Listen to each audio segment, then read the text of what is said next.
Despite bearing the title of a sage, he had been trapped on this mountain for 10 whole years. Qingyun knelt at the summit, his voice hoarse from weeping. 10 years ago, he had crossed into this world, believing that with his golden finger, the path to immortality lay ahead. Yet what greeted him was nothing but a solitary mountaintop. Invisible barriers surrounded him on all sides, sealing off every escape route like a cage, like iron walls. No matter how diligently he cultivated, he could only wander within this tiny realm.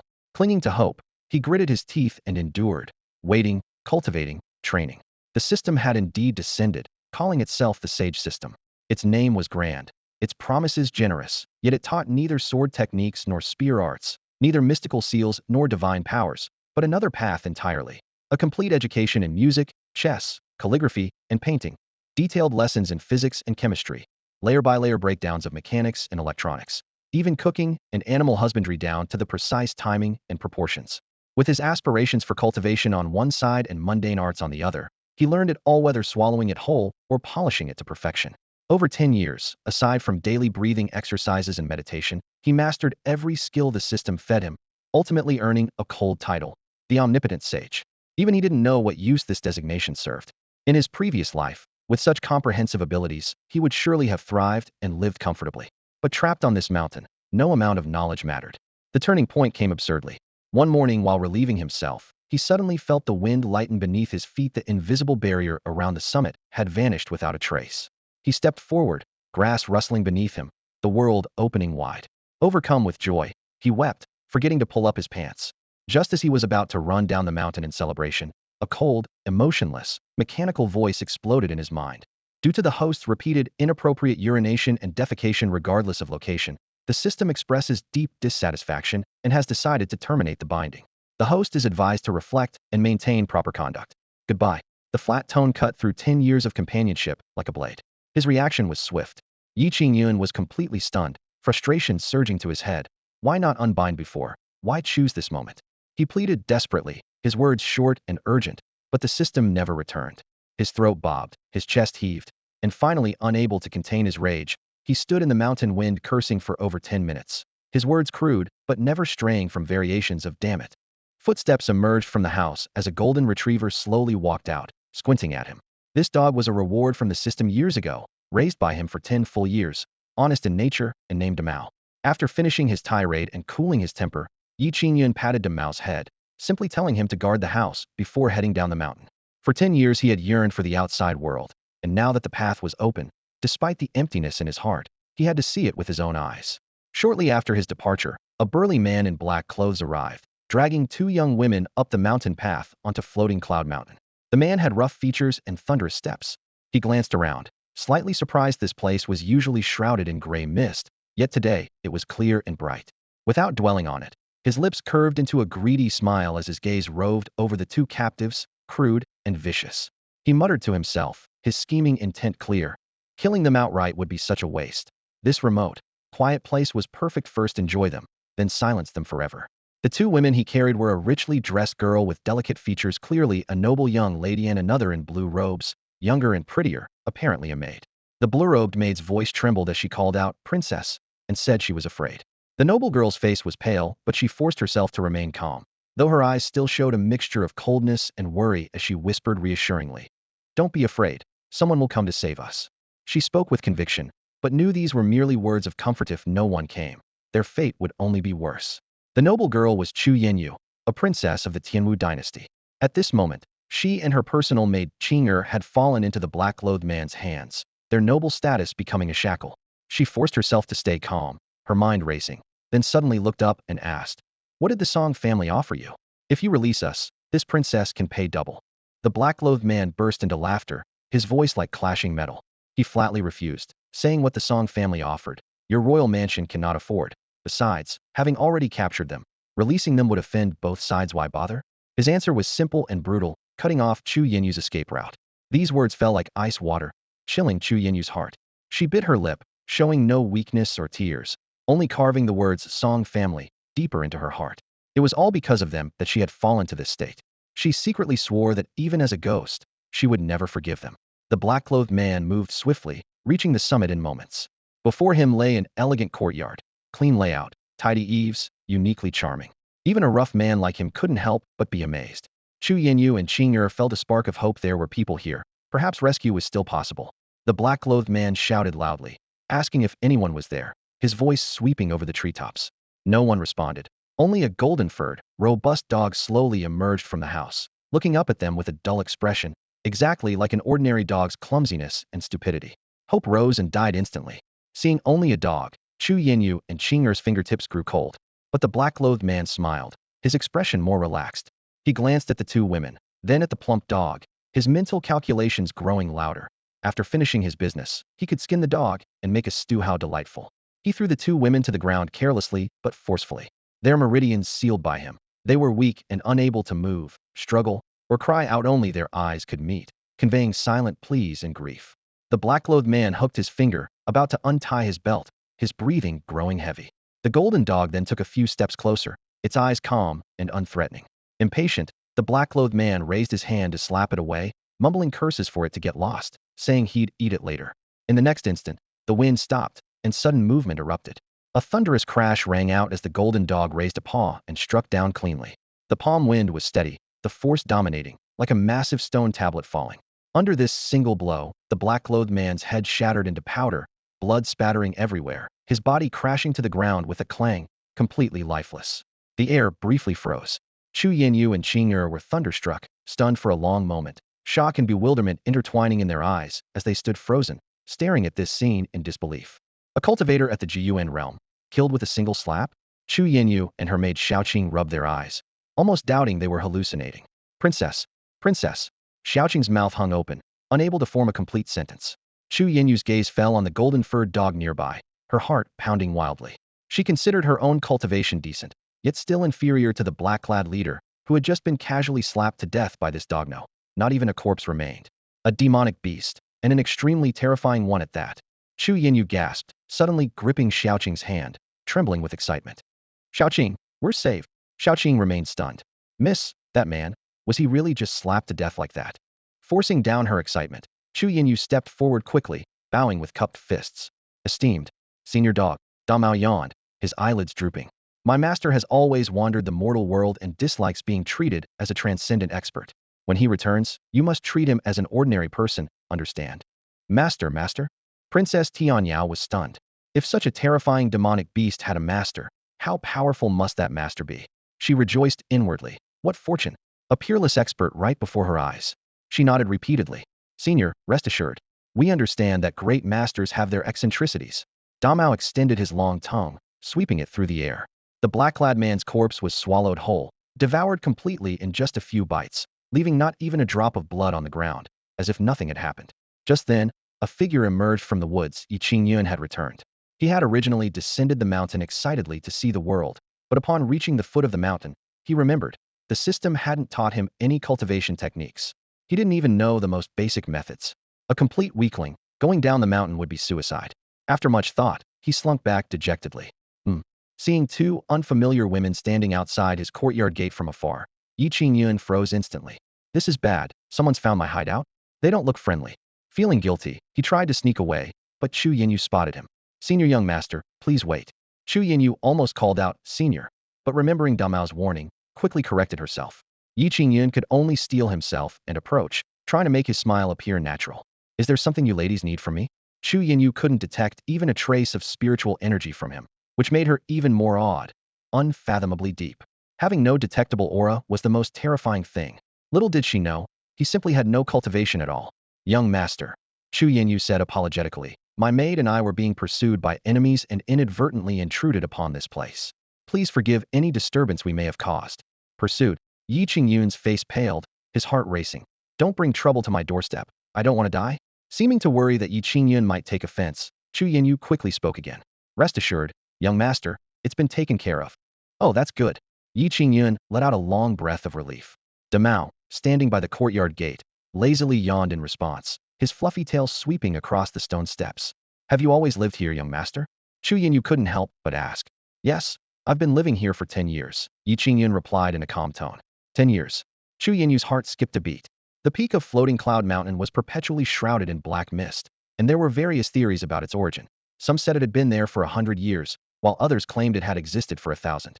In any case, The mist was so ancient that no one could pinpoint its source. Yet this young man claimed he had only lived here for 10 years. Looking around at the courtyard that was ancient to the point of being weathered, Qingyun secretly speculated. The traces here were definitely more than 10 years old. This person had probably been living in seclusion here for much longer, but no one knew about it. Come in and sit for a while. Qingyun turned around and warmly invited them. After 10 years of solitary living, having two living, breathing women suddenly appear made him naturally want to chat a bit more. Qingyun's eyes lit up. She had wanted to explore inside anyway, so this was perfect. Then we'll impose upon your hospitality. Her mind raced. By befriending this mysterious master, she might gain a powerful ally against the Song family. No problem. I'm very hospitable. Qingyun led the two women through the moon gate into the main house. The moment they crossed the threshold, both Chu Yinyu and Xiao Qing froze. The interior furnishings formed a stark contrast to the ancient, elegant courtyard outside. Smooth walls embedded with black square panels, metallic light strips winding along beams and pillars, tables and chairs with flowing lines as if cast as one piece, everything exuding an unfamiliar yet exquisite aura. Over these 10 years, under the systems, coercion, and temptation, Qingyun had created quite a few gadgets, with his proudest achievement being the smart home system. All furniture, decorations, and even doors and windows in the house were connected to the system and could be voice-controlled, far more convenient than the smart homes from his original world. However, these concepts were completely incomprehensible to anyone in this realm. Xiao Air, turn on the fresh air system, Qingyun casually commanded. Chu Yinyu and Xiao Qing exchanged bewildered glances. Xiao Air? Fresh air system? They had never heard of such things. Yes, master, the fresh air system is now activated. A pleasant mechanical female voice echoed from all four walls. In the next instant, cool air currents gushed from wall cracks, floorboards, and ceiling simultaneously, quickly forming gentle whirlwinds throughout the room. Qingyun remained composed, having long grown accustomed to this. But Chu Yinyu's eyes widened in shock. What surged through the air wasn't ordinary breeze, but spiritual energy, so dense it was almost forming mist. As a martial artist, her sensitivity to spiritual energy far exceeded that of ordinary people. The rolling spiritual energy gathered from all directions with an intensity 100 times stronger than the spirit-gathering array in her royal mansion. There must be a heaven-defying formation here that can draw spiritual energy from thousands of miles around. Her heart thundered with shock. Looking at Qingyun again, her gaze was completely different. This person must be a reclusive master with transcendent cultivation. Encountering him was an incredible stroke of fortune. If she could gain his assistance, the mere Song family could be destroyed with a flick of his finger. As spiritual energy continued pouring into her body, Chu Yinyu's cheeks flushed red and her fingertips trembled slightly. Too dense, too dense. I'm about to break through. Whoosh. Gentle radiance burst from her entire body as sweat beads slid down her neck. Moments later, an invisible bottleneck shattered with a thunderous crash. Her body felt light, filled with indescribable comfort. You broke through? Qingyun stood frozen in place. Watching this cultivator level up, right there was quite a bizarre sight. Thank you, young master. I've broken through to the next realm. Chu Yinyu finished her cultivation and bowed with a flushed face. Qingyun scratched his head. What does that have to do with me? He was completely baffled. Let me brew some tea for you. He turned around, picked up the teapot, and walked to the tea table, quickly preparing a fresh pot. As tea fragrance filled the air, Princess Tianyao and Xiao Qing each held their cups. This tea. Chu Yinyu's expression changed again. Chu Yinyu stared at the greenish tea in her cup, her face turning pale as she nearly fainted from shock. Her fingers gripped the rim of the cup so tightly that her knuckles turned white. What's wrong? Is the tea not good? Qingyun turned his head to look at her bewildered expression, his voice filled with surprise. This was premium tea he had personally grown and processed. The system had even awarded him the title of Tea Master back then, which had made him proud for half a month.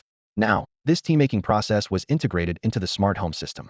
Although these two cups were brewed by the tea machine, the water temperature and timing perfectly replicated his original technique, so the taste should be no different from his handmade tea. No, it's not that. Chu Yinyu shook her head frantically, afraid of offending this senior master. However, her hand holding the cup couldn't stop trembling slightly. This wasn't tea at all. It was clearly spiritual liquid that only appeared when spiritual energy reached its ultimate concentration. A single drop of spiritual liquid contained tremendous energy, and she dared not drink an entire cup. Just one sip would cause the excessive spiritual energy to explode within her body, leaving her completely destroyed. Xiao Qing, standing beside her, also sensed something amiss and remained silent as a cicada in winter, not daring to bring the cup to her lips. Young master, we're not really used to drinking tea. Chu Yinyu forced a bitter smile. I see. Qingyun stroked his chin and didn't insist further. Then have some fruit instead. As he spoke, he raised his hand, and the smart dining table automatically slid over with an exquisite jade bowl filled with crystal-clear grapes placed before the two women. Finally, something ordinary. Chu Yinyu secretly breathed a sigh of relief and thanked Yi Qingyun with a smile. She picked up a grape from the outer edge, maintaining the reserved manner of a noble lady, and gently placed it in her mouth. Sweet juice instantly burst on her tongue, with a fragrance that filled her nose and even carried a hint of spiritual essence. The sweetness was an ultimate experience she had never tasted before. She couldn't help but exclaim softly, "This is wonderful." Xiaoqing was also tempted by the aroma and abandoned her restraint, using her fingers to pick up grape after grape, continuously putting them in her mouth without even bothering to spit out the skins. The two went from elegant to indulgent in the blink of an eye. "Xiaoqing, save some for me." Seeing her maid eating faster than herself, Chu Yinyu anxiously used both hands. "Miss, you're clearly eating more than me." Xiaoqing's mouth was stuffed full, her words muffled as grape juice dripped down the corner of her mouth. Yi Qingyun watched in bewilderment. "It's just a bowl of grapes. Is it worth getting so excited? Does this world not have grapes? That seems unlikely." Under the fierce competition between master and servant, the jade bowl was soon empty. The last few grapes were even chewed completely, skin and seeds included. Coming back to their senses, both had juice stains all over their faces, looking disheveled yet satisfied. Chu Yinyu finally realized her earlier impropriety, her pretty face turning as red as a ripe peach, too embarrassed to lift her head. "I've made a fool of myself in front of you, young master. I really have never eaten such delicious grapes." Yi Qingyun gave an awkward laugh. It's fine. It's fine. I'm glad you enjoyed them." Suddenly, Xiaoqing clutched her stomach. "Miss, my belly feels so hot." Her originally fair face gradually turned bright red, steam rising from her forehead, as if her entire body was heating up. "Xiaoqing, what's wrong?" Chu Yinyu spun around sharply, deep worry flooding her heart. Xiaoqing was her personal maid, and they had grown up together since childhood. Though they were master and servant, they were as close as sisters. I feel a surge of hot energy coursing through my body, like tremendous power is bursting forth." Xiaoqing gasped heavily, her cheeks flushed crimson. Before she finished speaking, she suddenly leaped up and dashed around the house like an arrow released from its bow. Her steps grew faster and faster, her shoes scraping against the wooden floor with whooshing sounds, as if she were running on the wind itself. Chu Yinyu stared in stunned disbelief. Had Xiaoqing successfully awakened her spiritual power and become a martial artist? Yi Qingyun was even more astonished. Did this girl take some kind of stimulant? Should we give her a drug test? He silently complained to himself, though he dared not step forward to stop her. Before Xiaoqing had stopped, Chu Yinyu's body suddenly began experiencing similar changes. Wisps of white mist swirled above her head as spiritual energy surged within her like tidal waves crashing through her limbs and bones. Having just broken through to the late stage of the spirit opening realm, she now seemed to be touching the threshold of great perfection. The martial path consisted of 8 realms: spirit opening, source gathering, core condensation, heaven connecting, spirit refining, aperture returning, element transformation, and peak seeking. Each realm was divided into 4 levels: early stage, middle stage, late stage, and great perfection. At her age, entering spirit opening already marked her as a genius, but now she was about to break through 2 levels consecutive. It was simply inconceivable. After several laps, Xiaoqing finally came to a stop, the floorboards beneath her feet showing faint crack marks from the impact. Dense spiritual energy still lingered around her. Chu Yinyu rushed forward and grasped Xiaoqing's wrist. Feeling the surging pulse, her expression changed instantly. This wasn't just entering spirit opening at all, but solidly the middle stage of the spirit opening realm. "Xiaoqing, you've entered the spirit opening realm?" Chu Yinyu's voice trembled slightly. I don't know either." Xiaoqing was completely bewildered. Chu Yinyu's mind raced back through what had just occurred. The only thing different about their sudden cultivation advancement was those grapes from Yi Qingyun's courtyard. Realizing this, she bowed deeply to Yi Qingyun. "Thank you for your generous gift, master." Yi Qingyun was stunned, scratching the back of his head. "Master? Where? I'm not that tall." He joked self-deprecatingly, unaware that in Chu Yinyu's eyes, his nonchalance only made him seem more unfathomably profound. Remembering the yellow dog's warning, she felt alarmed and quickly corrected herself. "Forgive me, I misspoke." In her view, Yi Qingyun must be a powerful expert who chose to conceal his identity and live in seclusion among mortals. If she spoke carelessly, she might displease him. However, Yi Qingyun paid no mind and continued scratching his head earnestly. "I have troubled you today, young master. I have nothing to repay you with except this token." Chu Yinyu reached into her robes. Yi Qingyun instinctively stepped back 2 paces, worried it might be improper for a young lady to pull things out in public, but the next moment, a palm-sized golden token came into view, heavy and gleaming with warm light. Yi Qingyun's eyes lit up. Gold? This girl was truly generous, definitely a wealthy lady. However, He still waved his hands repeatedly. This won't do. They were just a few grapes. How could I accept something so valuable? Chu Yinyu insisted on pressing the token into his hands. You must accept it, young master. Her expression was devout, her tone brooking no refusal. Yi Qingyun pretended to sigh helplessly while secretly rejoicing, carefully storing the golden token. Well, all right then. But if you want grapes in the future, come anytime. I have plenty of grapes, more than I can eat alone. Chu Yinyu's mouth twitched slightly. Those grapes would probably be priceless treasures in the mortal world, yet in the hands of Master Yi Qingyun, they were merely ordinary fruit. To receive his promise of come anytime filled her with wild joy. She had formed a favorable connection with this otherworldly master. What an incredible opportunity this was. I don't think I caught your name yet. Yi Qingyun escorted the two to the courtyard gate and suddenly asked. Chu Yinyu was slightly taken aback, only then realizing she still didn't know this master's name. My name is Chu Yinyu. May I ask how you are called, young master? I'm Yi Qingyun. Yi Qingyun. Chu Yinyu silently savored this simple, yet elegant name in her heart, secretly marveling that even a reclusive master's name was so understated. I'm Xiaoqing. The servant girl beside her, afraid of being forgotten, hurriedly announced her own name. Yi Qingyun smiled and nodded. Chu Yinyu quickly pulled Xiaoqing along, leaving the courtyard with some embarrassment. Yi Qingyun watched their retreating figures and shrugged. Not bad looking, but they sure can eat. With that, he shook his head, turned around, and went back into the courtyard. At the foot of the mountain, the path was quiet. Master and servant walked side by side as Xiaoqing whispered, Princess, why were you so polite to that guy? You even gave away the royal token. Chu Yinyu recalled what she had witnessed in the courtyard, still shaken. This person is definitely a reclusive master. Didn't you see that dog's terrifying power? And those strange furnishings in the house? I only stayed there briefly, yet my cultivation is about to break through to the late spirit opening stage. You originally had no cultivation talent at all, but now you've become a martial artist. This shows his unfathomable depths. Meeting him is an incredible opportunity for us. Xiaoqing nodded blankly. Then why doesn't the princess ask him to help us deal with the Song family? Chu Yinyu shook her head. Such a master allowing us to meet him once is already a heavenly blessing. Forcing him to help would only displease him. Xiaoqing responded with half understanding. Chu Yinyu looked up toward the mountain peak. Let's go. We need to tell father about this. The two quickened their pace and left Floating Cloud Mountain. After seeing off his visitors, tranquility returned. Yi Qingyun was bored out of his mind, his heart itching with restlessness. Should he go down the mountain for a look? But thinking of the dangers below, he felt somewhat apprehensive. After hesitating for a moment, he decided to explore the mountain first. So he led Damao along the mountain path. Damao was so excited he kept bouncing around, chasing after small mountain creatures whenever he spotted them, scaring the forest birds and beasts into chaos. Before long, they had thoroughly explored every corner of Floating Cloud Mountain. Though ordinary, it was decent enough for a stroll. There was some gain too. Damao returned to the courtyard with a half-dead gray rabbit in his mouth, trotting along behind Yi Qingyun. Yi Qingyun thought Damao would eat it on the spot, but surprisingly, Damao gently set the rabbit down and began licking its wounds, getting himself soaking wet in the process. Moments later, the rabbit twitched its ears and was hopping around lively again. Yi Qingyun decided to keep the rabbit. I'm already raising a dog. One more rabbit won't hurt. It'll be good company. By evening, his stomach was growling loudly, so he lit a fire to cook. Soon a pot of stew was giving off delicious aromas, packed full with various chunks of meat. The courtyard filled with fragrant smells. Damao sat perfectly upright, tail swishing back and forth, while the gray rabbit mimicked him by crouching nearby, nose twitching as they both waited for their share.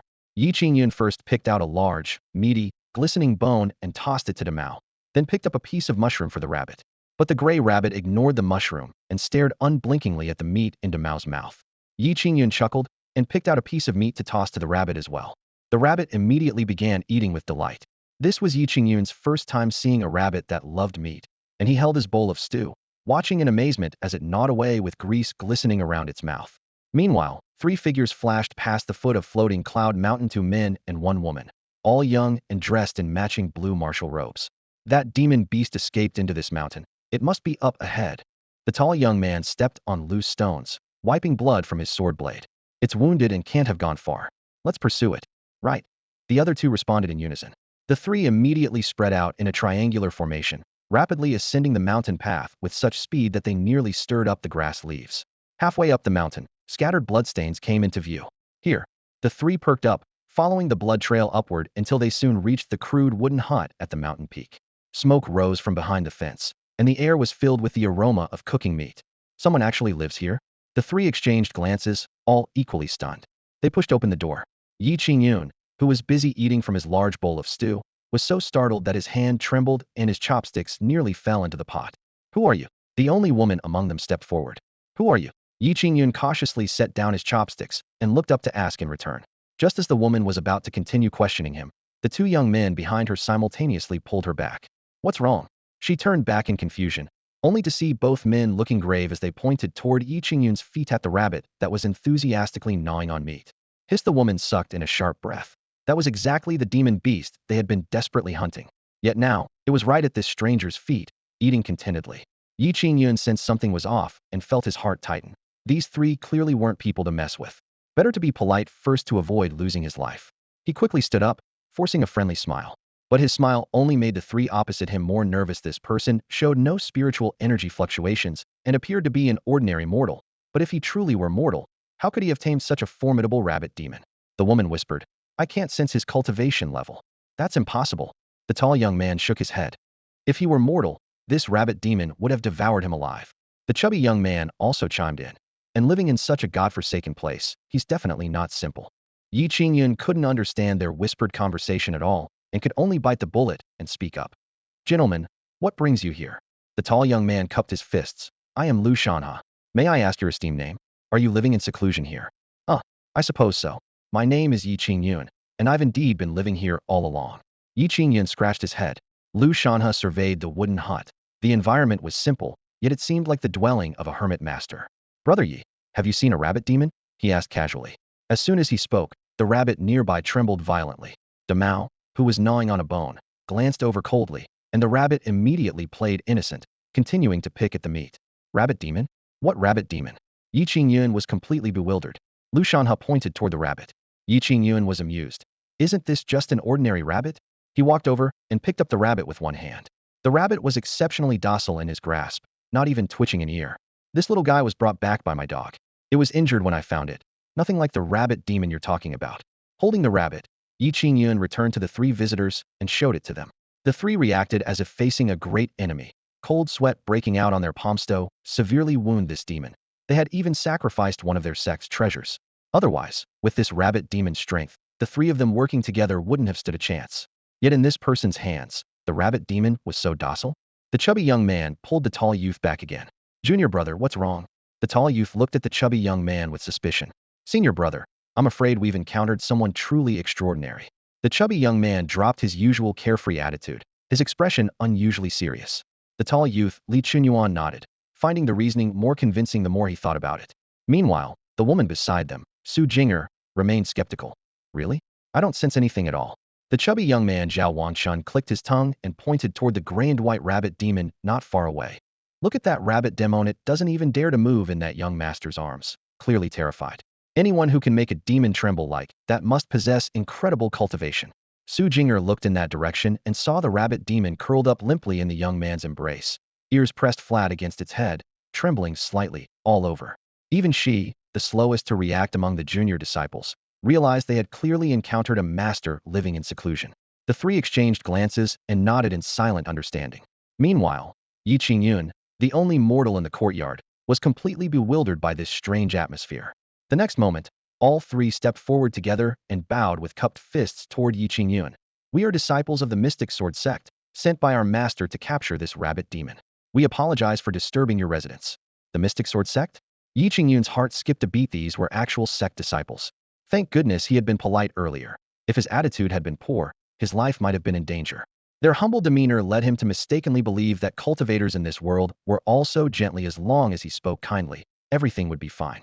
No problem at all. Hardly anyone comes here anyway. Yi Qingyun waved his hand with a smile. Li Chunyuan cupped his fists. May we ask how to address you? Yi Qingyun. We three pay our respects to Senior Yi. Yi Qingyun was stunned. Senior? Do I really look that old? He quickly waved his hands. No. I'm just an ordinary person. I can't possibly be called a senior. The three became even more convinced. This must be a master who preferred not to reveal his identity, living in seclusion to experience mortal life. Since he disliked being called senior, they wouldn't press the matter. Li Chunyuan smiled. We were presumptuous. Please forgive us, Brother Yi. After some pleasantries, Yi Qingyun learned their identities. 1. The tall youth Li Chunyuan, eldest senior brother of the Mystic Sword sect. 2. The chubby youth Zhao Wanshun, second disciple. 3. the baby-faced woman Su Jing'er, junior sister and daughter of the current sect master Su Changfeng. Learning they came from one of the three great sects of the Tianwu dynasty, Yi Qingyun was secretly delighted. Having no support in this strange world, befriending sect disciples would be like finding a powerful backer. He enthusiastically invited the three into his courtyard. Though still wary of the unusually well-behaved rabbit demon, the three followed him inside. Yi Qingyun asked, "Have you eaten? Would you like to have a bite here?" Li Qinyuan waved his hands repeatedly. "No need, no need." But Yi Qingyun was still feeling hungry himself. "Well, feel free to look around, I'll eat something first." With that, he sat down at the small wooden table, picked up the clay pot, ladled out a spoonful of the steaming stew, and began eating heartily. Yi Qingyun settled down and continued eating his pot of stew. Li Qinyuan and his two companions felt too embarrassed to actually wander around and explore freely, so they stood in the courtyard, pretending to admire the flowers and plants. Though they appeared leisurely on the surface, their 6 eyes were darting around everywhere, and soon all 3 pairs froze simultaneously, as if startled by something. "Senior brother, Luki's that azure origin grass." Zhao Wangchun pointed toward a patch of lush green vegetation, his voice barely a whisper, yet trembling uncontrollably. Li Qinyuan sucked in a sharp breath, his Adam's apple bobbing. "It really is azure origin grass." All 3 held their breath at once. Azure origin grass was an extremely rare alchemical ingredient that could only be found scattered in the depths of ancient mountain ranges, just a few stalks at most. Yet here was an entire patch growing before them, each plant robust and brimming with spiritual essence, clearly aged at least 500 years. At the thought of the great merit they could earn by bringing these back to their sect, their heartbeats nearly burst from their throats. Yi Qingyun, resting his chin in his hand nearby, watched the 3 with a puzzled expression. He truly couldn't understand what was so shocking about some lawn he had casually trimmed to his eyes. It was just ordinary grass, albeit neatly maintained. "Senior brother, could this be the legendary 7-leaf vermilion fruit?" Su Jing'er discovered another treasure, pointing at a cluster of bright red fruits nearby, her excited cry barely contained. Li Qinyuan and Zhao Wangchun practically lunged forward, circling the fruit cluster in examination. 7 palm-sized emerald leaves cradled fist-sized red fruits, glistening as if about to drip juice. Li Qinyuan's eyes widened as he murmured, "7-leaf vermilion fruit. It really is 7-leaf vermilion fruit." This spiritual fruit was even rarer than azure origin grass. Years ago, when a single specimen appeared at the World Merchant Guild, it had triggered a bloody bidding war among major powers. Yet here, an entire cluster of 7-leaf vermilion fruits hung from the vine, leaving Li Qinyuan nearly spellbound. Yi Qingyun sighed inwardly. "Aren't these just tomatoes? Could it be that no one in this world knows how to farm? How pitiful." The 3 crouched beneath the vine, so excited their fingers trembled. They desperately wanted to pluck the fruits immediately but feared being rude, so they remained frozen in place, breathing heavily. Suddenly, Zhao Wangchun pointed toward an ancient-looking small tree by the courtyard wall. "Senior brother, junior sister, look at that tree." Li Qinyuan and Su Jing'er turned their heads, and with just one glance, they were thunderstruck. The trunk was jade green, its branches gnarled and strong, with fingernail-sized round fruits glowing with a faint luminescence like night pearls. Both cried out in unison. Could this be the primordial mystic fruit recorded in ancient texts? The primordial mystic fruit had been extinct since ancient times, rumored to revive the dead and restore flesh to bones. Not a single tree had appeared in 10,000 years, yet here one quietly bore fruit in this ordinary little courtyard.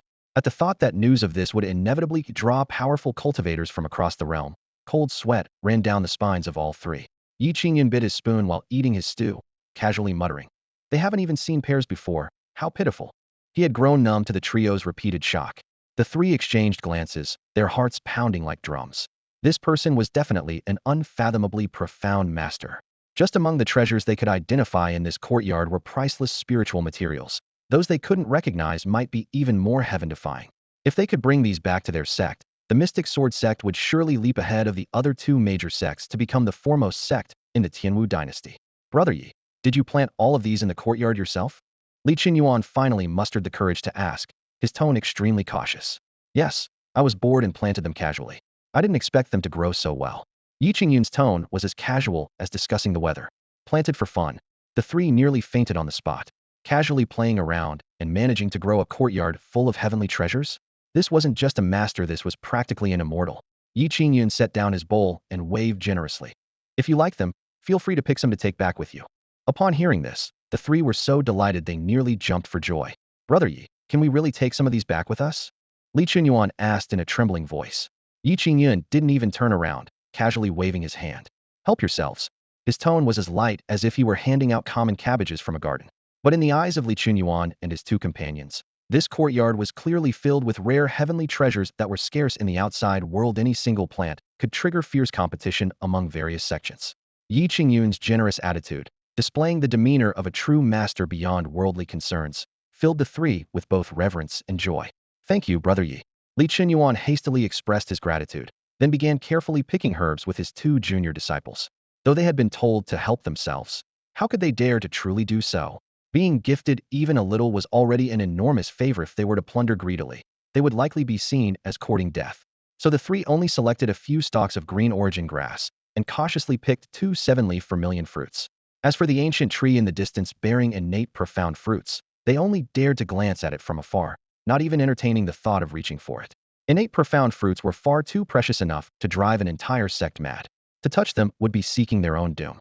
Having obtained the green origin grass and 7-leaf vermilion fruits, the three were already completely satisfied, so delighted they nearly burst with joy.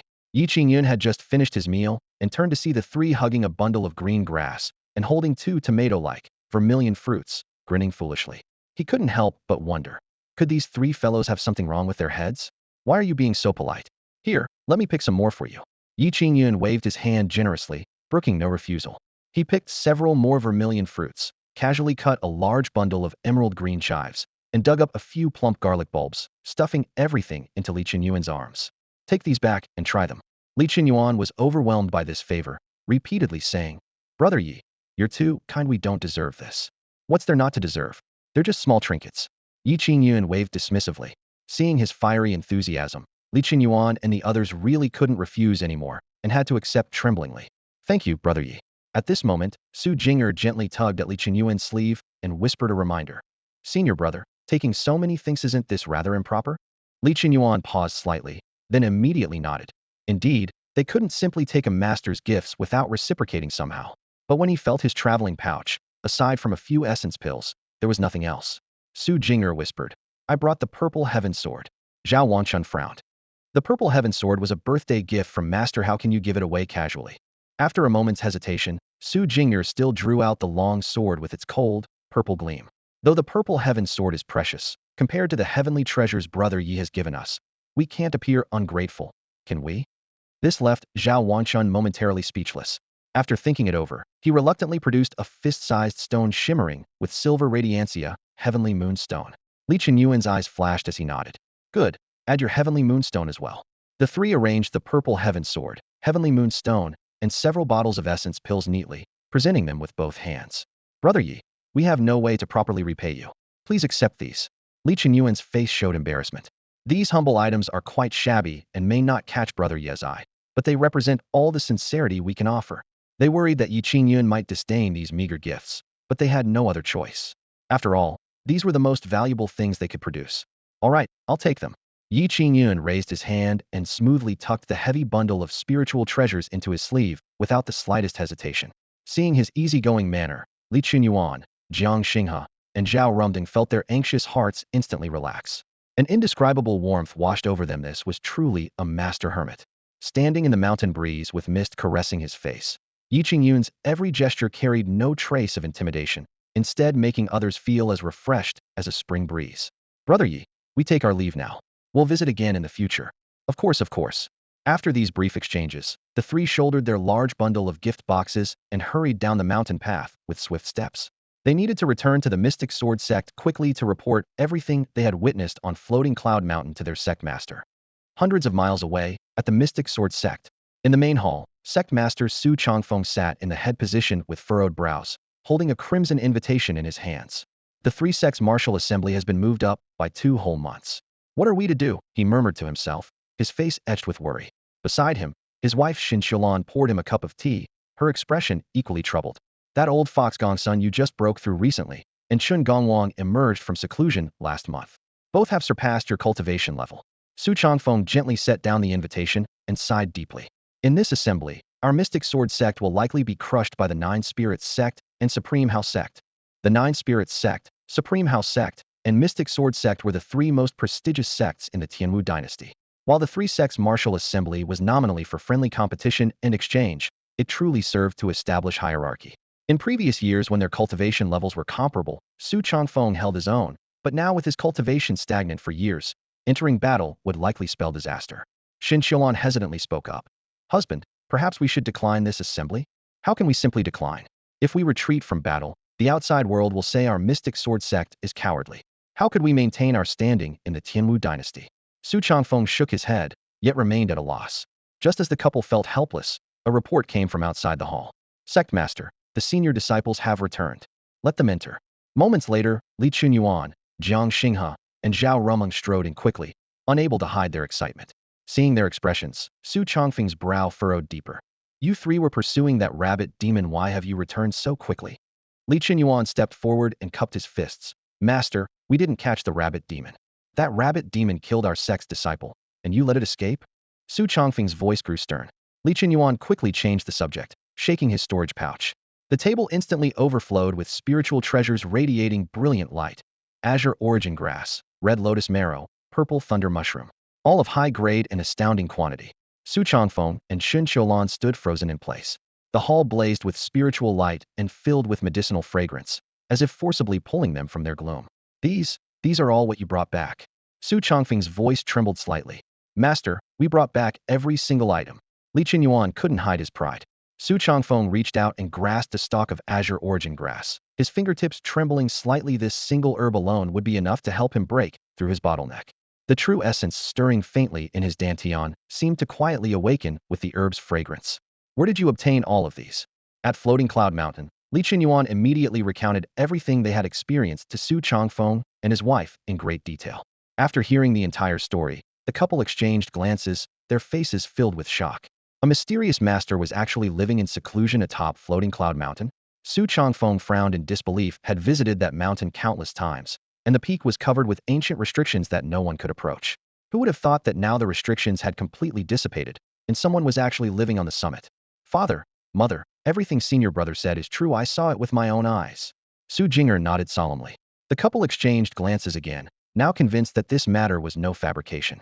Su Changfeng speculated in a low voice. If this is truly the case, this person must be an unfathomably profound master living beyond worldly affairs. Li Chunyuan, Xiao Yun, and Su Jinger all nodded in agreement. Xin Qiulan's face lit up with joy.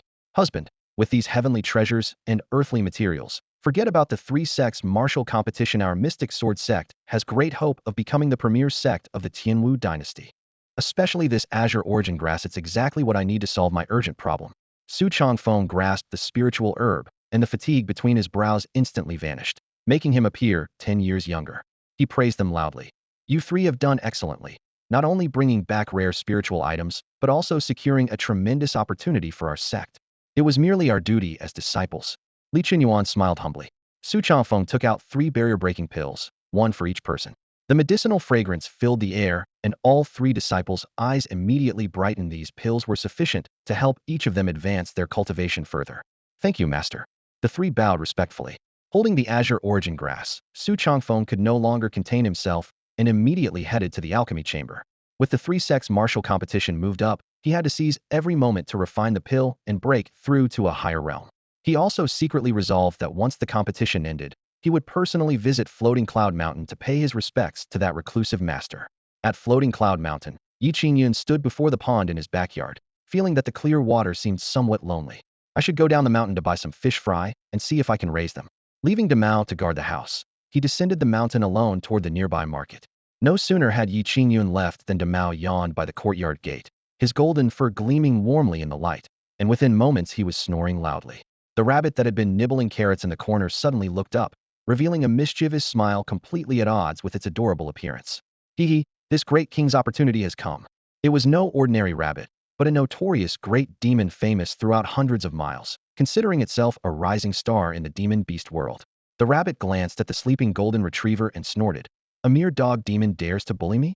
Once this great king devours all the heavenly treasures here, I'll skin you and extract your tendons. Getting excited, it even blurted out, I'm going to make dog meat stew. With this thought, it pounced toward the 7-leaf vermilion fruit in the courtyard. The crimson leaves shimmered with spiritual radiance in the sunlight, their fragrance so rich it seemed almost tangible. However, Demao rolled over. The rabbit's heart pounded wildly, nearly dropping its carrot as it quickly retreated to the corner. After waiting a bit longer and confirming that Mao was still sleeping, the rabbit breathed a sigh of relief. Stupid dog, just sleep quietly and don't disturb my business. The rabbit crept toward the seven-leaf vermilion fruit, ears pressed flat against its back, moving as cautiously as a gray shadow. But just as it raised its paw, a white light suddenly shot out from the house, striking it with a sharp crack. The rabbit was sent tumbling several times, landing with white fur scattered everywhere. Completely dazed, what was that? Looking up, it saw a bronze mirror on the wall glowing with white light. The rabbit's heart leaped. A treasure? Greed instantly surfaced. Glancing back to see Mao still snoring soundly without any reaction, it immediately charged toward the house. The moment it stepped through the door, a second white light blazed forth. Bang! It was flung even farther, patches of fur flying as its pink, tender skin was exposed. Dizzy and disoriented, the rabbit focused its eyes and discovered this time the light came from a writing brush resting on the desk. Another treasure? Despite the pain, the rabbit didn't give up. For the third time, it shook off the dust and charged forward with head held high. Whoosh. White light appeared again, blasting the rabbit even farther from the doorway, leaving it with barely a few hairs remaining. It trembled as it stood up, on the verge of tears. Was everything in this house a treasure? Inside the house, the mirror swayed gently on the wall, the brush stood quietly beside the inkstone, and even a broom on the floor flickered with faint white light. As a breeze passed through, they all trembled slightly, as if warning the intruder. The rabbit shivered and no longer dared to enter, thinking this place would be the death of it. Just as it was about to flee, it suddenly noticed Mao lying right in front of it. Holy cow! It nearly fainted from fright. Mao grinned and stretched out its tongue to lick the rabbit's now bald head. Since you've entered my master's courtyard, you'd better behave yourself from now on. Mao spoke in a lazy yet threatening voice. The rabbit's eyes welled up with tears. What sin had it committed? Just then, Qingyun returned. The pink rabbit huddled in the corner immediately caught his eye. Huh? How did your fur get so bare? The rabbit trembled, its eyes red with grievance. Qingyun glanced at Mao. Did you bully it? He patted the dog's head, and Mao obediently nuzzled his palm. Afterward, Qingyun went to the pond and poured a bag of fish fry into the water. The moment the fry disturbed the water's surface, it began to churn violently. What's happening? He gasped and quickly stepped back. Boom! A water column shot skyward. Visibly, the tiny fry grew frantically in the surging waves, transforming into plump, elongated carp within mere breaths. The scene was so spectacular it left him speechless. As the water surface gradually calmed, he cautiously approached the shore and dipped his hand into the water, feeling nothing unusual. Just as he leaned down for a closer look, a massive eyeball suddenly appeared underwater, meeting his gaze directly. Holy shit! Qingyun was scared out of his wits, rolling and crawling away to safety. Meanwhile, thousands of miles away in an ancient palace, a pair of eyes that had slumbered for years suddenly opened. Dragon energy soaring to the heavens from the southwestern lands? Your Majesty, what's wrong? A man in red robes silently materialized in the golden throne hall, dropping to one knee in respectful kowtow. Upon the dragon throne sat an elderly man in yellow robes, his face gaunt yet retaining imperial dignity, a faint golden light flickering in his eyes. This was none other than Dongfang Su, the martial emperor of the Tianwu dynasty, who had reigned for over 50 years. Under his rule, the Tianwu dynasty flourished in its golden age, standing firmly as the foremost among the 7 kingdoms of the southern wilderness. Suddenly, Dongfang Su raised his gaze, staring intently toward the southwest. Southwest of here, 1,000 miles away, there's a dragon aura piercing the heavens. Dragon aura? The redrobed man's expression changed dramatically. Throughout the entire Tianwu dynasty, only the forbidden grounds within the imperial palace housed a flood dragon. Emanating dragon aura, there was absolutely no second location. Dongfang Su's heart grew heavy. His cultivation was unrivaled in the dynasty, and he had inherited the ancient karmic bond between the Dongfang imperial bloodline and the Flood Dragon clan. The slumbering young Flood Dragon in the palace had always protected the royal family and was the source of their dragon aura. Yet now, the dragon aura he sensed was 10 times more intense than that of the forbidden ground, so powerful that even he, an emperor, felt a long-forgotten tremor and reverence rising from the depths of his bloodline. After a long moment, he spoke in a low voice. Guyue, go to the southwest on my behalf and investigate the source of this dragon aura. By your command. The redrobed man Guyue accepted the imperial order, his figure flickering before vanishing instantly. In the great hall, Dongfang Su paced with hands clasped behind his back, his brow furrowed. The Tianwu dynasty has been peaceful for years, yet strange omens appear one after another. Could great turmoil be approaching? Guyue departed the capital that very day, racing toward the southwest. With his cultivation as the martial emperor's personal guard, traveling at full speed brought him to Floating Cloud Mountain in just 3 days. As the mountain came into view, He let out a soft exclamation of surprise that ancient restrictions that once shrouded floating Cloud Mountain had completely vanished. If he were to guess the source of the dragon aura, he would first suspect this mountain. I must investigate. Guyue stepped onto the mountain path, but stopped abruptly halfway up the slope. Ahead of him, a young man leading a large dog was descending the mountain. Guyue swept the area with his divine consciousness and confirmed the other party possessed no cultivation whatsoever. That young man was none other than Qingyun. Oh, another person climbing the mountain, Qingyun observed, spotting Guyue in his red robes with some curiosity. Guyue took a single step and instantly appeared before Qingyun. Startled, Qingyun stumbled backward several steps, sending gravel tumbling down the slope. Meanwhile, the big dog beside him simply raised its head and calmly stared at the newcomer. After looking Qingyun up and down and confirming he was merely a mortal, Guyue said coldly, "This is not a place for you. Leave the mountain immediately." With those words, he lingered no longer, his figure shooting upward toward the mountain peak. Qingyun turned back to look, but the mountain path was empty. That flash of red had long since disappeared. What the hell was that about? He muttered, initially planning to leave, but then remembered his home was still up on the mountain. This guy isn't going to steal my vegetables, is he? Qingyun's heart suddenly skipped a beat. Those vegetables were his precious treasures, each one planted by his own hands, watered and fertilized with care. He was willing to give them away, but he absolutely wouldn't tolerate anyone brazenly stealing them. With this thought, he didn't hesitate for a moment and sprinted up the mountain. Unfortunately, lacking any cultivation, no matter how hard he pushed himself, he couldn't possibly catch up to Guyue with her profound abilities. In just a few breaths, Guyue had already landed on the mountain peak, while Qingyun was still climbing the mountain path, gasping for air. Guyue landed gracefully on the mountaintop and immediately spotted the simple, yet clean courtyard. Someone actually lives here, she frowned. Within the crude fence, numerous strange-looking flowers and plants grew densely, their stems and leaves glowing with spiritual light. With just a casual glance, she recognized over a dozen rare spiritual materials, each one practically priceless. These are all heavenly treasures. As a master from the imperial palace who considered herself well-traveled, standing before this small courtyard still made Guyue's heart pound violently against her chest, almost leaping into her throat. She forcibly suppressed her shock and excitement, then stepped forward to enter. Whoosh! A gray-white rabbit with sparse fur darted out from the grass, crouching at the courtyard gate and staring at her intently. The intense demonic aura almost solidified in the air. Guyue's pupils contracted sharply. This was no ordinary demon beast, but a rabbit demon with considerable cultivation. Its demonic energy was strong enough to threaten even her, an imperial guard. "Who are you?" The rabbit spoke, but what came out was an icy female voice. "I am His Majesty the Martial Emperor's personal guard." Guyue announced her identity in a deep voice, hoping to intimidate with her authority. "You little demon beast, don't be insolent." If it were an ordinary demon beast, hearing the imperial name would usually make them retreat, but this bald rabbit didn't even twitch an ear. "This is my master's territory. Leave immediately." The rabbit's voice was calm, but carried an undeniable authority. "Master?" Guyue was stunned. She had originally thought this rabbit demon was the master of this place, never expecting that even such a formidable demon beast was merely a servant. Who could the real master be? Could it be related to the dragon aura His Majesty had sensed? Her thoughts racing, Guyue faintly detected a trace of elusive dragon aura emanating from deep within the courtyard. She immediately followed the scent and darted away, reaching the pond in the backyard in an instant. The pond wasn't large, barely able to accommodate a small boat. Its surface was calm and clear, hardly looking like a place where dragons might dwell. The dragon aura is actually leaking from this pond?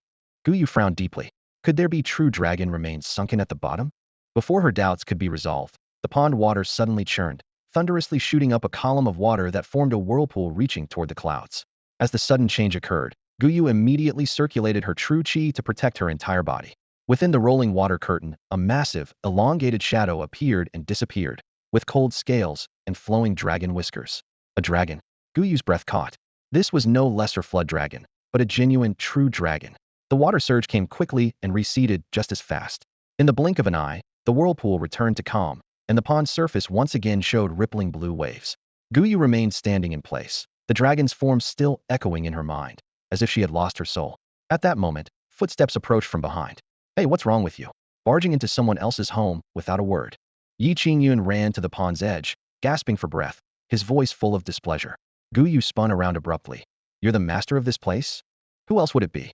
Qingyun rolled his eyes, then looked down at the pond. "You're not planning to steal my fish, are you?" "Steal fish?" Guyue nearly choked. What the hell? This mortal before her had no cultivation whatsoever. How could he possibly be the master of this place?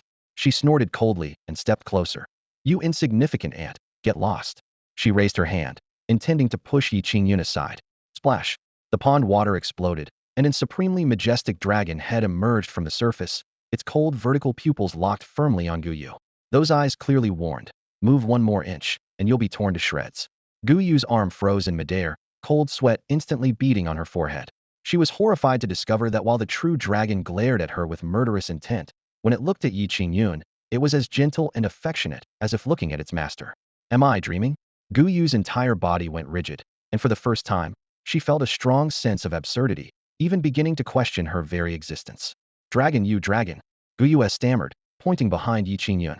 Yi Qingyun frowned, mistakenly thinking the other was calling him deaf, and flew into a rage. You're the deaf one. My hearing is perfectly fine. You, behind you, there's a dragon. Guyu stomped his feet in frustration. There's a dragon behind me? Yi Qingyun paused, then turned to look at the pond. The water surface barely rippled. Forget about a dragon. There wasn't even a sparrow in sight. He turned back around, eyeing Guyu suspiciously.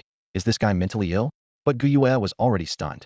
The moment Yi Qingyun had turned around, the dragon's head that had been emerging from the water quickly retreated with a whoosh. When Yi Qingyun turned back, the dragon's head surfaced again, its golden vertical pupils staring intently at him, as if it had come specifically for him. This dragon is targeting me. A chill ran down Guyu's spine.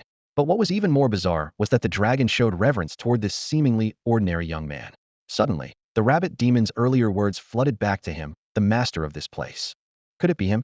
Guyu gasped. If he were truly mortal, how could he make a rabbit demon submit and a true dragon bow? He realized he couldn't see through Yi Qingyun's cultivation level, and his heart suddenly became certain. This person was definitely no ordinary mortal, but an unfathomably powerful expert. Thinking of his earlier rudeness, Guyu broke out in cold sweat, secretly grateful he was still alive. He regretted it so much he wanted to slap himself twice, and immediately dropped to his knees with a thud. This junior failed to recognize Mount Tai, and has offended you, senior. Please forgive me. Yi Qingyun was startled by the sudden kneeling, scratching his head with an embarrassed expression. Why are you kneeling during New Year's? Hey, what are you trying to do? Are you trying to scam me? After speaking, he took half a step back, squinting his eyes warily. I don't fall for that trick. Scam. Guyu looked up in confusion, thinking to himself. The senior's words must contain deep meaning. How dare I presume to guess? His reverence grew even stronger. To make a true dragon bow its head was nothing short of a miracle. Looking across the entire continent, those who could achieve this could be counted on one hand, and in the Qingyun dynasty, there was absolutely no one. Please forgive me, senior. This junior was disrespectful earlier. Guyu kept his head lowered, looking utterly humble. Apart from Martial Emperor Dongfang Su, this was only the second person he had ever knelt before in his life, yet he felt it was completely appropriate. Yi Qingyun scratched the back of his head. I'm no senior. Please get up. Only then did Guyu carefully stand up. What exactly are you here for? Yi Qingyun asked. Guyu clasped his hands. I am Guyu, personal guard to Martial Emperor Dongfang Su.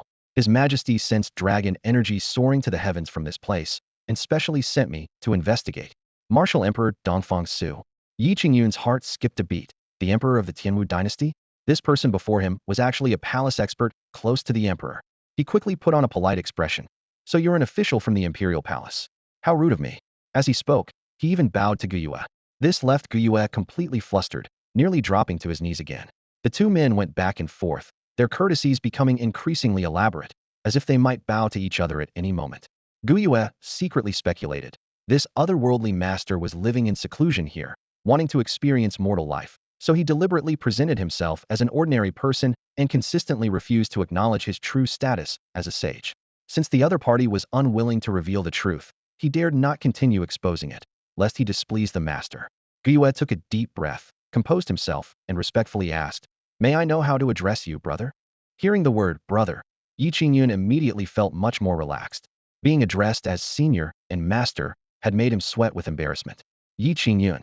Guyu nodded repeatedly, his speech unconsciously quickening.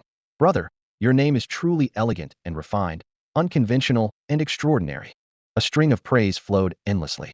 Yi Qingyun wondered to himself, could this man have become the emperor's personal guard simply by flattering people?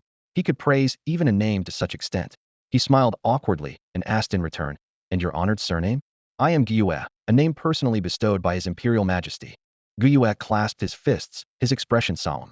Your name is the truly cool one, Yi Qingyun said casually. Cool. Guyu was stunned. What kind of clever vocabulary from a master was this? After a brief pause, Yi Qingyun suddenly remembered Guyue's earlier words. You said earlier that there's a dragon in my pond? Is that real or fake?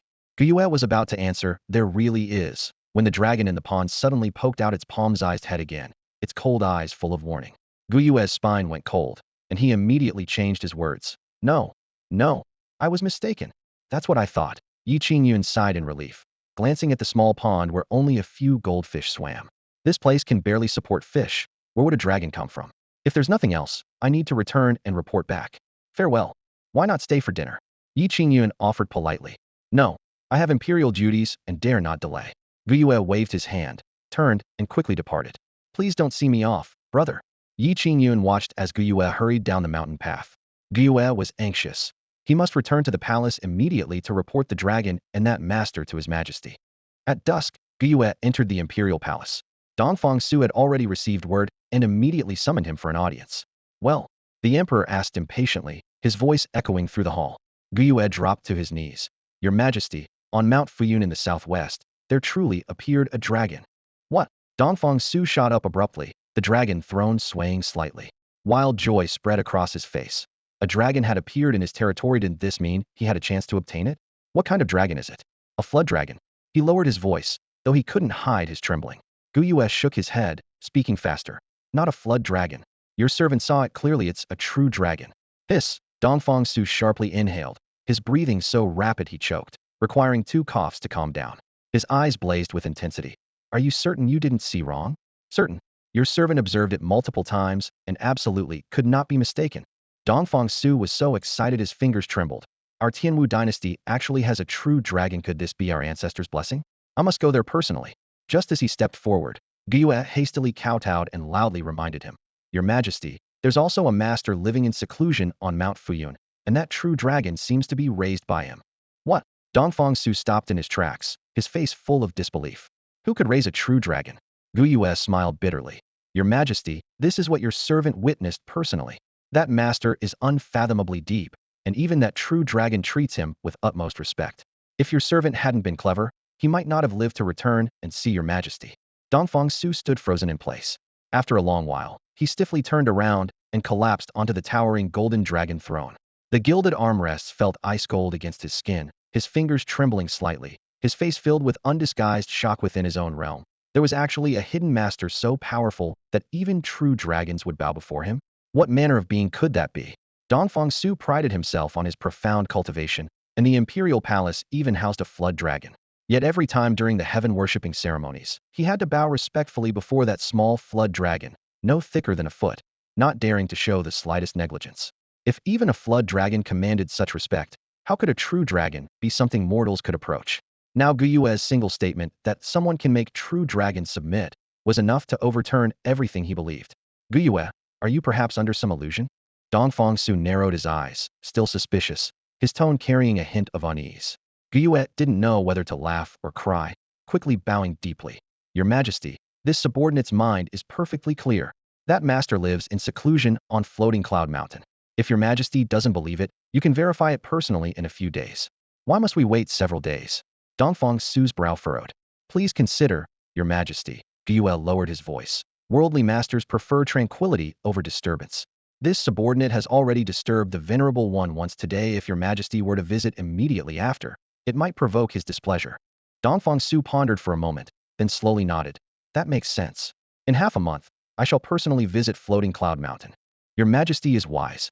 Guyue bowed to receive the command, secretly breathing a sigh of relief. Half a month later, at Heaven-Severing Mountain, this peak rose straight from the earth, majestic and reaching into the clouds. It was the highest peak within the Tianwu dynasty's territory, and also the traditional arena where the 3 sects Mystic Sword Sect, 9 Spirits Gate, and Taihao Gate held their martial competitions. Today marked the beginning of the competition, with disciples from all 3 sects gathering at the summit, their robes fluttering in the wind, their gazes fixed intently on the sky. Beneath the blue heavens, 3 figures moved and clashed, their sword qi, talisman light, and palm force weaving together into a dazzling curtain of light. They were none other than Su Changfeng, sect master of the Mystic Sword Sect, Gong Sunyu, gate master of 9 Spirits Gate, and Shin Gongwang, gate master of Taihao Gate. Since the morning bell had rung, they had been fighting for a full incense stick's worth of time, yet still couldn't determine a victor. The disciples held their breath in anticipation, none daring to blink. Suddenly, 3 afterimages landed simultaneously, the resulting wind scattering broken stones across the mountaintop. Su Chongfeng's robes remained undisturbed, with only a few strands of his long hair having come loose from their binding, his expression carrying a hint of barely concealed joy. Across from him, the purple-robed elder Qin cupped his fists and sighed. Sect Master Su's cultivation is profound. This Chun admits defeat. Gong Sun Yu, elegant in his plain robes, also cupped his fists and bowed his head. I, Gong Sun Yu, originally thought I could use this opportunity to gain an advantage over you both, but it turns out Sect Master Su is still superior. Both elders were renowned top-tier experts within the Tianwu dynasty, hoping to seize the initiative during their recent breakthroughs and force the Mystic Sword sect to submit. Who would have thought that Su Chongfeng had not only caught up, but even seemed to slightly surpass them, leaving both men frustrated yet unable to deny his superiority. Su Chongfeng returned their courtesy, saying softly, "Gentlemen, you're too kind." Though unwilling to accept defeat, Qin Gongwang couldn't help but ask curiously, "May I ask Sect Master Su, how did you manage to advance another level in such a short time?" Gong Sun Yu's gaze was equally intense. Their calculations had failed, leaving them full of doubts and eager to discover the secret behind Su Chongfeng's breakthrough. Su Chongfeng smiled and shook his head, his gaze gentle yet somewhat distant. "Sect secrets cannot be disclosed. Want to know how I achieved my breakthrough? Not a chance." Gong Sun Yu and Chun Gongwang exchanged glances, ultimately managing only bitter smiles. The 3 sects' martial tournament thus came to an end. The Mystic Sword sect had narrowly defeated the other 2 major sects, temporarily claiming the position of the foremost sect in the Tianwu dynasty. No one could guarantee that the rankings wouldn't be reshuffled at the next tournament, but at this moment, the Mystic Sword sect stood indisputably at the pinnacle. As soon as the tournament concluded, Su Chongfeng, the sect master of the Mystic Sword sect, hurriedly summoned Li Qingyun and his 2 companions. "Quickly, take me to Floating Cloud Mountain. I must personally pay my respects to that master." In his view, his breakthrough in just a few short days and his public defeat of 2 longtime rivals were entirely due to the heavenly treasures bestowed by that otherworldly master. Whether out of gratitude or propriety, he absolutely had to visit and express his thanks. Moreover, if he could establish good relations with such a figure, the Mystic Sword sect would surely benefit immensely in the future. Li Qingyuan and his companions dared not delay, immediately escorting their sect master as they set off directly for Floating Cloud Mountain. Meanwhile, on the official road below Floating Cloud Mountain, over 100 armored guards escorted 3 women as they slowly proceeded forward. 2 of them were Princess Tianyao, Qingyun, and her maid Xiaoqing. The other was a white-robed woman with skin like congealed snow and gentle features, resembling an elegant orchid. She was by Suyi, a disciple of the Nine Spirits sect and Chu Yenyu's close friend. Having heard from the princess about the otherworldly master hidden in the mountains, her curiosity was piqued, and she decided to accompany them. "Susu, let me tell you, that master has an eccentric temperament. When you meet him later, don't speak carelessly, or I won't be able to save you." Chu Yenyu whispered warnings along the way. Bai Suyi smiled gently. "If he's truly a master, I'll naturally be respectful. But if he doesn't live up to his reputation, I won't be polite." Chu Yenyu shook her head helplessly. Her friend had always been proud and rarely found others worthy of her regard. As the group was ascending the mountain path, they suddenly heard sharp sounds cutting through the air from the sky. Several streaks of light swept past the clouds and landed steadily on the slope ahead. The arrivals were none other than Su Chongfeng and Li Qinyuan's group. Chu Yenyu and Bai Suyi were momentarily stunned. Bai Suyi was the first to react, dismounting and bowing respectfully. Junior Bai Suyi pays respects to Sect Master Su. As a disciple of the Nine Spirits sect, she naturally understood the significance of the Mystic Sword sect's master. "What brings you here?" Su Chongfeng restrained his sword intent and inquired with puzzlement. Bai Suyi glanced at Chu Yenyu and answered truthfully, "I'm accompanying Princess Tianyao to pay respects to an otherworldly master." Su Chongfeng was slightly taken aback. "You're also here to visit that master?" At these words, both Chu Yenyu and Bai Suyi showed expressions of surprise. "Is Sect Master Su here for the same reason?" Chu Yenyu couldn't help but ask. Su Chongfeng nodded, and the atmosphere instantly became subtle. Even a figure like Su Chongfeng had come personally. This caused some of Bai Suyi's doubts to fade. Perhaps the person in these mountains truly was, as rumored, an unfathomable reclusive master. As they were speaking, clouds suddenly began rolling in the distant sky. A golden dragon carriage broke through the air, its overwhelming presence spreading across heaven and earth, causing even Su Chongfeng's heart to tremble. "His Majesty the Martial Emperor arrives." A long cry echoed through the mountain valley. The dragon carriage came to a stop before Su Chongfeng and the others. "Your Majesty the Martial Emperor." Su Chongfeng and the others were utterly stunned. What was happening today? How did even His Majesty the Martial Emperor come here? Dongfang Su stepped out from the golden dragon-patterned imperial palanquin, his sleeves fluttering slightly, with Gyue following closely behind. Seeing so many people gathered here, he was actually quite bewildered himself. After glancing around, his eyes first met with Su Chongfeng's.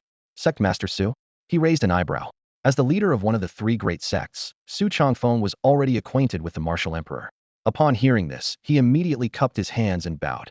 Greetings, Your Majesty. Before the pleasantries were finished, Dongfang Su turned his gaze to Chu Yinyu, a flash of memory crossing his eyes. You, aren't you that girl from the Prince of Pingshi's family? Chu Yinyu quickly bowed respectfully, her voice clear and crisp.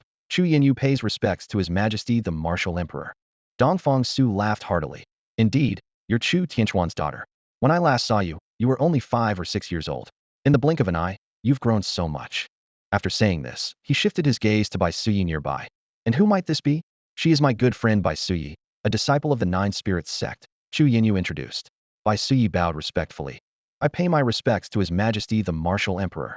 She was merely a Nine Spirits sect disciple, so Dongfang Su didn't pay much attention, only nodding in acknowledgement before turning back to Su Chongfeng with a puzzled expression. Sect Master Su, what brings you here? Su Chongfeng didn't hide anything. I came to pay respects to a master living in these mountains. You're also here to visit a master? Dongfang Su was taken aback. Su Chongfeng nodded, then asked in surprise, Your Majesty as well? Dongfang Su gave a light affirmative. Chu Yinyu was equally confused. Could it be that the master we're all seeking to visit is the same person? The two men looked at each other in bewilderment. If there truly wasn't a second master in these mountains, then the answer was obvious. It seemed almost too coincidental. Dongfang Su laughed cheerfully. Let's go then. Since we've met, let's visit that master together. That would be wonderful. It's Yinyu's honor to travel alongside Your Majesty. Su Chongfeng and Chu Yinyu naturally had no objections.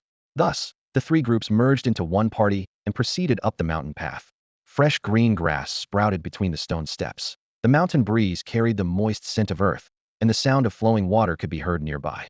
Before reaching the summit, a rich aroma came wafting on the wind. It smells so good. Su Jinger's little nose twitched, and her eyes lit up. Achoo! But Bai Suyi was overwhelmed and sneezed. Chu Yinyu frowned slightly. This fragrance has a spicy quality to it, quite peculiar.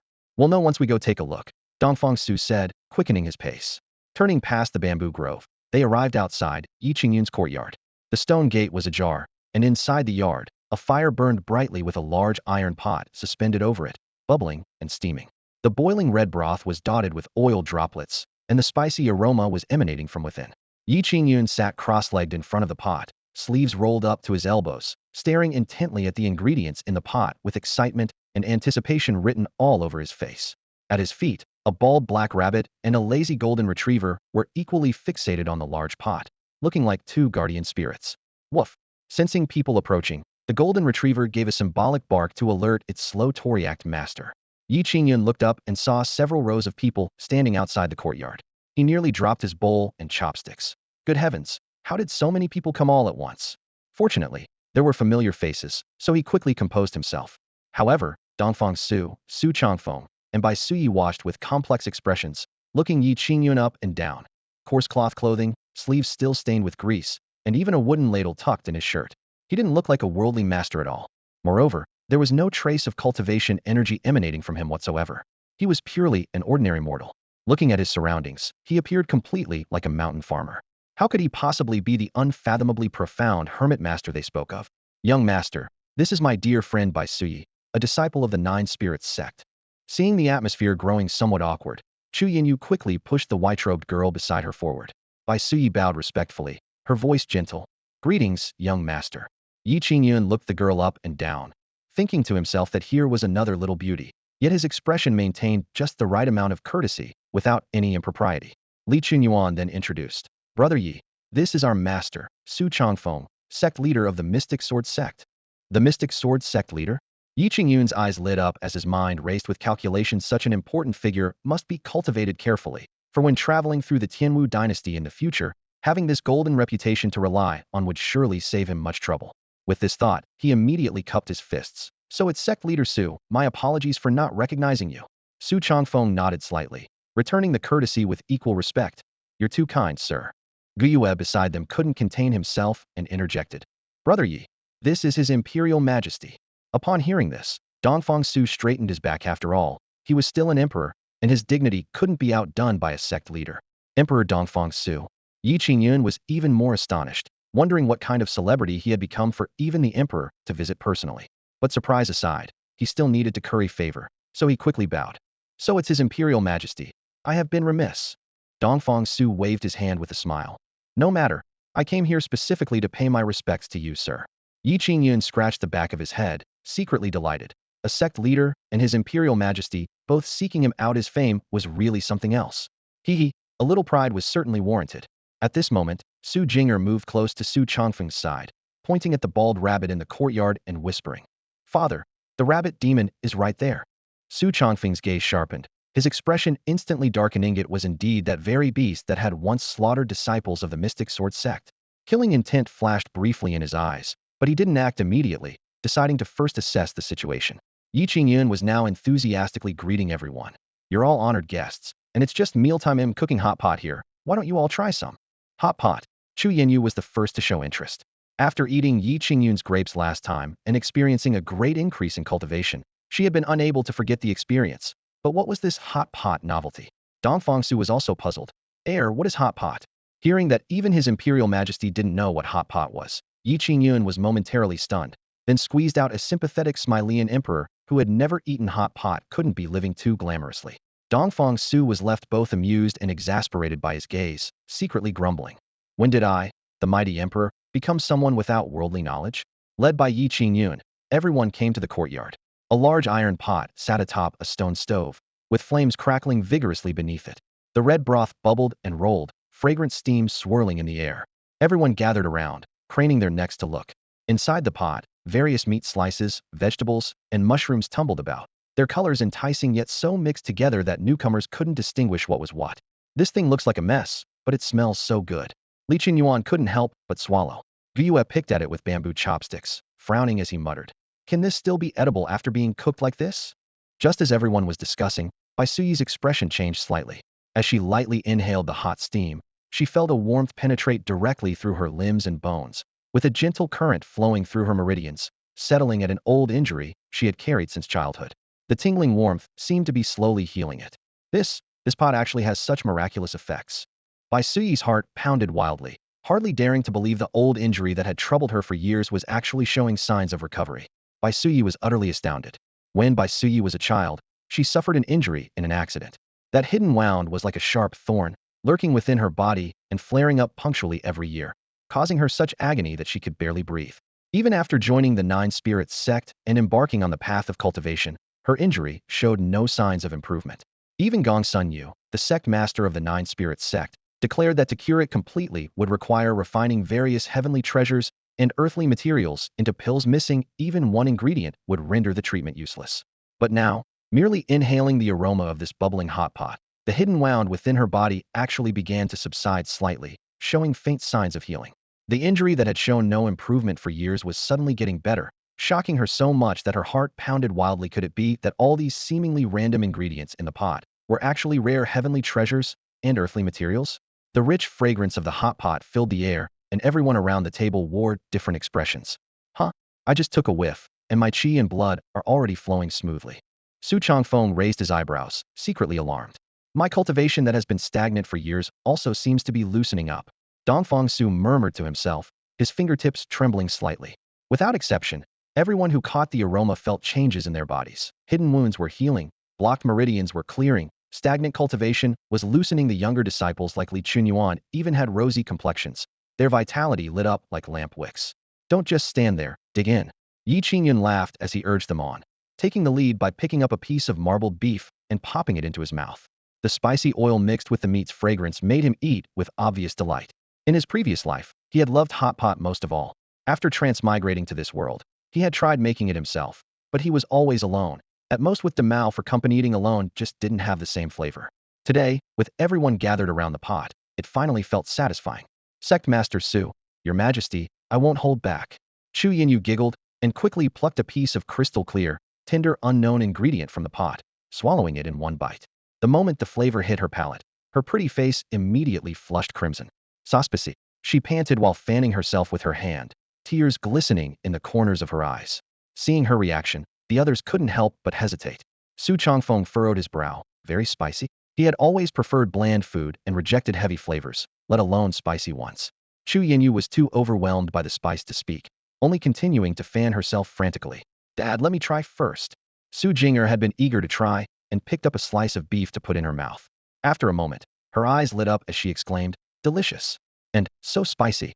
Her cheeks also quickly turned red, but she was full of delight. Li Chunyuan and Zhao Wanchun followed suit. Though both felt the spice hit their throats directly, they were more conquered by the fresh fragrance. This is absolutely delicious. The chubby Zhao Wanchun exclaimed repeatedly, his chopsticks barely stopping. He considered himself the best at eating, but the texture and aroma of this hot pot made him feel like he'd discovered a new world, praising it endlessly while frantically adding more ingredients to the pot. The oil bubbled and churned, the red broth gurgled, and everyone either frowned, showed delight, or shouted with pleasure. The atmosphere suddenly became lively. Yet deep down, everyone was aware that this pot seemed to offer more than just good taste. It was quietly mending their wounds and deficiencies. Could it really be this delicious? Su Chongfeng looked suspicious, his curiosity beginning to stir. Sectmaster, please try it. It's really delicious. Li Chunyuan urged with a beaming smile. Well then, I'll give it a taste. But if it's too spicy, I won't touch my chopsticks again. Su Chongfeng sat upright with a serious expression. He probed his chopsticks in the bubbling red oil for quite some time before finally picking up what seemed like a harmless vegetable leaf. Didn't want to eat meat, thinking vegetables would surely be milder. Yi Qingyun was about to warn him, but his words came too late. The moment the leaf entered his mouth, the burning spiciness exploded instantly, and Su Chongfeng's face changed dramatically. Holy crap, this is way too spicy. He screamed internally while desperately maintaining his composure. I am the sect master. I am a grandmaster of my generation. I absolutely cannot show weakness in front of His Majesty and the younger generation. So he forced himself to chew slowly and even nodded slightly. It tastes quite good. Everyone stared at him intently. Sect master, your face. Li Chunyuan opened his mouth. What about my face? Su Chongfeng was stunned. Dad, your face is even redder than mine, and your forehead is sweating. Su Jinger teased. Yi Qingyun chuckled. Sect master Su, the vegetables in hot pot are actually the spiciest. Vegetables absorb flavors easily and soak up more oil, so they absorb almost all the spiciness. Su Chongfeng's mouth twitched, nearly cursing out loud. Why the hell didn't you say so earlier? Now caught between a rock and a hard place, he could only laugh dryly. Hee, how interesting. I must try some too. Dongfang Su couldn't help but speak up. Your Majesty, please let this servant try it first. Guyue quickly intervened. No matter, Sect Master Su and the others have all eaten it, so why can't I? Dongfang Su waved his hand and directly picked up a chopstick full, putting it in his mouth. After chewing twice, his eyes lit up like stars. Truly delicious. As an emperor, countless delicacies had long numbed his taste buds, but this hot pot brought an unprecedented wonderful experience. Painfully spicy yet comfortable. Various ingredients mixed together without conflict, instead blending into a unique savory fragrance. This is truly a heavenly delicacy. Dongfang Su praised sincerely. Guyue watched in amazement. His Majesty hadn't shown such an expression in many years. He quickly tried a chopstick full himself. TSK, indeed delicious. At this moment, only Bai Suyi had yet to touch her chopsticks. In truth, she wanted to try it, but the bubbling red oil, the messy mix of vegetables cooking together, plus everyone's chopsticks constantly dipping into scene of sharing from the same pot, instinctively repulsed her germophobic nature. Susu, aren't you eating? This is really good. Chu Yinyu ate until she was covered in fragrant sweat, her lips red from the spice. Bai Suyi smiled awkwardly. I'll pass, you all enjoy. All right then. Chu Yinyu buried her head and continued feasting heartily. Everyone ate with gusto, and Yi Qingyun felt happy watching them, his spirits much higher than when eating hot pot alone. Unfortunately, Demao and the rabbit crouched nearby waiting for ages without getting even a scrap. Soon, the large pot of food was completely devoured. Zhao Wanchun still wasn't satisfied and picked up the pot, wanting to drink the hot pot broth directly. Yi Qingyun was so frightened he quickly pressed down on the pot rim. This guy was truly wild. Even wanting to drink the hot pot soup, wasn't he afraid of being killed by the saltiness? Unable to drink the soup, Zhao Wanchun reluctantly put the pot back down. Yi Qingyun looked around at everyone and asked with a smile. Everyone, are you satisfied with the meal? Satisfied. Satisfied. Delicious, everyone chorused. This is truly the most enjoyable meal I've ever had. Dongfang Su sighed sincerely. In the midst of this lively atmosphere, Li Chunyuan's face suddenly changed drastically. My cultivation. Boom. He felt a ball of fire explode in his abdomen. The next moment, his realm broke through directly. I think I've broken through, Li Chunyuan said in a daze. The hall fell silent instantly, as everyone turned to look at him. Li Chunyuan circulated his true essence, and the spiritual power within his body surged like a mountain torrent. his aura several times stronger than before. I've broken through to the middle stage of source gathering, he exclaimed with uncontainable joy. What should have required half a year of arduous cultivation had been naturally overcome after simply finishing a hot pot meal, leaving his entire body feeling indescribably refreshed. Wait, I think I'm about to break through too. Zhao Wangchun clutched his chest and shouted. As soon as he finished speaking, spiritual energy exploded from within him like a tide, and he stepped directly from the great perfection of spirit opening into the early stage of source gathering. I've broken through too. Su Jing'er cried out in surprise. Spiritual light flashed at her brow as her cultivation advanced from the late stage of spirit opening to the great perfection of spirit opening. 3 fellow disciples had broken through in succession, and all had shattered bottlenecks that were just one step away from completion. This could no longer be explained as mere coincidence. At that moment, Chu Yinyu's expression suddenly changed. I'm about to break through too. Before she could finish speaking, spiritual mist burst around her body as her realm leaped from the late stage of spirit opening directly to the great perfection of spirit opening. Bai Suyi watched with her mouth slightly agape. The last time Chu Yinyu had advanced from the middle to late stage of spirit opening had already shocked her, and now in such a short time, she had broken through again, standing shoulder to shoulder with herself. Your Majesty, I feel like I'm about to break through too. The palace guard Guyu suddenly exclaimed. What? You're breaking through too? Martial Emperor Dongfang Su stared at him in disbelief. In an instant, Guyu's aura surged as he crossed from the early stage of core condensation to the middle stage. The core condensation realm typically required 10 years of arduous cultivation to advance even one small stage, yet he had accomplished it in the blink of an eye, sending shockwaves through everyone's hearts. The consecutive breakthroughs made everyone realize this was no coincidence. They all looked toward Yi Qingyun, then simultaneously recalled the hot pot that was still steaming hot. Could it be that the hot pot we just ate caused our breakthroughs? Li Qingyuan couldn't help but say. Very likely. Guyu nodded repeatedly. Meanwhile, Su Changfeng and Dongfang Su also sensed changes within themselves. Though their cultivation hadn't advanced, they had silently gained a sense of clarity enlightenment. Such fortune was 1 in 10,000. Their spiritual platforms became clear and empty, with the boundless Tao seeming to unfold before their eyes. Su Changfeng was struck speechless with shock. Dongfang Su's expression changed dramatically, and as the two men's eyes met, each read barely suppressible ecstasy in the other's gaze. This is simply miraculous, someone whispered in amazement. A single hot pot meal had caused several people to break through and 2 masters to achieve enlightenment, truly inconceivable. I never expected that at my current level of cultivation, I could still achieve enlightenment. This hot pot meal was truly worth it. Dongfang Su sighed deeply. I've also achieved enlightenment. Many confusions in my past cultivation have suddenly become clear. It truly brings joy to the heart and spirit. Su Changfeng said. As soon as he finished speaking, everyone froze in place. 2 renowned powerhouses had actually achieved enlightenment on the spot. The terrifying aura still churned through the air, making everyone's scalp tingle. Yi Qingyun stood to the side, listening in bewilderment. How could a simple hot pot meal lead to first a breakthrough, then enlightenment? The pot contained nothing but ordinary ingredients, and aside from feeling stuffed, he experienced no unusual phenomena whatsoever. Yi Qingyun muttered to himself. Could it be that because he had no cultivation, the hot pot had no effect on him? Just as this thought arose, Su Changfeng and Dongfang Su simultaneously stood up, solemnly cupped their hands, and bowed deeply to Yi Qingyun. Thank you for your generous gift, senior. With the 2 powerhouses taking the lead, the others naturally dared not be negligent. Except for Bai Suyi, everyone bowed in unison. Thank you for your generous gift, senior. Yi Qingyun felt thoroughly embarrassed by their reverence.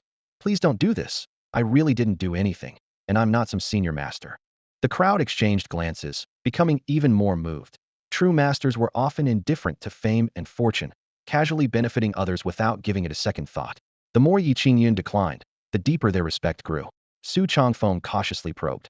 Master, was there perhaps some heavenly treasure simmered in that hot pot? What heavenly treasures? Yi Qingyun shook his head. They were just common materials you can find anywhere in the courtyard. As his words fell, everyone's hearts trembled.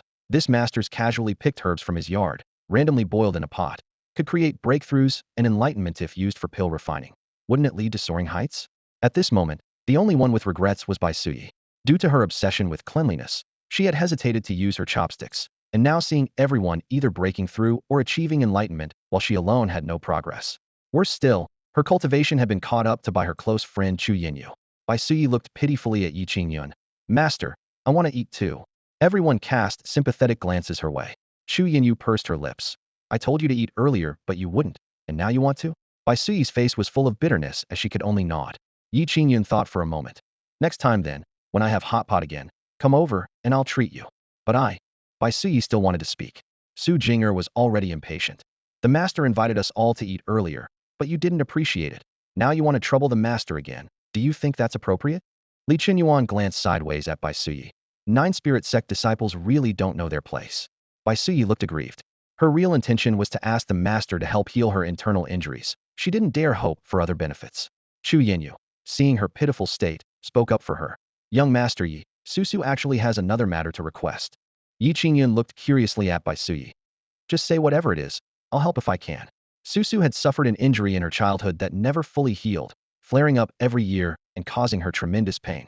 Please, young Master Yi, lend us your aid and help Susu.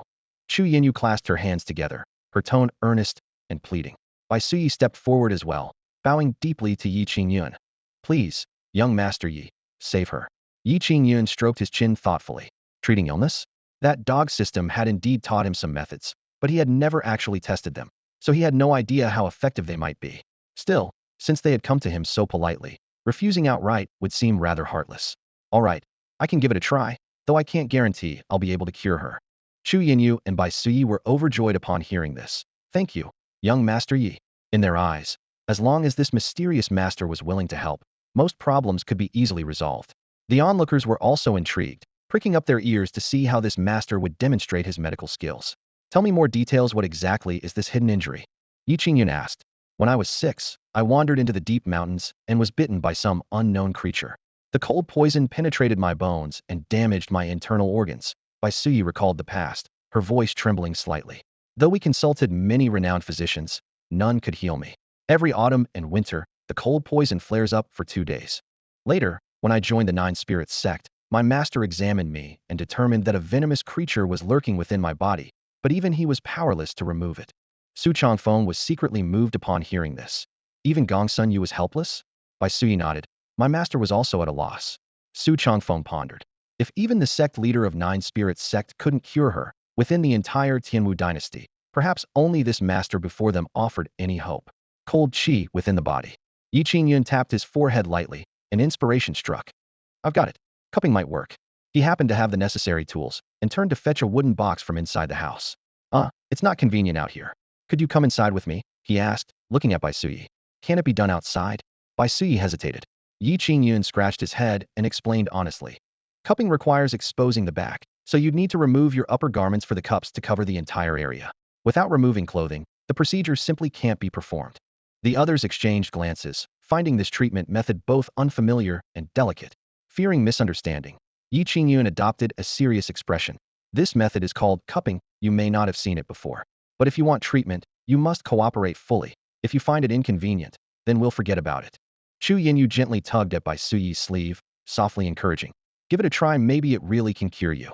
Bai Suyi bit her lip for a moment, then finally nodded. Young Master Yi, let's go inside. That phrasing sounds rather odd. Yi Qingyun nearly let his thoughts wander, quickly steadying his mind as he picked up the wooden box and entered first. Bai Suyi followed closely behind. Suddenly, Chu Yinyu, remembering she was also a woman, spoke up. Young Master Yi, may I come in to observe? You may, came Yi Qingyun's reply from inside the room. Chu Yinyu immediately entered as well. Father, I want to go take a look too. Su Jing'er was equally curious and itching to see. Go ahead, but don't disturb the master. Su Changfeng instructed. I know. Su Jing'er replied cheerfully and quickly followed behind Chu Yinyu into the room. The rest of the men could only wait outside the door. Inside the room, Yi Qingyun had already brought over a folding chair and unfolded it with several clicks, just right for someone to lie flat on. Remove your upper garments and lie face down on the chair. Yi Qingyun said seriously. Bai Suyi bit her lip lightly, looking embarrassed. After all, she was a woman, and having to undress in front of a grown man was truly mortifying. Do I need to remove everything? Her voice was barely audible. Yes, leave nothing on. Yi Qingyun nodded, though he silently justified to himself that cupping required removing clothes. She wasn't trying to take advantage. Then, please turn around first, young Master Yi. Bai Suyi's voice trembled. All right. Yi Qingyun responded and obediently turned his back, directing his gaze toward the window completely out of sight. Seeing him turn away, Bai Suyi began slowly unbuttoning her clothes. One piece, then another, and soon her fair, smooth shoulders and curves were revealed. Chu Yinyu and Su Jing'er unconsciously held their breath, their gazes glued to her. Su Jing'er even secretly looked down at herself. How could hers be so big? Though Chu Yinyu was her close friend, She had never seen Bai Suyi in such a state, and a subtle jealousy arose in her heart. Feeling her cheeks burn under their stares, Bai Suyi quickly lay face down on the chair, her hair cascading over her shoulders. Young Master Yi, I'm ready. Only then did Yi Qingyun turn around. At first glance, he was nearly petrified. This was too big. Fortunately, being well experienced, he only froze for a moment before returning to normal, opening his wooden box and taking out bamboo tubes. He lit a candle, its flame flickering. Yi Qingyun warmed the first bamboo tube slightly over the fire and moved decisively. Miss Bai, we're about to begin. As his words fell, the bamboo tube was firmly placed on Bai Suyi's spine. The hot air instantly drew away the warmth from her skin, and Bai Suyi let out a soft hum, feeling both nervous and curious. The second one, the third one. In no time, 8 bamboo tubes were neatly arranged on her snow-white back, the skin sucked up into small mounds. Chu Yinyu and Su Jing'er stared in amazement. What kind of treatment was this? They had never heard of such a thing. Done. Remove the bamboo tubes after half an hour. Yi Qingyun wiped the sweat from his forehead. It wasn't from exertion, but from restraint. Having such a beautiful woman so close made maintaining composure quite difficult. That's simple. Chu Yinyu couldn't help asking. That's simple. Yi Qingyun replied calmly. Half an hour passed. Yi Qingyun removed the bamboo tubes, one by one. 8 dark circular marks stubbornly remained on Bai Suyi's back, looking so ghastly that both Su Jing'er and Chu Yinyu frowned in disgust. Yi Qingyun examined the bamboo tubes closely, his expression growing stern. There really are poisonous insects. What? All 3 women were startled, their gazes immediately focusing on his hands. Yi Qingyun gently scraped with a bamboo piece, and indeed some silver-white insect corpses fell from inside the tubes. 8 bamboo tubes were emptied, each revealing the corpses of white insects.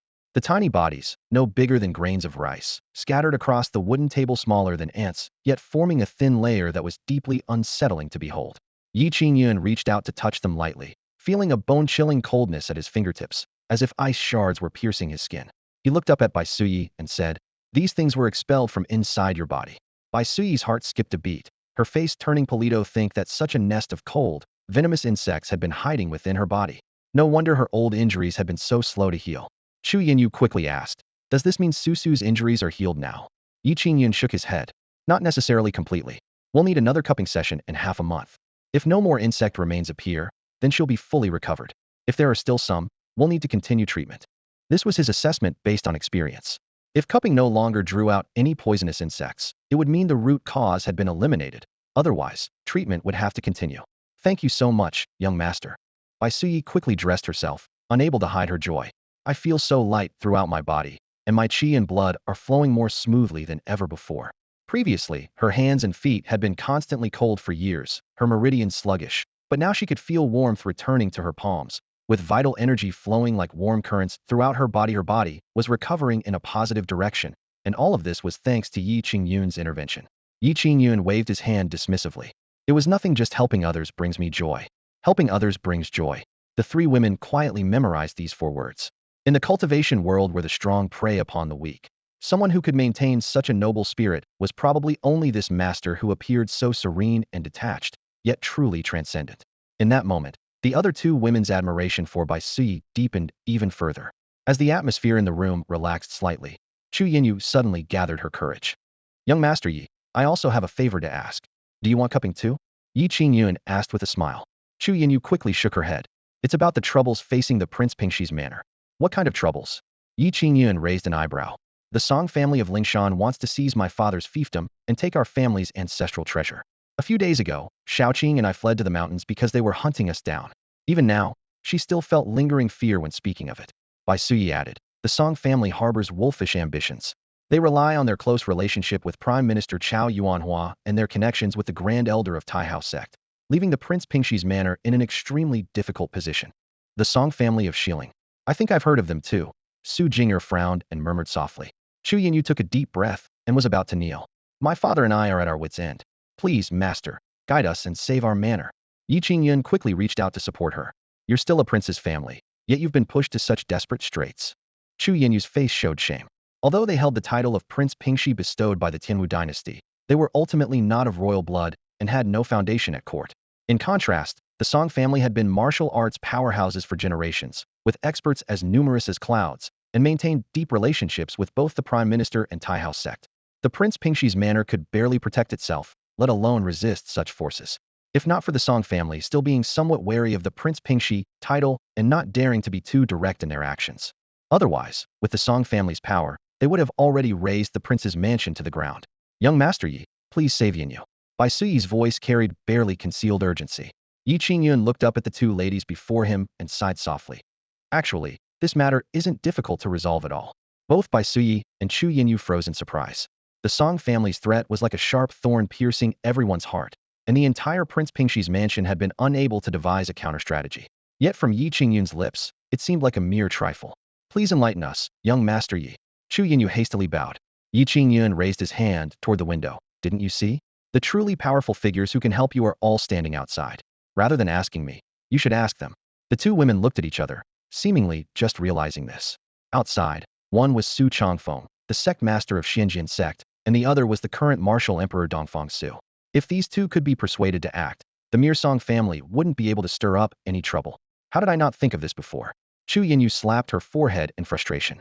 Recalling the scenes of drinking and sharing hot pot with Su Changfeng and Dongfang Su, she wanted to slap herself twice. She should have spoken up earlier.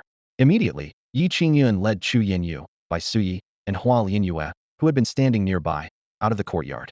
Sect Master Su, Your Majesty the Martial Emperor, this junior has a favor to ask. Yi Qingyun took the initiative to speak. After all, Chu Yinyu had first sought his help, so he should naturally serve as the intermediary.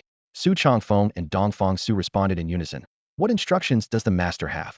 Yi Qingyun had long grown accustomed to being called master, so he didn't dwell on it and concisely explained Chu Yinyu's predicament to the two men. That's the situation. I'm merely a wandering hermit with no power to intervene, so I can only entrust this to you both. Su Changfeng and Dongfang Su exchanged glances, both feeling somewhat amused. If even you are considered powerless, then the world is left with nothing but useless people. Su Changfeng clasped his fists. Master, rest assured. Since the Song family has dealings with the Tai House sect, I'll personally visit the Tai House sect and have a good talk with Chen Gongwang. He owed Yi Qingyun the deepest debt of gratitude. Heavenly treasures had helped him break through realms. He had triumphed at the three sects' martial assembly. His three disciples had gained enlightenment here, and he himself had made great progress. The mere Song family was nothing more than a trivial matter to him. Thank you, Sect Master Su. Chu Yinyu and Bai Suyi bowed in gratitude together. Dongfang Su stroked his beard, anger appearing between his brows. I never expected such audacious behavior right under my nose. The Song family has good relations with Prime Minister Chao Huayuan? I'll go ask right now who gave them such courage. Chu Yinyu bowed again. Thank you, Your Majesty. With Su Changfeng and Dongfang Su intervening, Prince Pingxi's mansion no longer had any worries. No matter how strong the Song family was, they were nothing more than ants. At this moment, the Song family remained completely unaware that their fate had been casually decided. After everyone finished the hot pot and gained their insights, they took their leave one by one. The courtyard instantly became empty. Sigh, it's quiet again. Yi Qingyun leaned against the doorframe, looking at the stone path under the moonlight, his tone flat, but unable to hide his disappointment. The mountain was ultimately lonely, and he had always preferred liveliness. I'll go down the mountain for a walk tomorrow. The next day, before dawn broke, Yi Qingyun locked his courtyard gate, carried a food basket, and descended the stone steps with Damao and the little white rabbit. At the foot of the mountain, the market was hung with lanterns, vendors' calls rose and fell, and the aroma of cured meat mixed with the sweet fragrance of fresh fruits in the cool morning breeze was very lively. He chose a tea house by the window and went up to a private room on the second floor. The proprietor served freshly brewed Biluakun tea, with misty steam curling up. Downstairs, an old storyteller in gray robes tapped his wooden block and spoke with flying spittle about bloody vendettas in the martial world. The customers held their breath listening, even forgetting to sip their tea. But Yi Qingyun burst out laughing. This old, tired story can still fool people? With this laugh, the storyteller downstairs felt as if pricked by a needle and glared up at him. The customers present also turned around in unison, their eyes full of displeasure. The other customers in the venue also glared angrily at Yi Qingyun. What are you laughing at, young master? The old storyteller asked with evident displeasure. Yi Qingyun quickly waved his hands, shaking his head with a smile. Nothing at all. Please continue, sir. The old man withdrew his gaze, brushed the folding fan on his table, and resumed his tale in a booming voice. In the tea house, cups clinked softly as the audience listened with rapt attention. But moments later, Yi Qingyun burst into laughter again with a puff. The old man's voice faltered as he looked up once more. The surrounding patrons turned their disapproving gazes toward the young man. Boy, we're enjoying the story, and you're disrupting it. A burly man shot to his feet, his stool scraping harshly against the floor. Yi Qingyun ignored the burly man and addressed the storyteller directly. Old sir, You've been telling this story for many years, haven't you? The old man was taken aback. What do you mean, young master? You've been telling this story for decades, and it always receives thunderous applause. But listening to it, I can't help but laugh. I'm not mocking you, it's just that this story is so outdated. The tea table shook with a loud bang as the burly man slammed his palm down, causing tea to slosh over the rim of his bowl. How dare you call the tale of the green sword hero outdated? The old man also let out a cold laugh. I've been telling stories for 30 years. The green sword hero has been beloved since its creation and remains timeless. You keep laughing and call it cliché. You have any justification for that? The other patrons began voicing their criticism. Where does this young man get such audacity? Such a classic legend could be sung for 100 years. Impudent boy, didn't your elders teach you any manners? The crowd's support emboldened the old storyteller, and he raised his hand for silence. Young man, apologize to me, and we'll let this matter rest. Qingyun had no intention of making trouble, but faced with such condescension, his expression hardened. Why should I apologize? I merely said this story is old and hackneyed, and that I could tell it better. His words caused an uproar throughout the tea house. The old storyteller burst into laughter. Haha, I've never seen such an arrogant young man. Fine, fine. Then I'll give you the stage. He immediately left the platform, slammed his wooden gavel on the table, and said, Come, let me hear what masterpiece you can produce. Qingyun stepped forward calmly. If I tell it better than you, this livelihood might need a new owner. Don't regret it later. The old storyteller puffed out his chest proudly. I, Huang, have been telling stories for 30 years. This is how I make my living. If you can truly take it from me, I'll kowtow to you 3 times in front of everyone. Qingyun stared at him for confirmation. Do you truly mean that? Absolutely. Old Huang's voice rang out clearly. All these guests can bear witness. The tea house patrons nodded in agreement, their expectant gazes shifting between the two men. In truth, while storytelling appeared simple, the real challenge lay in mastering the craft. The Huang family had been storytellers for generations, and old Huang had trained his voice and refined his delivery under his father's guidance since childhood, building a solid reputation over 30 years. Everyone believed this young man wouldn't last 3 sentences. Let's see how this boy gets himself out of this mess, someone whispered. Young people these days really don't know their place. Another shook his head. Murmurs rose and fell throughout the room, but Qingyun remained composed. He adjusted his sleeves and took his position behind the storytelling table. The crowd of patrons settled in to watch the spectacle unfold. Qingyun stepped onto the stage with composed confidence, his expression serene and unruffled.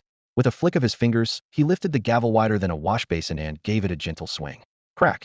The crisp sound exploded like an invisible hammer striking everyone's eardrums, instantly silencing the entire tea house. Qingyun surveyed the crowd below, his voice measured and unhurried. Today, I, Qingyun, shall tell you all a tale. However, this story I'm about to share is one you may have never heard before. It's called The Legend of the Condor Heroes. The Legend of the Condor Heroes? A wave of bewilderment swept through the audience. The title was both unfamiliar and peculiar. In the corner, the veteran storyteller Old Huang curled his lip and muttered under his breath, utter nonsense. Qingyun merely smiled faintly, his words flowing like pearls. 100 years ago, the Southern Song dynasty was crumbling under storms, with foreign enemies at the gates and fires of war blazing across the land. Our story begins in those turbulent times. He paused briefly. On that day, snow filled the sky as a Taoist priest trudged through the drifts, passing by Nyo family village. As he narrated, he painted vivid pictures of the winter night's frost, the dim lights of village homes, and the priest's straw sandals. Initially, the tea patrons listened with casual amusement, but gradually, all eyes became riveted on Qingyun. When he described how the Yang Tiexin and Guo families met with disaster, tables shook with angry fists. Wanyan Honglai is truly despicable. Why didn't Qiu Chuji finish him off with one sword strike? Curses erupted one after another, fury burning through the entire tea house until it buzzed with agitation. Old Huang listened with his scalp tingling. His prepared old routine about the green sword hero now seemed like a paper lantern ready to tear at the slightest touch. Seeing the crowd's reaction, Qingyun chuckled inwardly. He knew he wasn't following conventional storytelling methods, but with the vast treasury of classics in his mind, he could speak for 100 years without repetition. He continued the tale. The 7 freaks of Jiangnan stormed the misty rain tower at night, battling fiercely with Qiu Chuji as weapons clashed and furniture flew. Then both sides shook hands and made a pact, agreeing to each seek out the orphaned sons of the Guo and Yang families. The scene shifted as the 7 freaks embarked on their journey to the northern desert. Yellow sand buried their feet, bitter wind cut their faces, until finally at the desert's edge they found a lone child. Crack! The gavel fell again, making everyone's shoulders jump. Qingyun called out loudly. To learn what happens next, please listen to the next installment. With that, He bowed with cupped hands, his expression still as calm as clouds and gentle as wind. The tea house seemed suddenly plunged into darkness as everyone snapped back to reality, feeling utterly unsatisfied. Why did you stop? Who did the seven freaks find? The Gui child? The Yang child? Keep going. Amid the clamor, Yi Qingyun smiled. Gentlemen, I am not actually a storyteller. Only then did the crowd remember there was a real storyteller still standing behind. They turned in unison to see old Huang's face ashen gray, as if his soul had been drained, his lips moving but no words emerging. After a long moment, his throat worked, and he suddenly burst into tears. I've been telling stories my whole life, only to realize today that I'm a frog at the bottom of a well. Yi Qingyun was taken aback. Why was the man crying? He scratched his head and was about to step down when suddenly a middle-aged man in a blue robe hurried forward, bowing deeply with trembling voice. Young master, I am the proprietor of this tea house. Might I request that you continue with another segment for our guests? The tea house owner stepped forward. He had been leaning against a pillar, sipping tea and watching the scene unfold. When he saw Yi Qingyun leap onto the storytelling platform, his heart was filled with disdain and knew exactly what old Huang was capable of. So how could some wet-behind Thier's youngster possibly compare? The boy would surely embarrass himself in front of everyone. But within less than half an incense stick's time, Yi Qingyun's words flowed like pearls falling onto a jade plate, full of emotion and vivid expression. Applause and gasps of amazement rose and fell throughout the hall, completely overshadowing old Huang's thunder. Glancing at the crowd of tea patrons loudly clamoring for one more segment, the owner immediately understood how popular Yi Qingyun's storytelling was. This kind of sensational effect was something old Huang hadn't enjoyed in years. Unable to sit still any longer, he rushed forward in quick strides, his face beaming with respectful smiles as he made his request. Young master, if you would be willing to become a regular storyteller at our humble establishment, it would surely benefit us both. In his mind, tea houses and storytellers naturally complemented each other, and keeping a talented performer was more valuable than replacing several sets of tables and chairs. However, Yi Qingyun simply shook his head, his tone calm. I'm not a professional storyteller. If everyone wishes to continue listening, please let that elderly gentleman carry on. With that, he shook his sleeves and left the platform, as graceful as if the wind itself were hidden in his robes.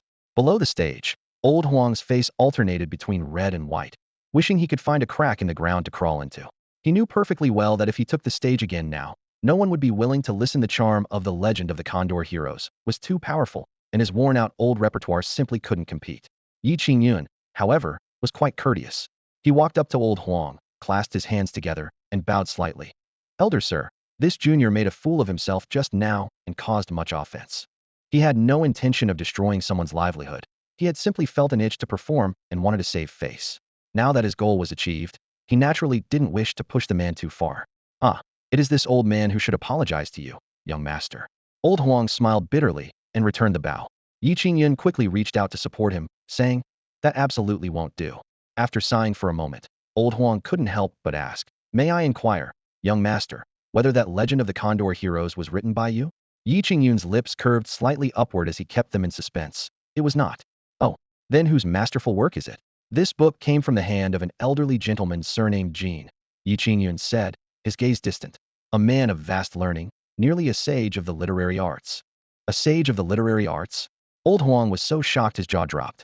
Wouldn't that make him practically an immortal? Where might this person be now? This old fool would like to pay him a personal visit. Yi Qingyun gently shook his head. Master Jean has already passed away. Upon hearing this, old Huang sighed with regret. What a pity, what a pity. Yi Qingyun consoled him. Though the master has departed, he left countless magnificent stories for future generations, which is comfort enough for us. The tea patrons around them continued staring at Yi Qingyun with eyes so intense they seemed ready to nail him to the stage. Old Huang looked around and advised in a low voice with a bitter smile. Young master, you'd better go up and tell another segment. Otherwise these customers won't let this matter rest. The tea patrons all nodded in unison, and several bold ones even raised their hands as if to drag him back up. Yi Qingyun helplessly raised his hand in acknowledgement. Very well, I'll continue with another segment for everyone. He stepped back onto the storytelling platform, and the moment he stood steady, applause and whistles crashed over him like waves. Old Huang sat down in the front row, his eyes showing not a trace of jealousy, but rather anticipation like that of a child. Yi Qingyun continued with the legend of the Condor heroes, his voice sometimes soaring high like clashing metal, sometimes dropping low like night rain tapping on eaves. The audience listened so intently they forgot to drink their tea. When Yi Qingyun reached the part where the seven freaks of Jiangnan recognized Guijing, everyone present cheered enthusiastically. When the crowd heard about Guijing bending his bow to shoot the great eagle and being honored as the Golden Blade Prince Consort, they erupted in thunderous cheers. The tea house was already packed to capacity, and upon hearing this thrilling episode, the audience's roars surged like waves. Even the street outside was crowded with passers-by craning their necks to listen, each one captivated. Never before had they heard such exhilarating storytelling. It was as if they had been transported into an entirely new world of martial arts. Seeing the atmosphere at its peak, the storyteller Yi Qingyun added the arena tournament scene. How that young master, relying on his martial skills, made improper advances toward Mu Nianzi. How Mu Yi stepped forward to intervene, but was struck down instead. How Guijing, watching from below with burning rage, pushed off with his feet and soared like a swallow through the air, landing steadily on the platform. Bang! He struck the table with a resounding blow. To learn what happens next, please listen to the next installment. As his voice faded, the sun had already slanted westward, and the tea house lanterns were just being lit. After speaking for most of the day, Yi Qingyun's throat felt parched, as if scorched by fire. The proprietor quickly brought hot tea and pastries, and only after taking a few sips could he catch his breath, thinking to himself, this work truly isn't something just anyone can handle. Yet the audience remained unsatisfied. Someone lifted the curtain and asked, young master, will you return tomorrow? I'd like to wait here from early morning. I won't sleep well tonight. Another person pressed closer with questions. Is that young master on the platform a descendant of the Yang family? If the Guo and Yang families truly fought, who would emerge victorious? Yi Qingyun was both amused and exasperated. If I came every day, wouldn't I truly become a professional storyteller? Everyone, I won't be coming tomorrow. The disappointed sighs from the crowd nearly lifted the roof. He added, but I will tell the continuation of the legend of the Condor heroes in detail to old Master Huang, and he will continue the tale for you all. Only then did the crowd breathe a sigh of relief. As long as they could still hear the story, anyone could tell it. Old Huang was stunned for a moment. Then his eyes reddened with gratitude as he bowed with his walking stick. Young master's generosity, how dare this old fool accept? He then asked for his name. Yi Qingyun replied, my surname is Yi Qingyun, and I live on Floating Cloud Mountain. Old Huang quickly said, if the young master doesn't mind my advanced age, I would like to form a friendship across generations with you. Yi Qingyun clasped his fists in return. This junior could ask for nothing better. Having said this, he woke up Mao and the rabbit, who had been sleeping soundly curled up at the corner of the table, shouldered his bundle, and left the building. The sky had grown darker, and the alley lights were sparse. Just as he turned the street corner, 5 people approached from the opposite direction. At the front was a young master, with rosy lips and white teeth, gently waving a folding fan in an elegant manner, followed by 4 burly men with fierce demeanors who were clearly attendants. Stop right there. The young master raised a hand to block his path, speaking with an imperious tone that brooked no refusal. I love your stories. Come with me now and tell me the entire tale. Yi Qingyun raised an eyebrow as he looked her over, saying calmly, Miss, I don't believe I know you, so I must decline your invitation. The other party was startled. You actually saw through my male disguise? Yi Qingyun sighed and shook his head. Miss, if you want others not to see through your disguise, you should at least bind your chest a bit tighter. The young master was stunned by Yi Qingyun's words. She looked down at her attire and suddenly remembered she was still dressed as a man, with an exquisite folding fan tucked at her sleeve. Oh my, she had almost forgotten about that. Realizing she was actually a woman, her cheeks flushed slightly, but she wasn't embarrassed. Instead, she lifted her chin and said seriously, whether I'm male or female doesn't matter. What matters is that I want to continue hearing your stories. As long as you tell them well and entertain me, I'll reward you handsomely. Her tone made it sound as if she was bestowing a great favor upon Yi Qingyun, and if he didn't immediately kneel and kowtow, he would appear ungrateful. Yi Qingyun's mouth twitched as he thought to himself, lady, I'm not a storyteller. But he remained polite on the surface, saying, Miss Ahem, young master, I'm not a storyteller.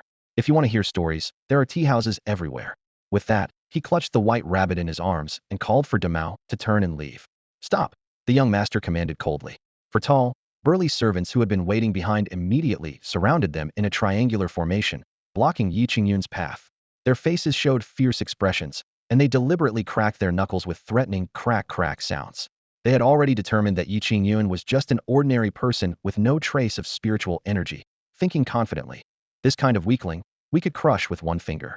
The rabbit in Yi Qingyun's arms subtly tilted its head and exchanged a glance with Mao on the ground. Mao stretched out his tongue, yawned, and returned the look. Should we fight? Let's see how things develop first. All right. The rabbit and dog reached this consensus while maintaining their docile and lazy appearance. Meanwhile, their master Yi Qingyun was so frightened by this display that sweat beaded on his forehead. Wasn't I told that people in this world were all kind? How did I run into bullies so quickly? Do anything rash. I have connections. Yi Qingyun straightened his back, pretending to be tough. The young master smiled slightly. Oh, do you know who I am? Yi Qingyun honestly shook his head. It doesn't matter if you don't know. Come with me. I only want to hear you tell stories. I won't harm you. Take him away. She waved her delicate hand. The four servants immediately shouted move and glared at Yi Qingyun, gesturing for him to go forward. Yi Qingyun sighed. Might makes right. Better endure this for now. He had no choice but to follow the group. After turning past a covered bridge, an ornate carriage with golden trim and a high roof stood by the roadside, its curtains adorned with purple silk tassels. On the driver's seat sat a composed middle-aged man who appeared to be the coachman. Young master, you've returned. The middle-aged man jumped down from the carriage and bowed respectfully. The young master pointed at Yi Qingyun. I've brought back a storyteller to entertain us on the journey. She then climbed into the carriage first. The middle-aged coachman glanced at Yi Qingyun from the corner of his eye, and after confirming this person had no cultivation, paid him no more attention. Get in. The four servants pushed Yi Qingyun forward. Wait, my dog. Yi Qingyun called out urgently. What do you need the dog for? One servant sneered. We could stew it later, wouldn't be bad. No, if I have to go, I'm taking it with me. Yi Qingyun was unusually firm, refusing to budge. From inside the carriage, the young master's voice drifted out leisurely. Let the dog get in the carriage too. Only then did Damao slowly jump onto the driver's platform, having to curl up on the outer side next to the coachman. Yi Qingyun lifted the curtain and entered the carriage. The interior was carpeted with soft rugs and filled with a faint fragrance. The young master reclined against soft cushions, holding a peeled purple grape between her fingers, leisurely placing it in her mouth. Seeing Yi Qingyun sit down while holding the rabbit, she chuckled softly. How is it that a grown man like you carries around a rabbit? The rabbit blinked its red eyes and cursed silently. If it weren't for the fact that I prefer to keep a low profile, I could slap all of you people to death with one paw. You're a young lady, so why do you enjoy dressing in men's clothing and parading around? Yi Qingyun said casually. As soon as the words left his mouth, the young master across from him raised an eyebrow, clearly not expecting this seemingly frail youth to dare expose her disguise so boldly. Just then, a middle-aged coachman's slightly hoarse voice came from outside the carriage. Young master, we're ready to depart. Let's go. She gestured with her hand. The carriage rolled forward, its curtains swaying gently. Yi Qingyun clutched his robes, his mind full of questions. Where exactly are you taking me? You don't need to know. You forcibly dragged me into this carriage, so I should at least know where we're headed, right? What if you're planning to sell me? You're not a bandit, are you? He probed, lowering his voice. Uffed. She couldn't help but laugh. If I were a bandit, you'd already be dead.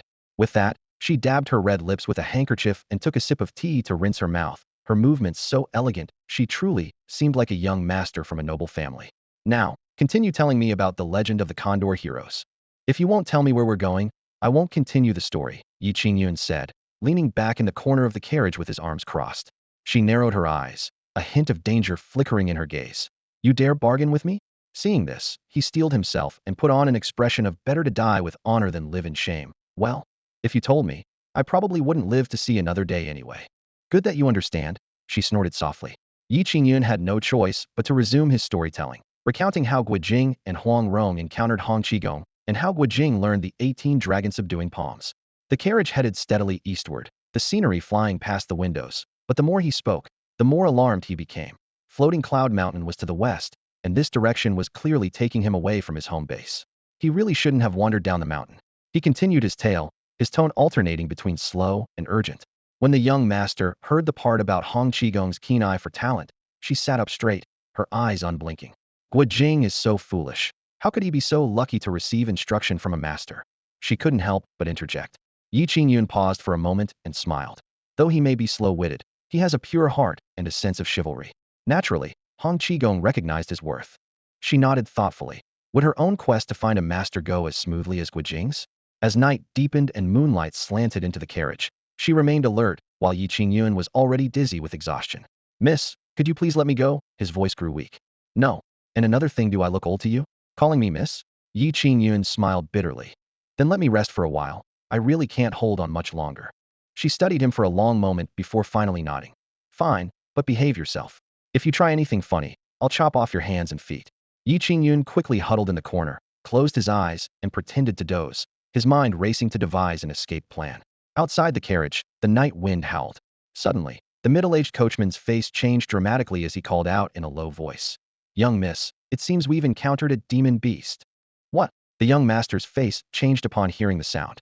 The carriage came to an abrupt halt, with 4 servants positioning themselves at each corner, gripping swords and blades with tense expressions. Under the dim moonlight, waist-high shrubs lined both sides of the ancient road. The night wind swept through, rustling the branches and leaves, leaving no other sounds. Yet the middle-aged coachman distinctly caught a whiff of strong demonic aura, and it wasn't weak either. In the Qingyun dynasty, bordering the 10,000 demons kingdom made, encountering demons in the wilderness, hardly unusual. However, everyone aboard this carriage except Yi Qingyun was a cultivator, yet demons still dared to approach. This only indicated that the creatures lurking in the shadows possessed considerable strength. Yi Qingyun was awakened by the commotion, rubbing his temples as he sat up. The young master had already drawn his sword, his bright eyes alertly scanning outside the window. What kind of luck is this? Yi Qingyun groaned inwardly. I just hope they don't actually start fighting, and if they do, please don't drag me into it. The coachman took a deep breath and called out loudly. We are people of the Shao family from Beichuan. Please show us some courtesy. He threw out his family background, hoping to intimidate the hidden demon beasts. The Shao family from Beichuan. Yi Qingyun muttered under his breath. He hadn't heard of this name, but if others were present, they would surely take notice. Beichuan was located in the northern wilderness beyond the Tianwu dynasty, with no unified kingdom, only various sects and martial families of different sizes. The Shao family was a first-class noble clan that, even within the Tianwu dynasty, could rival the 3 great sects. On a desolate hill not far from the ancient road, a pitch-black bear demon was tearing and gnawing at a wild boar, blood and flesh dripping everywhere. Beside it, a wolf demon was also biting into the pig's head. The Shao family from Beichuan? What are they doing in the dynasty's territory? The wolf demon mumbled indistinctly. The bear demon snorted. Who cares about any Shao family? They've entered our brother's territory, so there's only one path: leave their lives behind. Exactly. No matter how far Beichuan is, they can't reach here. The wolf demon cackled wickedly. The 2 demons rose side by side, their demonic aura surging forth. Everyone by the carriage suddenly felt overwhelming pressure, at least core formation realm, and more than one. The coachman's face turned pale. Being only at early core formation himself, dealing with 1 demon would already be his limit, let alone 2. He could only hope that the Shao family's reputation might scare them off. Damao lay at the coachman's feet, yawning boredly. Inside the carriage, the little white rabbit in Yi Qingyun's arms also perked up its ears and trembled slightly twice. Brother dog, it seems there are 2 blind demon beasts nearby. I know. Should we make a move? No need. Why not? Too much trouble. What if those 2 guys come over? They won't. Why? Because they want to stay alive. The mountain path lay shrouded in darkness, the evening breeze carrying the damp, earthy scent of soil as dried leaves rustled softly underfoot. The bear demon and wolf demon approached step by step, their footfalls making the fallen leaves crackle. Just as the oppressive atmosphere grew more intense, the wolf demon suddenly stopped, its nostrils twitching.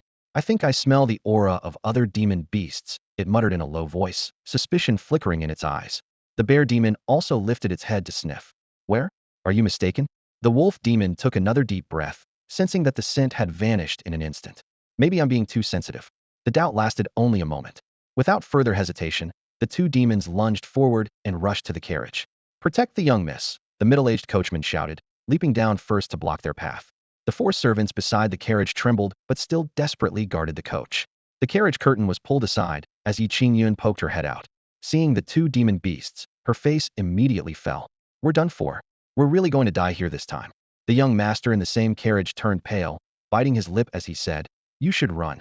Yi Qingyun was stunned for a moment, then angrily retorted, Are you trying to get me to go down there and distract them?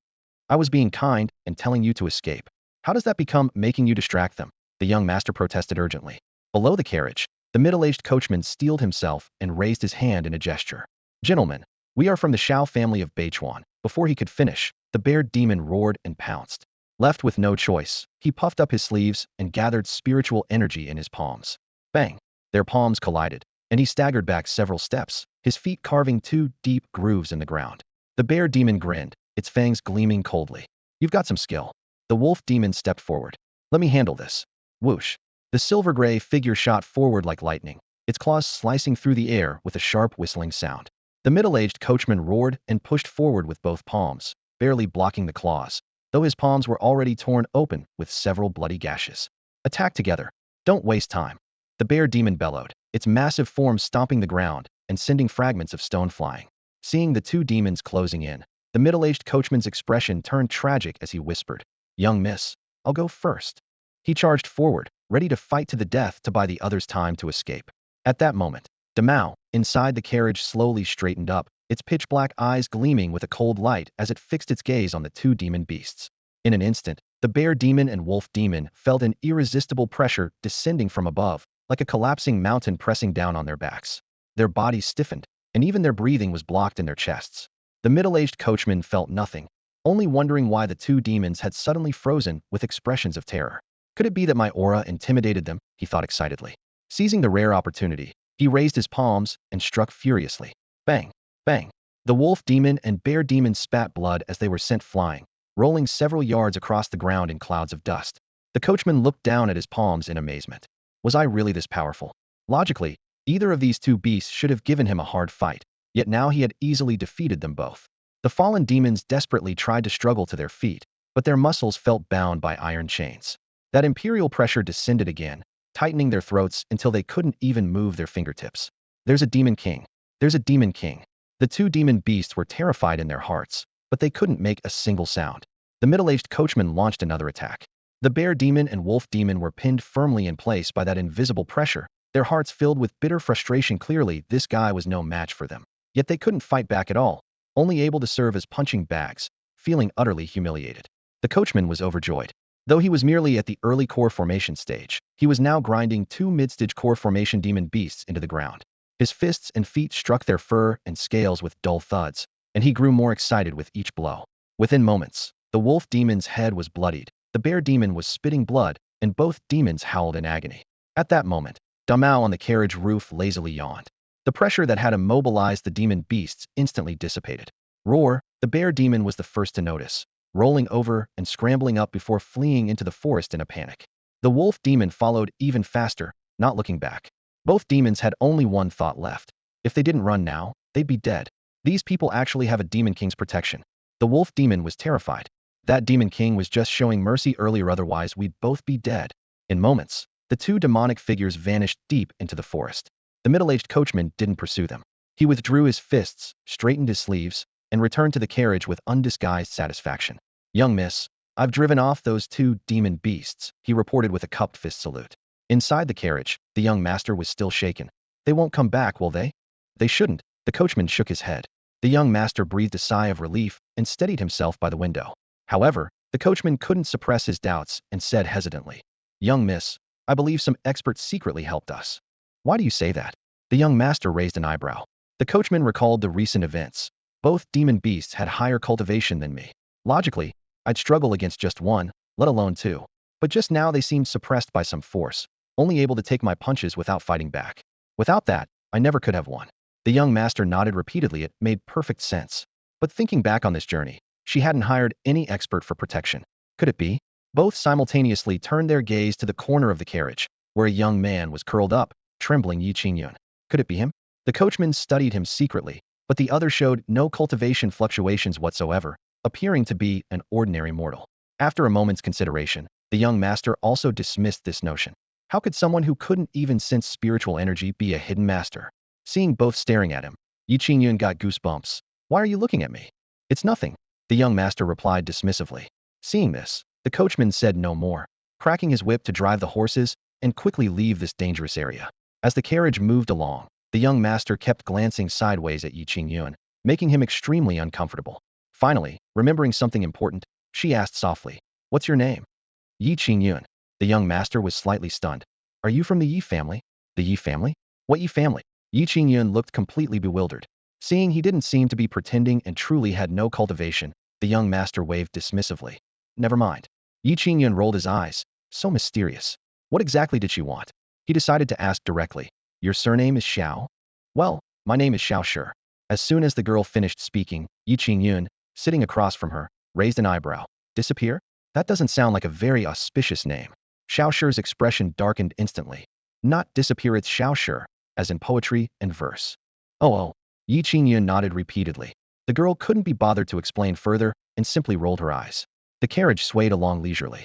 In the rocking cabin, Qingyun lowered his head to pet the little white rabbit curled up in his arms, while Damao lay at his feet. After a moment, he looked up and tentatively spoke.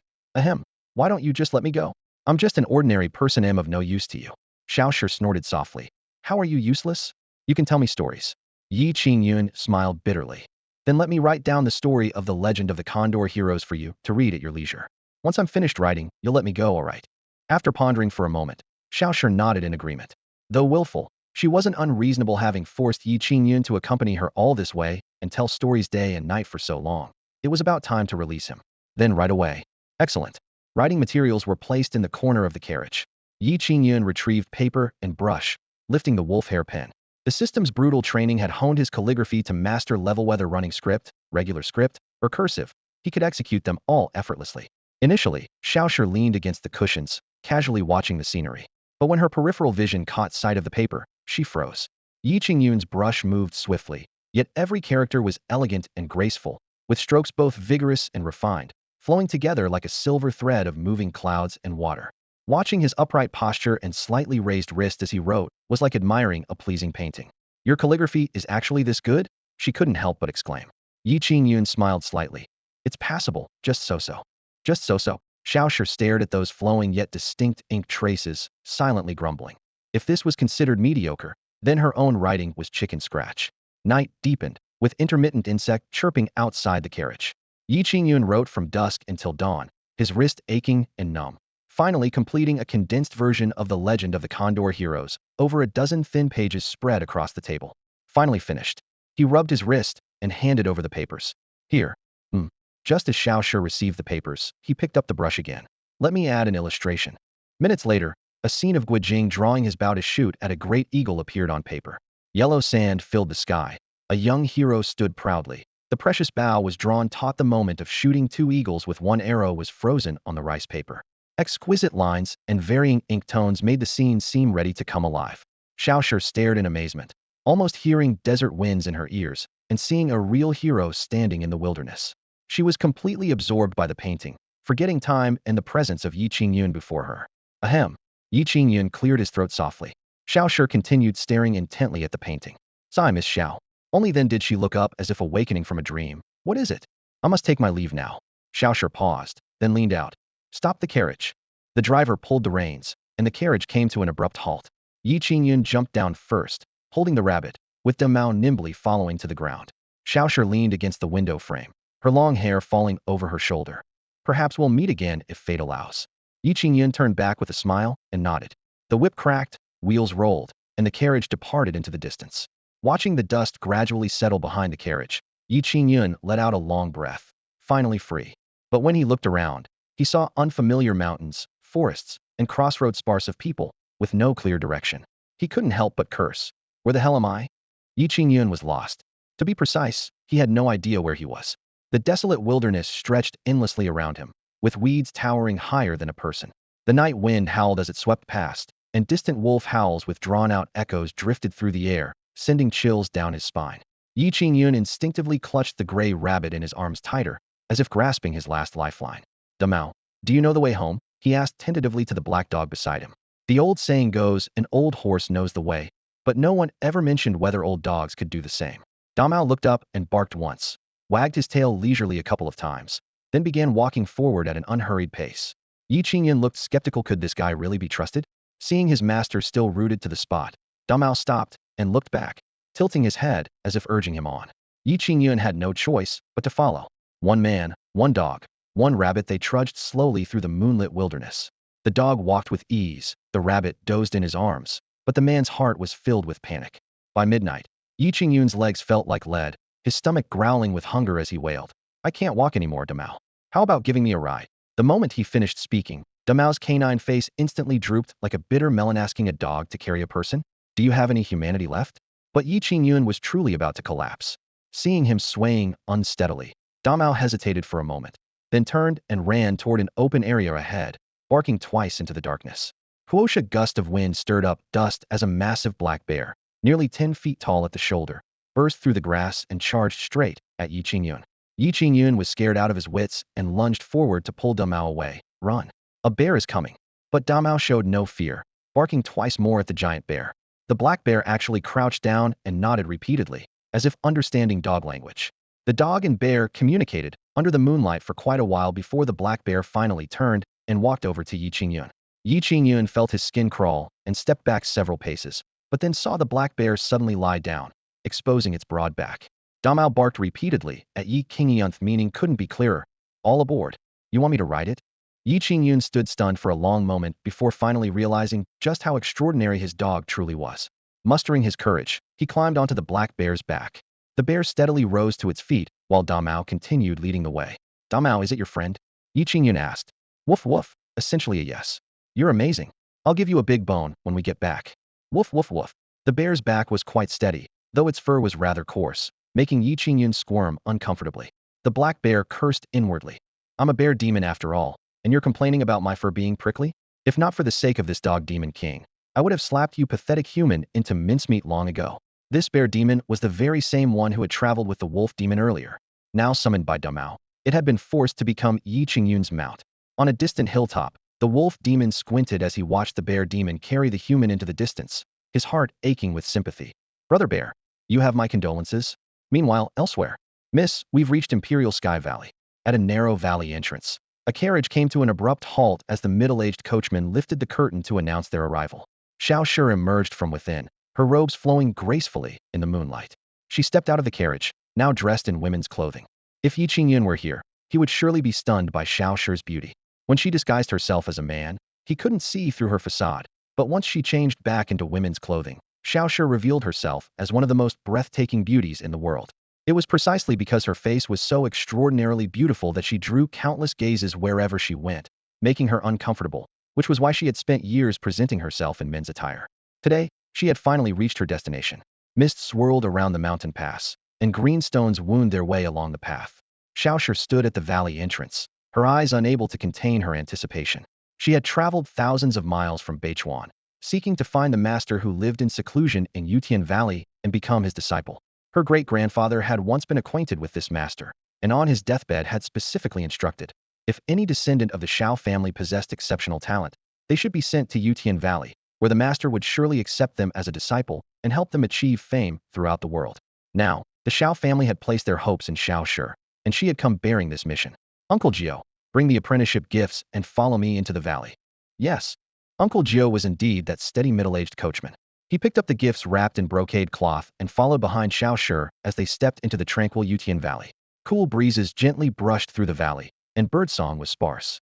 After walking for a short while, they saw a bamboo-fenced thatched cottage with a peach tree planted beside it. Pale pink petals swirled in the wind, falling onto the green stone slabs in front of the cottage.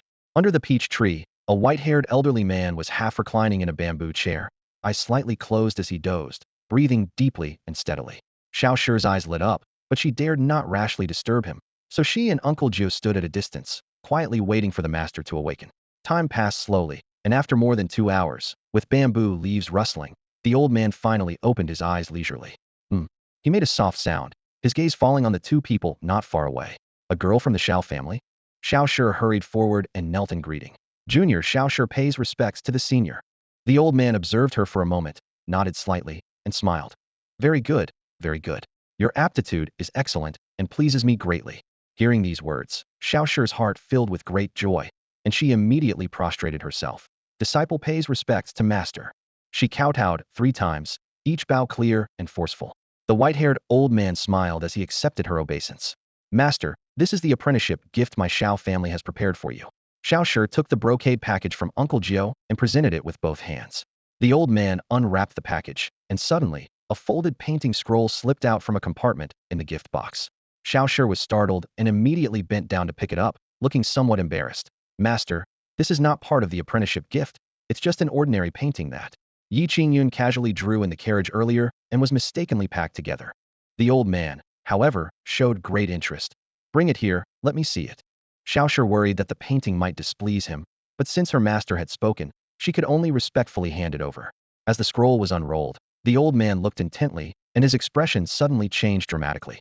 His previously relaxed body straightened abruptly as he stood up from the rattan chair, his eyes fixed intensely on the painting as if he had seen something extremely terrifying, his entire body trembling slightly. Xiao Shi and Uncle Gio were startled by his reaction. Master, is there something wrong with this painting? The old man's hands shook violently, his face filled with shock. This painting is extraordinary. It contains a supreme Tao. At these words, Xiao Shi and Uncle Gio were instantly petrified. What the heck? A supreme Tao? The white-haired elder stared at the painting with overwhelming excitement, his eyes seeming ready to pop out of their sockets at any moment. What a magnificent painting of drawing the bow to shoot an eagle. His voice trembled as his fingertips quivered slightly. The painting itself radiates an aura of desolate grandeur. If one could contemplate it with a tranquil mind, perhaps they might touch upon the great path that no predecessor has ever trodden. Whoever created this masterpiece must be an unimaginably profound master, one who has likely comprehended all the myriad phenomena of heaven and earth. By the end of his words, the white-haired elder suddenly began beating his chest and stamping his feet, his face displaying both reverence and fervor. Xiao Shi and Uncle Gio exchanged glances, both stunned. Was this painting really so extraordinary? Wasn't this just something Yi Qingyun had casually painted? While it could certainly be called a fine work, claiming it contained the great path seemed rather exaggerated. Xiao Shi spoke cautiously. Master, this should just be an ordinary painting, shouldn't it? The elder's gaze was sharp as lightning. This is absolutely no common work. The person who could create this painting is someone I could never hope to match even after hundreds of years of arduous cultivation. This painting alone is worth centuries of my practice. One painting worth hundreds of years of cultivation. Both Xiao Shi and Uncle Gio felt their hearts shake simultaneously, beginning to doubt their previous judgment. If this were truly the case, then the seemingly ordinary Yi Qingyun would be unfathomably profound. The white-haired elder could no longer contain himself. Where did this painting come from? He practically pressed himself against Xiao Shi, desperate to know the answer immediately. Xiao Shi dared not conceal anything. Master, it was painted by a young man named Yi Qingyun. A young man? The elder furrowed his brow. Why would such a master need to show his true appearance? Changing his looks would be child's play for someone of his caliber. Xiao Shi replied awkwardly. But that Yi Qingyun actually has no cultivation whatsoever. He's a true mortal. A mortal? The white-haired elder paused, then immediately shook his head in denial. Impossible. How could a mortal wield a brush to comprehend the great path? Clearly, your vision is too limited, and you've mistaken a great master for an ordinary person. As his words fell, the minds of Xiao Shi and Uncle Gio were thrown into complete turmoil. Could that young man truly be a hidden master of great power? Uncle Gio suddenly remembered something as if struck by lightning and said urgently, Young miss, on our journey we encountered 2 demon beasts. I was no match for them originally, but they seemed bound by some invisible pressure, allowing me to easily drive them away. Xiao Shi's head snapped up. Are you saying that Yi Qingyun secretly intervened at that moment? Uncle Gio nodded repeatedly. Xiao Shi drew in a sharp breath. If this incident were considered alongside the painting, then Yi Qingyun was indeed not as ordinary as he appeared on the surface. Seeing the two discussing in low voices, the white-haired elder frowned and pressed them. What are you talking about? Master, it's like this. Xiao Shi immediately recounted in complete detail how she and Uncle Gio had encountered Yi Qingyun on the road and every incident that had occurred during their journey. After hearing everything, the white-haired elder looked at the two of them with an expression that suggested he wanted nothing more than to beat them to death. Xiao Shi and Uncle Gio were utterly mortified. The worldly master who had once traveled alongside them, not only had they failed to recognize him, but they had also spoken to him with disrespect. Looking back now, both felt a chill run down their spines. The white-haired elder stroked his beard, shaking his head repeatedly. You too. Fortunately, that master has a magnanimous heart and didn't hold it against you. Otherwise you would have been dead long ago. The two immediately bowed and agreed, wishing they could bury their heads in the ground. Such a figure without personally visiting to apologize, it would be impossible to find peace. The elder carefully unrolled the painting, gently caressed it twice before rolling it back up and placing it in his storage pouch, then urged, Quickly take me to see that master. I must seek his guidance personally. Xiao Shi was stunned. She had clearly come to become a disciple. So how had it turned into her master rushing to bow before someone else? She pointed to the generous gifts she had prepared. Master, what about these apprenticeship gifts? The elder waved his hand without hesitation. What apprenticeship gifts? This painting is the finest gift. Take everything else back. Xiao Shi could only nod helplessly. Upon learning that Yi Qingyun had appeared at the market at the foot of Floating Cloud Mountain, the white-haired elder delayed no further. Grabbing Xiao Shi with one hand and Uncle Gio with the other, spiritual light flashed beneath his feet as he soared through the air. In the howling mountain wind, 3 figures rushed straight toward Floating Cloud Mountain. At this time, Yi Qingyun had already returned to Floating Cloud Mountain. Stepping into his familiar courtyard, his heart settled like a stone falling into place. Home is still the best. After his journey, he felt the warmth of home even more keenly. His stomach rumbling, he grabbed some dry provisions and stuffed them in his mouth, then collapsed into bed and slept until noon the next day before stretching and getting up. Pushing open the door, he discovered an unexpected figure in his courtyard. Someone was standing on the pear tree, reaching up to pick fruit. Yi Qingyun frowned and shouted, What are you doing? A childish voice cried out in alarm, and the small figure stumbled and lost footing, falling from the tree with an ouch and hitting the ground hard. Yi Qingyun hurried over, and discovered it was actually a 7 or 8-year-old child, disheveled and dirty, wearing tattered clothes like a little beggar. The child was hurt from the fall, hugging his knees and trembling, but stubbornly lifted his head. Yi Qingyun said coldly, "You have quite the nerve, daring to steal my pears." The little beggar rubbed his numb leg and stood up. "I wasn't stealing." Yi Qingyun raised an eyebrow. "Caught red-handed and still being stubborn?" The little beggar snorted. "So what if I stole them? Go ahead and beat me to death." That defiant attitude left Yi Qingyun both amused and exasperated. Thinking of how this child had ended up wandering the streets at such a young age, Yi Qingyun couldn't bring himself to be angry. His tone softened. "What's your name?" "I don't have a name." "No name? What do others call you?" "They all call me little bastard." Yi Qingyun sighed inwardly and continued asking, "What's your surname?" "My father's surname was Gua." "Where are your parents?" "They're both dead." One sentence conveyed endless sorrow. After a moment of silence, Yi Qingyun walked to the tree and picked over a dozen fresh pears, then went into the house and brought out a bag of white rice, stuffing it into the little beggar's arms. "Take this and eat. When you're finished, come find me again." The little beggar stared blankly while holding the items, as if unable to believe such good fortune existed in the world. Yi Qingyun patted his thin shoulder and said quietly, "From now on, don't steal anymore." The white-haired elder led Xiao Shi and Uncle Jio to the marketplace at the foot of Floating Cloud Mountain. "Master, this is where we encountered Yi Qingyun," Xiao Shi reminded him softly. The elder nodded without speaking, his eyes half closed as his vast spiritual consciousness spread out instantly. The vendors' calls, children's laughter, and warriors' breathing rhythms, all clearly reflected in his mind. In moments, he had surveyed the entire marketplace thoroughly.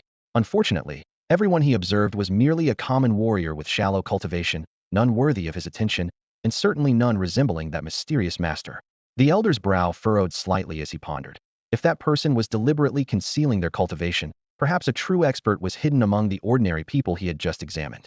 With this thought, he withdrew his spiritual consciousness and decided to walk through the marketplace with Xiao Shi and Uncle Jio to investigate personally. Xiao Shi sent Uncle Jio back to Beichuan to deliver a message while she followed closely behind her master, walking through nearly every street and alley. In just 7 days, the white-haired elder had thoroughly explored this small marketplace, knew which shops earned how much daily, and how many elderly and children lived in each household, yet still found no trace of Yi Qingyun. Could it be that the master has already departed?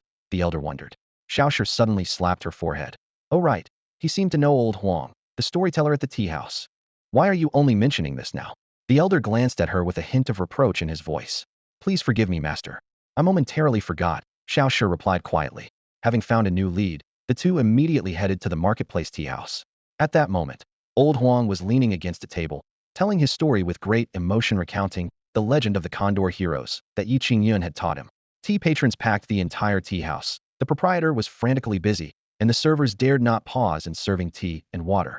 Ever since Yi Qingyun had improvised that storytelling session, business had grown more prosperous each day, and old Huang had been recounting the legend of the Condor heroes from memory with remarkable skill. Xiao Shi pointed to the old man on stage. "Master, that's old Huang."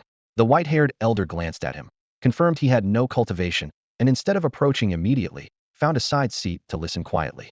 When the storytelling session ended, he found himself absorbed in the martial world adventures of Guijing and Huang Rong, only coming to his senses after the performance concluded. As most of the crowd dispersed, Xiao Shi took the opportunity to inquire and soon returned with news. "Master, old Huang says Yi Qingyun lives on nearby Floating Cloud Mountain." Floating Cloud Mountain. The elder nodded slightly as a distant memory flashed through his mind. 100 years ago, while pursuing a powerful enemy through this area, he had been repelled by restrictions hidden in the black mist atop the mountain, nearly losing his life. "Let's go to Floating Cloud Mountain."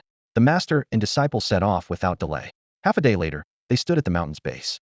Looking up, the black mist that once devoured heaven and earth had completely vanished, leaving the peak of Floating Cloud Mountain clear and bright.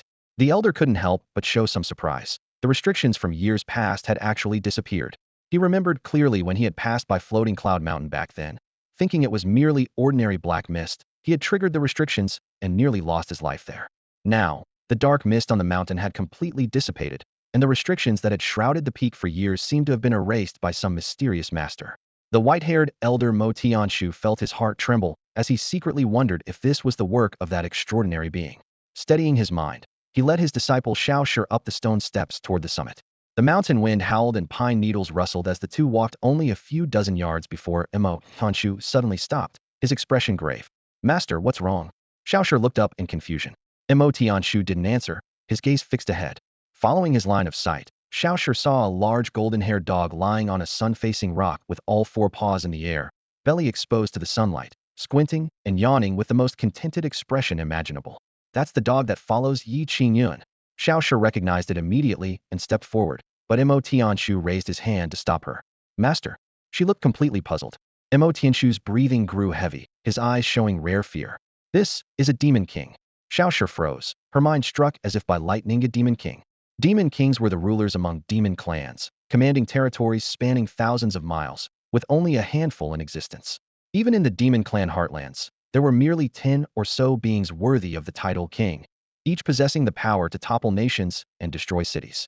Though Mo Tianshu considered himself among the elite of the human race, he was still leagues away from matching a demon king. He bowed deeply to the golden-haired dog. This old man, Mo Tianshu, pays respects to your majesty the demon king. The large dog merely stretched out its tongue, too lazy to acknowledge him. The more indifferent it acted, the more alarmed Mo Tianshu became, for he couldn't sense the boundaries of its cultivation. This was definitely no newly ascended demon king. Did you just say this demon king travels with that master? He turned to question Xiaoshi urgently. She nodded repeatedly. Mo Tianshu's heart shook violently. One who could command a demon king. He had only seen such a name in ancient texts, the heavenly strategy dragon lord who had dominated all realms thousands of years ago, and even he had only subdued a newly ascended demon king. This golden-haired creature before them was far more unfathomable than any demon king in the legends. Just who exactly was Yi Qingyun? At that moment, the golden-haired dog spoke lazily, its voice deep and clear. My master dislikes ostentation. If you wish to visit, you must not reveal his identity, nor disturb his peaceful wandering in the mortal world. Naturally. Mo Tianshu nodded repeatedly. Since the master chooses to remain hidden here, this old man will certainly cooperate. Xiaoshi recalled her previous behavior, her cheeks burning with shame, wishing she could find a crack in the ground to crawl into. So Yi Qingyun was truly a transcendent master, yet she had once spoken disrespectfully of him. Go on then. The large dog casually waved its paw. Mo Tianshu bowed again in gratitude and continued upward with Xiaoshi. At the end of the stone steps, a tremendous roar suddenly split the air like thunder from a clear sky. The two looked up sharply to see an azure dragon rise from the mountain peak, its scales gleaming coldly as it churned through the sea of clouds before vanishing into the heavens in an instant. A true dragon? The white-haired elder was so shocked he nearly popped his eyes out. Disciple, am I seeing things? The white-haired elder looked up at the sky, rubbing his eyes vigorously with his palms, his voice filled with disbelief. In midair, a dark golden dragon shadow soared through the clouds, and before its roar had faded, it vanished into the cloud peaks. Xiaoshi was equally stunned, instinctively rubbing her eyes as well. Master, I think I'm seeing things too. The two exchanged glances, each reading the same thought in the other's eyes. This was definitely not an illusion. They had witnessed a true dragon with their own eyes. Thinking of their journey's encounters with demon kings blocking their path, and now seeing a real dragon, a sudden thought flashed through the elder's mind. Could this dragon also be connected to that master on the mountaintop? These turbulent thoughts lasted only a moment before the master and disciple regained their composure and continued climbing. The mountain path wound upward, and before long, a simple courtyard appeared at the end of the mist. The fence was low, the wooden gate half open, and in the yard, a plump white rabbit was leisurely nibbling on a bright red carrot, its snow-white fur gleaming softly in the sunlight. Clearly, it paid no attention to the footsteps outside the courtyard. Xiaoshi whispered, Master, this is the rabbit that master was holding in his arms. The elder nodded, scanning the courtyard. He was first drawn to the overall layout: wooden walls, bluestone, bamboo frames. Though simple, everything was arranged with perfect harmony, serene and elegant, far superior to his own thatched hut in the valley. Then his attention was completely captured by several herb gardens in the corner. These are all heavenly treasures, he gasped. Polygonum multiflorum, 7-star ginseng, primordial green vine. Some he had only seen in ancient illustrated texts, yet here they swayed casually in the breeze. Though Xiaoshi's knowledge was limited, she still recognized several rare spiritual herbs and exclaimed in amazement. The elder's hands trembled with excitement. To casually plant such heavenly treasures and earthly gems, what kind of being was this master? Just as he was about to step forward, the white rabbit in the yard suddenly looked up, the carrot still hanging from its mouth, and spoke in human words. My master is taking his afternoon nap. Do not disturb him. Xiaoshi jumped back in surprise, while the elder's expression grew solemn. Secretly on guard, though this was no demon king, it was certainly no ordinary demon beast. We dare not disturb him. We shall wait here for the master to awaken. The white-haired elder bowed deeply, then stood outside the gate, not daring to cross the threshold. Watching her master's respectfully rigid posture, Xiaoshi found it secretly amusing. When she had gone to Yutian Valley to seek apprenticeship, she had waited half a day for the elder in the same manner. Now master and disciple stood together outside someone else's door. How peculiar. The rabbit in the yard lowered its head to continue munching its carrot, paying them no further attention. At this moment, Yi Qingyun was indeed sound asleep. Having eaten too much at lunch, he had taken a stroll through the mountain forest before returning to his room and falling into deep slumber. The sun slowly moved westward as the master and disciple waited quietly for 2 full hours. The setting sun painted the mountain peak golden red when Yi Qingyun finally turned over on his bed and rose, feeling completely refreshed as he stretched lazily. He suddenly remembered the 3 visits to the thatched cottage from Romance of the Three Kingdoms and casually recited a few lines. Who first awakens from the great dream? In my life, I alone know. Having slept well in my humble dwelling, outside the window, the sun lingers long. Though he had merely recited it casually, the 2 people outside the courtyard heard every word clearly. The white-haired elder froze, then fell into deep contemplation. After a moment, his eyes suddenly brightened as he exclaimed, "Magnificent poetry, truly magnificent." Though this poem appears simple and unadorned, it seems to have penetrated the profound truths of the universe, rendering everything else insignificant. A master truly remains a master. Even a poem casually composed upon waking from an afternoon nap possesses such unfathomable depth. Xiaoshi stood nearby, her face full of confusion. While she found the poem pleasant to the ear, could it really be as mystical as her master claimed? Shen Tianhua turned toward her and whispered urgently, "Disciple, you must never show disrespect before such a master." This disciple understands. Xiaoshi nodded repeatedly. As they spoke, the courtyard gate quietly opened, and Yi Qingyun emerged, stretching lazily. He immediately noticed an elderly man and a young woman standing outside. The old man had silver hair and an extraordinary bearing, while the woman had delicate features and seemed somehow familiar. "Who are you?" Yi Qingyun asked curiously. The white-haired elder quickly stepped forward with a deep bow. "This humble one is Shen Tianhua. Having heard that a master resides here in seclusion, I have come to pay my respects. This is my disciple, Xiaoshi." Xiaoshi greets the senior. The woman followed with her own bow. Yi Qingyun studied the woman's face carefully, and memory surfaced. Wasn't this the person who had disguised herself as a man? It was indeed her. He wondered suspiciously. How did she find me? And why did she bring her master? I think you've got the wrong person. I'm no senior or master." Yi Qingyun waved his hands awkwardly. The master and disciple immediately recalled the Demon King's warning.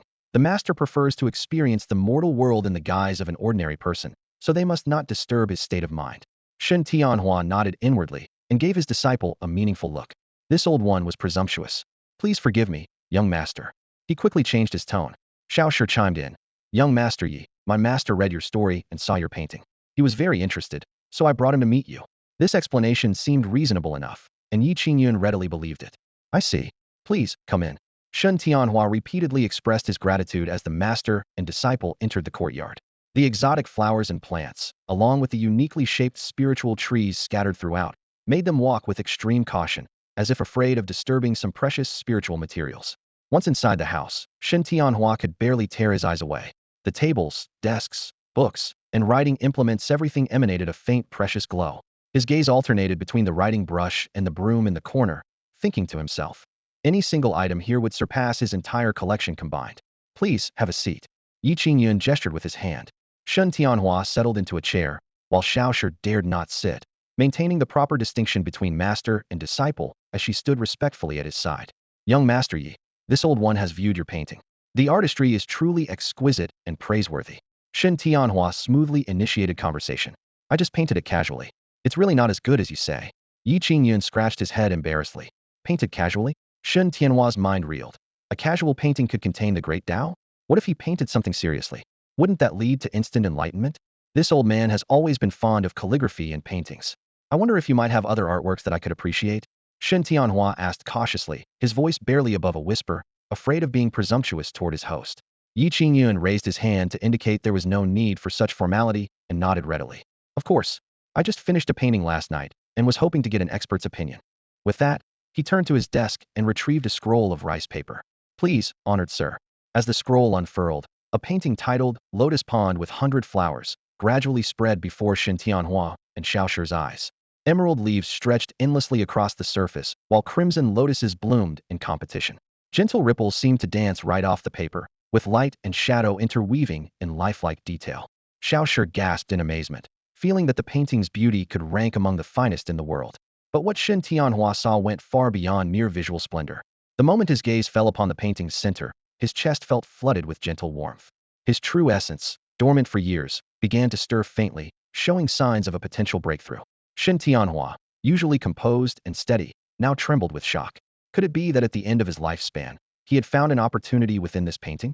Even the world's greatest masterpieces were nothing compared to this. Meanwhile, seeing their exaggerated reactions, Yi Qingyun wondered to himself, is it really that good? He had only felt it was mediocre when painting it. Master, there are 2 lines of poetry here. Xiaoshi pointed to the blank space in the corner of the painting. Shen Tianhua shifted his gaze accordingly. Rising from mud, yet remaining unstained. Washed by clear ripples, yet not seductive. The moment these 2 lines of ink entered his sight, he seemed frozen in place, sitting in his chair and murmuring the verses repeatedly under his breath. Xiaoshi anxiously reached out to support him, fearing her master might suffer qi deviation. Yi Qingyun frowned secretly, wondering if this might be dementia. In the next instant, a golden light emanated from Shen Tianhua's brow, transforming into surging vitality that spread through his meridians. Boom boom boom. A thunderous roar that only he could hear resonated within his body, the sound of surging qi and blood, and the signal of shattered bottlenecks. I've broken through. I've broken through. Shen Tianhua trembled with excitement, his voice quavering. After the golden light faded, his white hair turned black and his face appeared several years younger than before. From the beginning of his cultivation to now, spanning hundreds of years, he had finally reached the middle stage of the heaven-reaching realm, making him one of the few strongest cultivators among the 7 nations of the southern wasteland. But with his cultivation stagnant and lifespan nearly exhausted in recent years, he had thought there would be no further progress in this lifetime. Yet now, through a single painting and 1 line of poetry, he had gained another lengthy lifespan. Who wouldn't be ecstatic? However, he also understood that to continue climbing higher, he would need to encounter another tremendous opportunity. To break through again would require nothing short of a heaven-sent chance. Otherwise, it would be completely unrealistic. But unexpectedly, the breakthrough opportunity that Shen Tianhua had been desperately seeking came at this very moment. It felt as if a gentle spring flowed from his dantian, coursing through his limbs and entire body. Naturally and without warning, his cultivation realm smoothly crossed that barrier. The surprise came so suddenly that Shen Tianhua abruptly stood up and bowed deeply to Yi Qingyun, his sleeves falling as his forehead nearly touched the ground. His reverent posture resembled a junior seeking guidance from an enlightened master, and this sudden solemnity left Yi Qingyun somewhat flustered. What are you doing, sir? Yi Qingyun quickly helped him up. When Shen Tianhua raised his head, his eyes were already red-rimmed, with a few cloudy tears sliding down his wrinkles. Young Master Yi, this old fool's heart is stirred beyond measure by witnessing such an extraordinary painting. I couldn't help but lose my composure. Yi Qingyun breathed a sigh of relief and waved his hand with a smile. That's fine then. If you truly like this painting, sir, I'll give it to you. Shen Tianhua trembled all over, hardly daring to believe his ears. Do you truly mean it, young master? Truly. Yi Qingyun blinked, his tone relaxed without a hint of hesitation or reluctance. This is just something I painted casually. If you like it, please take it. To him, painting dozens of pieces in a day was no trouble at all. This was merely an ordinary work. Thank you, young master. Thank you so much. Shen Tianhua was so excited his hands shook. Seeing this, Yi Qingyun became even more generous. If you like it, sir, I could give you a few more paintings as well. Before he finished speaking, Shen Tianhua's expression changed, and he waved his hands repeatedly. One is enough, one is enough. This single painting would provide him with enough material for contemplation for a long time. More would only lead to biting off more than he could chew, potentially hindering his cultivation progress. He reached for his storage pouch, his fingertips trembling slightly, and finally withdrew a fist-sized crystal stone. The stone was entirely azure blue, emanating a soft luster under the candlelight, with faint patterns flowing across its surface and feeling slightly warm to the touch. Young Master Yi, this is something I obtained by chance several years ago.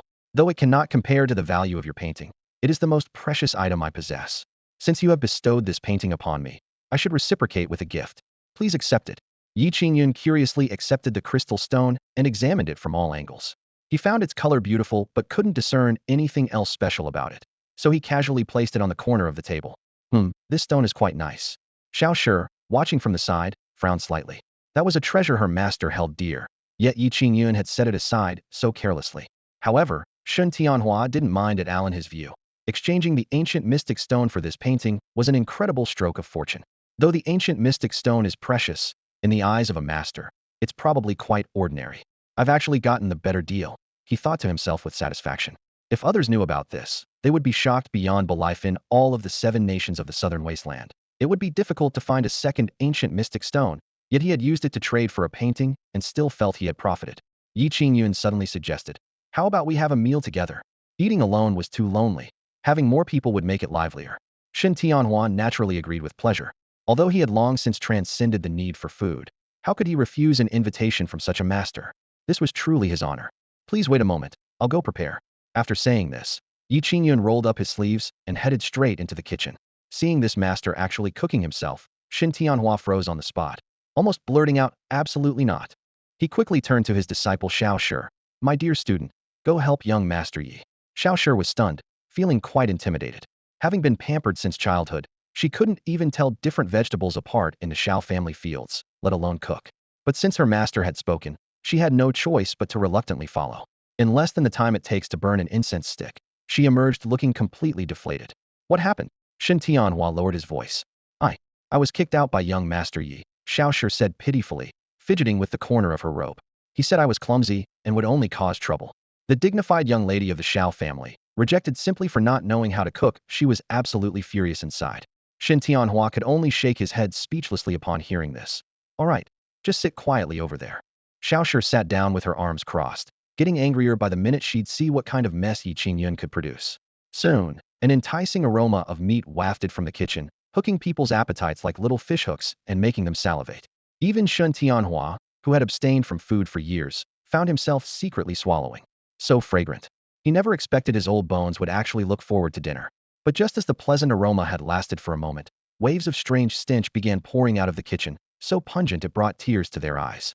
The master and disciples' faces both darkened simultaneously. This smell was really too much like. Anyone unaware would think Qingyun was having stomach troubles in there. "Master, should we just leave?" Xiao Shi covered her nose, her voice trembling. Shen Tianhua remained seated like a mountain. "No need to worry. A master's actions have deep meaning. Perhaps this is a test for us." A test? Though Xiao Shi had her doubts, the stench really made her nauseous. The fragrant and foul odors intertwined, filling the entire house with a bizarre smell, leaving the master and disciple both anticipating and dreading, sitting on pins and needles. "Here we are, sorry to keep you waiting." Qingyun finally appeared carrying a tray. On the tray were 3 dishes: glossy red braised pork, black and stinky tofu, and golden tomato scrambled eggs laid out in sequence. "There's also a pot of soup still simmering. Let's start eating first." With that, he served each of them a large bowl of white rice, piled as high as small mountains. "I can't eat this much." Xiao Shi had just opened her mouth when Shen Tianhua's sharp glare forced her to change her words. I'll try my best to finish it." Qingyun laughed heartily. "Eat more, my cooking won't disappoint." The master and disciple eyed the 3 dishes on the table they'd never seen before, especially that black, foul-smelling stinky tofu. Their hearts pounding. This was called good taste. But since their host had already picked up his chopsticks, they could only follow suit. They watched as Qingyun buried his head in his meal, eating at an astonishing speed, almost as devoutly as if he were on a pilgrimage. Xiao Shi didn't dare touch the stinky tofu at all, and the red braised pork looked too greasy. After hesitating for a moment, she finally reached her chopsticks toward the most normal-looking dish. So she first took a bite of the tomato scrambled eggs. This flavor, just the first bite, made Xiao Shi's eyes light up. The tender smoothness of the eggs mingled with the sweet and tangy tomatoes on her tongue, while the vibrant sauce coated each grain of rice, sending warmth sliding down into her stomach and making her mouth water for more. Beside her, Shen Tianhua first picked up a piece of braised pork, his brow furrowed as if bracing himself to make do with whatever he was about to taste. The moment the meat touched his taste buds, the perfect balance of fat and lean, the tender texture, and the rich sauce flavor completely swept away all his reservations. His frown instantly smoothed out, and his eyes sparkled like ignited embers. So tender, so fragrant, so delicious. After a few chews, he simply swallowed the meat along with its juices, his whole being reinvigorated. Braised pork and tomato scrambled eggs, these 2 dishes that were utterly ordinary home-cooked meals in his previous life, were nothing short of revolutionary in this world that had never witnessed such culinary techniques. The master and disciple felt as though they had opened the door to a new world, their chopsticks never pausing. "You too should try this stinky tofu." Seeing the pair focused solely on the 2 hot dishes, Qingyun reminded them. At his words, both master and disciple froze mid-motion. Xiao Shi glanced up at her master, while Shen Tianhua shot a look at his disciple, both their eyes filled with wariness. Finally, Xiao Shi steeled herself and, as if marching to her doom, picked up a piece of the blackened stinky tofu and slowly brought it to her mouth. The next moment, her expression completely transformed. Crispy on the outside, soft within, the pungent smell actually converted into a unique fermented aroma once in her mouth. paired with Yi Qingyun's specially prepared spicy sauce that was numbing and hot with an endless aftertaste. Master, it's delicious, she exclaimed in delight. Shen Tianhua remained suspicious. Surely this girl wasn't deliberately trying to trick him? After a moment's hesitation, he too picked up a piece. As he bit down, the tofu's outer shell instantly burst open, releasing juices mixed with spices that rushed over his taste buds fresh, spicy, and rich, even more captivating than the previous two dishes. Thus, in no time at all, both bowls were empty, leaving master and disciple staring awkwardly at their clean bowls. Let me get you more rice. Yi Qingyun cheerfully picked up the rice pot and served them two more heaping bowls. With rice piled high to the brim again, the two continued their focused eating. But as they ate, Xiaoshi suddenly froze, her chopsticks suspended in midair. Master, I think I've had an epiphany. Shun Tianhua started, then looked carefully. His disciple's eyes were clear as mirrors, with a faint glow appearing between her brows, the unmistakable sign of sudden enlightenment. Compared to simple breakthroughs, epiphanies were more crucial for the height and breadth of future cultivation. Having an epiphany just from eating? Yi Qingyun muttered quietly, keeping his head down and focusing on his meal, too lazy to pay attention. Xiaoshi looked down at the white rice in her bowl. Could it be that eating more had triggered her enlightenment? With this thought, she simply sped up, shoving food into her mouth with abandon. Spiritual energy boiled within her body, her blood surging boom. The barrier of the mid-stage source gathering realm shattered instantly, and she stepped into the latest stage source gathering realm. Master, I've broken through. What? Shen Tianhua nearly threw his chopsticks away. In the span of a single meal, his disciple had both achieved enlightenment and broken through, absolutely astounding. As her master, how could he let himself be outdone by his disciple? His gaze shifted, immediately attributing this cause and effect to the meal before them. A gift secretly bestowed by an expertise. Not now. When would be the time to partake? Do you have a large bowl? Shen Tianhua suddenly looked up. Yi Qingyun was stunned. I do have one. I want to eat rice from a large bowl. Shen Tianhua declared loudly, his voice full of vigor. Yi Qingyun nearly choked. Had this old gentleman lost his mind? A bowl? Wasn't he afraid of bursting his stomach? He hesitantly advised. Old sir, perhaps you shouldn't push yourself. It wasn't that he begrudged the rice, but he feared the old man might eat himself sick and he'd be held responsible. No problem. This old man has always had a big appetite. I always eat rice from large bowls, Shen Tianhua said with complete seriousness. All right then. Yi Qingyun immediately brought Shen Tianhua a large bowl filled to the brim with white rice.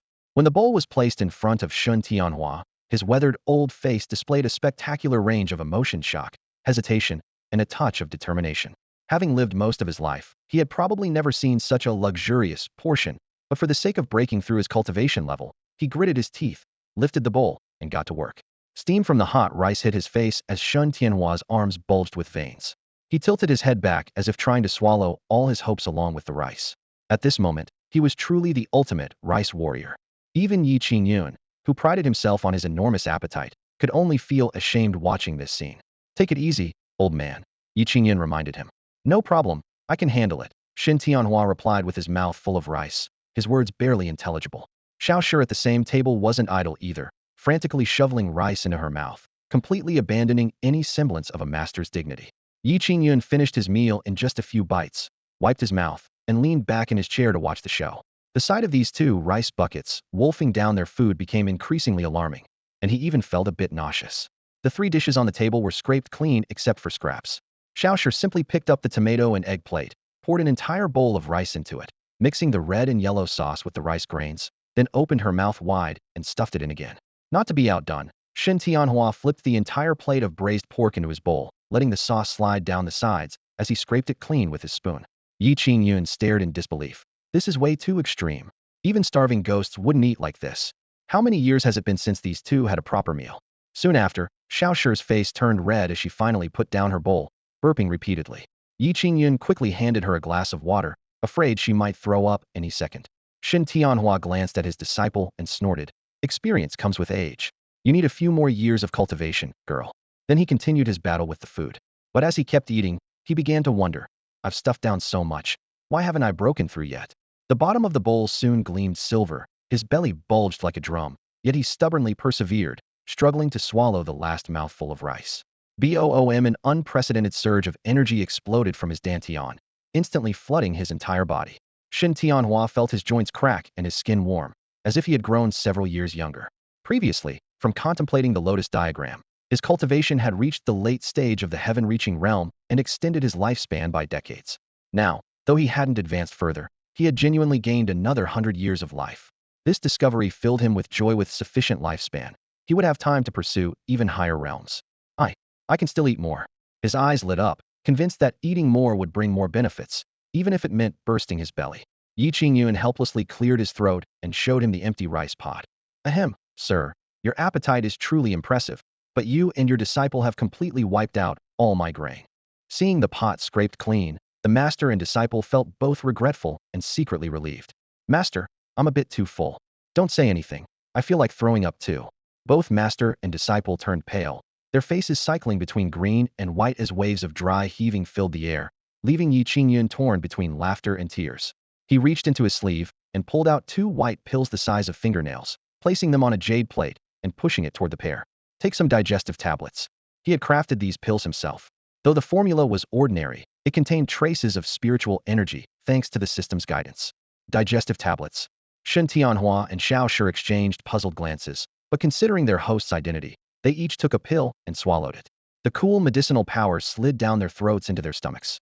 Within moments, it began dissolving the greasy discomfort. The two quietly circulated their spiritual energy, feeling the gentle flow in their dantian as warmth dispelled the churning, overwhelming bloating, and their discomfort rapidly subsided. After a short while, both men exhaled in relief. Thank you, young Master Yi. The master and disciple bowed respectfully, their gratitude sincere. Yi Qingyun waved dismissively, his tone like that of an elder scolding juniors. Old sir, you mustn't eat like this anymore. Your health is important. Then he turned to Xiao Shi. You should advise your master more often, don't let him indulge in such gluttony. The two exchanged embarrassed looks, their ears burning with shame. Who could blame them when the food here was not only delicious, but could also enhance cultivation and extend lifespan? Anyone else would have been equally unable to put down their chopsticks. But as Shen Tianhua reflected further, his heart suddenly trembled. The master's words carried deeper meaning, was clearly reminding him that haste makes waste, and biting off more than you can chew leads to trouble. He closed his eyes in self-reflection. After decades of cultivation, he should have understood this principle long ago. Yet faced with such delicacies, he had exposed his greed. The thought filled him with deep shame. A true master sees through my heart and enlightens me in such a gentle way. This old fool will keep your wise counsel close to heart, young master. Shen Tianhua bowed deeply once more. After the meal, the two didn't linger and prepared to take their leave.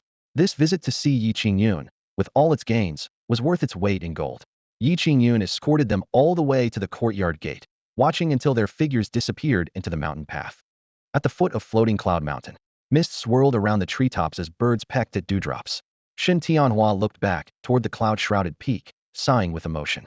Who would have thought such an extraordinary master lived hidden in these mountains? Today has truly opened this old man's eyes. Master, since that sage lives in seclusion here, shouldn't we visit regularly? Perhaps we could receive more guidance. Xiao Shi's eyes were full of longing. Shen Tianhua's expression grew stern. Absolutely not. Xiao Shi was startled. Why not? The master lives in seclusion for quiet cultivation, and more importantly, to experience the mortal world in the guise of an ordinary person. Didn't you notice? Throughout our entire visit, he never presented himself as a master, nor did he ever discuss cultivation. Perhaps he has reached a state of selflessness, truly considering himself a mortal. If we disturb him frequently and disrupt his state of mind, earning his displeasure, that would be a grave sin indeed. Xiao Shi quickly lowered his head. This disciple was foolish. I've learned my lesson. Shen Tianhua nodded and was about to leave when he suddenly spotted a woman in plain white robes hurrying up the mountain path ahead. The woman also noticed the master and disciple, a flash of curiosity in her eyes. Excuse me, are you two coming down from Floating Cloud Mountain? She approached and bowed politely, her voice gentle. It was Bai Suyi. Indeed. Are you heading up the mountain? Xiao Shi studied Bai Suyi, noting her youth and beauty, and his expression grew somewhat peculiar. I'm heading up the mountain to visit young Master Yi, Bai Suyi said.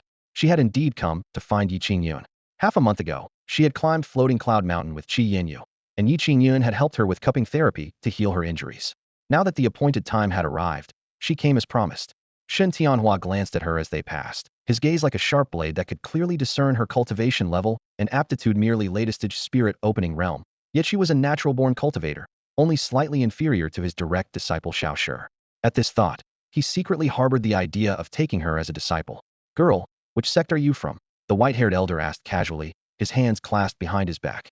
Bai Suyi dared not be negligent and immediately bowed. To be honest, senior, this junior is a disciple of the Nine Spirits sect. A disciple of Gong Sun Yu, I see. Shen Tianhua nodded slightly. What a pity. With such fine aptitude, Being under his tutelage is somewhat wasteful. Bai Suyi looked embarrassed. As a disciple of the Nine Spirits sect, being told to her face that her master was being disparaged made her unhappy. Senior, though our sect may be small, please watch your words. Xiao Shi snorted coldly from the side, casting a sideways glance. Do you know who my master is? The Nine Spirits sect is nothing more than a minor sect. Even if your Gongsun you were standing here, he would have to address my master as senior. Anger surged within Bai Suyi as she raised her fist halfway. You two insult my sect, and even though my cultivation is weak, I must defend its honor. Xiao Shi loved confrontation most of all. Seeing that Bai Suyi wanted to fight, she became even more interested. Haha, with your meager cultivation, you dare show off in front of me? She stepped forward, her inner energy surging as her source gathering realm aura burst forth. Bai Suyi's face changed drastically. Source gathering realm.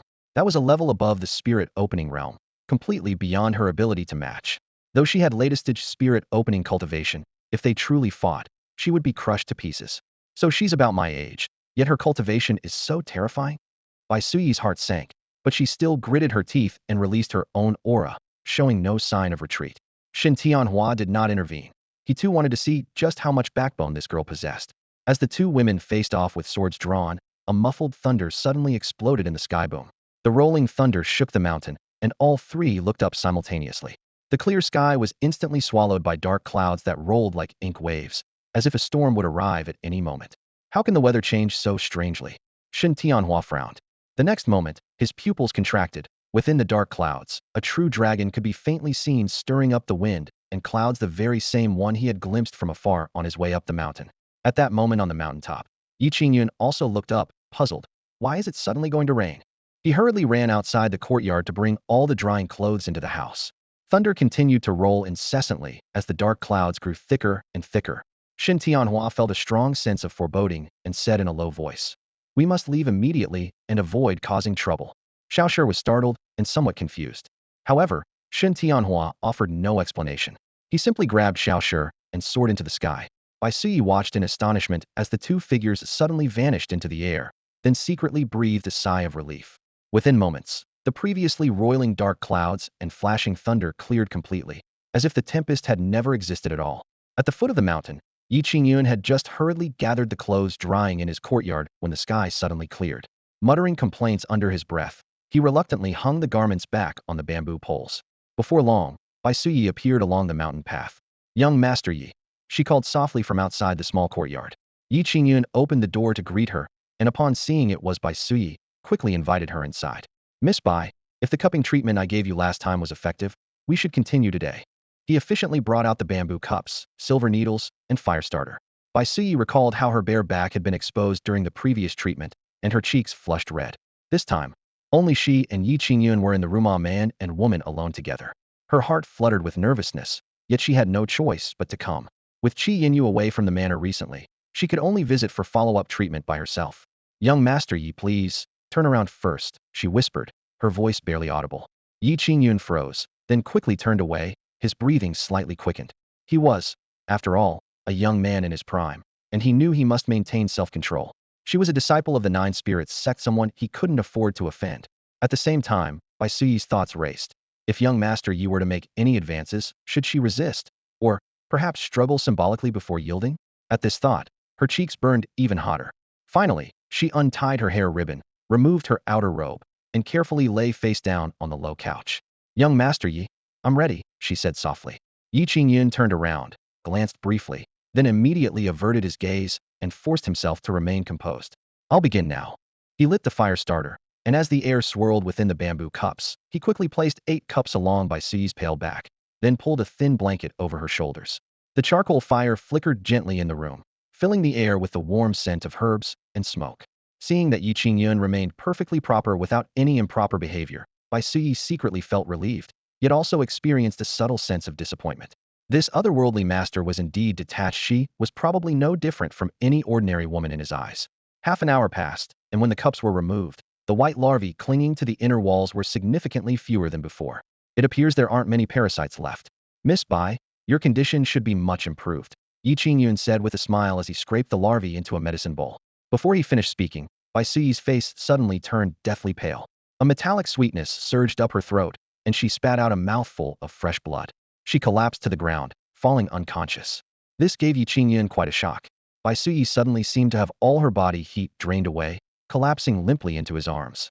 Yi Qingyun hurriedly carried her to the bed, his movements urgent yet careful, afraid of causing her any more pain. When his fingertips touched her cheek, the cold was so intense it nearly stole away his own warmth, like touching a piece of jade freshly retrieved from an ice cellar. Even more terrifying was that with each weak breath, Bai Suyi exhaled wisps of frost-white vapor, instantly shrouding the entire room in freezer-like coldness. What's happening? Yi Qingyun's heart raced with panic, completely losing his composure. Her forehead, neck, wrists everywhere he touched was bone-chillingly cold.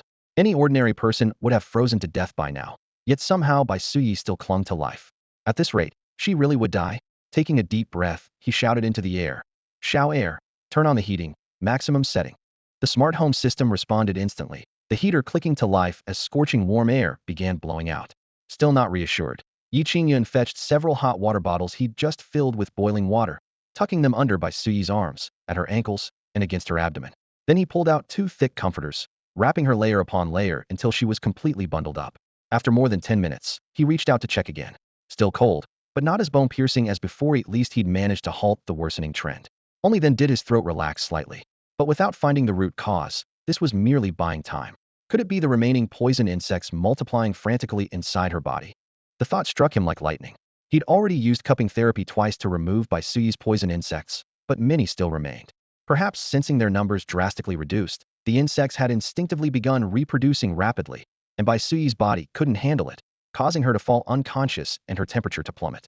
If only the system were still here. Yi Qingyun suddenly found himself missing that troublesome sainthood system. But the next second, his eyes lit up. Though the system was gone, all the medical knowledge it had forcibly implanted remained in his mind. The urgent priority now was to stabilize her body temperature while completely eliminating the poison insects. He frowned in thought, quickly formulating a plan. Bai Suyi was a martial artist after all, her body far more resilient than ordinary people's, and she developed some adaptation to years of insect invasion. Having stabilized her temperature, he'd gained a precious window of opportunity. He rushed to his desk, yanked open the drawer, and pulled out his portable medicine kit. Inside sat rows of small glass bottles, porcelain jars, and homemade metal containers, all common medications he'd personally prepared. The real ace up his sleeve, antibiotics, was wrapped in tin foil in a small bundle. White pills the size of a thumb tip, pure extracts he'd painstakingly refined under the system's hellish training. I don't know exactly what kind of insects those things are, but antibiotics should be effective. He muttered encouragement to himself. Picking up one pill, he gently pried open Bai Suyi's tightly pressed lips, placed his finger at her throat, and helped her swallow the medicine. Now all he could do was wait. If the body temperature gradually returns to normal, it means the antibiotics are taking effect. Yi Qingyun kept vigil by the bedside, his gaze never leaving Bai Suyi. In just a short while, the woman's breathing changed from rapid to steady and deep. He reached out to feel her forehead slightly warm, a sign that the medicine was working. With relief washing over him, Yi Qingyun wiped the sweat from his brow. The heating was turned up to maximum in the room, and he was already unbearably hot, now wearing only a pair of long pants as sweat continuously rolled down his skin. After a little more time passed, Bai Suyi slowly awakened. She first stared blankly at the ceiling, then turned her head and met eyes with the half-naked Yi Qingyun. She bolted upright, looking first at him, then at herself. Her clothes were intact, yet she was lying in Yi Qingyun's bed, drenched in sweat and feeling weak all over. Misunderstanding flooded her mind instantly, and Bai Suyi, overcome with shame and anger, spoke with a trembling voice. Young Master Yi Qingyun wiped away more sweat and replied calmly. It was extremely dangerous just now. You nearly lost your life. He briefly recounted what had happened. The persistent high fever, emergency medication, turning up the heat, and forcing the fever to break. Only then did Bai Suyi realize she had wrongly accused him. With his life-saving grace before her, she felt deeply ashamed of her earlier misunderstanding. Thank you, young Master Yi, for saving my life. She bowed solemnly. Yi Qingyun waved his hand. Saving one life is better than building a 7-story pagoda. How could I stand by and watch you die?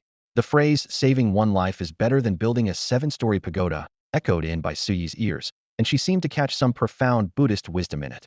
Seeing that she was still weak, Yi Qingyun said gently, don't overthink it. Lie down and rest properly. Bai Suyi obediently lay back down and closed her eyes to recuperate. As evening approached, the last ray of sunset outside the window was swallowed by the mountain shadows.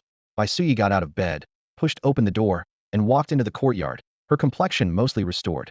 Young Master Yi, I should head back now. Yi Qingyun looked her up and down. Are you really all right? I feel completely recovered. Her face showed genuine gratitude. Yi Qingyun was secretly amazed. Could his antibiotics really be so effective? Seeing nightfall approaching, he advised, the mountain path is treacherous. Wait until tomorrow morning to go down the mountain. Bai Suyi shook her head. The sect has urgent matters for me to attend to. If I delay for a night, I'm afraid I won't be able to report back in time. What matter could be so urgent? Yi Qingyun asked. Bai Suyi didn't hide anything. Recently, evil cultivators have appeared within the Qingyun dynasty's territory. They specialize in kidnapping children to practice dark arts, and many children have already lost their lives. The three major sects and the dynasty have joined forces to hunt them down. I need to rendezvous with my fellow disciples to investigate the whereabouts of these evil cultivators. Since it concerned innocent children, Yi Qingyun didn't try to detain her further, only cautioning. Be extremely careful. Bai Suyi nodded firmly, employed her lightness skill in the night, and her figure disappeared into the mountain path in the blink of an eye. That night, the marketplace below Floating Cloud Mountain had sparse lights, and a thin black shadow slipped into an alley, laughing coldly. Ha ha ha. To think there's actually such a marketplace in this place, perfect for me to make my move. A few days later, Yi Qingyun descended the mountain to walk his dog. The mountain path was tranquil, with Damao lazily padding ahead, his fur gleaming with an oily sheen in the morning light. Yi Qingyun walked with his hands clasped behind his back, his steps matching the rhythm of Damao's wagging tail. The rabbit nestled limply in his arms, eyelids drooping as if ready to fall asleep at any moment. Ever since following Yi Qingyun, this once scrawny white rabbit had become a creature of eating and sleeping shifts, gaining plump roundness in just a few days with its fur growing back full. However, its color had mysteriously changed from pure white to gray, leaving Yi Qingyun completely puzzled. The trio of man, dog, and rabbit wandered down to the market at the foot of the mountain, where the air was thick with the mingled scents of hot oil, medicinal herbs, and dust. As soon as he stepped into the street entrance, Yi Qingyun heard urgent crying and commotion from deep within the crowd. He frowned and quickened his pace, pushing through to the densest part of the gathering. Parents from 3 households stood guard around a circle of empty ground, their faces ashen, while several women sobbed with reddened eyes. Yi Qingyun grabbed a nearby man by the arm. What's happened? The man sighed and shook his head. Children from these 3 families have gone missing. It's been several days now with no word. I'm afraid they've met with foul play. Missing children. Yi Qingyun immediately recalled what Bai Suyi had mentioned days earlier. A group of evil cultivators had emerged within the Qingyun dynasty's territory, specifically targeting and abducting children. Similar cases had occurred repeatedly, prompting the 3 major sects to dispatch disciples to assist the imperial court in their capture. Could it be those evil cultivators again? His heart sank. Watching the grief-stricken parents, he felt secretly distressed but could offer no immediate help, only silently praying for the children's safe return. This scene dampened his mood for continuing the dog walk, so he turned to head back up the mountain. However, from the corner of his eye, he spotted a grimy little beggar in the distance staring straight at him. Yi Qingyun recognized him. It was the same little fellow who had snuck into his courtyard to steal pears some days ago. After a moment of mutual staring, they both walked toward each other as if by unspoken agreement.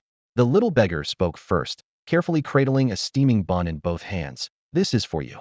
The bun had a tender white skin and an enticing aroma. His hands had been scrubbed clean, with watermarks still visible between his fingers, clearly worried that Yi Qingyun might find him disgusting. Did you steal it? Yi Qingyun asked with a sideways glance. The little beggar huffed and pointed toward a bun shop at the street corner. I bought this. Where did you get the money? I went up the mountain to gather a bundle of medicinal herbs and sold them to the medicine shop. As he said this, his chin lifted high with pride written all over his face. Yi Qingyun nodded. That's the right way. Being self-reliant is much better than stealing. He took the bun and bit into it. Filling was savory and fresh, the skin soft yet chewy. Not bad, it's delicious.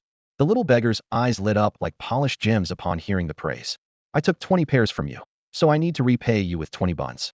Today's the first one, he said with complete seriousness. Yi Qingyun chuckled. You don't need to repay me. Keep the money for your own meals. But the little beggar stubbornly shook his head. I see you live up in the mountains and have to farm your own land, so you probably don't have it easy either. I can't be in your debt. Yi Qingyun's mouth twitched as he thought to himself that he was actually being pitted by a little beggar, but he still nodded in agreement. All right then. Who would have thought that I, Yi Qingyun, make my living by farming anyway? Fine. I'll wait for you to treat me to some steamed buns. Yes. The little beggar went off cheerfully to buy them, turning back with a completely serious expression. After finishing the warm steamed buns, Yi Qingyun dusted off his hands and prepared to leave. Just as he took his first step, the little beggar darted to his side again, blinking. What's your name? Yi Qingyun. The little beggar was stunned for a moment, then said admiringly, what a beautiful name. Not like me. I don't even have a name. By the end, he hung his head, his voice barely a whisper. Everyone just calls me little bastard. Looking at his messy hair, Yi Qingyun felt no disgust, but rather a surge of compassion. Would you like to have a name? The little beggar's eyes lit up like lanterns as he nodded eagerly. You said your father's surname seemed to be Gua, right? I think so. He tried hard to remember, still somewhat uncertain. Yi Qingyun reached out and ruffled his messy hair, thinking seriously. How about Gua Xiaobao? The little beggar pouted. Sounds like a little kid. You are a little kid. Yi Qingyun didn't know whether to laugh or cry, then thought again. What about Gua Xiaoyan?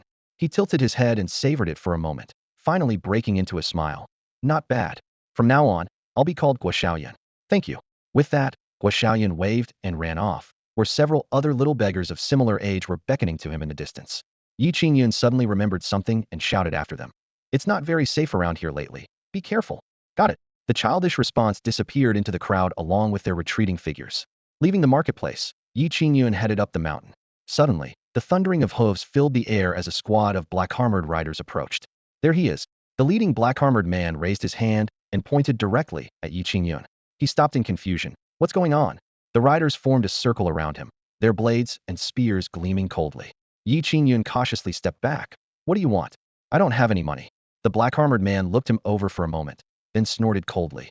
So he's just an ordinary mortal with no cultivation at all. I thought this hermit master would be more impressive. Take him. Several burly men stepped forward, quickly tied Yi Qingyun up securely, threw him onto a horse's back, then spurred their mounts and galloped away. Only the lazy big cat remained at the scene, yawning at the departing group. Little rabbit, the master is in your hands. It shook its head and slowly turned to head up the mountain, completely unconcerned about Yi Qingyun's safety. Bound on the horse and unable to move, Yi Qingyun found the little white rabbit in his arms lying peacefully. He lowered his voice and asked, Who exactly are you people? Why are you kidnapping me? The black-armored man turned back with a cold smile. We're from the Song family. We heard there's a hermit master hiding on Floating Cloud Mountain, so naturally we had to invite him back to our estate. The Song family? Yi Qingyun was startled. Could this be the Western Ridge Song family that Chu Yinyu had mentioned before? Yi Qingyun clearly remembered that Qi Yinyu's Prince Pingshi's mansion had been severely bullied by the Song family of Xiling, and they had even sent masters to hunt her down. At that time, fortunately, he had acted as a mediator, convincing Martial Emperor Dongfang Su and Qingyun sect master Su Changfeng to intervene and help. By all logic, the Song family should no longer be able to stir up any trouble. Yet now the Song family had directly sent people to kidnap him? Could it be that the Song family had discovered that he was the one who had been advising Qi Yinyu all along, and now they wanted to take their anger out on him? At this thought, Yi Qingyun began to panic. He was just an ordinary person without even a trace of cultivation. If he truly fell into the Song family's hands, inhuman torture would be inevitable. Worse still, there was no one around him who could come to his rescue. Yi Qingyun steeled himself and pleaded in an almost humble tone. How about you just let me go? The black-armored man leading the group merely smiled coldly, acting as if he hadn't heard anything. Yi Qingyun felt like crying, but had no tears. Bound to the horse, he was jostled all the way, his stomach churning so violently that he nearly vomited up last night's porridge. Fortunately, the sound of hoofbeats finally stopped. Looking up, he saw an imposing mansion stretching before him, with the characters Song Mansion hanging on the vermilion gate. They're literally throwing me into the wolf's den. His heart was in turmoil. Without waiting for him to think further, the black-armored man grabbed him by the collar and carried him through the door like a sack. Family head, young master, we've brought the person. The black-armored man threw Yi Qingyun heavily into the center of the great hall. In the hall, two figures sat at the head. The one on the left was in his 50s, with a stern and gaunt face. This was Song family head Song Xiaotian. The one on the right was in his 20s, handsome but equally thin, his son Song Chenglong. The father and son shared 80% of their features, making their blood relation obvious at first glance. The Song family of Xiling had a formidable reputation, but what they had built was a reputation for evil. In his early years, Song Xiaotian had used despicable means to steal the cultivation of a martial arts master. After his power surged, he led the Song family to destroy several smaller clans, causing their family influence to expand rapidly. Song Chenglong was even worse than his father, bullying men and women, committing every evil act, even setting his sights on Princess Pingxi Qi Yinyu. The Song family's suppression of Prince Pingshi's mansion seemed to be about swallowing up their foundation, but the greater reason was Song Chenglong's lust for Qi Yinyu. However, recently, the Song family's glory days were over. First, the Tai House sect, which had always been close to them, suddenly cut off contact. Sect master Chen Gongwang personally sent word, warning Song Xiaotian to restrain his actions or face the consequences. Almost simultaneously, the Prime Minister's mansion in the capital also sent people, clearly stating that they would no longer provide any protection for the Song family, and that any trouble caused by the Song family would have nothing to do with Prime Minister Chao Huayuan. After delivering this message, the messenger from the Prime Minister's mansion turned and left immediately, their attitude resolute. These two heavy blows, one after another, left Song Xiaotian and Song Qinglong completely stunned.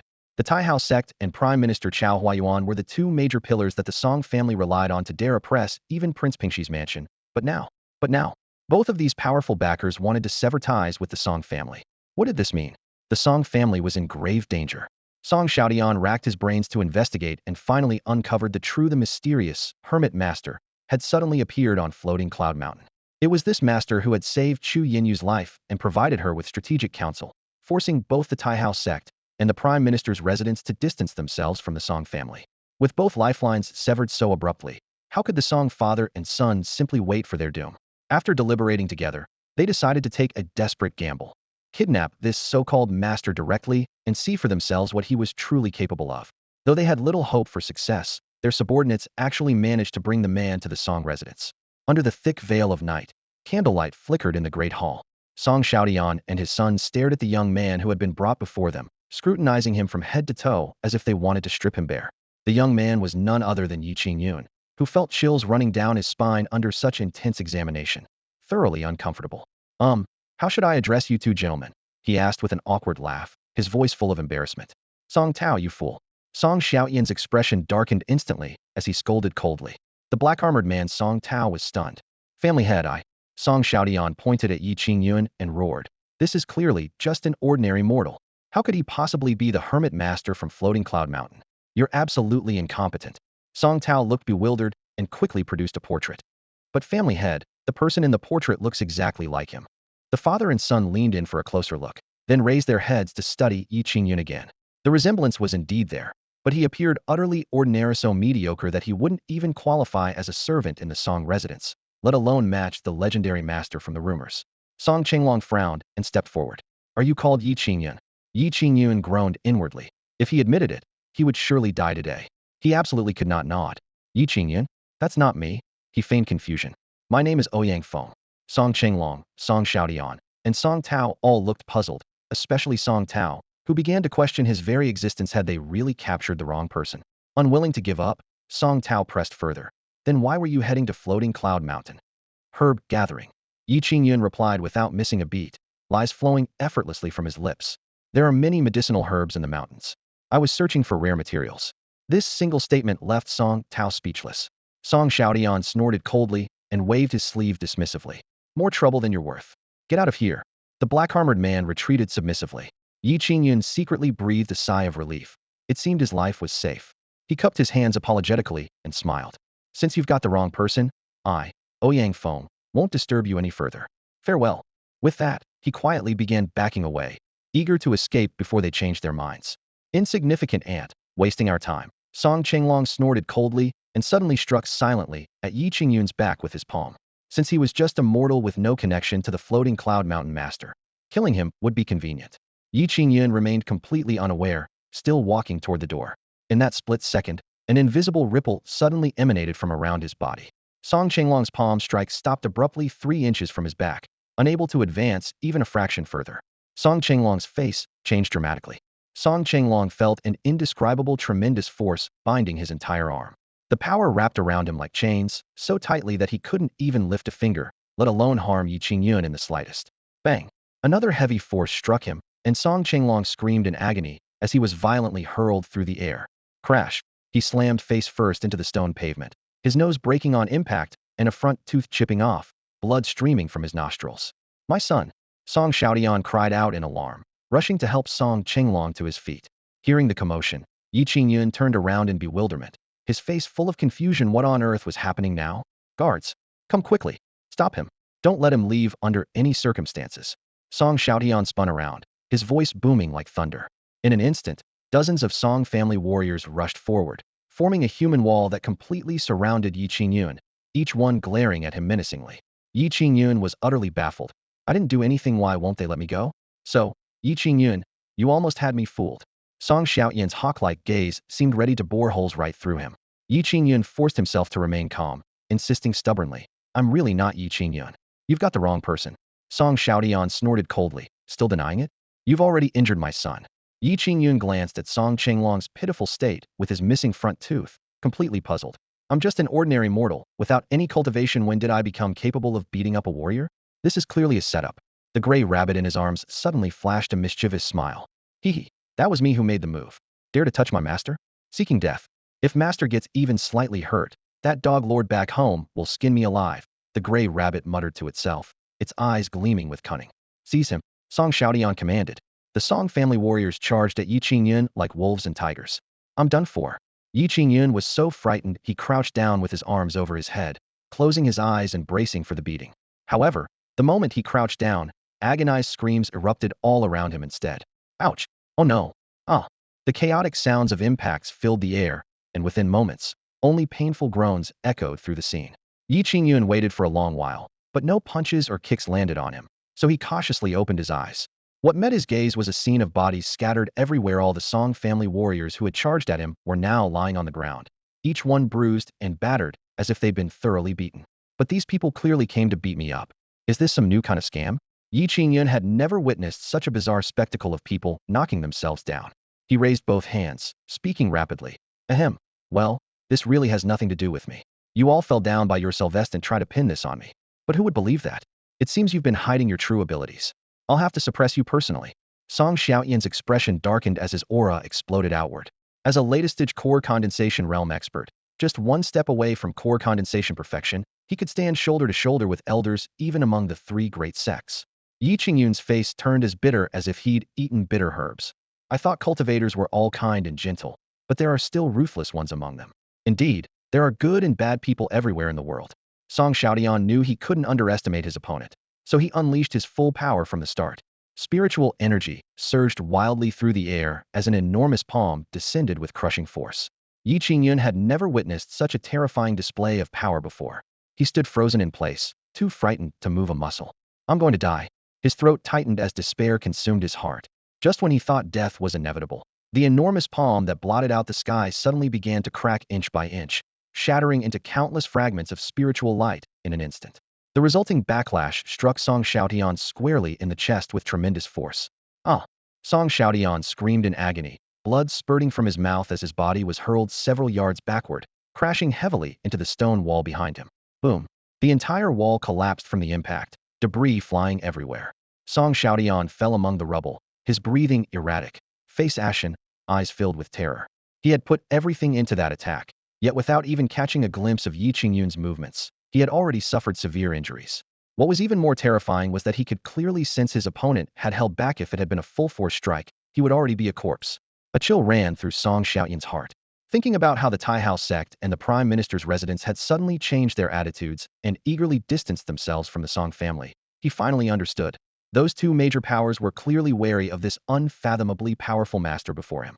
Meanwhile, he and his son had foolishly attempted to kidnap someone. It was like a mantis trying to stop a chariot. I'll fight you to the death.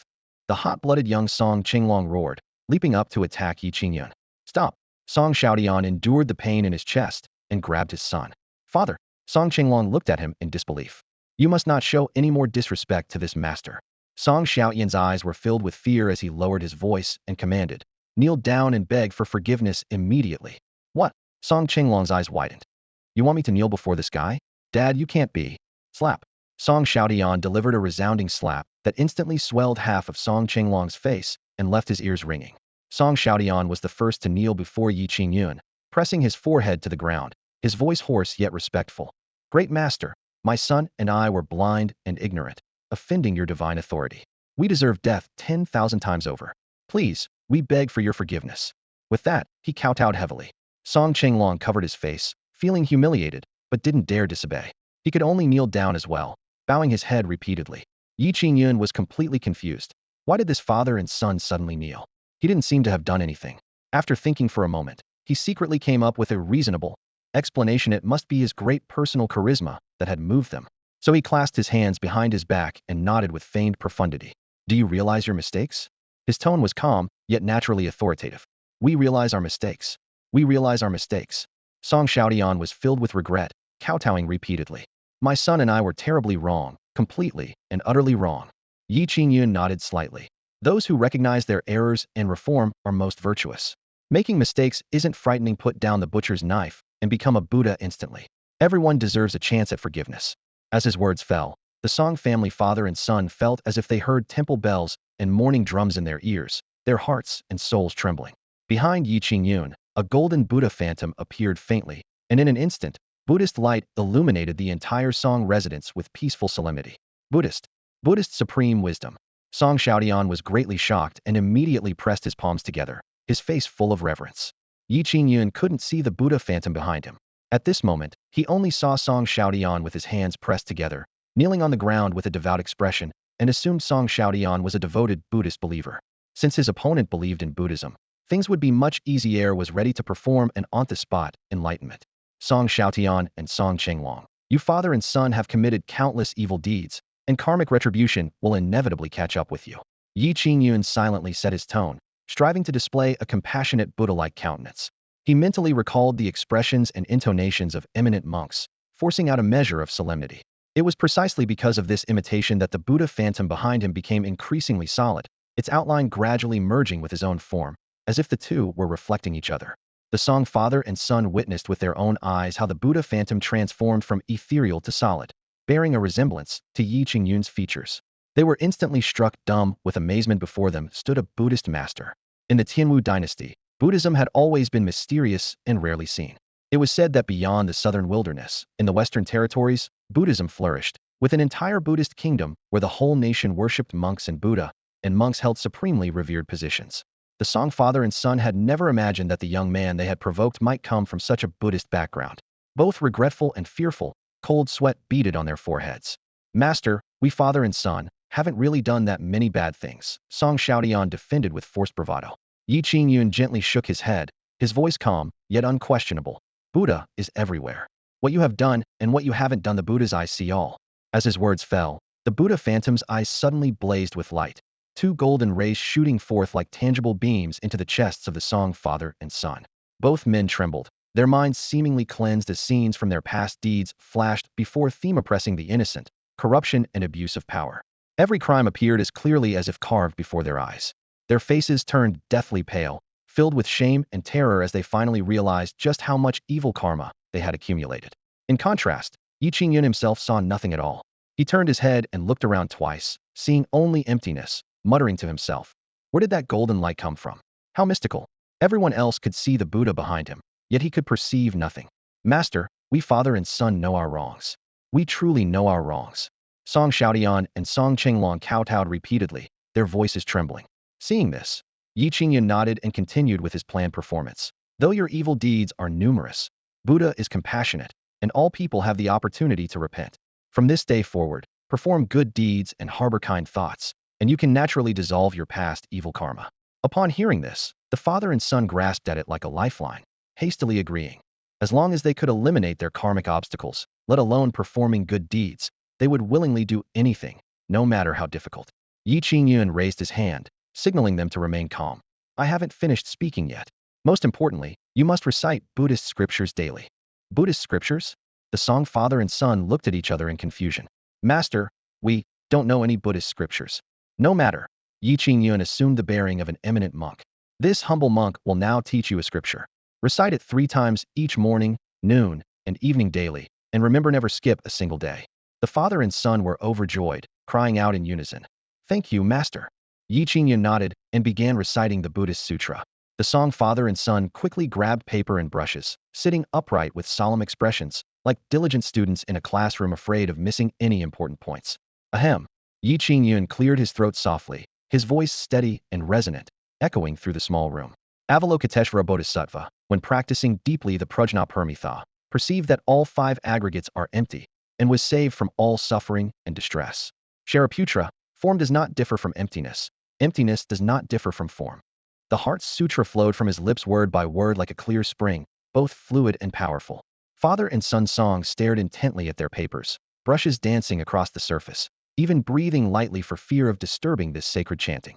When the final phrase, Gate, Gate, Paragate, Parasamgate, Bodhisvaha, concluded, the Buddha's phantom behind, Yi Qingyun suddenly blazed several times brighter, and a pillar of golden light burst through the roof, shooting straight into the heavens. Boom. Accompanied by a thunderous roar, within 1,000 miles, all who looked up could see that golden column of light standing against the sky. That's Buddha's light. So pure and intense, surely a great monk has achieved enlightenment. Or perhaps Buddha himself has been reborn. The entire Tianwu dynasty erupted in excitement as cultivators, secular powerhouses, and court spies countless people raced toward the southern wasteland. Meanwhile, 10,000 miles away in the Western Territory, this land was filled with Buddhist temples, known to outsiders as the Western Paradise.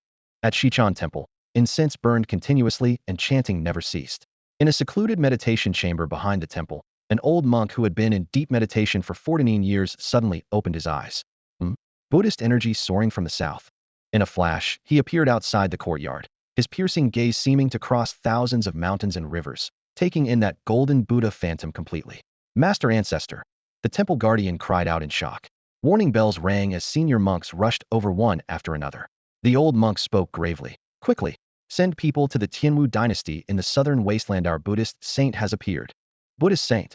The monks exchanged bewildered glances. Over the years, they had searched the Western Territory and found only 3 questionable saint candidates, none yet confirmed. Now a saint had appeared outside the Western Territory, yet none dared question the old monk's word. She held the highest seniority at Xichon Temple and was one of the most revered masters in all the Western Buddhist territories. In an instant, Xichon Temple's monks mobilized en masse, while other Buddhist sects also dispatched disciples, all heading for the southern wasteland to investigate the truth behind that golden light. Meanwhile, Qingyun, the cause of all this commotion, remained completely unaware of the upheaval in the Western Territory. Did you remember it all? He asked, looking at the song father and son.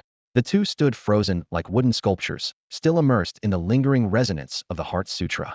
Though they had heard it only once, it felt as if their minds had been opened wide, all dust swept away, their life paths completely transformed.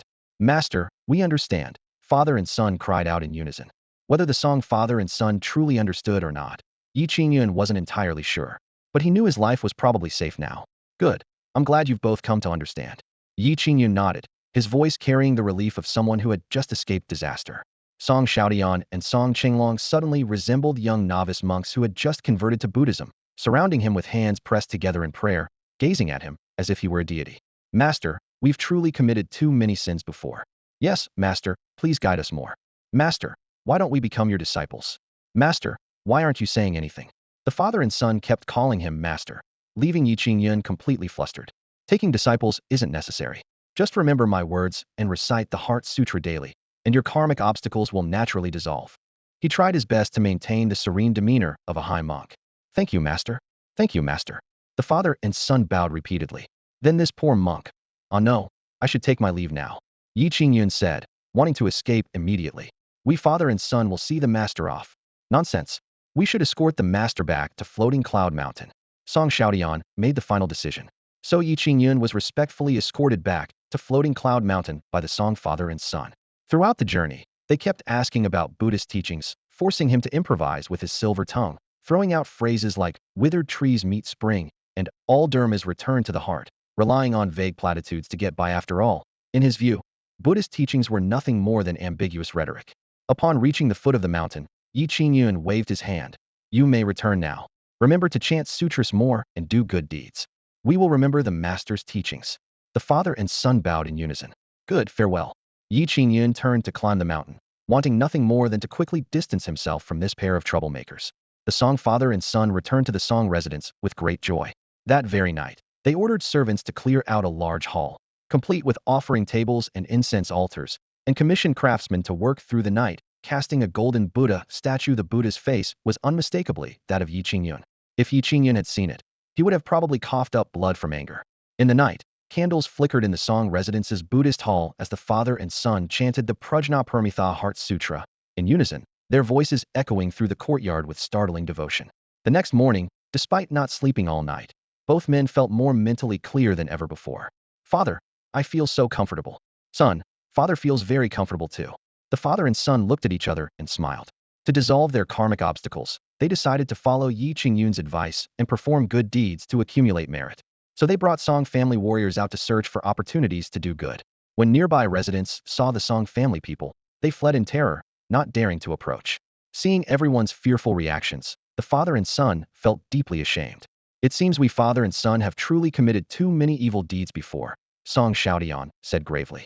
The two secretly vowed never to commit even the slightest evil act again. Suddenly, Song Qinglong pointed toward the riverbank ahead. Father, look at that old woman. Is she trying to cross the river? Song Xiaodian looked in that direction and saw a hunched elderly woman standing by the river, hesitating. You're right, son. That old woman does want to cross the river. Quick, go help her. Right away. Song Qinglong immediately leaped to the riverbank, his face full of enthusiasm.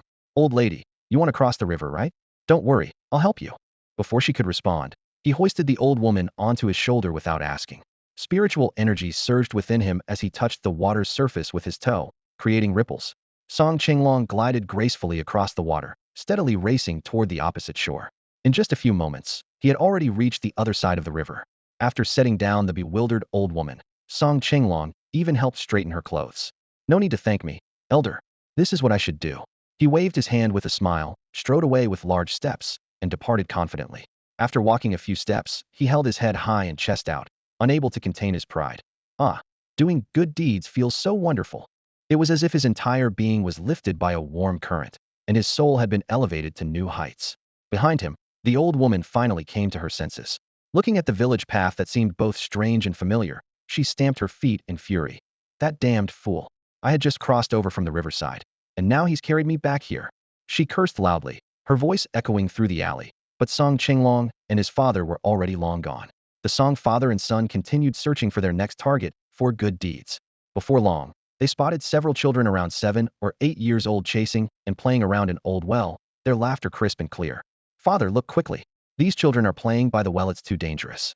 What if they fall in? Song Qinglong looked worried. Song Xiaodian nodded repeatedly. You're absolutely right. We must help these poor children. With that, he strode quickly toward the children. Children, please step back.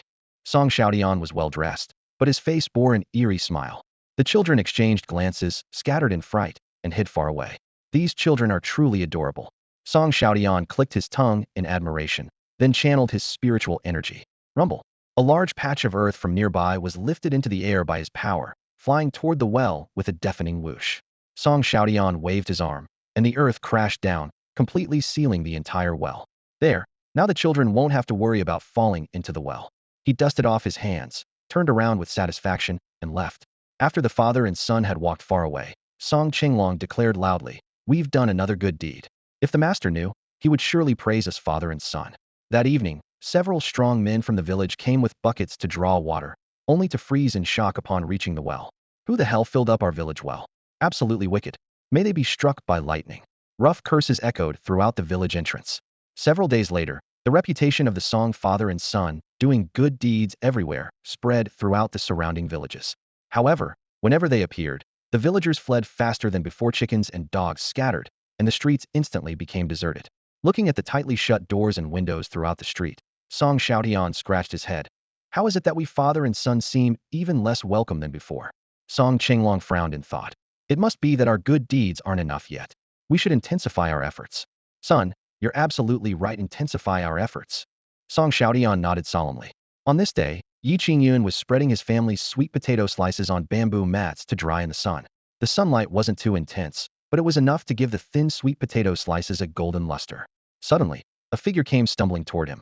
The boy wore tattered clothes, had matted hair, was covered in dust, and appeared to be just over 10 years old. After stopping, he gasped urgently and asked hoarsely, Are you Qingyun? I am.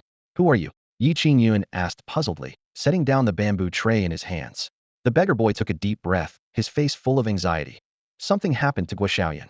Qingyun's expression changed instantly. What happened to him? Last night, a man in black clothes took Guoxiaoyan away. Qingyun's heart sank. The evil cultivator that Bai Sui had mentioned immediately came to mind. Do you know where he was taken? He pressed. The beggar shook his head, looking terrified. I'm not sure, but the man in black went toward the east. Heading east? Qingyun frowned deeply.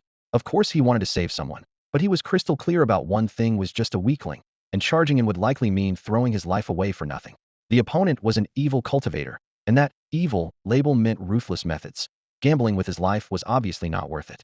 The only way out was to find an expert to help, but none of the masters he knew could be reached at the moment. What to do? What to do? Anxiety churned in his chest. Guoxiaoyan was just a little beggar he'd met by chance, but that spirit and backbone really impressed Qingyun. If he truly watched this child die, he'd carry the guilt for the rest of his life. I can only bring out my trump card. He took a deep breath, steeled himself, and turned to go inside. Moments later, Qingyun emerged fully armed. On his back, a long cylindrical object wrapped tightly in coarse cloth. At his waist, two oddly shaped cases swaying left and right. On his body, a thick gray protective vest pressed against his chest. On his head, a heavy steel helmet. All these items were experimental products he'd painstakingly cobbled together during his torment by the system years ago, and they were his most precious trump cards. But now, to save someone, he could only bite the bullet and go forward. Demao, come with me. With one call, the lazy Demao wagged his tail and followed. The gray rabbit was left in the house. After descending the mountain, two figures rushed eastward along the way. The mountain path was rugged, and Qingyun kept turning his head. Demao, can you smell Guxiaoyun's scent? Originally just a desperate attempt, but unexpectedly Demao actually lowered his head and sniffed a few times, barked once toward the front, and took off running. Qingyun was stunned for a moment, then quickly caught up. Sure you didn't smell wrong? Demao shook his head, as if saying, trust my nose. There was no choice but to follow it. The man and dog entered the rolling mountains. This place was rarely visited by humans, with dense forests and occasional rustling of birds and beasts. Demao led the way by scent in front, while Qingyun gripped the long object on his back, staying alert at all times. Before long, they reached the mouth of a valley. Going further would mean stepping into the valley floor. Demao suddenly stopped, arched his back and growled low, his fur slightly bristling, clearly sensing danger. Qingyun immediately crouched low, his heart sinking. Could the target be inside? He pressed against the rock wall, carefully peering out, his pupils suddenly contracting. There was actually a group of people gathered in the valley. Most were children, under 10 years old, with 7 or 80-year-old bodies lying scattered on the grass, their fate unknown.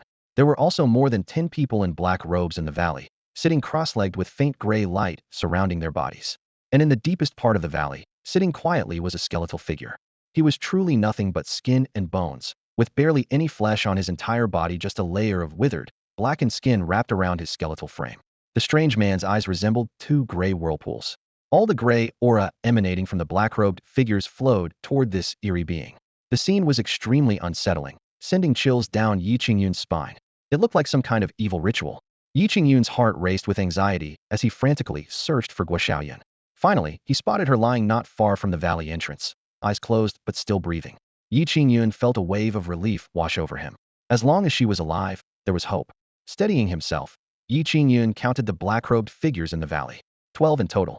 He removed the bundle from his back and pulled away the cloth, revealing a sniper rifle.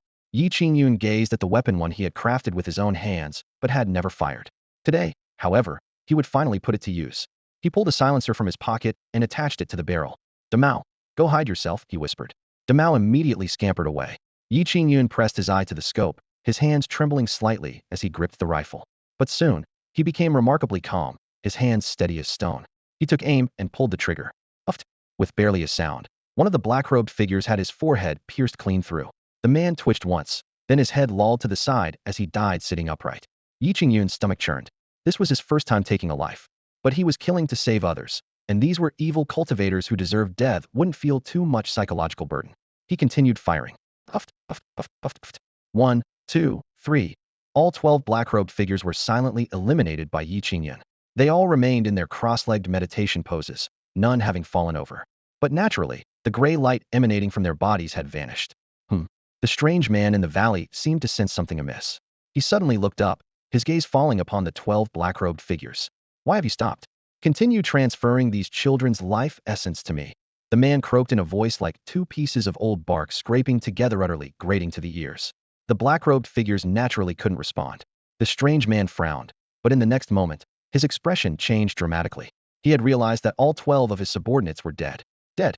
Someone had silently killed his 12 followers? What kind of terrifying being could accomplish this? A master has arrived. The strange man immediately stood up, scanning his surroundings. Which expert has slain my disciples? Show yourself at once.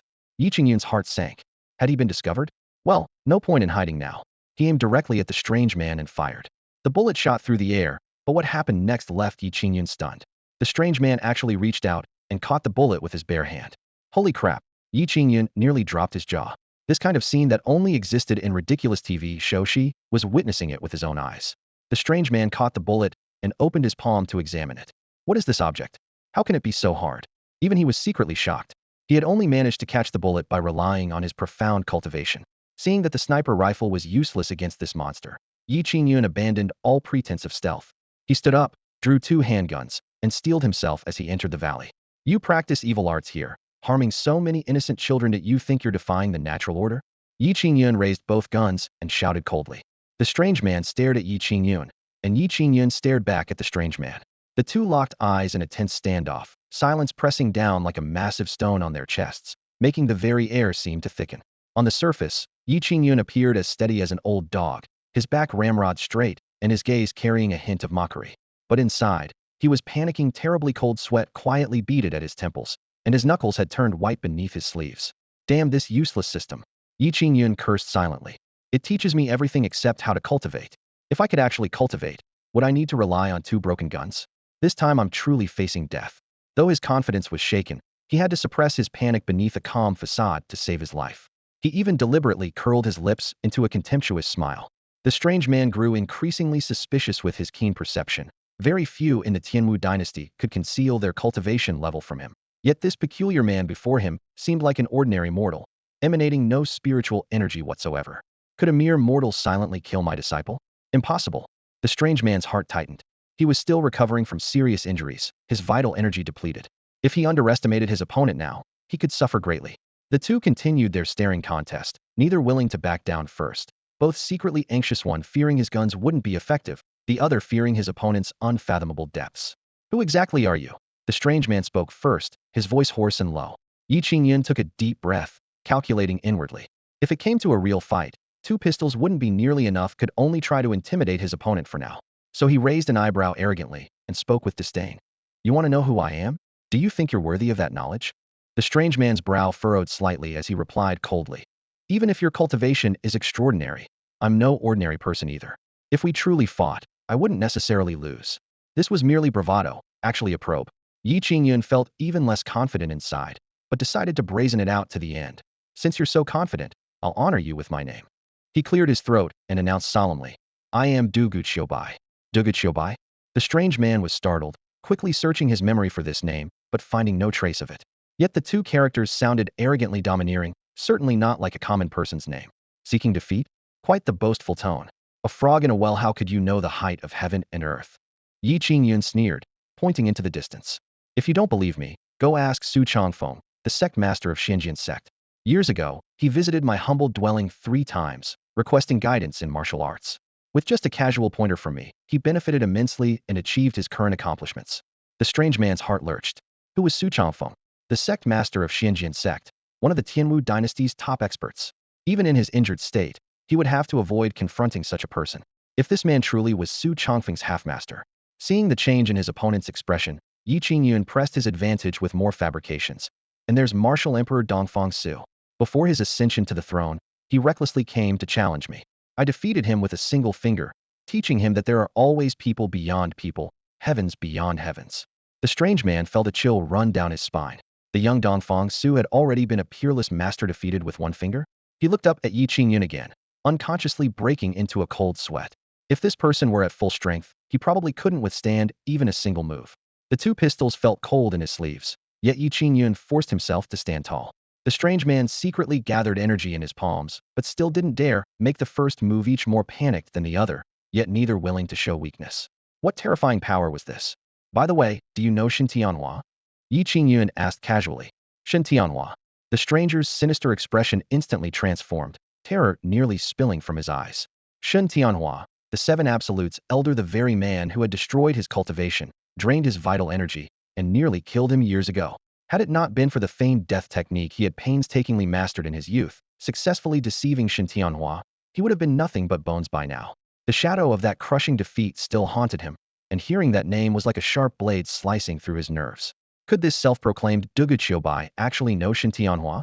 Yi Qingyun keenly caught the terror on the stranger's face. Judging by your expression, you seem to have quite a history with Shen Tianhua, he said with deliberate nonchalance. Earlier mentions of Su Changfeng and Dongfang Su had left the stranger unmoved, but one mention of Shen Tianhua had reduced him to this pathetic state. Clearly, he had suffered greatly at that man's hands. Most likely he was thoroughly defeated by old Shen back in the day, Yi Qingyun thought, gaining confidence while leisurely twisting the knife. Let me tell you something. Just a few days ago, Shen Tianhua came to visit me with his newly accepted disciple, hoping I might offer some guidance. Unfortunately, the man's talent is rather lacking. He only learned half of what I taught him years ago, and now he's merely coasting on his reputation as the 7 Absolutes elder. As he spoke, he wore an expression of disappointment, as if Shen Tianhua barely met his standards. You actually gave guidance to Shen Tianhua? The stranger's eyes widened, his voice trembling. Of course. Do I have any reason to lie to you? Yi Qingyun shrugged casually. The stranger's heart plummeted. If even Shen Tianhua had to seek this man's counsel, wasn't he walking straight into a tiger's den? Recalling his past defeat, he felt as if the sky was falling, heaven itself wanted him dead. Seeing the moment was ripe, Yi Qingyun pulled the trigger. Bang! Bang! Two bullets struck the stranger's chest at speeds barely visible to the naked eye.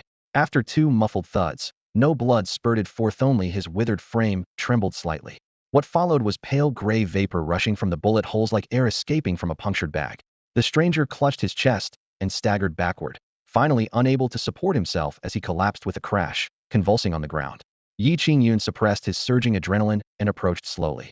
Unexpectedly, the stranger suddenly threw himself to his knees, kowtowing repeatedly, his forehead striking the ground with sharp smacks. Spare me, great master. I know I was wrong. I'll never again commit such heinous acts. Yi Qingyun raised his gun, the dark barrel aimed steadily at the stranger's forehead. How did you enjoy the taste of my divine weapon? The mysterious steel weapon and the searing pain of his wounds left the stranger trembling. He had never seen such a fearsome device and knew that with his current depleted energy, he could never withstand a second bullet. He could only kowtow frantically. Mercy! Mercy! Yi Qingyun's expression remained cold and hard. This villain before him had harmed dozens of children. Dying 100 times wouldn't be enough to atone for his crimes. His finger rested lightly on the trigger, having almost decided to send the stranger to his doom. Just as the gunshot was about to ring out, urgent footsteps suddenly echoed from the valley entrance. Quickly! All the kidnapped children are here. With this shout, dozens of figures rushed into the valley. The leader was an elderly man with snow-white hair and beard, yet vigorous spirit, his robes flowing as if he stood upon clouds. More than 10 young men and women followed closely behind, all wearing grave expressions as they searched swiftly among the scattered rocks. Bai Suyi was notably among them. Upon seeing Bai Suyi, Yi Qingyun knew that people from the Nine-Spirit sect had arrived. At the end of the mountain path, an elderly man with an ethereal, sage-like bearing descended on the wind. It was Gong Sun Yu, the sect master of Nine-Spirit sect, whose reputation rivaled that of Su Changfeng, the master of Mystic Sword sect. Yi Qingyun smoothly holstered his gun back into the waist holster, his entire body relaxing completely. Now that the Nine-Spirit sect had arrived, he wouldn't need to handle the remaining troubles himself. At the same time, Gong Sun Yu also noticed the situation here. He first saw Yi Qingyun, then spotted the blood-covered monster kneeling prostrate before him, his gaze instantly sharpening. Could this person be the evil heaven fiend? Young Master Yi? Bai Suyi swiftly approached, clearly surprised to encounter Yi Qingyun here. What shocked her even more was that Yi Qingyun was now dressed in a bulletproof vest, wearing a steel helmet, and carrying a handgun at his waist, an appearance completely different from the snow-white robed figure she remembered from Floating Cloud Mountain, looking particularly bizarre. Yi Qingyun glanced at her indifferently. I've already subdued this person. As he spoke, he nudged the struggling figure on the ground with his foot. Bai Suyi was momentarily stunned, then understood. If it were anyone else, she would have doubted it. But if Yi Qingyun had taken action, there was no question about it. With Yi Qingyun's unfathomably deep abilities, capturing an evil cultivator was only natural. Evil heaven fiend, you've committed countless atrocities, and today we finally capture you. Gong Sun Yu's gaze was sharp as he spoke in a stern voice. The evil heaven fiend let out a hoarse, bitter laugh. If I hadn't fallen into this master's hands, do you think the likes of you could have done anything to me? Master.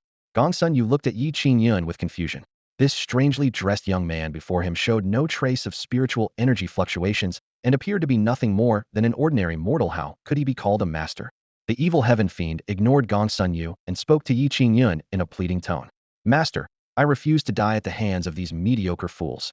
Please, grant me a swift end. At these words, Gong Sun Yu's face turned ashen. This was clearly a direct insult to him as the sect master of Nine Spirits sect. Fury rising within him, he said no more and struck toward the evil heaven fiend's crown with spiritual energy surging in his palm. Bang!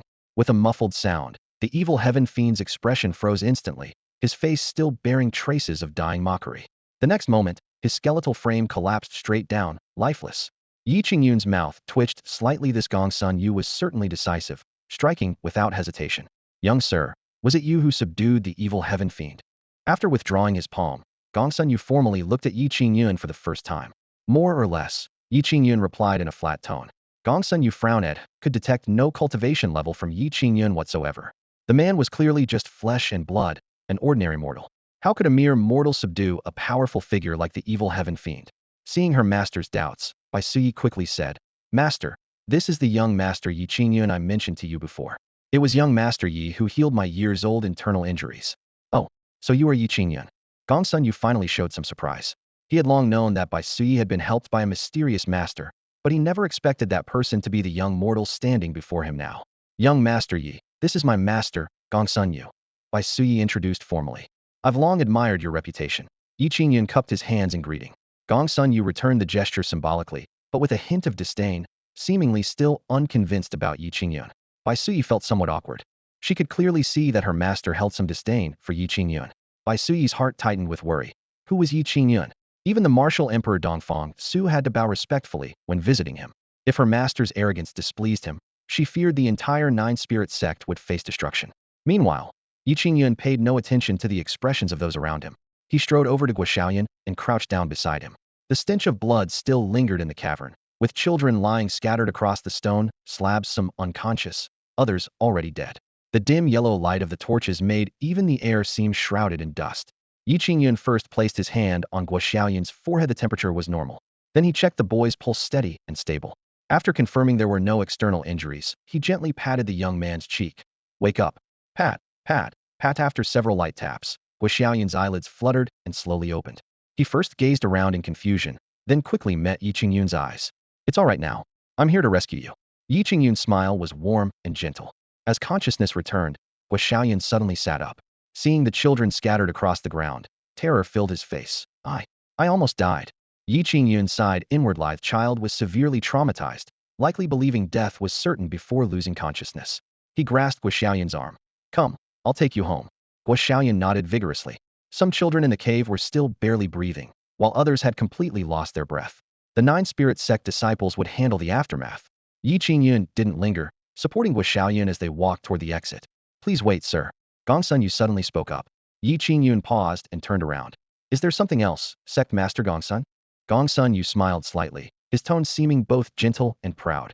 Slaying the evil demon Zaishan Suka feat is worthy of shaking the world. Why not leave together with me, so more people can learn of young Master Ye's heroic deed? Yi Qingyun didn't even bother to raise an eyebrow, shaking his head. I'll leave this credit to Sect Master Gongsun. With that, he continued forward with Guoxiaoyan. Gongsun Yu watched their retreating figures, his smile instantly turning cold. Humph, at least he knows his place. That invitation was merely a test. Since Yi Qingyun was giving up the credit, he could claim it all for himself, using it to suppress the Mystic Sword sect and restore the Nine-Spirit sect's reputation.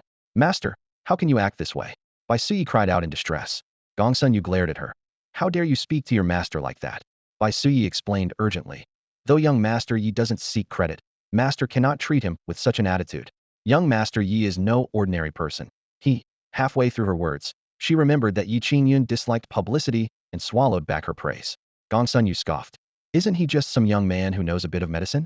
What's so special about that? Bai Sui felt helpless and could only lower her voice. Master, Sect Master Su of the Mystic Sword sect, and even His Majesty the Martial Emperor, have both visited young Master Yi. Gongsun Yu stood frozen in place, doubting his own ears. What did you say?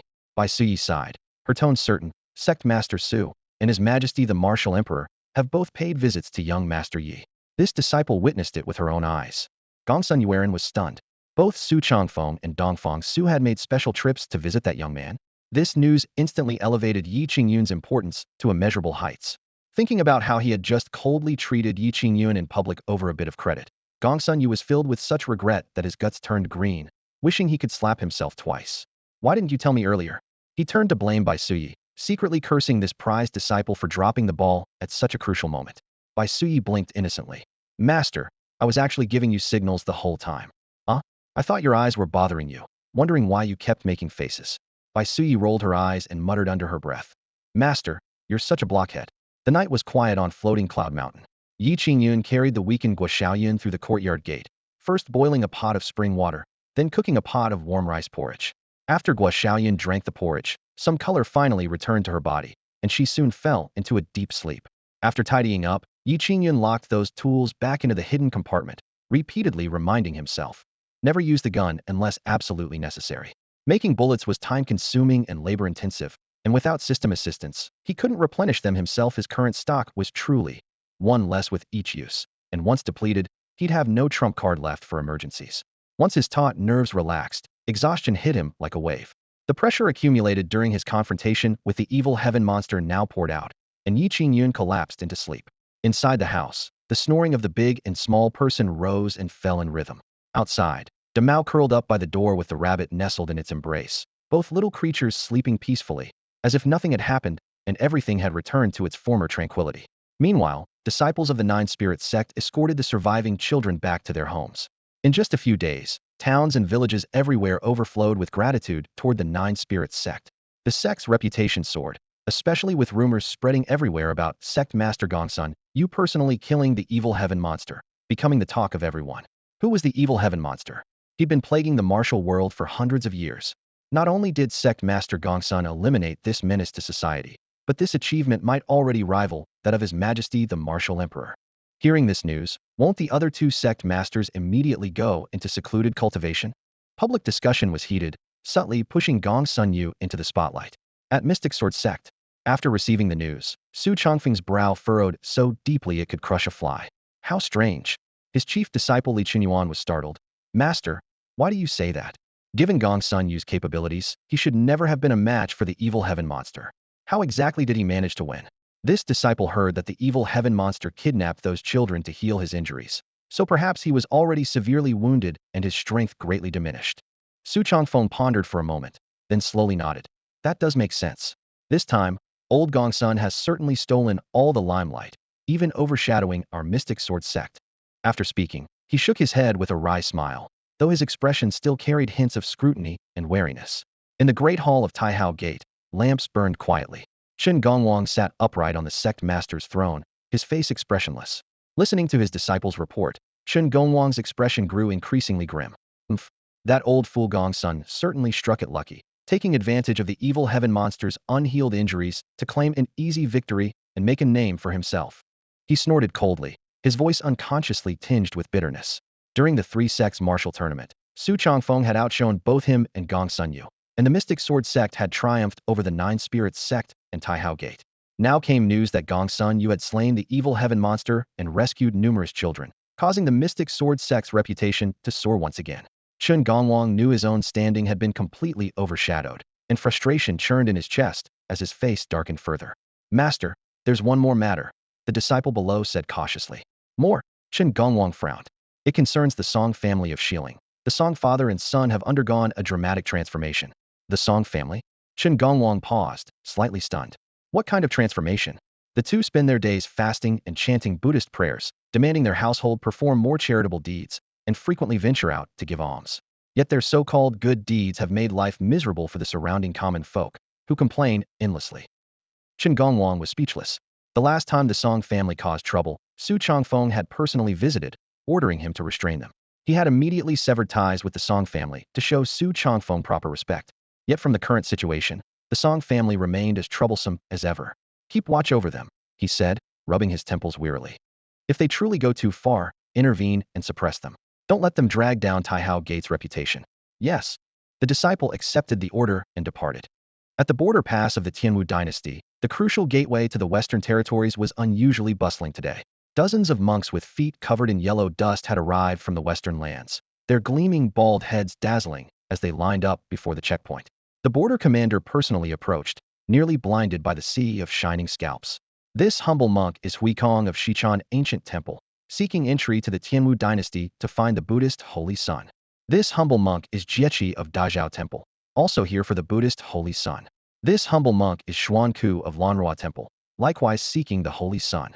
Each monk presented proper ordination certificates with complete official seals, leaving no room for objection. The commander had no choice but to grant passage. The Buddhist Holy Sun has manifested in the southwest direction, head southwest. We must protect the Holy Sun's return to Buddhism.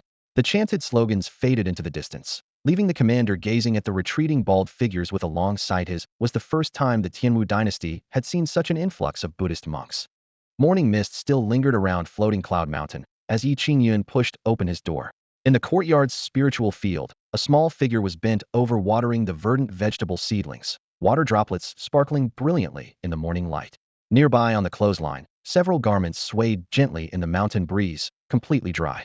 Brother Yi, you're awake, Guo Xiaoyun said, setting down the water ladle and wiping sweat from her brow with a shy smile.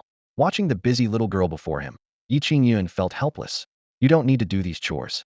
Guo Xiaoyun froze. lowering her head to bite her lip as tears of hurt welled in her eyes. Yi Qingyun sighed and said gently, "How about this? I'll take you as my disciple and teach you some skills so you can support yourself. What do you think? Master, please accept your disciple." Guoxiaoyun's bow. Yi Qingyun had spoken casually, never expecting the frail child to immediately drop to his knees with a thud, pressing his forehead firmly to the ground with an expression both solemn and joyful. The sudden formal apprenticeship ceremony left Yi Qingyun momentarily stunned. Then he chuckled and reached out to ruffle the child's dry yet stubborn black hair. "Well, all right then, from now on, you are my disciple, Yi Qingyun's apprentice." After speaking, he turned and hurried into the house, his steps somewhat rushed as if trying to find something to remedy the awkwardness before it could fully settle in.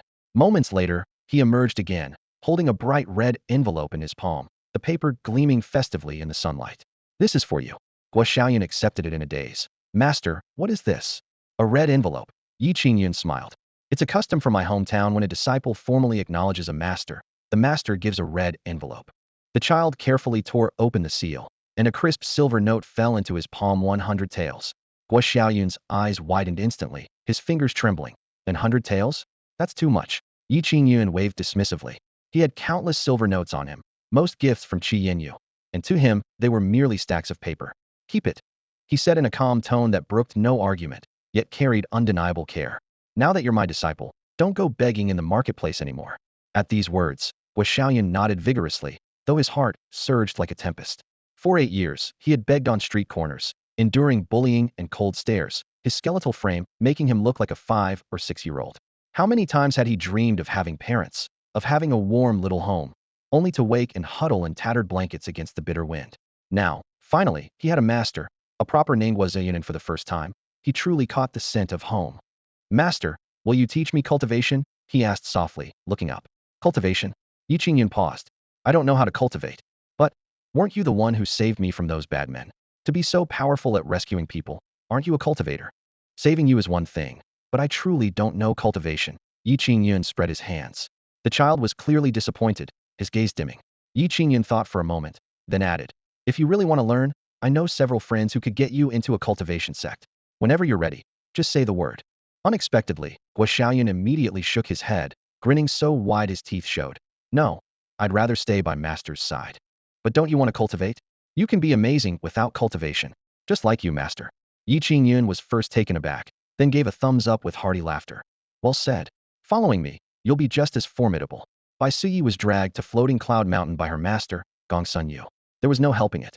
Ever since learning that Yi Qingyun was actually a reclusive master, Gongsun Yu became increasingly alarmed and worried the more he thought about it. To resolve their previous conflict and perhaps establish some connections, he decided to personally visit the mountain. Bai Suyi, however, was reluctant. She still felt embarrassed remembering her master's rudeness toward Yi Qingyun that day. She was certain that Yi Qingyun, despite his calm exterior, had likely developed a distaste for both master and disciple. "Master, we can visit young Master Yi, but we need to establish some ground rules first." "Fine, fine, whatever you say goes," Gongsun Yu readily agreed. "First, we absolutely cannot expose young Master Yi's true identity. He doesn't like to present himself as a master in front of others." I understand. Such figures usually prefer to experience mortal life, and I won't say a word out of turn." "Second, his residence is extremely peaceful. You must not cause any disturbances." "Don't worry, I'm the most well-behaved person there is." Gongsun Yu grinned foolishly, revealing a row of white teeth. Bai Suyi secretly rolled her eyes. She knew her master too well, proud and rough around the edges, but without any real malice, which was why she still respected him deep down. Also, he keeps a dog and a rabbit in his courtyard, both quite extraordinary. Especially that dog's cultivation is unfathomably deep. Even a dog is unfathomably deep. Gongsun Yu was stunned. As they spoke, the master and disciple had already climbed halfway up the mountain. In the distance, they could see a simple courtyard nestled among the greenery. A few wooden houses surrounded by low fencing. At the gate, a large yellow dog dozed lazily. In the yard, a plump rabbit munched on carrots with its head down, and a thin young man held a hoe, busy tilling the soil. The two approached. Bai Suyi straightened her robes and cupped her hands toward the young man. "Young brother, is young Master Yi here?" The youth looked up, sweat trickling down his temples. He wiped his brow. "Who are you?" "We're friends of young Master Yi, here to visit him," Bai Suyi replied with a smile. "Oh, Master went down the mountain to buy some things. Come in and wait," the youth said cheerfully. Yi Qingyun had actually taken a disciple? The master and disciple exchanged glances, both delighted. If the master wasn't here, winning over his student would work too. "So your young Master Yi's esteemed disciple. May I ask your name?" Bai Suyi cupped her hands again. I'm called Guo. Master gave me this name. Don't be so formal, it makes me feel awkward.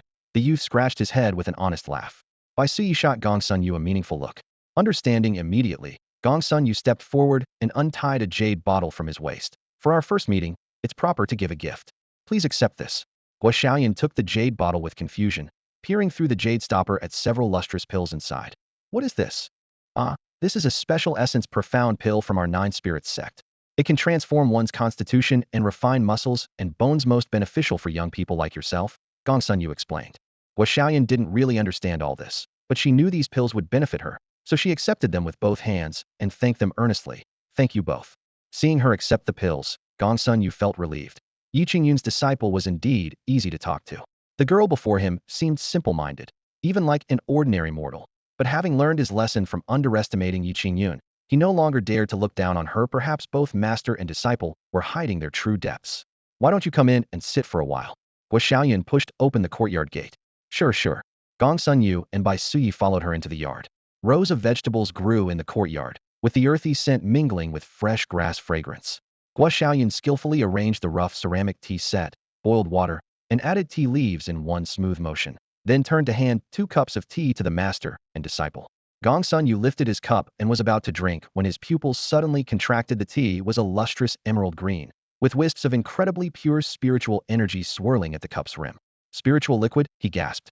Bai Suyi also froze in place, holding her teacup without daring to move. Master, could this be an entire cup of spiritual liquid? Gong Sun Yu nodded, his expression more grave than ever before.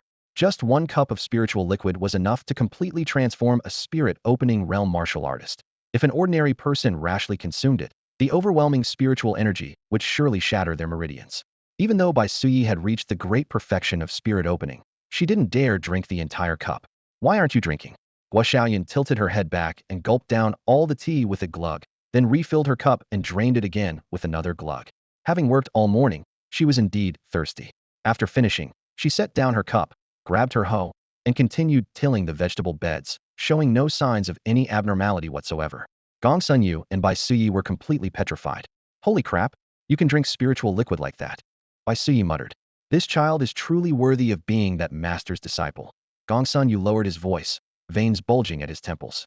She must possess a special constitution that allows her to drink spiritual liquid like water. Bai Suyi was dumbfounded, her heart filled with mixed emotions. So Guo Xiaoyan was one of those on-scene generation supreme talents, far beyond her own level. But then she silently reminded herself, jealousy was useless, so why compare herself to others? The tea's fragrance still lingered on the table. Bai Suyi gathered her courage and took a small sip, immediately circulating her cultivation technique to guide the surging spiritual energy through her body, barely managing to stabilize her breathing. Gong Sun Yu took a deep breath and drained the entire cup of spiritual liquid. Instantly, hot energy steamed around his body and his eyes blazed brightly. Though his cultivation hadn't broken through, it had genuinely become 30% more solid. He set down his teacup and looked with complex emotions toward the young woman wielding her hoe in the courtyard. He never expected that just this one visit would bring such an incredible opportunity. The pot of tea was finished just like that. Gong Sun Yu held the empty teapot, smacking his lips contentedly. 3 cups of hot tea had warmed his belly, making him feel so comfortable that his eyebrows lifted with satisfaction. But from noon until the sun began to set in the west, there was still no sign of Qingyun at the courtyard gate, and the master and disciple finally began to feel uneasy. Going down the mountain to buy something, does it really take this long? Gong Sun Yu muttered to himself. Logically speaking, the market at the foot of the mountain wasn't far from Floating Cloud Mountain, and a quick round trip should take no more than 2 hours. But Qingyun had left before dawn, and now with sunset approaching, he still hadn't returned. Either he'd been delayed by something, or trouble had found him. Guo Xiaoyan stood on the steps, growing more anxious by the moment. He turned to their guests and cupped his fists respectfully. Gentlemen, perhaps you should head back for now. I need to go down the mountain to look for my master. No worries at all. We've imposed on you today, we'll visit again another time. Gong Sun Yu packed up the tea set and took his leave with his disciple. Though they hadn't met Qingyun, they delivered their gift and gotten acquainted with his disciple, so the trip wasn't entirely wasted. After Gong Sun Yu and his disciple left, Guo Xiaoyan waited a bit longer, but the mountain path remained empty. He patted Damao's head and said quietly, "Come on, let's go down the mountain to find him." Woof woof. Damao wagged his tail and followed as Guo Xiaoyan locked the courtyard gate and jogged down the stone steps. At that very moment, Qingyun had indeed run into trouble. He'd finished his shopping and was preparing to head back when a bald monk suddenly appeared, blocking his path and insisting that he was the Buddhist holy son who must return with him to the Western Buddhist realm. I'm perfectly fine as I Ami haven't taken vows. I haven't worshipped at any temple. How did I suddenly become some holy son? Yi Qingyun's temple throbbed with irritation. The monk, whose Dharma name was Huikong, pressed his palms together with an anxious expression. Benefactor. This poor monk is certainly no fraud. But he'd been pestering Yi Qingyun for 2 full hours now. Buddhist history, legends of the Holy Sun, Buddhist dignity and protocol. His voice droned on like a wooden fish drum, numbing Yi Qingyun's brain. Enough. Seeing the bald monk about to speak again, Yi Qingyun raised his hand to stop him. Huikong's eyes lit up. Will the benefactor come with this poor monk to West Chan ancient temple? Yi Qingyun clenched his fist, truly wanting to knock that shiny head, and said through gritted teeth, I'll say this one last time. I am not your Buddhist holy son. Stop babbling about all that nonsense. I don't want to hear it. He walked around Huikong and strode away, but the monk followed him again. Get lost. Yi Qingyun finally exploded with profanity. But Huikong showed no anger whatsoever. Instead, he smiled benevolently. It seems the benefactor still doesn't believe this poor monk, so let me tell you more about the legend of the Buddhist holy son. Yi Qingyun took a deep breath and suppressed his rage. You've talked for so long now, you should listen to what I have to say. Huikong looked puzzled. What does the benefactor wish to say? Do you know why I don't want to go with you to your Western Buddhist realm? It's because you don't have true Mahayana Buddhism there at all. Huikong shook his head repeatedly. Impossible. Our Western Buddhist realm has thousands of temples. How could we not have Mahayana Buddhism? Yi Qingyun sneered. Then tell me you had. Is Mahayana Buddhism? Monk Huikong spoke without hesitation. Mahayana Buddhism focuses on the 3 trainings of precepts, concentration, and wisdom, along with the Noble Eightfold Path. By practicing Mahayana Buddhism and following the path of liberation, one achieves liberation in this lifetime. Upon attaining Arhat status, one is completely liberated in this life and escapes the cycle of reincarnation. These 3 principles had always been the golden rules of Buddhist practice and the supreme Buddhist teachings that Huikong had revered since childhood. However, after hearing this, Yi Qingyun merely shook his head slightly, a trace of disappointment flickering in his eyes. Why do you shake your head, benefactor? Huikong asked, puzzled. What you describe is merely Hinayana Buddhism, Yi Qingyun replied calmly. Impossible. This is the Mahayana Buddhism of our Buddhist sect, passed down for countless millennia. Huikong almost blurted out. Born into Buddhism and raised on these teachings, he believed this to be Mahayana. Yi Qingyun sighed, his gaze carrying a hint of sympathy. How pitiful that you've chanted Buddhist scriptures since childhood, yet know nothing of true Mahayana Buddhism. Huikong's brow furrowed, his chest rising and falling. If you claim my teachings are Hinayana, then dare I ask, what is this Mahayana Buddhism you speak of? This was exactly what Yi Qingyun had hoped for. He cleared his throat. Huikong, listen carefully. His voice wasn't loud, yet it struck like evening drums and morning bells, each word hammering into Huikong's heart. True Mahayana Buddhism encompasses not only the 3 trainings and Eightfold Path you mentioned, but also requires practicing the 6 perfections and 4 means of embracing of the Bodhisattva path. Bodhisattva practitioners renounce the opportunity for immediate Arhat enlightenment, vowing instead to first become Bodhisattvas and future Buddhas, teaching and transforming all beings, helping others become Arhats or disciples of future Buddhas. Liberation path practitioners merely seek swift self-attainment of Arhat status while the Dharma still exists, ending their cycle of rebirth. Those who only practice the 5 precepts and 10 virtues in the human and heavenly realms remain ordinary beings. They seek only self-salvation without saving others. This is why it's called Hinayana. Bodhisattvas, however, seek supreme Buddhahood above, liberating themselves from life and death, while transforming countless beings below, leading them all from the sea of suffering. This is true Mahayana Buddhism. As his words ended, his gaze pierced like lightning. Huikong, do you understand? This sharp rebuke rang like a Vajra lion's roar. Huikong stood frozen, his beliefs crumbling before his eyes. The Mahayana Buddhism he'd prided himself on practicing was actually Hinayana? Unable to accept this, he shook his head repeatedly, his once bright eyes now vacant. Yi Qingyun's expression grew cold, his disappointment deepening. Your Western Buddhist sect treats Hinayana as the entirety of Buddhism, with no one understanding the true meaning of Mahayana, yet you dare call yourselves a Buddhist holy land. Huikong grew increasingly dejected, lowering his head in shame. Yi Qingyun spoke again, his tone resolute. Even if I truly were a Buddhist holy son, I would never join your Western Buddhist sect. With that, he lightly tapped the ground with his foot. Huikong, observe clearly. Huikong looked up in bewilderment. Buddha exists in heaven, on earth, in human hearts, and in all things. Buddha is everywhere. As long as Buddha resides in one's heart, why be confined to the small space of a temple? These words struck the young monk's heart like a heavy hammer. With just a few sentences, The cunning Yi Qingyun had made him question his life's fundamental beliefs. Buddha everywhere? Huikong murmured these words as if gaining new enlightenment. Suddenly, with a loud thud, he dropped heavily to his knees before Yi Qingyun. The movement so swift it seemed as though an invisible force had pressed him down. Yi Qingyun's heart skipped a beat at this sudden prostration. What now? Another scam attempt? But Huikong was already kowtowing repeatedly, his forehead striking the ground with dull thuds. His round face was filled with remorse and devotion, his voice choked with emotion. Holy Son, this humble monk has finally heard the true Buddhist teachings. Meeting you today, I realize my years of cultivation have been in vain. I wish to follow you, Holy Son, to practice Mahayana Buddhism and dedicate myself to saving all beings. Please grant me this blessing. Yi Qingyun stood frozen. He had only intended to fool the monk into leaving him alone, but instead had backfired spectacularly, had completely convinced the man, who now refused to leave and wanted to follow him instead. Do I really have to drag a monk around everywhere? How weird would that be? Yi Qingyun felt uneasy. Worse still, what if the other monks from Xichon ancient temple came looking for him? He quickly waved his hands. You need not follow me. Huikong looked up with confused eyes. Yi Qingyun softened his tone, speaking casually, yet hitting right at Huikong's heart. Cultivation is not about following someone.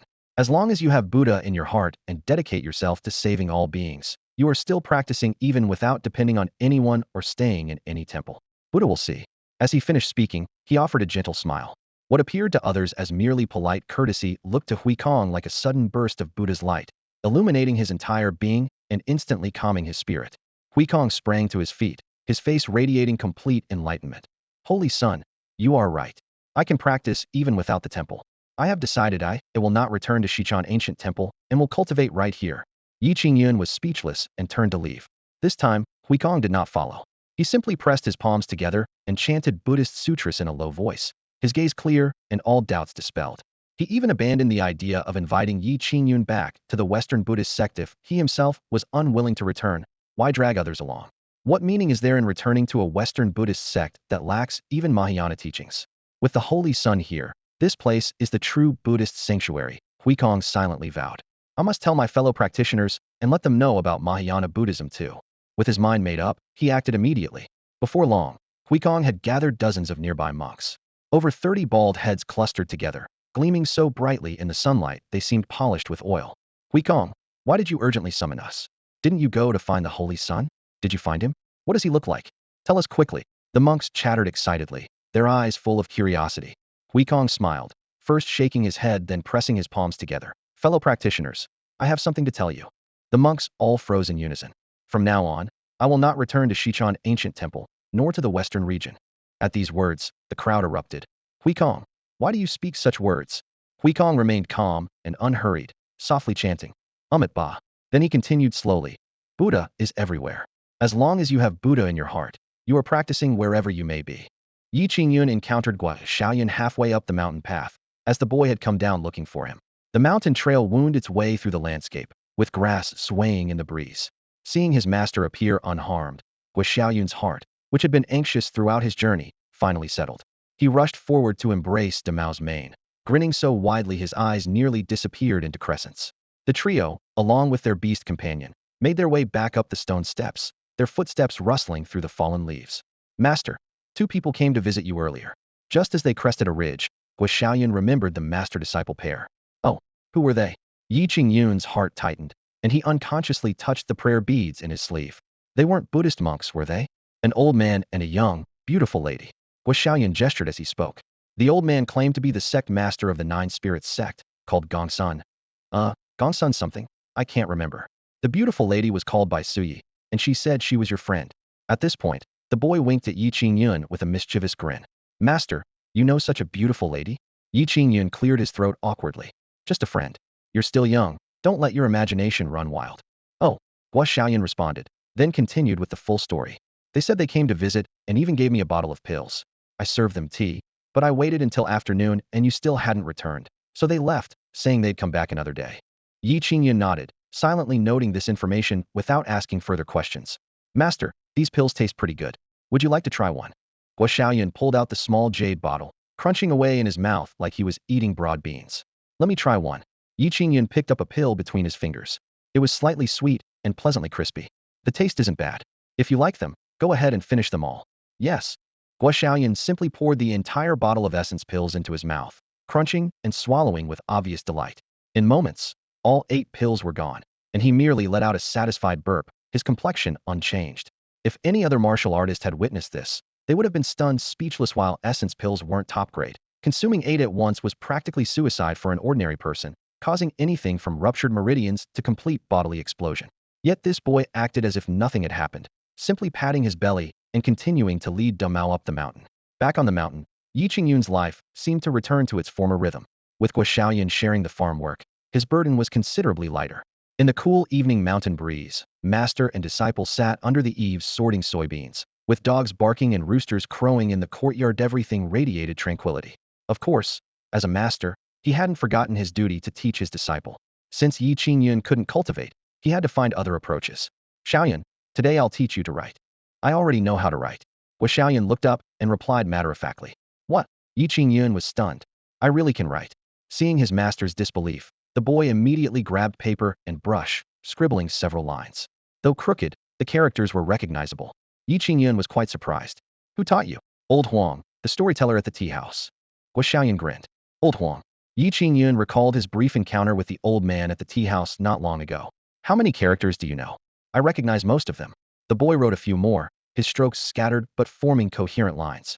Yi Qingyun shook his head helplessly. I no need to teach writing then. After thinking for a moment, he brought out paper, ink, and pigments from inside the house, along with a freshly collected egg, placing them before Guo Xiaoyan. Then I'll teach you to draw, he said, turning the egg to a different angle. First, draw this 10 times. When you're done, compare them and find the differences yourself. All right. Guo Xiaoyan obediently followed instructions and began sketching the egg. Yi Qingyun stood with his hands clasped behind his back, a faint smile playing at the corners of his mouth, though inwardly he felt uncertain, wasn't even sure if this egg copying method would work, only remembering that some master from his previous life had trained this way. I'm finished. Before long, 10 egg drawings were neatly arranged on the stone table. Yi Qingyun examined them one by one, seeing that each was drawn from a different angle with clean lines and accurate light and shadow. The only thing they had in common was their perfection. Holy crap, did I actually stumble upon a genius? He was so shocked he couldn't close his mouth for quite some time. He grabbed a pear and placed it on the table. Draw this. All right, Guo Xiaoyan responded, and moments later, an equally flawless drawing of the pear appeared before them. With his suspicions confirmed, Yi Qingyun decided not to assign any other tasks. For the entire day, from eggs and pears to landscapes, he barely bothered to think of subjects. She would simply point at something, and Guo Xiaoyan would create it with his brush. Each stroke seemed to carry its own inspiration, requiring no guidance whatsoever. The compositions had perfect layering and artistic charm, without a single flaw to be found. Have you studied painting before? Yi Qingyun finally couldn't help but ask. Guo Xiaoyan shook his head. No, I haven't. Then how can you paint so well? I can't really explain it. I just see something with my eyes, process it in my mind, and my hand moves on its own. The young man scratched his head sheepishly. Yi Qingyun was completely speechless. The only explanation left was the word genius. At the foot of Floating Cloud Mountain, morning mist still lingered as a group of monks quietly arrived. Leading them was Master Huikong.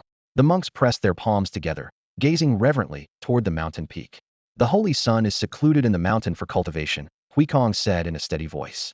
Since the holy sun is here, we should remain in this place. The holy sun's choice of this mountain must have deep meaning. We won't go wrong by following. After some discussion among the dozens of monks, they decided on the spot to build a temple at the foot of the mountain to guard the holy sun day and night. Without delay, they rolled up their robes and began moving mountains and transporting stones with practiced efficiency, quickly drawing attention from all directions. Huh? So many monks have come to Floating Cloud Mountain, and they're moving lumber with gleaming eyes. Are they really going to build a temple? Looks like that's exactly what they're doing. At this moment, Yi Qingyun was completely unaware of the commotion below, especially when the Song father and son heard about the temple construction at the foot of Floating Cloud Mountain. The situation developed in an even more bizarre direction. Son, quick, come with me to Floating Cloud Mountain. Song Xiaodian kicked open the door. Father, what's wrong? Master Yi is building a temple at the foot of the mountain. What a great act of charity. Hurry and help out, contribute as much as you can. Understood. I'll definitely put maximum effort into this good deed. The father and son rushed to the construction site with the Song family warriors. Seeing that the Song family had come to help, the monks welcomed them warmly, especially delighted to learn of their sincere devotion to Buddhism. Masters, why did you choose to build a temple below Master Ye's mountain? Song Xiaodian asked curiously during a break. Master Yi? You mean the Holy Sun? Huikong was slightly taken aback. Holy Sun? What Holy Sun? Song Xiaodian was completely confused. Yi Qingyun is the holy son of our Buddhist sect, with unfathomably profound Buddhist teachings. We came all the way from the Western Territory to follow the holy sun, which is why we're building this temple here. Huikong pressed his palms together, his tone resolute. When the Song father and son heard this, they suddenly understood. No wonder Yi Qingyun had appeared like a manifestation of Buddha himself before everyone's eyes that day was truly a holy son of Buddhism. In that moment, their reverence for Yi Qingyun deepened even further, and their determination to gallop forward on the path of Buddhism became even more resolute. Father, since we're devoted to Buddhism, why don't we simply take monastic vows directly? Song Qinglong's eyes suddenly lit up. Song Xiaodian was momentarily stunned, then had an epiphany of course. In the past, the Tianwu dynasty had no temples, so when they wanted to become monks, they had nowhere to go and could only practice vegetarianism, chant scriptures, and perform good deeds on their own. Now that the Western Buddhist sect had come of their own accord and planned to build a temple here, wasn't this a heaven-sent opportunity for them to join the Buddhist order? With opportunity right before them, life-changing decisions had to be made now. The father and son immediately went to find Huikong. Master, we father and son wish to become monks.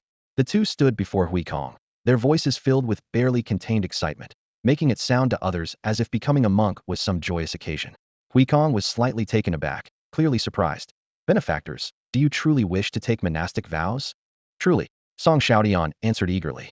We father and son are devoted to Buddhism. Since you masters have come, we naturally want to become monks.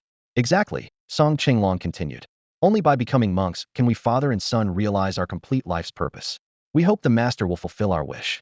Even if we must give away all our wealth, we have no regrets. Their determination was so firm they seemed ready to shave their heads on the spot. Huikong was deeply moved by this scene. He turned toward Floating Cloud Mountain and bowed respectfully from afar. The place where the Holy Sun had chosen to stay indeed had deep Buddhist connections. Even the head of such a great clan was willing to enter the Buddhist order.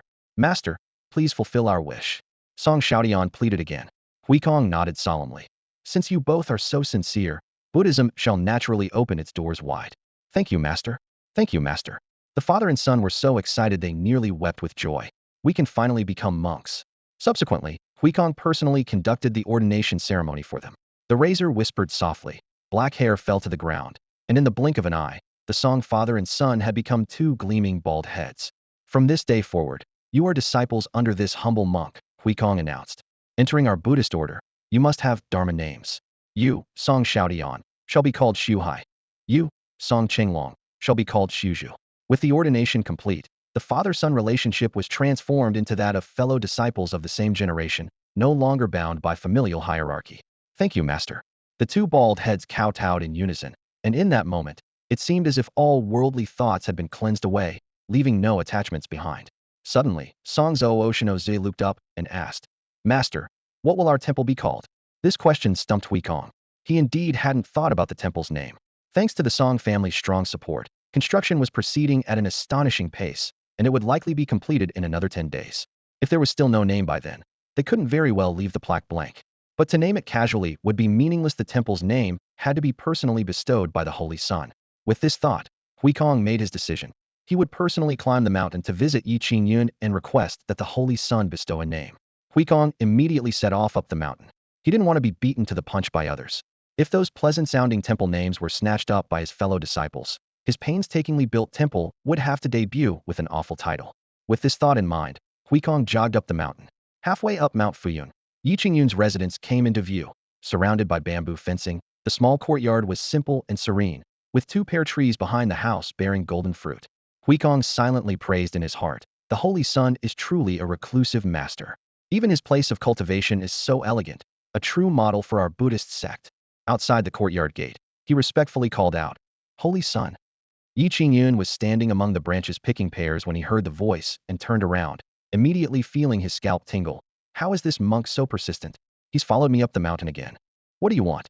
Yi Qingyun asked irritably. Huikong's face was full of smiles. This humble monk is building a temple at the foot of the mountain, but I can't think of a good name for it. I've come specially to ask the Holy Sun to bestow a name upon it. What? You're building a temple at the foot of the mountain? Yi Qingyun looked shocked. Exactly. Not just this humble monk alone, other Buddhist brothers are also under construction. Huikong nodded in explanation.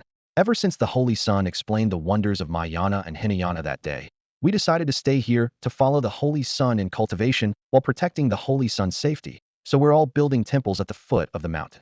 Yi Qingyun clutched his pears, completely dumbfounded. Wait, what do you all mean by this? Huikong explained methodically. We want to stay close to the Holy Sun, and it's also convenient for protecting the Holy Sun. When other Buddhist brothers heard about this, they also stayed to build temples. Good grief. Yi Qingyun's heart twitched. If a ring of temples really surrounded the mountain's base, wouldn't Mount Fuyun become a Buddhist holy land?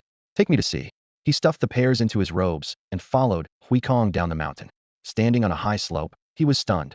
More than 10 half-completed temples were arranged in a circle, completely surrounding the entire base of Mount Fuyun. In the future, anyone wanting to climb the mountain would have to pass through this Buddhist moat. Yi Qingyun's head throbbed. Why don't you all return to the Western Territory? The Buddhist hierarchy will come looking for people sooner or later. Huikong stubbornly shook his head. Holy Sun, rest assured. If anyone comes, we'll persuade them to stay as well. With the Holy Sun here, this place is the true Buddhism. What kind of situation is this? I've inexplicably ended up with the title of Buddhist Holy Sun. Yi Qingyun sighed and simply stopped talking, turning to walk back.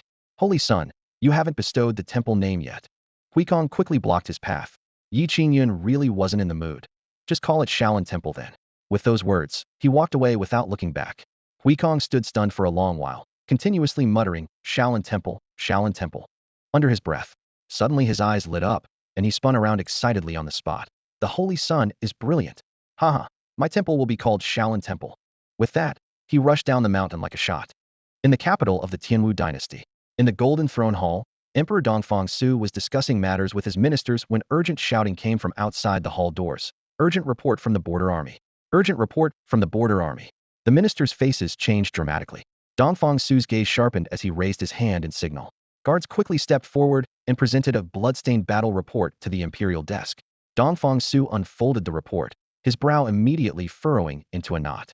He suddenly stood up and roared in anger. The Qingyun dynasty, Ziri dynasty, and Fengwu dynasty have actually formed an alliance and attacked our eastern border. The border has already fallen, and the three dynasties' million-strong allied army has broken into our Tianwu territory. At these words, everyone was utterly horrified. Three great dynasties with a million-strong allied army had already breached the eastern border of the Tianwu dynasty and were now advancing deep into the kingdom's territory. This news struck the court like a thunderbolt, instantly draining the color from the faces of all civil and military officials. The attack came too suddenly and too fiercely. No wonder even the usually composed Emperor Dongfang Su had momentarily lost his composure. The alliance of three dynasties spelled nothing short of catastrophe for Tianwu. Your Majesty, we must deploy troops immediately to halt the advance of the three dynasties. Your Majesty, send forth the army at once. While the Eastern Territory has not yet completely fallen, we must act now. Several court ministers stepped forward almost simultaneously, their sleeves billowing as their voices echoed through the Golden Hall. Only by deploying troops could they secure a fighting chance for the Tianwu dynasty. Once the Eastern Territory was completely lost, any hope of counterattack would be nothing but a pipe dream. How could Dongfang Su not understand this? He took a deep breath and called out in a grave voice. General He Yun, your servant is here. The heavy clang of iron armor accompanied He Yun as he stepped forward, dropping to one knee with a resounding voice. Immediately lead the 300,000 Tiger Guard troops, along with 100,000 Imperial Guards from the capital, and rush to reinforce the eastern border. Remember, we don't seek a great victory, but you must keep the allied forces beyond our eastern territory. Never allow the enemy to trample our Tianwu lands at will. Your humble servant accepts this command. He Yun bowed deeply, his armor clanking with clear, powerful resonance. That very night, he led the 300,000 Tiger Guards out of the city and took command of the 100,000 Imperial Guards, totaling 400,000 soldiers who marched through the night toward the eastern border. This was already the full extent of elite forces that Tianwu could mobilize on short notice. While more troops could be gathered, it would take at least 3 to 5 days to organize them properly. The atmosphere in the court remained heavy. Three dynasties united, with a full 1,000,000 troops, their iron hooves thundering forward, leaving nothing in their wake. Could 400,000 soldiers hold them back? Many privately calculated that they could last 3 days at most. Once defeated, the Eastern Territory would become scorched earth, and the dynasty would teeter on the brink of destruction. After the court session ended, the flickering lamplight still could not dispel the gloom in Dongfang Su's heart. He longed to personally lead the charge to the front lines, but he knew well that if he fell into enemy hands, Tianwu would collapse instantly. As he hesitated, a black shadow silently knelt before him. Your Majesty, there may yet be hope for the Eastern Territory. It was Guyu. Dongfang Su was momentarily stunned, then shook his head with a bitter smile. You need not comfort me. If He Yun can hold out for 3 days, it would already be a miracle. Protecting the Eastern Territory is as difficult as ascending to heaven. The only option was to urgently deploy more troops before the cities fell and persuade neighboring kingdoms to form alliances. But the current situation was extremely unfavorable for Tianwu. Guyu raised his head, speaking in steady, low tones. Your Majesty, have you forgotten? Floating Cloud Mountain lies within the Eastern Territory. At these words, Dongfang Su's eyes flew wide open, as if catching sight of a remaining ember off course.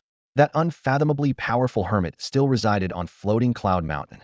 If they could persuade this master to intervene, the Eastern Territory might truly be saved. Guyu, Dongfang Su's voice grew grave. Go immediately to see that master and beseech him to lend his aid. Your subordinate obeys. Guyu departed, carrying Dongfang Su's token, and headed straight for Floating Cloud Mountain. Despite the dusty journey, he arrived at the eastern border even before Qingyun's army of 400,000. Before the million-strong allied forces from both enemy and allied sides could close in, he quickened his pace to reach the foot of the mountain, only to be stunned by the sight before him along the path leading to the summit. Temples had sprung up like bamboo shoots after rain, one after another, with incense smoke curling upward and the faint sound of bells.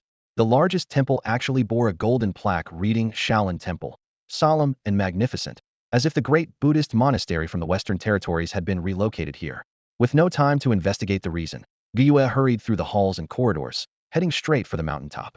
From afar, he could see Qingyun half reclining in a bamboo lounge chair, swaying gently with the faint aroma of tea wafting about, while nearby, Xiaoyun was crouched by the stream washing clothes, water splashing around her. Master, someone's coming. Xiaoyun was the first to notice the visitor and called out.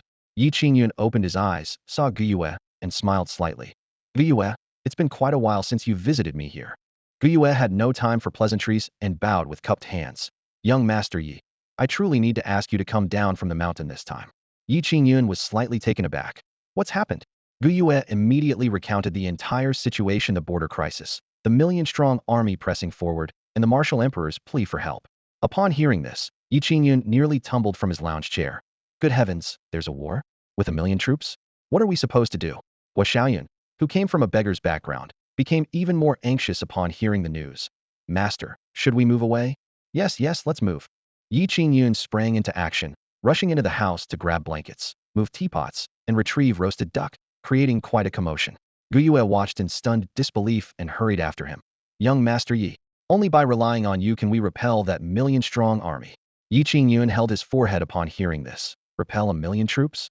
Who do you think I am, Sun Wukong? Who is Sun Wukong? Guyu was bewildered, but this wasn't the time to discuss such matters. In the entire nation, only you can turn the tide. With that, he simply dropped to his knees and pleaded earnestly. Qingyun sighed deeply. It's no use pleading with me. I'm just an ordinary person. Forget about 1,000,000 troops. Even a few strong men could pin me down and beat me up. Go back and tell the martial emperor that I, Qingyun, am preparing to move, and if he wants free meals in the future, he shouldn't come running to Floating Cloud Mountain. With that, he continued packing his belongings. Guyu felt utterly hopeless and eventually went down the mountain in despair. Soon after, Qingyun led 400,000 troops to reinforce the battlefield, while the enemy nation's 1,000,000 cavalry had already arrived. Dozens of miles outside Floating Cloud Mountain, banners fluttered and blades gleamed like snow. After less than a day of fierce battle, Tianwu's 400,000 troops collapsed steadily, with defeated soldiers scattering in all directions. Ha! Is this all the Tianwu dynasty is capable of?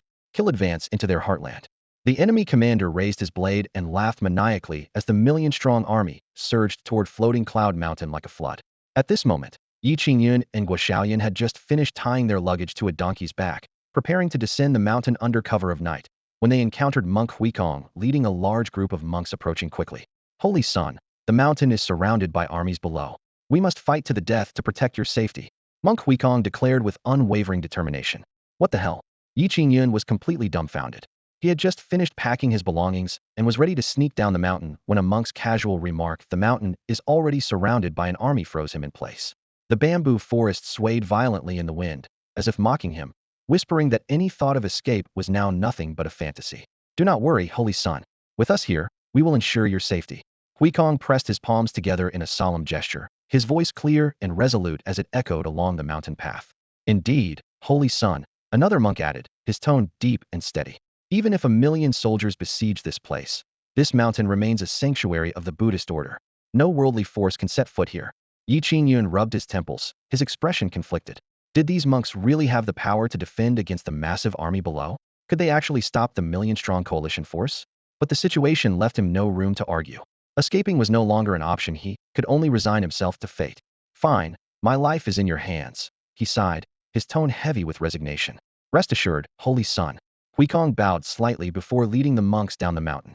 Their steps were steady and determined, as if they had made an unshakable vow to protect floating Cloud Mountain, Yi Qingyun, and the Holy Sun they revered in their hearts, even if it meant sacrificing their lives without regret. News of Heyun's defeat soon reached the imperial capital, throwing the court into chaos. How did we lose so quickly? Qingyun is one of our great generals. Could it be that he lost his nerve in battle? Now is not the time to assign blame. How do we defend the eastern frontier? Humph, the eastern border is as good as lost. That army of 1,000,000 has likely already trampled the land beyond recognition. Is the Tianwu dynasty truly at its end? The council chamber was a cacophony of voices, with every official wearing an expression of despair. No one had expected Heyun's 400,000 strong army to collapse in just a single day. There hadn't even been enough time to deploy reinforcements. The eastern frontier had been left wide open, free for the enemy to ravage. At that moment, Guyu burst into the hall, dust-covered and visibly weary, kneeling before Emperor Dongfang Su. What news? Dongfang Su asked urgently. Your Majesty, Yi Gaoren refuses to intervene. Guyu's voice was choked with frustration as he knelt there, trembling. Dongfang Su froze as though struck by lightning, his face instantly drained of color. The regret that surged through him was overwhelming. He thought back to the times he had slighted Yi Gaoren, and now he was consumed with remorse. If only he had treated the man with more respect. How had it come to this? What do we do now, Your Majesty? Guyu's voice trembled as he asked. Dongfang Su took a deep breath, his eyes flashing with determination. I will lead the charge myself. At the foot of floating Cloud Mountain, the sound of bells and drums echoed solemnly. Buddhism guides all beings. Today, we shall deliver those lost in the chaos of war from their suffering, help them lay down their weapons, and return to the embrace of the Buddha, Huikong declared, standing calmly before the gates of Shaolin Temple. His expression was serene, his gaze unwavering. Hundreds of monks stood in neat rows on either side of him, their robes billowing in the wind. Their faces were filled with devotion and resolve. Below the mountain, the earth trembled as clouds of dust rose into the air. The clatter of steel armor merged with the thunderous roar of countless footsteps. The vast coalition army stretched endlessly across the horizon, a sea of soldiers, banners, and spears packed so tightly that the ground seemed to disappear beneath them. The sight alone would have made any ordinary person's legs give out in fear. Yet the monks stood firm, their wooden fish and chants rising to meet the distant war drums without the slightest trace of fear. In their eyes, the army before them was not an unstoppable force of hardened soldiers, but rather a gathering of lost children waiting to be enlightened. Deliverance was the duty of the Buddhist order. The army drew closer, their iron hooves shaking the very stones of the mountain. Yet not a single monk flinched. Even the Song family father and son, who had only recently taken their monastic vows, wore expressions of serene composure. Countless monks stood silently at the foot of floating Cloud Mountain, their faces undisturbed as still water, as if Buddhist chants resided within their hearts, and they had already transcended life and death. Below on the mountain path, 1,000,000-strong allied armies stood in formation like a forest of iron armor, their killing intent piercing the heavens. 3 generals mounted on tall war horses led the charge, spurring their steeds to the front of the battle lines. These 3 men hailed from the 3 great dynasties of Nebula, Purple Sun, and Phoenix Dance respectively, the very vanguard generals who had previously led 1,000,000 troops to crush Heyun's 400,000 soldiers in a single battle. How interesting. Zhao Jingming, the Nebula dynasty's vanguard, reined in his horse with a laugh. Who would have thought there'd be such a group of monks within the Tianwu territory? This is my first time seeing real monks. Wu Sanjing, the Purple Sun vanguard, surveyed the rows of shaved heads with mockery in his tone. All these bald heads are quite amusing indeed. Sun Zhao, the Phoenix Dance vanguard, squinted thoughtfully. Looking at their formation, could there truly be some important Buddhist figure on the mountain? The sound of wooden fish drums echoed softly as an elderly monk stepped forward from among the assembly. It was Huikong. Pressing his palms together, he chanted, Amit Ba. He bowed slightly to the 3 generals. Honored ones, this is a sacred Buddhist sanctuary. Please lead your army away swiftly and do not disturb our spiritual practice. This composure slightly irritated the 3 generals facing a 1,000,000-strong army. These monks showed not the slightest fear, completely disregarding their authority. Zhao Jingming declared sternly, We 3 dynasty allied forces have come here to crush Tianwu. If you don't wish to die, retreat immediately and don't seek your own destruction. Huikong shook his head gently. Our Buddhist Holy Son is cultivating in seclusion on the mountain. We absolutely cannot allow you to disturb him. If you insist on ascending the mountain, You'll have to step over our corpses. As his words fell, golden light surged around his body like an arhat descending to earth, Buddha's radiance illuminating all. The other monks also manifested Buddhist light, and even the Song father and son showed faint golden glimmers. The three generals frowned. These monks possessed considerable cultivation. A real fight would surely come at no small cost to eliminate them all. Moreover, the Buddhist holy son, Huikong mentioned, sounded extraordinary. When had the Tianwu dynasty harbored such a Buddhist figure? Sun Zhao whispered a reminder. You too, our objective is Tianwu. Must we make enemies of Buddhism? Wu Sanjing scoffed. So what if it's Buddhism? Are our million mighty soldiers made of clay? Zhao Jingming agreed. Floating Cloud Mountain's terrain is treacherous. It would make an excellent base camp. Establishing ourselves here would give our army complete tactical flexibility. We must take it. Seeing his companion's resolute attitude, Sun Zhao said no more. Zhao Jingming pointed his long blade forward and shouted, I'll say this one last time, step aside, or we'll send you to your deaths. Huikong lowered his brow, his voice steady. Buddha is compassionate and abhors killing. Suddenly he raised his eyes, his voice booming like a great bell reverberating through the valley. But when pushed to the breaking point, Buddha also possesses the wrath of the wisdom kings. Boom. Golden light exploded as a manifestation of the immovable wisdom king leaped forth behind Huikong, its golden form towering majestically, with precious flames blazing.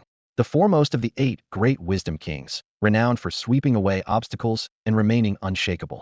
All the Buddhist monks simultaneously chanted incantations. The mountain wind suddenly ceased, and heaven and earth seemed suppressed by this golden radiance. The wrath of the wisdom king caused the evil demons that tormented sentient beings to cower and retreat. Huikong and these monks all came from the Buddhist sects of the Western realm. Each of them was among the most outstanding disciples of their respective temples, not only proficient in Buddhist teachings, but also remarkably skilled in martial arts. The Western realm's Buddhist sects had always adhered to the precept that those who cultivate Buddhism must also cultivate martial arts.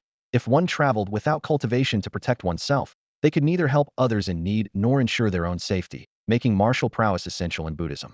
Huikong himself had already reached the core formation realm, comparable to the elders of the 3 great sections. The dozen or so monks accompanying him possessed cultivation levels nearly equal to his own. More than 10 core formation realm Buddhist masters standing side by side emanated a hidden might far beyond what ordinary mortals could match. However, facing a million-strong army mobilized in full force, this power remained like a lone boat in a vast ocean, unable to stir great waves. Even so, Huikong and his companions showed no fear to protect the safety of the holy sun on the mountain. They were willing to sacrifice their lives, even viewing this as a supreme honor. To die for the Buddhist holy sun would mean complete return to Buddha's embrace. Fools who don't know death when they see it hoot them. Zhao Jingming snorted coldly and waved his arm.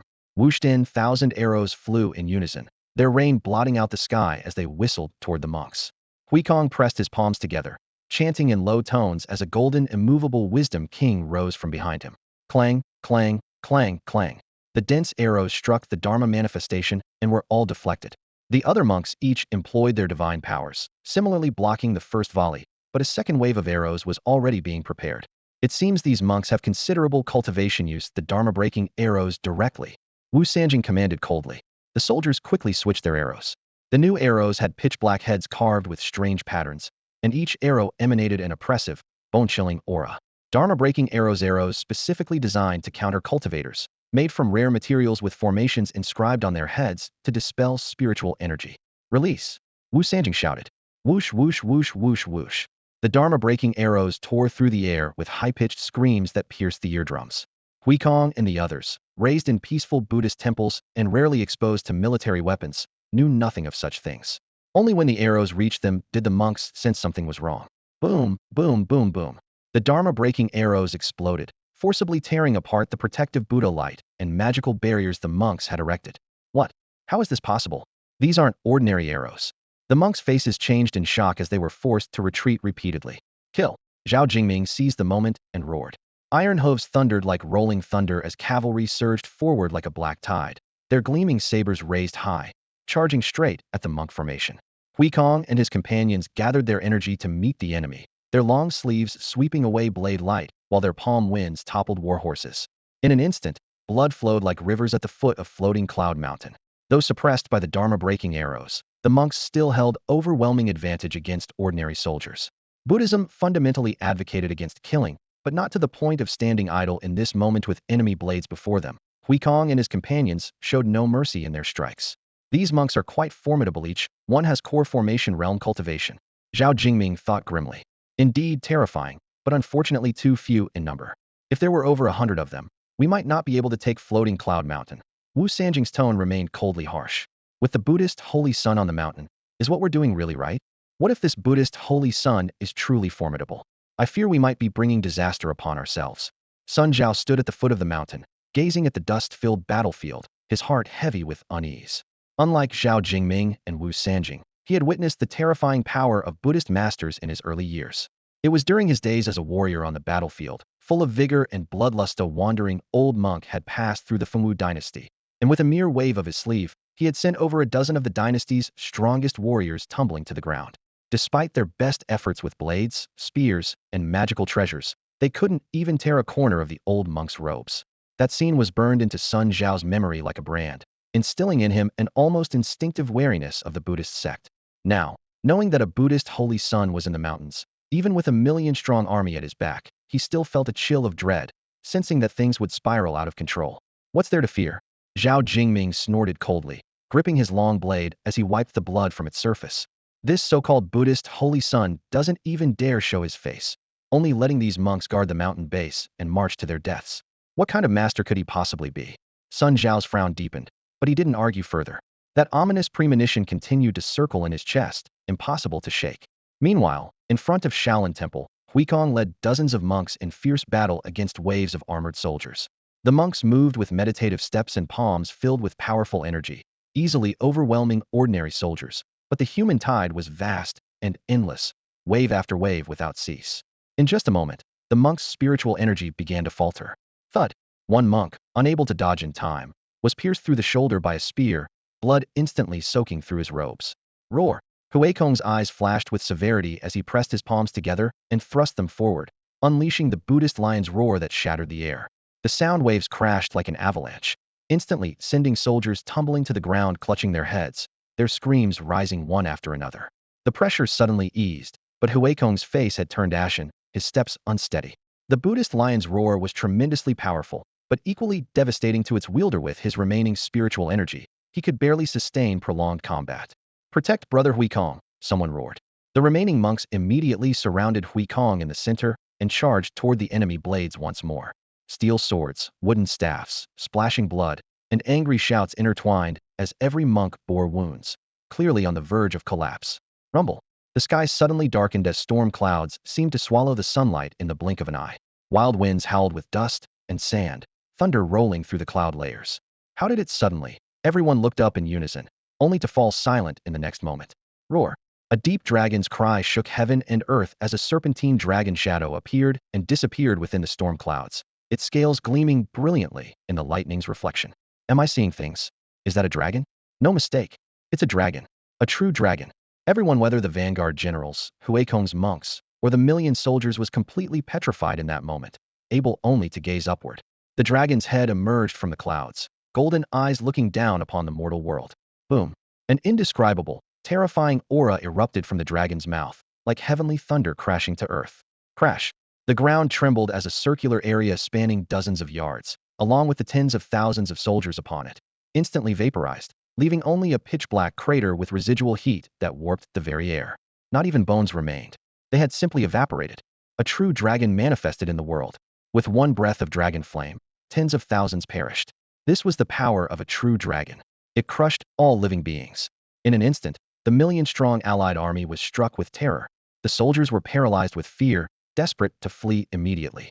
Military morale collapsed, teetering on the brink of total breakdown. Don't panic. This is the enemy's illusion. It's not real. The three vanguard generals roared desperately, trying to stabilize their troops' morale. Under their frantic shouting, the army that was on the verge of collapse did manage to steady itself somewhat. But then came the second breath of dragon flame. Boom! Rolling dragon fire descended like a meteor, crashing thunderously to the ground. Rumble! Another deafening explosion echoed as the earth was gouged with yet another massive crater, and over 10,000 soldiers were reduced to ash. This completely shattered the million-strong allied forces of the three dynasties. Between these two attacks, nearly 100,000 had died. How could they possibly continue fighting? These 100,000 lives had been snuffed out like grass, vanishing in an instant. For those who remained, the psychological impact was unimaginable. If they stayed here any longer, they would surely meet the same fate as those who had been obliterated before them. Even the three vanguard generals trembled uncontrollably at this horrific sight. Retreat. Retreat quickly. Without needing any orders from the three commanders, the million-strong army had already begun scattering in chaotic flight. All military discipline had completely vanished. The soldiers who had marched here with such pride and vigor now cursed their parents for not giving them 2 extra legs to run faster. Run? This place is too terrifying. Mother, I want to go home. The Tianwu dynasty has a true dragon. They're invincible. Under the astonished gaze of Hui Kong and his companions, the million-strong army dispersed. Just like that, they scattered. They had come like a tide and departed like a tide, leaving behind only corpses strewn across the ground, and those 2 terrifyingly massive craters. Apart from these remnants, there seemed to be no other trace that this million-strong army had ever been there. A true dragon manifested. Could this be a true dragon raised by the Holy Sun? It must be. I saw it with my own eyes. The true dragon flew from the peak of Floating Cloud Mountain into the storm clouds. Heavens! The Holy Sun has acted. Is this the Holy Sun's power? Hui Kong and the other monks grew increasingly excited. Some of them had personally witnessed the true dragon flying from the summit of Floating Cloud Mountain into the storm clouds. This dragon must surely be connected to Qingyun, most likely a true dragon he had raised himself. Who would have thought the Holy Sun possessed such tremendous power? Without even taking action personally, his domesticated dragon alone was enough to frighten away this million-strong army. Hui Kong was overwhelmed with excitement, his entire body trembling. He became even more convinced that their decision to remain here and follow the Holy Sun was absolutely correct. The ability to command a true dragon alone surpassed the realm of anyone in the Buddhist sect. Everyone, tend to your wounds quickly. Once our injuries have healed somewhat, we shall ascend the mountain to pay our respects and thanks to the Holy Sun. Agreed. Yes. The monks began treating their injuries. Each of them was seriously wounded, but fortunately, no one had died. This was already considered extremely fortunate. Meanwhile, news of the million-strong army's defeat reached the imperial court immediately. Your Majesty, Your Majesty, great victory in the Eastern Territory. Great victory in the Eastern Territory. The three dynasties' million-strong allied forces suffered 100,000 casualties and fled in defeat. They're in complete disarray. Reports of victory poured into the court one after another, instantly transforming the previously somber atmosphere into one of excitement. Everyone was utterly shocked. Not long ago, they had received news of Qingyun's defeat, and everyone had assumed the Eastern Territory would surely fall. But who could have expected this? How long had it been? And now victory reports were already arriving? 100,000 casualties from an enemy force of 1,000,000? Their army in complete disarray? Fleeing in defeat? What on earth had happened? In the Golden Throne Hall, Emperor Dongfang Su of the Wu dynasty sat rigidly on his dragon throne, his entire body frozen as if struck by lightning, unable to regain his composure for quite some time. This joyous news came too suddenly, and was too shocking. Anyone would have difficulty accepting it at first. Quickly, tell me everything in detail. He suddenly straightened up, his voice filled with urgency. The messenger officer ran forward and knelt down, his face flushed red, his voice trembling slightly with excitement. Your Majesty, that million-strong allied army attacked Floating Cloud Mountain. Initially, a group of monks blocked their path at the foot of the mountain and were surrounded. But suddenly a true dragon descended from heaven. A true dragon descended from heaven. The court officials all changed color in unison, gasping in shock. Dongfang Su's eyes flashed. A true dragon? Could it be that master who intervened? The officer continued his report. When the true dragon appeared, its roar shook the heavens, and immediately 2 streams of blazing dragon fire descended, instantly incinerating 100,000 enemy soldiers. The enemy's morale collapsed completely, their formation utterly shattered, crumbling at the first touch, and they all fled in panic. Only then did the officials understand why the million-strong army had retreated in such haste. With 100,000 soldiers turned to ash in 2 breaths, who wouldn't be terrified to their core? Amid their joy, they were also filled with questions. When had so many monks gathered within the Tianwu dynasty's borders? And where did this true dragon come from? Only Dongfang Su understood clearly. Regarding the monks, he had already received reports. This group of monks had come searching for the Buddhist Holy Sun. As for the true dragon, it was precisely the one that Qingyun kept in the pond in his backyard. The dragon's appearance and its flames defeating the enemy side from Qingyun, there could be no one else. Thinking of this, Dongfang Su felt a complex mix of emotions.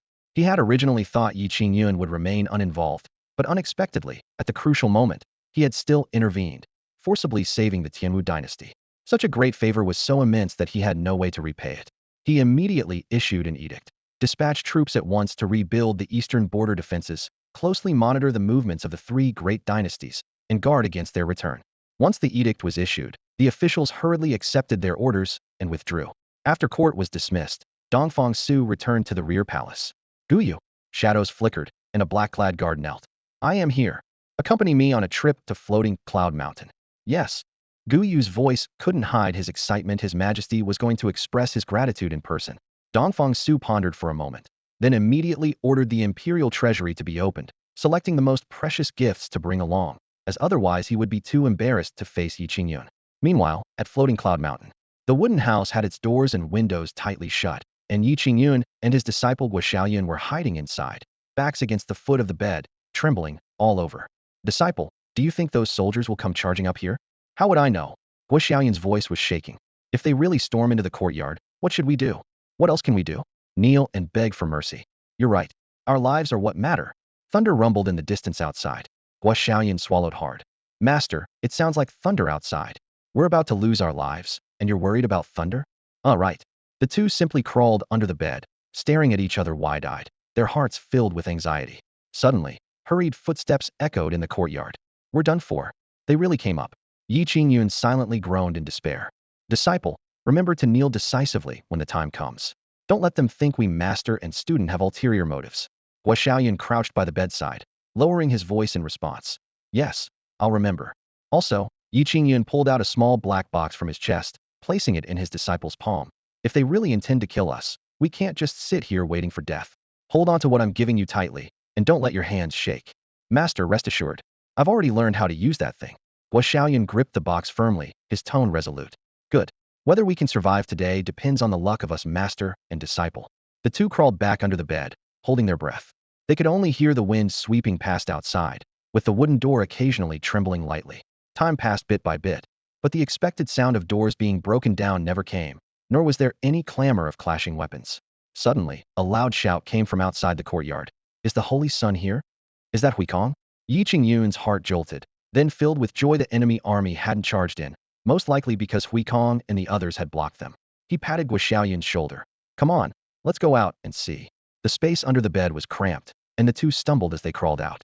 Yi Qingyun pushed the door open and peered out. There were no enemy soldiers in the courtyard, only the monk Huikong and dozens of other monks. The gray robes of all the monks were covered with knife marks, blood dripping from their sleeves, yet none retreated. Instead, each one looked spirited and vigorous. Yi Qingyun breathed a sigh of relief and opened the door with a smile. Oh, it's you all. You scared me to death. Before his words had finished, Huikong led the group in dropping to their knees with a thud, while the monks behind him prostrated themselves in unison, bowing deeply to the ground. This scene left Yi Qingyun scratching his head. What are you all doing? Huikong raised his sleeve, soaked with bloodstains, and spoke in a low, respectful voice. We have come especially to kowtow in gratitude for the Holy Sun's life-saving grace. What? Life-saving grace? Yi Qingyun looked completely bewildered. Shouldn't I be thanking you? If you hadn't blocked the enemy army, my disciple and I would have lost our lives. Guo blinked, looking first at his master, then at the monks, equally confused. Yi Qingyun hurried forward to help Huikong up. No, no, no. Please get up quickly. Huikong's mind raced. Just as one monk was about to open his mouth to explain, he immediately gave him a meaningful look. The monk understood and closed his mouth. In the next instant, he used a Buddhist secret technique to transmit his thoughts to all the monks. The Holy Sun experiences the mortal world and devotes himself to cultivation. We must not disturb the Holy Sun's state of mind. Upon hearing this, the monks nodded secretly. The Holy Sun possesses great wisdom and great merit, yet cares nothing for fame and profit. He cultivates in the guise of a mortal. This is what makes him a true sage. If not to enlighten the people of the world, why would he willingly transform into a mortal? Such greatness is worthy of being sung in our Buddhist community for 1,000 years. After this silent exchange, the reverence in all the monks' eyes grew even stronger, and none of them spoke up to explain. Yi Qingyun watched the group of bald heads across from him looking left and right with strange expressions, and couldn't help but grumble inwardly. What are these monks up to? Huikong stood up, pressing his palms together. Holy Sun, we won't disturb you further. We'll take our leave to continue our cultivation down the mountain. All right, Yi Qingyun replied casually. I'll come down to visit your temple sometime. To have the Holy Sun grace us with his presence would be an immense honor for us. Huikong's voice suddenly rose several notches, and the monks' eyes instantly blazed with fervor. Little did they expect that Yi Qingyun's casual polite remark would excite Huikong and the others so much that they nearly kowtowed again. They were all eager to receive Yi Qingyun's patronage immediately. Yi Qingyun raised his hand to scratch his head and joked casually. I was just speaking off the cuff. Why are you all so excited? As he spoke, he suddenly narrowed his eyes and stared at the two bald monks kneeling nearby. Hmm? You too? Why do you look somewhat familiar? The old man and young man were none other than the Song family father and son. Seeing that Yi Qingyun hadn't forgotten them, the father and son were so excited they nearly kowtowed frantically. Song Xiaodian hurriedly introduced them. Holy son, I am Song Xiaodian, and this is my son Song Chenglong. Oh, so it's you too. Yi Qingyun nodded, examining their gleaming shaved heads. How did you become monks? Song Xiaodian straightened up and spoke rapidly. Ever since receiving the Holy Son's teachings that day, my son and I have turned our hearts toward Buddhism. When Master Huikong happened to be building a temple here, we came to help and asked the master to ordain us, thus converting to Buddhism.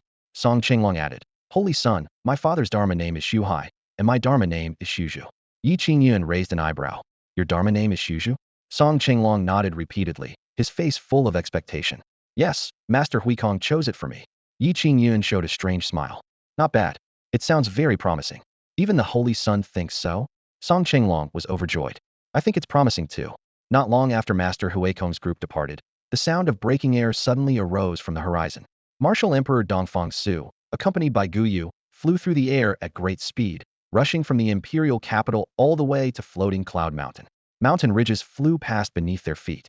As the two looked down, they first saw two giant parallel craters on the ground, with scorched earth churned up and rocks cracked. Guyu's heart trembled, and Dongfang Su also gasped. Such methods could only belong to a true dragon. Dongfang Su exclaimed in a low voice with amazement. Looking further down, the foot of floating Cloud Mountain was now dotted with more than 10 temples, with incense smoke curling upward. Among them, one was the most magnificent Shaolin temple. Guyu pointed down. Your Majesty, temples indeed stand everywhere. Dongfang Su focused his gaze. All the monks have gathered here. Could it be that Yi Qingyun is the Buddhist Holy Son? Guyu replied solemnly. It's very possible. Anyone who can be revered as Holy Son must be an extraordinary person in this world. Dongfang Su secretly sighed at Yi Qingyun's unfathomable nature, then made up his mind. Come, let's pay our respects to this master. Two figures descended from the sky, landing directly on the peak of floating Cloud Mountain. With a light, thunderous sound, pine needles danced wildly on the mountaintop, startling Yi Qingyun and Guo Xiaoyun. Master, they can fly. Guo Xiaoyun's eyes widened, her cheeks flushed. Yi Qingyun stood steady with a calm expression and was the first to bow. I pay my respects to His Majesty the Martial Emperor. Only then did Guo Xiaoyun realize what was happening and hurriedly followed suit. Dongfang Su restrained his aura and looked at Yi Qingyun, who remained composed. His admiration grew even deeper in his heart. To accomplish such earth-shaking deeds, yet still remain so calm and natural, this was truly a master beyond worldly concerns. Young Master Yi, this is? Dongfang Su didn't mention the true dragon matter, only shifting his gaze to Guo Xiaoyun. Yi Qingyun beckoned, calling his disciple to his side. This is my newly accepted disciple, Guo Xiaoyun. Xiaoyun, this is His Majesty the Martial Emperor of our Tianwu dynasty. Guo Xiaoyun stared at Dongfang Su in a daze. For her, who had once been a beggar, the words His Majesty the Emperor represented an unimaginably important figure. Yi Qingyun's disciple? Both Dongfang Su and Guyu were somewhat surprised. This elusive master had actually taken on a student? Any child chosen by him must possess extraordinary talent. The two men discreetly studied Guo Xiaoyun, secretly wondering what remarkable qualities this little girl might possess. Brother Yi, these are gifts His Majesty has prepared for you. You must accept them, please don't refuse. Guyu presented two brocade boxes with both hands, his expression solemn. This was no casual courtesy. Dongfang Su had personally selected these items from the imperial treasury, each one a rare treasure among thousands. Why so formal? Yi Qingyun accepted the gifts with a smile, not bothering with excessive politeness. Then I'll open them right away. Please, Brother Yi, go ahead. He opened the brocade boxes.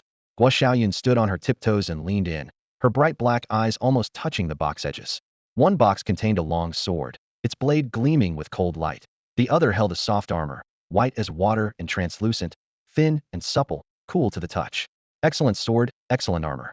Thank you, Your Majesty. Yi Qingyun nodded to Dongfang Su in acknowledgement. Dongfang Su felt relieved. The master's willingness to accept the gifts showed he appreciated the gesture. If the Tianwu dynasty could maintain good relations with him, wouldn't that be like gaining an invisible pillar of support? His mind quickly painted a picture of the dynasty's bright future. However, Yi Qingyun himself showed little interest in these two treasures. A sword and soft armor? Do they expect me to wear this and go out fighting? He grumbled inwardly. If they'd given me some local specialties instead, at least I could fill my stomach. He had no idea of the origins of these two items. That sword was none other than the sky-sweeping sword, one of the three legendary swords of the southern wilderness. 2,000 years ago, The master weaponsmith Oyezi was renowned throughout the land. He forged the three swords of the southern wilderness, sparking fierce competition among heroes and bloodshed across the realm. Eventually, each sword found its owner, and the sky-sweeping sword had been treasured by the Tianwu dynasty ever since. Today, Dongfang Su had directly gifted this national treasure, showing the depth of his respect for Yi Qingyun. As for the soft armor, it too had an extraordinary background. It came from the great Tang Empire of the Eastern Lands, thousands of miles away, a vast, resource-rich superpower.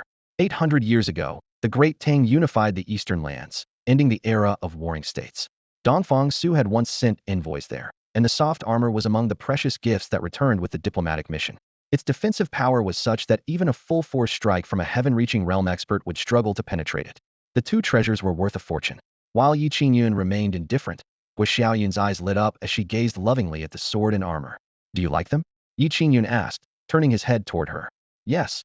Guo Xiaoyun nodded vigorously, her eyes sparkling like stars. "If you like them, they're yours. Just don't play around with them carelessly." He casually handed both the sky-sweeping sword and the soft armor to her.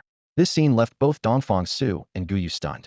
Those were two national treasures, and he just gave them to his disciple? How incredibly generous. Dongfang Su's mouth twitched slightly, but he raised no objection.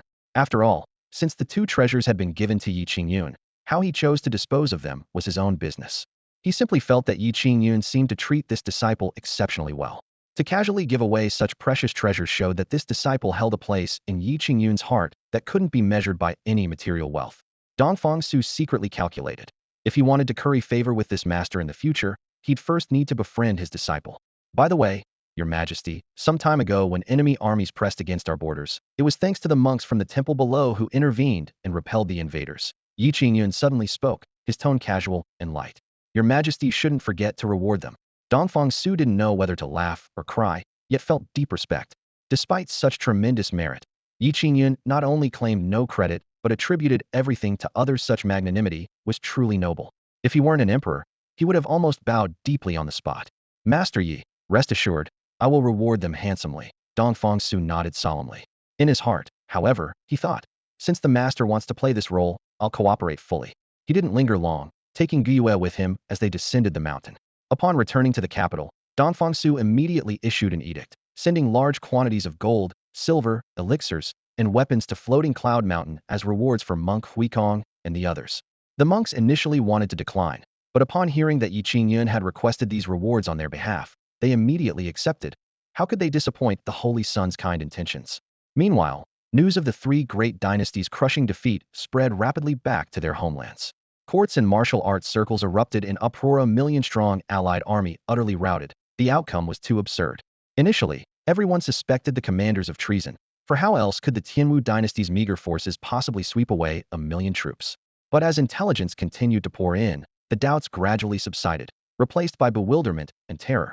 The million-strong army hadn't been defeated by Tianwu forces, but crushed by a true dragon. A true dragon? The news struck like thunder. The 7 nations of the southern wasteland knew the Tianwu dynasty's secrets inside and out. They knew a flood dragon was worshipped there, but had never heard of a true dragon. True dragons existed only in legends. How could one suddenly appear? Have you heard? A mysterious master has come to the Tianwu dynasty, and the true dragon is his pet. Keeping a true dragon as a pet? You must be joking. It's absolutely true.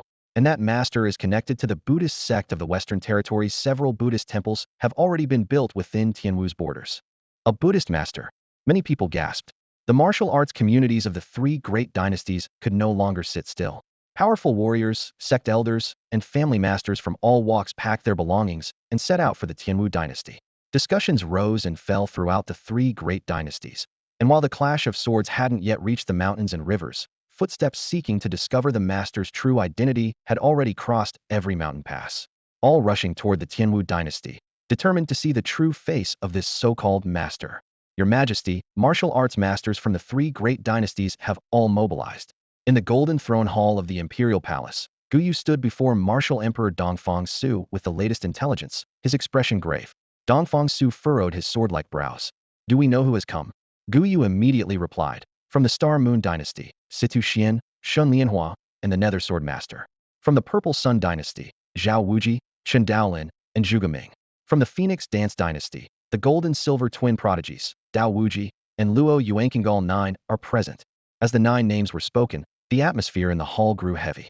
These 9 were all top-tier powerhouses from the 3 great dynasties, their cultivation levels all above the heaven-reaching realm. Any one of them could match the sect masters of the 3 great sections. Even martial Emperor Dongfang Su dared not claim certain victory. I never expected them all to come, Dongfang Su said in a low voice. Gu Yu added, besides these 9, there are over 20 accompanying masters, totaling more than 30 people. Are they coming for the master? Dongfang Su's gaze was sharp as a blade. Correct. How dare they disturb a master of our Tianwu dynasty? Dongfang Su said coldly, his sleeves fluttering with a shake. Gu Yu's heart jumped. What are your majesty's orders? Send word to the 3 great sects to immediately head to Floating Cloud Mountain and support the master. Anyone who dares delay will be punished. Yes. Gu Yu departed with the command. The orders quickly reached the Mystic Sword Sect, Nine Spirits Sect, and Taihao Gate. This time, it wasn't a request, but an imperial decree. None of the 3 sects dared to delay. At the main peak of the Mystic Sword Sect, Su Chongfeng stood on a cliff, gazing toward Floating Cloud Mountain as cold winds howled. Master, I fear this may anger the master, disciple Li Qingyun said worriedly. Why? The master seeks quiet cultivation and dislikes disturbances. Now with masters from the 3 great dynasties all arriving, he probably won't want to see such commotion. Su Chongfeng nodded. Floating Cloud Mountain will likely see a storm of blood and violence. However, no matter what, we can only stand with the master. Depart. Yes. The 9 Spirits Sect and Taihao Gate also assembled their elders at the same moment, mobilizing in full force, all heading toward Floating Cloud Mountain. At Imperial Sky Valley, Shen Tianhua was contemplating a landscape painting on the Wala gift from Yi Qingyun. The painting's meaning was profound, and though he had studied it repeatedly for days, he still felt there was more to discover. Master, something's happened. Disciple Xiaoshi came running into the hall, breathing heavily. Shen Tianhua frowned. Calm yourself. What's the panic about? Something major has happened. The million-strong allied army from the 3 great dynasties attacked our Tianwu, but they were defeated and retreated. It's rumored that the master of Floating Cloud Mountain intervened and instantly routed the enemy forces. Shen Tianhua's pupils contracted sharply. Master Yi personally took action? Xiaoshi shook his head, lowering his voice but unable to hide his shock. No, it was a true dragon he keeps. A true dragon appeared in the world and annihilated 100,000 enemy troops with a single strike. A true dragon? Shen Tianhua's face filled with shock.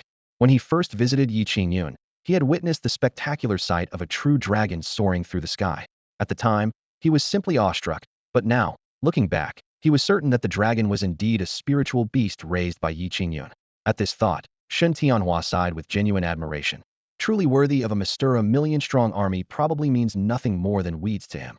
But now, experts from the 3 great dynasties are heading toward Floating Cloud Mountain, Xiaoshi urgently reminded him. Shen Tianhua's expression instantly darkened, his gaze sharp as a blade. A bunch of fools who don't know death when they see it. The 3 dynasties are simply courting disaster. How dare they disturb the master's peaceful cultivation? They must be tired of living.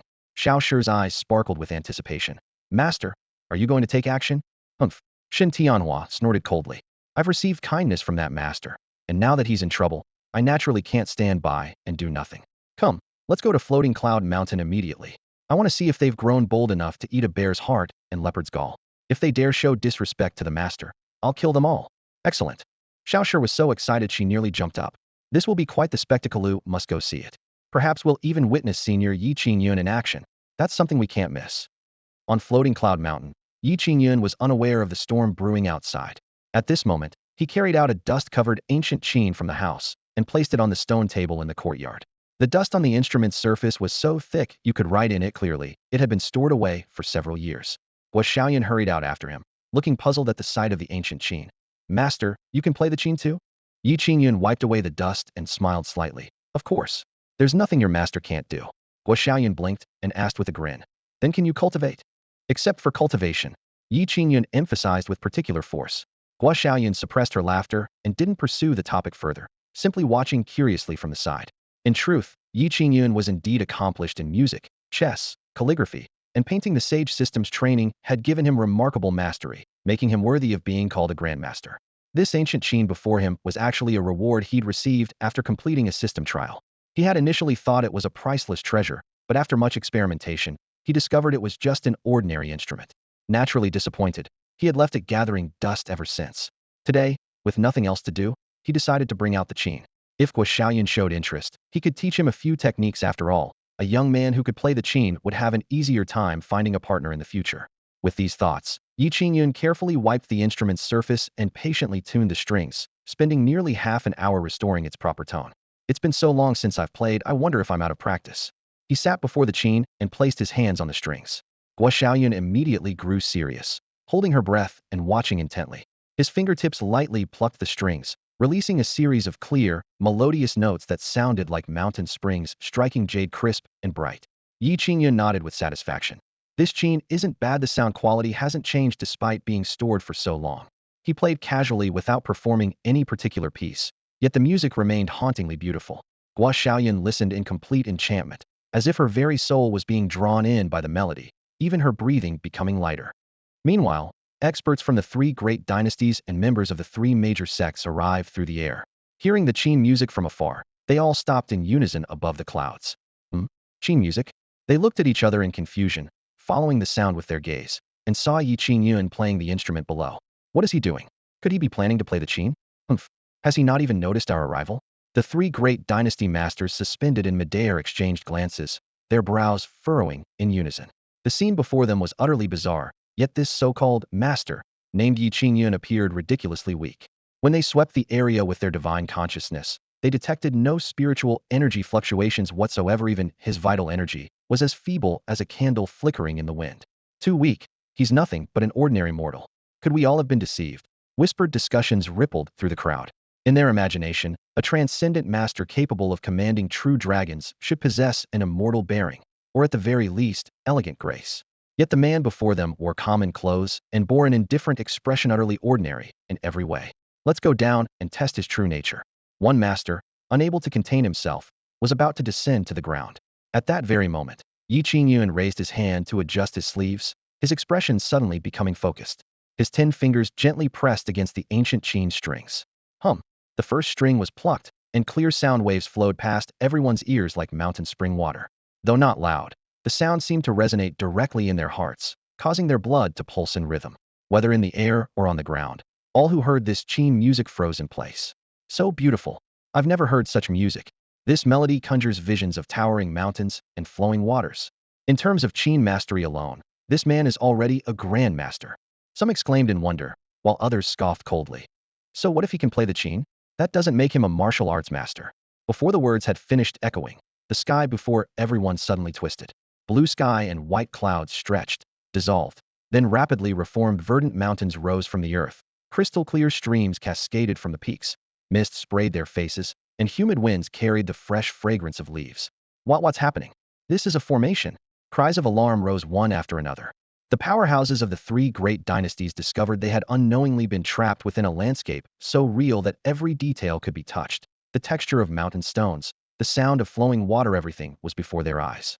Even more terrifying, they could find no direction for escape, as if they had been in this place from the very beginning. Situ Xian, a top master from the Star Moon dynasty, turned pale, his fingers trembling slightly. He prided himself on his Qin skills, yet had never imagined someone could use Qin music to manifest such a terrifying format. Iona's single piece, trapping all the masters in the sky. He attempted to channel his power to break the formation, but couldn't even capture the flow patterns of the array, resulting only in futile effort. We wait, Situ Xian said bitterly.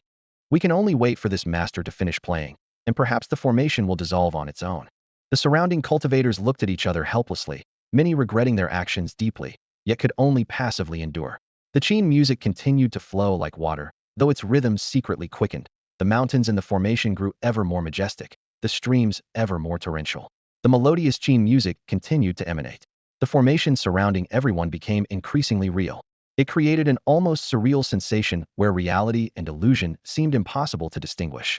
The music abruptly ceased, and everyone jolted awake, suddenly realizing they had been completely immersed in that breathtaking landscape of towering mountains and flowing streams.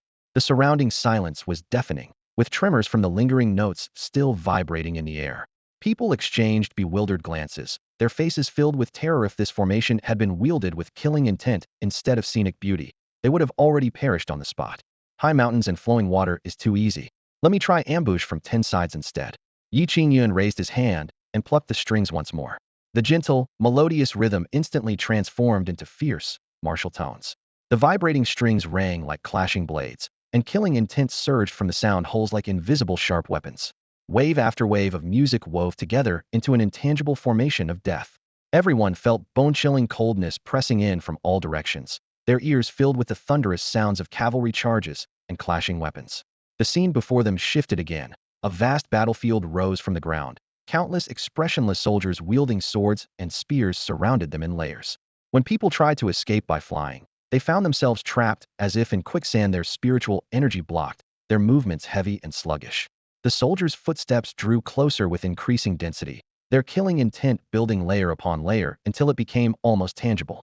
Sweat dripped down as the color drained rapidly from everyone's faces, fear filling their eyes. Ah! The first scream pierced the air as a master from the Fengwu dynasty suffered a surge of reversed blood qi, violently spitting blood as his face turned deathly pale. A second scream followed, then a third. More and more masters lost control of their breathing, blood spattering as they cried out in agony. Only a handful of powerful cultivators with profound cultivation could still grit their teeth and endure, though they too were pale-faced, their internal energy churning like raging seas, on the verge of collapse. Meanwhile, the three great sects had also arrived. Before they could even approach, they witnessed the warriors from the three dynasties floating in midair with vacant expressions, most of them spitting blood, a horrifying sight. The music reached them through the clouds, and the sect members were likewise drawn into the illusion. Sounds of slaughter suddenly exploded in their minds, and in the blink of an eye, they found themselves in the same desperate situation as the dynasty warriors. When the last note faded away, heaven and earth fell silent. The illusions receded like a tide, and some whose spiritual consciousness had collapsed plummeted from the sky. Thud, thud. The sounds of falling bodies formed a continuous chain as more people crashed toward the ground, leaving only a few strong cultivators barely suspended in midair, though they too were swaying precariously. This person is too terrifying, absolutely cannot make an enemy of him. Such unfathomable methods. Compared to him, we are like ants. Flee quickly. He deliberately spared our lives. Fearful murmurs rose one after another as the warriors from the three dynasties were completely terrorized. All eyes focused on Qingyun, with only one phrase in their minds: utterly terrifying. If he had harbored killing intent just now, that murderous music alone could have killed them several times over. How could they dare to linger? They almost simultaneously turned around and fled through the air, afraid that being even a moment slower would mean death. In an instant, the previously crowded airspace became empty, leaving only chaotic spiritual energy swirling about and the still shocked members of the three great sects. Did we come here for nothing? Su Changfeng listened to the wind, surveyed the devastation, then looked toward Yi Qingyun for a moment. He and the other sect powerhouses beside him were all speechless. Su Changfeng and the others exchanged bewildered glances. Su Changfeng and his companions had come to support Yi Qingyun. Although they had already assumed there was an 80 to 90% chance they wouldn't need to intervene, they never expected that the moment they set foot on Floating Cloud Mountain, the masters from the three great dynasties would flee in panic, disappearing without a trace. Wouldn't this make their trip completely pointless? Earlier, they too had been affected by the Qin melody ambush from 10 sides, witnessing the murderous illusions and deeply understanding how terrifying that oppressive force was. Had they faced such an enemy themselves, they certainly wouldn't have lingered a moment longer. Fortunately, they were acquainted with this master, which kept them safe. A feeling of relief naturally arose within them. The group landed on the mountain peak. Just as Yi Qingyun raised his hand to play another piece, a sudden whoosh of rushing wind came from overhead. A large group of people descended from the sky, startling him so much that he quickly withdrew his hands. Guo Xiaoyan was also startled, but then his eyes lit up as he stared intently at Su Changfeng and the other cultivators who could fly through the air. Truly made him envious. We pay our respects to young Master Yi. Su Changfeng walked at the front, cupping his fists in salute. Chen Gongwang and Gong Sunyu followed closely behind, each offering their own greetings.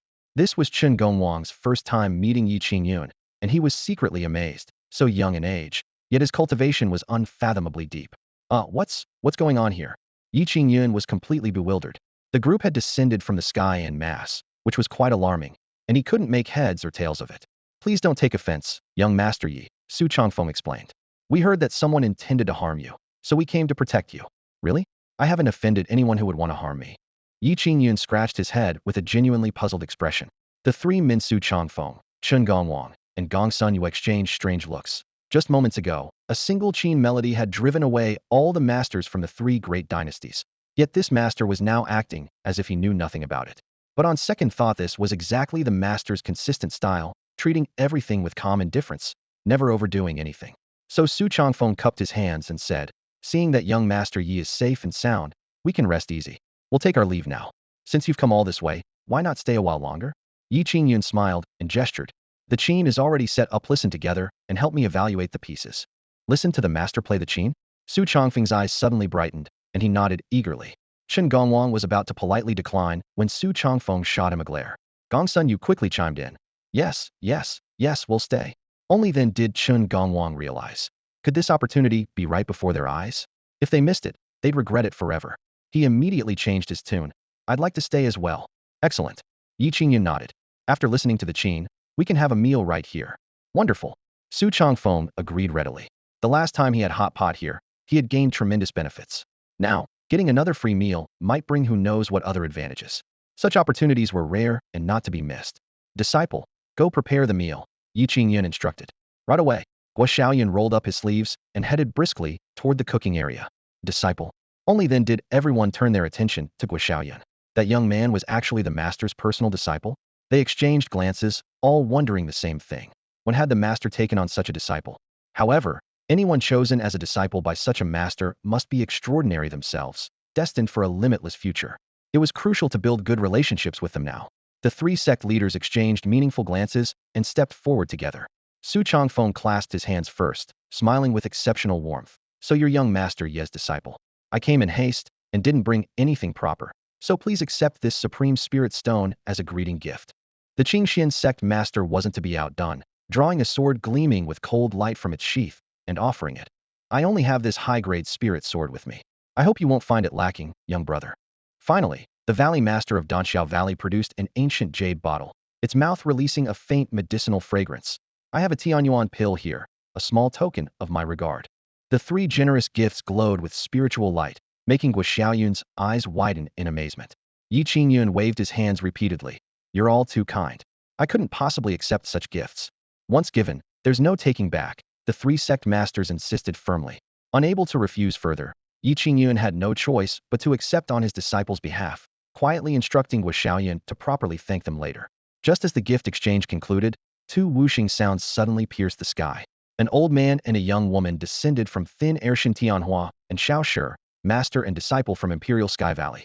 Having flown here through the air, with clouds still swirling beneath their feet, they discovered only the three major sects present, with no sign of the three great dynasties' experts. Where are the people from the three dynasties? How is it that none of them are here? Shin Tianhua surveyed the surroundings, his face full of confusion. Seeing unfamiliar faces suddenly intrude, the sect disciples assumed the dynasty forces had returned and instinctively went on guard. Yi Qingyun raised his hand to signal calm and greeted them with a smile. Elder Shun, it's been a while. Shun Tianhua quickly stepped forward and cupped his hands. Young Master Yi, this old man has come to trouble you again. What trouble? Yi Qingyun waved dismissively.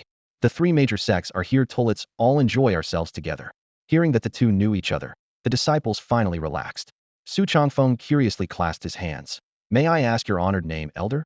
This old man is Shun Tianhua. At these words, the crowd gasped. You are the legendary three absolutes, elder Shun Tianhua, who once dominated the southern wasteland. Shin Tianhua smiled slightly. Indeed, that is this old man. The crowd fell silent again. The name of the three absolutes elder had long spread throughout the southern wasteland, thunderous even to young warriors' ears. The experts who could stand alongside him could be counted on one hand. Now seeing the man himself showing such respect to Yi Qingyun, the shock far exceeded everyone's imagination. Yi Qingyun scratched his head, feigning surprise. The three absolutes elder? So you're that formidable, elder Shin? Shin Tianhua smiled bitterly. In your presence, how dare I claim to be formidable? It's merely an empty reputation. Looking at Yi Qingyun again, everyone felt this mysterious young master's depths were becoming increasingly unfathomable. Perfect, Yi Qingyun smiled. You can listen to me play the qin too, and stay for dinner afterward. Excellent. How could Shin Tianhua refuse? Forget dinner gladly 10 fields if asked. After brief pleasantries, Yi Qingyun sat cross-legged on a flat bluestone and took out his ancient qin. His fingers lightly caressed the strings, and the first clear note rang out like spring water striking stone, instantly flowing forth with an inexplicable rhythm that entered everyone's ears. In that moment, everyone wore expressions of complete enchantment. This wasn't an act. The moment the qin sounded, everyone was drawn in, their breathing unconsciously slowing as all eyes fixed on the string glowing with ethereal light. Even the simplest note seemed to carry visible patterns that pierced straight to the heart. Shin Tianhua closed his eyes, his slightly trembling fingertips betraying his inner turmoil. The notes were like a crystal-clear mirror, showing him his younger self robes fluttering in the wind, spirited and confident, believing himself invincible. But then the image in the mirror suddenly darkened. The endless shadow of his first defeat nearly buried him alive. Those dark years struck his chest like a heavy hammer. His throat tightened, and his eyes reddened with the music. Time had flown by, and those days could never return. He stared blankly, trying to speak, but unable to utter a single word. The music wasn't complex. In terms of layers, it was far simpler than the high mountains and flowing water, or ambush from 10 sides, that Yi Qingyun had just played. Yet it was like sunlight streaming through the eaves, ordinary, yet omnipresent, causing each person to rise and fall within their own life story. Su Chongfeng's vision suddenly shattered into gray and white. The gates of Qingyun's sect lay in ruins, disciples either dead or scattered, and he sat alone on a dust-covered throne in the empty great hall. Cold winds swept through the corridors, echoes humming, and he could hardly believe it. Was this the sect's future? The scene shifted again. The sect completely crumbled to ash, and he stood with graying temples, leaning on a walking stick atop what had once been the mountain peak, neither joyful nor sorrowful. The old Su Chongfeng and the present Su Chongfeng gazed at each other across time and space, each other's existence crystal clear. In that instant, their states of mind merged as one. All things in this world will fade away, but if the true heart remains, the sect remains. Tears slid down his cheeks, yet his breathing was more steady than ever before, as if he had crossed an invisible threshold into an entirely new realm. In Chun Gongwang's mind, the same music bloomed into a different scene. His 7-year-old self, barefoot on the warm field ridges. His father bent over planting rice seedlings, his dark back glistening with sweat under the blazing sun. His mother crouched nearby weeding, occasionally looking up to smile at him. At noon, he sat between his parents, eating simple coarse rice from a rough ceramic bowl. Crude, yet the full fragrance of the grain made his heart feel secure. When night fell and insects chirped in waves, he curled up sleeping between his parents as his father waved a palm fan to drive away mosquitoes, and his mother gently stroked his forehead, whispering softly, "Mother doesn't ask for you to be wealthy or become an immortal, only that you be safe and happy." 100 years had passed, and he thought he had forgotten, but now the music stirred up those memories layer by layer, so warm it almost hurt. Father, mother, Qin Gongwang, who had long been the sect master, felt tears streaming down his face as hoarse cries escaped his throat. Unfortunately, his parents had been buried by time long ago. Not even a trace of their presence could be found. Chun Gongwang collapsed to his knees, his nails digging deep into his palm. She would rather abandon all his cultivation and give up his position as sect master just to return to his childhood, to nestle beside his parents and call out father, mother, once more, to hear their familiar words of care again.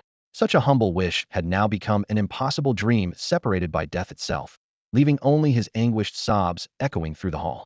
Meanwhile, the vision that appeared before Gongsun Yu was completely different from the others. He was born into a prestigious family, the eldest legitimate son of the Gongsun clan, whose talent had far exceeded his peers since childhood. After joining the Nine Spirit sect, he was hailed as a genius of the sect, shining like a star surrounded by admirers. Yet in the illusion conjured by the music, what he saw was a memory from when he first entered the sect, involving a young girl. The girl was named Xiao Kaier, who had joined the sect in the same group as him. They were of similar age and had grown close. Gongsun Yu often acted as her senior brother, shielding her from hardships, while Xiao Kaier frequently brought him water and medicine. Others would tease them, calling them a perfect pair. Back then, Gongsun Yu firmly believed such days would last forever. Until one day, Xiao Kaier died. She was found outside the sect grounds, her limbs twisted, blood flowing from her mouth. Her eyes burst open, a horrific sight. The elder's conclusion was brief: tortured to death by demonic beasts.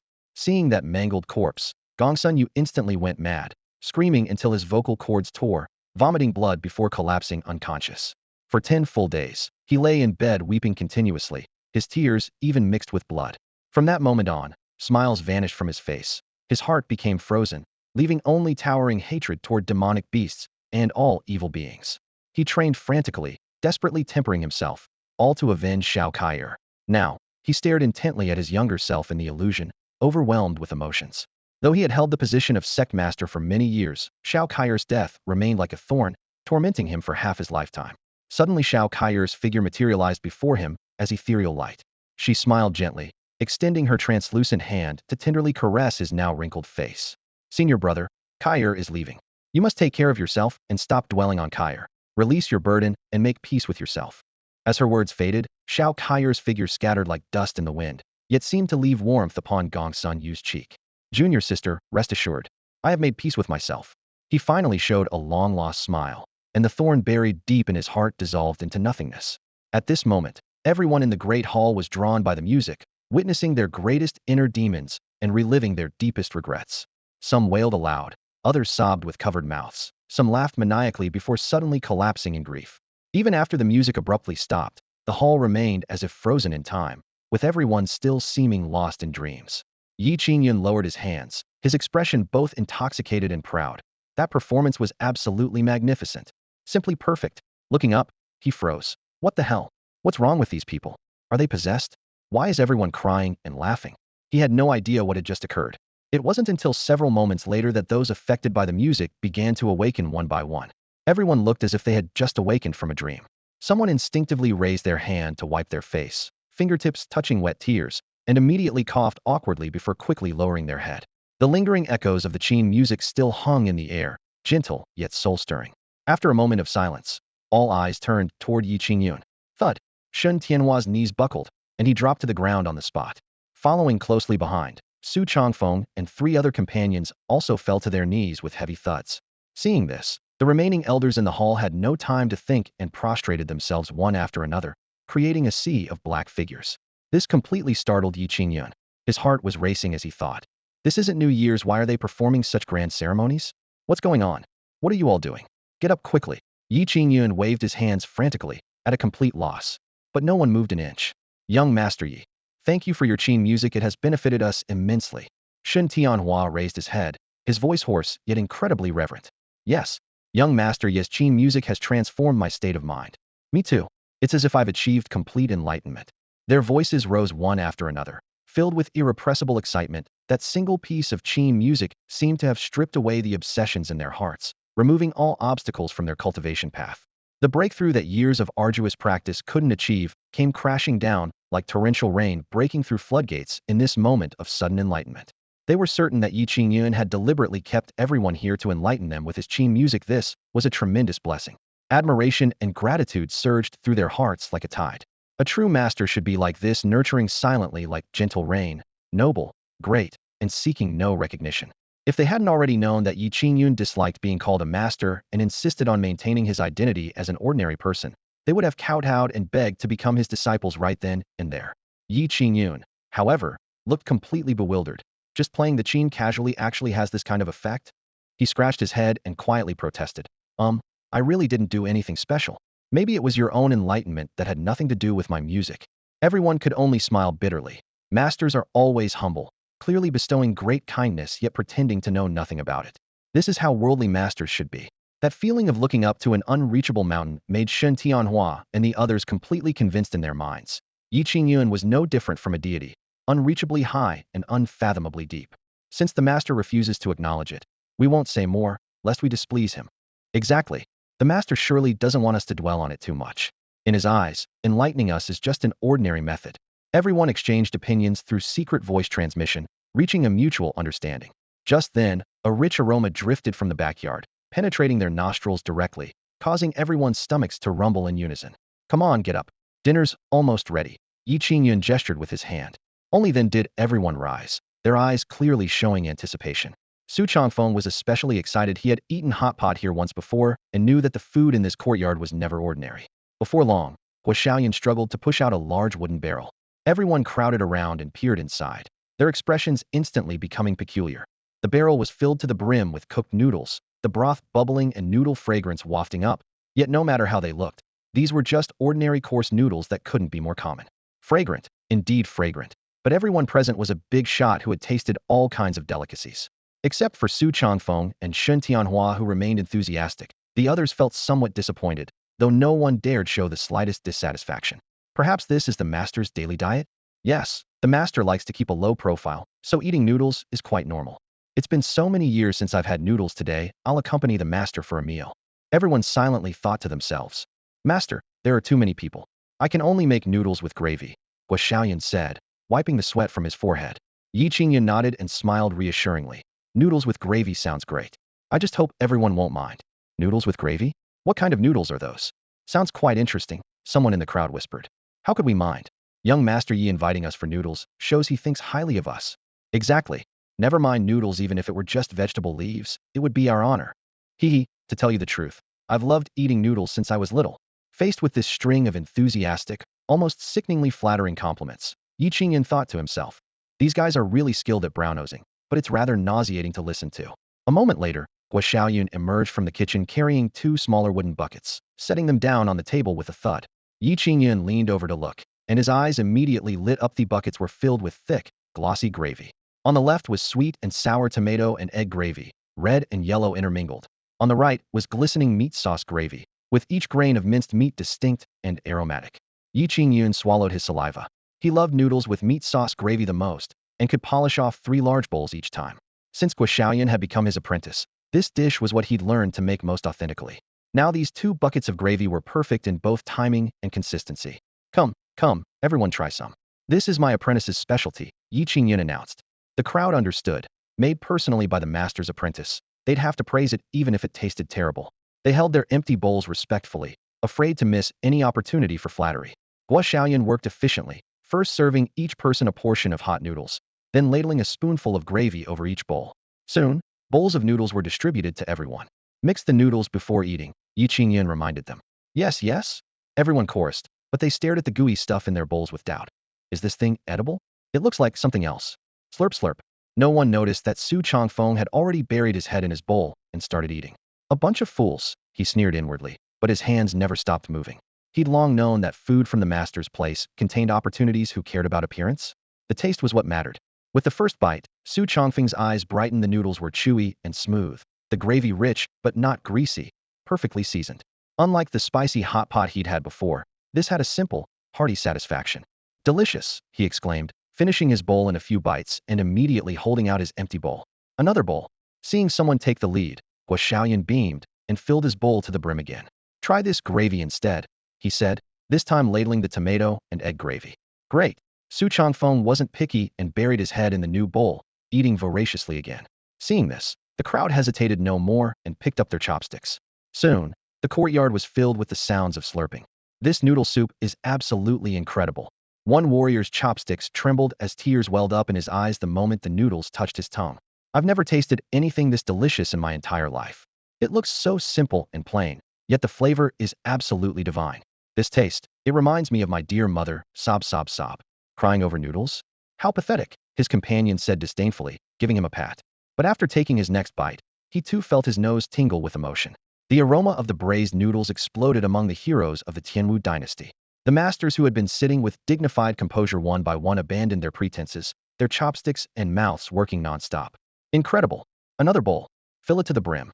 The crowd's emotions were completely ignited as they rushed in unison to queue up at Guo Xiaoyun's small stove. Don't rush, there's plenty of noodles for everyone. Take your time. Guo Xiaoyun tried to calm them while wielding his ladle, but still found himself overwhelmed by the surrounding crowd. Meanwhile, Su Changfeng had already licked clean his third bowl, a smile playing at the corners of his mouth. What a bunch of fools, can't even keep up with the hot noodles. Though his words were mocking, he raised his hand to touch his belly, only to discover it was bulging from being so full. He quickly sucked in his stomach, looking somewhat embarrassed. But he was even more puzzled why hadn't any opportunity appeared yet? Could this really be just ordinary noodles? Before his doubts could settle, an unusual warm current surged straight to his heart. Su Changfeng's whole body trembled as brilliant light flashed in his eyes. In just a few breaths, the spiritual energy within him had become a full 30% more concentrated than before. There really is an opportunity here. Overjoyed, he approached with his empty bowl again. Even if it kills me from overeating, I, Su Changfeng, must have another bowl today. Su Changfeng's transformation seemed to be a signal, as spiritual energy began surging within the other warriors as well. Did your spiritual energy increase? It went up by 20%. Mine increased by 30%. What? How many bowls did you eat? 3 bowls. I only had 2. Quick, make room, I need more. The usually dignified masters nearly came to blows over the noodles. With food that both satisfied hunger and boosted spiritual energy, who would be willing to step aside? Even with their stomachs stretched to bursting, they had to force down a few more bites otherwise, if their spiritual energy fell behind others. Wouldn't that be a huge loss? Squeezed to the very edge of the crowd was Xiao Shi, who had the weakest cultivation. Long after finishing her first bowl, she couldn't even catch sight of a second one. Her small face flushed red with anxiety. Disciple, your master has gotten you a bowl. Shen Tianhua smiled warmly as he magically produced a bowl, topped generously with tomato and egg sauce. Thank you, master. Xiao Shi's eyes lit up as she took the bowl and began eating immediately. Shen Tianhua watched with a smile, though he couldn't quite hide a trace of stiffness. Burp. He let out a satisfied belch, truly unable to eat another bite. Though he had maintained a low profile throughout, he had actually been the fastest eater when the noodle frenzy began.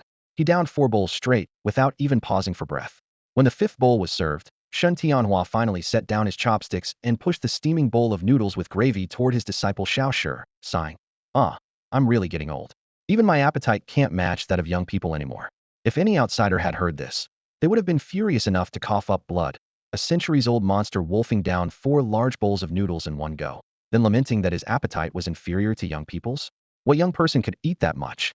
In the blink of an eye, an entire pot of noodles had vanished, not even a drop of broth remaining.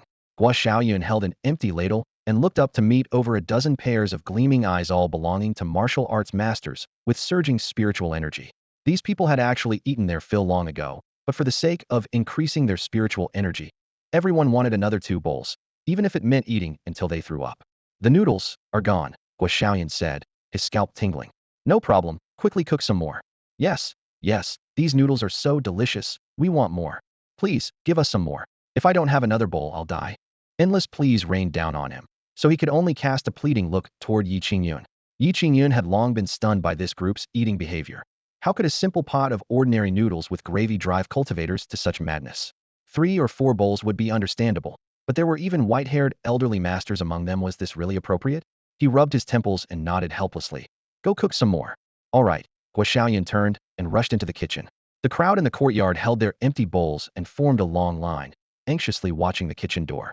Before long, a second pot of noodles was laboriously carried out, and they swarmed forward. The sounds of slurping and chewing instantly filled the courtyard. It wasn't until afternoon that this group of food warriors finally departed satisfied. They had arrived flying through the air with great elegance, but left clutching their bulging stomachs. Unable to fly, and forced to walk down floating cloud mountain on foot, they were simply too stuffed. After everyone had dispersed, Guo Xiaoyan returned to the courtyard carrying 2 empty pots. "Master, we still haven't eaten." Earlier, the competition had been too fierce, and the master and disciple hadn't managed to get a single bite. Yi Qingyun sighed. "Just make something simple." "Okay." Guo Xiaoyan dove back into the kitchen. Just as Yi Qingyun was about to take his guqin into the house, he suddenly felt a strong wind approaching. 2 figures landed swiftly. It was Martial Emperor Dongfang Su and his personal guard Gu Yu. His heart sank. "Oh no, don't tell me they're here for a meal too?" Floating Cloud Mountain has limited provisions and can't withstand this kind of consumption. "Greetings, Your Majesty." Yi Qingyun bowed with cupped fists. "Master Yi, no need for such formality." Dongfang Su waved his hand. "I've come not only to visit, but also to inform you of something." Yi Qingyun was startled. "Oh? What matter requires Your Majesty to come personally?" Dongfang Su's expression grew grave. "The Buddhist sect from the Western territories has sent monks to question why our Tianwu dynasty is detaining their Buddhist monks, and they want to send high monks to our Tianwu dynasty to debate Buddhist doctrine with our people." Just yesterday, an envoy from the Western Buddhist sect arrived at the capital of the Tianwu dynasty. Upon arrival, the envoy stormed straight into the imperial palace to meet Emperor Dongfang Su. Since the Western Buddhist sect rarely ventured beyond their borders, Dongfang Su dared not show any negligence and personally welcomed the unexpected messenger. However, the monk immediately launched into accusations. "Your Majesty, may I ask why our Buddhist holy son remains in your country and delays his return? And why have all the monks we sent to find the holy son been detained, unable to return to this day? Does the Tianwu dynasty intend to make things difficult for our Western Buddhist sect?" The accusatory words rang out powerfully, leaving the entire hall in dead silence. If not for his wariness of the Buddhist sect's formidable background, Dongfang Su would have loved to strike down this arrogant bald head on the spot. Such outrageous insolence. But even the most presumptuous guest was still under his roof, so he could only suppress his rage and offer gentle reassurances. Before leaving, the monk coldly dropped these words: "Our Buddhist masters will arrive shortly to retrieve our detained monks and engage in Buddhist philosophical debates with the Tianwu dynasty."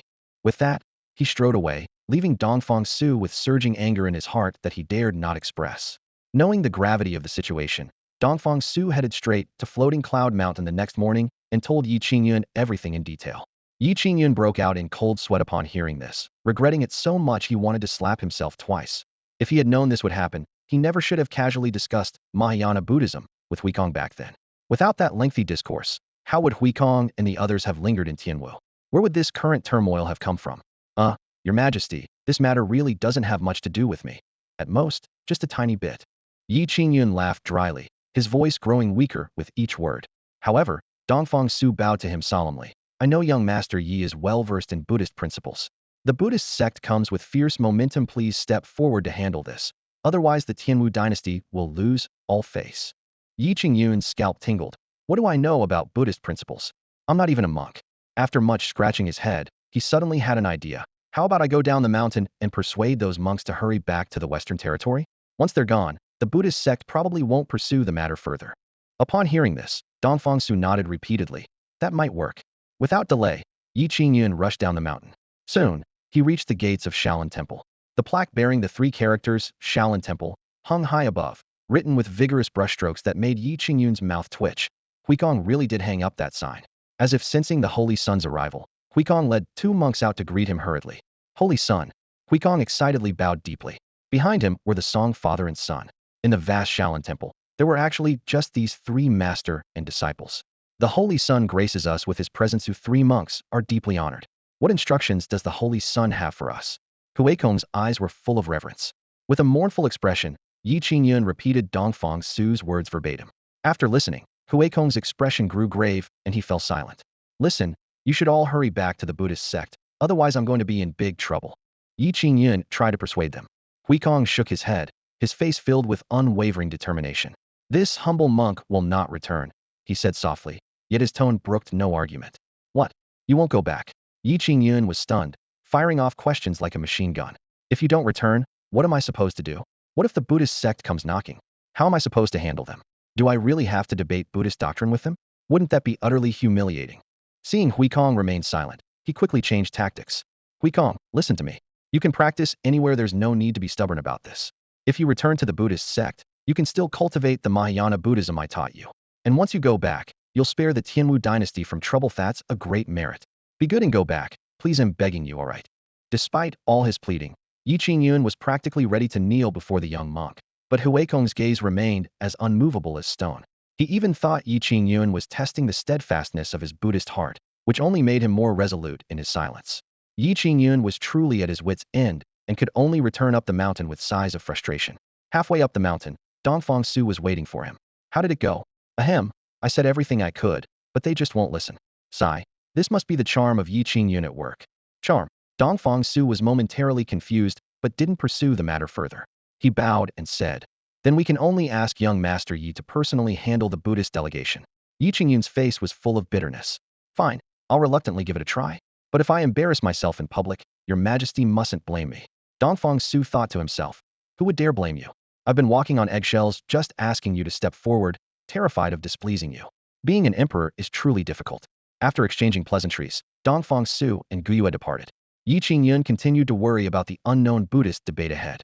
Seeing his furrowed brow, Guo quietly suggested, Master, why don't we just move away? Yi Qingyun shook his head. We can't run anymore. The monks down the mountain are watching wherever we go, they'll follow. Guo thought about it and realized he was right. With a group of monks in tow, hiding would be impossible. Yi Qingyun suddenly slapped his thigh. Forget it. We'll cross that bridge when we come to it. If I really have to debate Buddhist doctrine, I, Yi Qingyun, may not know much else, but I can certainly talk nonsense. If they want to get mystical with their mumbo-jumbo, I'll get mystical right back. And if I can't out-argue them, well, that's normal. I'm not a monk after all. With this thought, he felt considerably lighter. Disciple, make dinner. I'm starving. Yes, master. The meal was quickly served, and the two devoured it ravenously. After eating, Guo took Dumao down the mountain for a walk, while Yi Qingyun comfortably returned to his room for an afternoon nap. At the market entrance, as soon as Guo appeared, he was surrounded by a group of dirty little beggars. It's Little Rascal. Little Rascal is here. Their childish voices rose in chorus. These children were his former companions from his street begging days. Since becoming a disciple, his life had become stable, but he hadn't forgotten his old brothers and regularly came down the mountain every few days to bring them food. Stop calling me Little Rascal, he frowned in correction. My master gave me a name. I am called Guo now.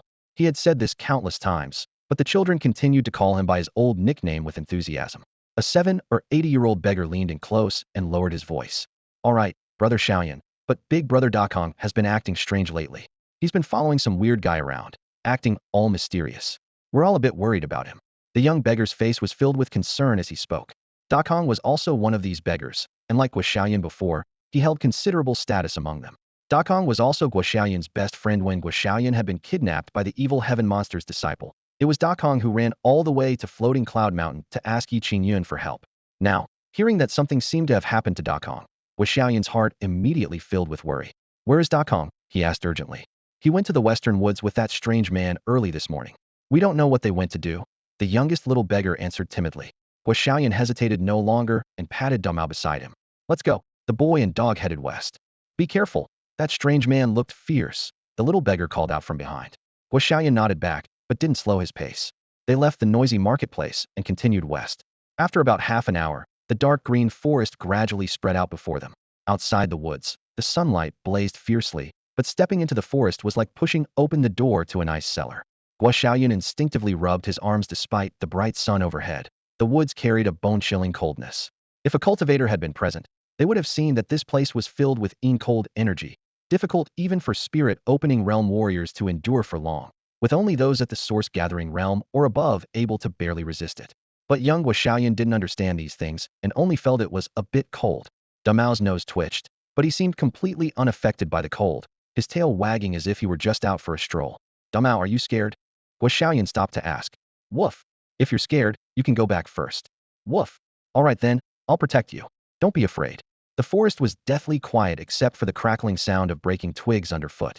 They hadn't walked far when Damao suddenly froze and whimpered softly. Guo Xiaoyan quickly stopped. In the dappled sunlight ahead, a thin, dark boy slowly emerged, about 8 or 9 years old, slightly taller than Guo Xiaoyan. It was Dakong. Dakong, what are you doing here? Guo Xiaoyan called out joyfully, about to rush forward, but suddenly noticed something wrong. Dakong's eyes were pitch black like ink, with no whites visible, as if his very spirit had been devoured by something. Guo Xiaoyan's heart tightened, and he instinctively stepped back 2 paces. Dakong, did something happen to you? Dakong remained motionless and gave no answer. Taking a deep breath, Guo Xiaoyan gathered his courage and stepped forward again. Dakong, everyone's worried about you. Come back with me. Damao crouched quietly nearby, ears perked up, but didn't bark. Just then, a black shadow silently appeared behind Dakong. The figure wore black robes and appeared to be around 40 years old, with a gloomy expression and faint black energy swirling around his brow. Who are you? Guo Xiaoyan demanded warily. I am Dakong's father. The man replied in a low voice that seemed to echo from a dried well. Father? Guo Xiaoyan was stunned. Having survived on the streets since childhood, he and Dakong were both orphans. Where would a father come from? You're lying. He clenched his fists tightly, his voice trembling but showing no retreat.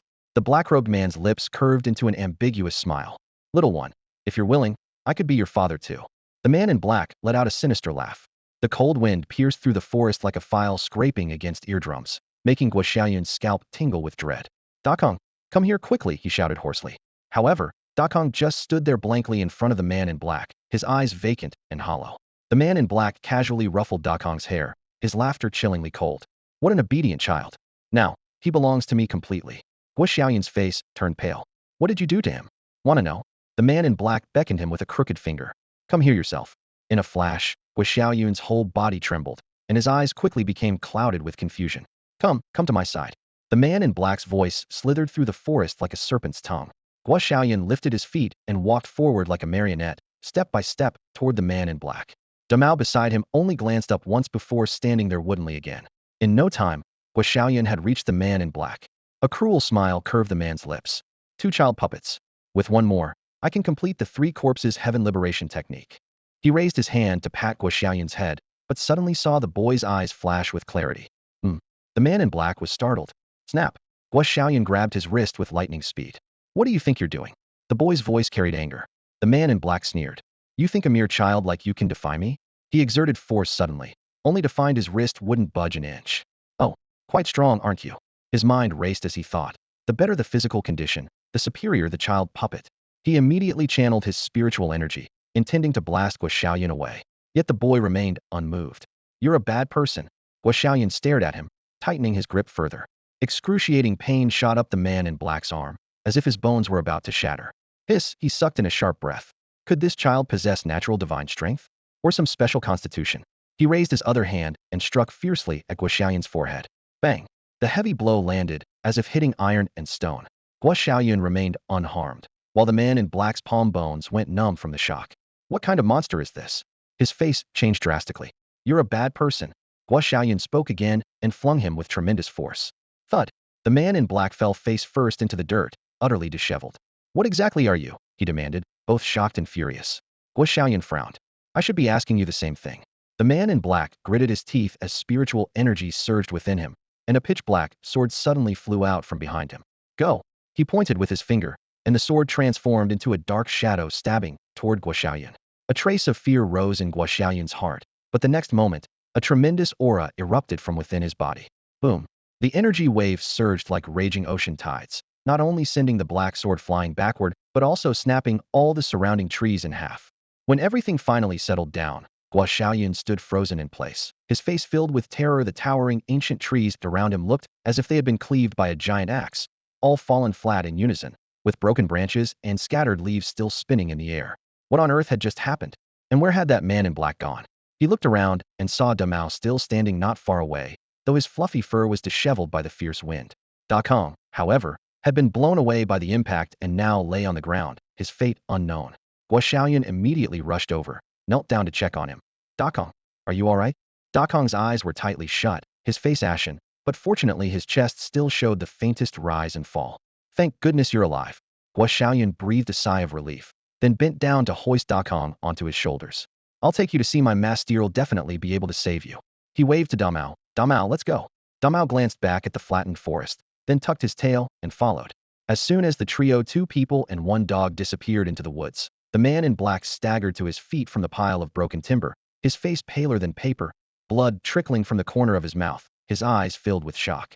This kid, his cultivation is ridiculously deep. He had prided himself on being at the early stage of the core condensation realm, considered a master in the Tianwu dynasty, yet he had been utterly defeated by Guoxiaoyun, a 7 or 80-year-old at the heaven-reaching realm. The mere thought made him shudder. I need to find out more about him. He gritted his teeth, took out a healing pill and swallowed it, suppressing his churning qi and blood. Then he concealed his aura and stealthily followed in the direction Guoxiaoyun had gone. Guoxiaoyun ran frantically all the way, first bursting into the marketplace, then returning to floating Cloud Mountain, never stopping to rest. When he reached the halfway point up the mountain, he suddenly realized something strange. Carrying Da Kong, who was heavier than himself, and running for half an hour straight, he felt no fatigue. In fact, he felt lighter with each step. Am I getting sick or something? He wondered anxiously, but his concern for Da Kong's injuries took precedence, so he didn't dwell on it, and continued charging up to the summit. At that moment, Qingyun was lying under the eaves of his bamboo hut, taking a nap. Though Guoxiaoyun wasn't even out of breath, he shouted at the top of his lungs. Master! Master! Qingyun was jolted awake, sat up with a start, his voice tinged with drowsiness and irritation. What's all this racket? Master, please come out and save someone. Guoxiaoyun stamped his feet in desperation. Qingyun hastily threw on his clothes and opened the door to see his disciple carrying a bloodied young man on his back. His expression immediately turned grave. Quick, put him down and let me take a look. Guoxiaoyun gently laid Da Kong on a grass mat. Qingyun checked his pulse and lifted his clothes to examine him, his frown deepening. Multiple bone fractures, internal organ damage, continuous bleeding from the mouth was hanging by a thread. Guoxiaoyun unconsciously clenched the corners of his clothes. Master, his name is Da Kong. He's my good friend. You must save him. Qingyun said gravely. The injuries are too severe. I'm afraid he won't last much longer. Guoxiaoyun's face turned deathly pale, his voice trembling. Master, surely even you must have some way? In Guoxiaoyun's eyes, his master could do anything. But who would have thought that even master couldn't save Da Kong's life? Guoxiaoyun cried out anxiously and turned to rush into the room to find another solution. Let me try. Qingyun practically burst into the room, fumbling for the mysterious jade bottle from the corner of the table. As he pulled out the stopper, a faint medicinal fragrance wafted out. This bottle of pills was said to have miraculous healing properties, and now it was their last desperate hope. He pinched out a jade green pill and pried open Da Kong's tightly clenched teeth, stuffing the medicine into the boy's mouth. The pill dissolved instantly upon contact, and a faint green glow soon seeped through Da Kong's skin like a thin mist enveloping him. Qingyun placed 2 fingers on Da Kong's wrist. The pulse was slightly stronger than before, but still weak. Master, is his life saved? Guoxiaoyun kept vigil by the bedside, her voice trembling. It's too early to tell. We'll have to see if he can pull through on his own. Qingyun shook his head, his gaze heavy. Let's carry him inside and watch him carefully. The 2 carefully carried Da Kong back to the inner room. Guoxiaoyun sat at the foot of the bed, not daring to leave for a moment, her heart full of worry. Meanwhile, at the foot of floating Cloud Mountain, the black-clad man had been following the trail and finally reached the base of the mountain. Why are there so many temples in this place? Looking around, temples of various sizes dotted the landscape, with the tallest and largest one bearing a plaque that read, Shaolin Temple. Could this be the place? He muttered under his breath, then strode up the stone steps toward the mountain gate. At the temple gate, a young monk was sweeping fallen leaves with a bamboo broom. This was none other than Song Chenglong from the Song family, father and son, now the Shaolin monk Shuju. Shuju pressed his palms together in greeting. Benefactor, what brings you here? The black-clad man squinted. This was his first time encountering a proper Buddhist disciple, but this monk seemed young and appeared to be just a minor figure. Get lost, he snarled coldly. Shuju was slightly taken aback. Why is the benefactor so agitated? The black-clad man was momentarily stunned by the question, then grew even more furious. I told you to get lost, and you're still asking questions? Are you brain dead? Hand them over. Before he finished speaking, he grabbed Shuju by the collar with vicious force. Shuju remained puzzled. There are only 3 monks in our Shaolin temple. Which one is the benefactor looking for? Stop pretending. Those 2 kids and a dog, hand them all over, or I'll burn down this broken temple. The black-clad man's eyes blazed with malice. This outburst actually made Shuju's eyes light up. Is the benefactor here to cause trouble? The black-clad man rolled his eyes in exasperation. If I'm not here to cause trouble, am I here to buy groceries? Enough nonsense. He raised his palm to strike at Shuju's throat. In a flash, Shuju touched his toes to the ground and easily escaped, pressing his palms together again. Amitabha, the Buddhist realm should be peaceful. The benefactor is truly too agitated. As he spoke, Buddhist light gathered behind him, and the phantom of a Buddha statue appeared, its face identical to Qingyun's. If Qingyun had been present, he would have been dumbfounded. When did he become a Buddha? The black-clad man was also shocked by this scene. He had assumed his opponent's cultivation was mediocre, but hadn't expected such formidable strength. He immediately cast aside his contempt and became serious. Who dares cause trouble at Shaolin Temple? A deep voice boomed from within the hall as Shuju's father, Shuhai, emerged with a demon-subduing staff, his face dark with anger. The black-clad man sneered. Heh, I'll come out then. I'd like to see just how capable you bald monks are. Though he had suffered at Guoxiaoyun's hands, he attributed that to carelessness and didn't take these monks seriously at all. You asked for it. Shuhai responded grimly. Clang, clang, clang. The temple bell suddenly rang out. Immediately after, monks from over a dozen nearby temples were alerted and came rushing toward the Shaolin gate. In the blink of an eye, dozens of bald monks surrounded the black-clad man in layers. Amitabha, so you're the one causing trouble? A fat monk rolled up his sleeves with a kindly expression on his face. The man in black was completely bewildered. Something seemed off about the situation before him. But before he could sort out his thoughts, wait, before he could finish, the fat monk had already swung his fist, as big as a sandbag, whistling through the air toward him. Boom. Immediately after, dozens of monks in gray robes swarmed forward like a human wall, surrounding the man in black completely. Thud, thud, thud. The dull sounds of fists and feet landing on his body echoed one after another. Just as the man in black raised his hand to fight back, he discovered that each monk's moves were swift and ruthless, nothing like the temple monks who simply struck wooden fish drums. In moments, his resistance was completely crushed, leaving only his screams echoing in the air. Amitabha, Huekong's deep Buddhist chant pressed down like a bronze bell as he raised his palm to signal the monks to stop. The suddenly halted fists and feet made even the air fall silent for a moment. The man in black now lay on the ground with his nose crooked, cheeks bruised purple, blood dripping from the corner of his mouth to the ground, looking like a beaten dog. You've gone too far, he mumbled incoherently, seeming to have lost several teeth. But you came here to cause trouble first. How can you say we've gone too far? Shuju blinked with a puzzled expression. The man in black's heart sank, nearly bursting into tears on the spot. If I'd known you could fight like this, I wouldn't have dared cause trouble even if it killed me. Huikong stepped forward with a compassionate expression. Amitabha, benefactor, there's no need to be sad. As they say, lay down the butcher's knife and become a Buddha instantly. Would the benefactor be willing to shave his head and join our Buddhist order? What? The man in black suspected he'd heard wrong. Huikong raised his voice. This poor monk asks again, would the benefactor be willing to become a monk? The man in black shrank his neck, looking pitiful. You beat me up like this and still want me to become a monk? That's too much bullying. I won't become a monk. He secretly glanced at the surrounding monks, afraid of getting beaten again. Huikong sighed lightly with a regretful expression.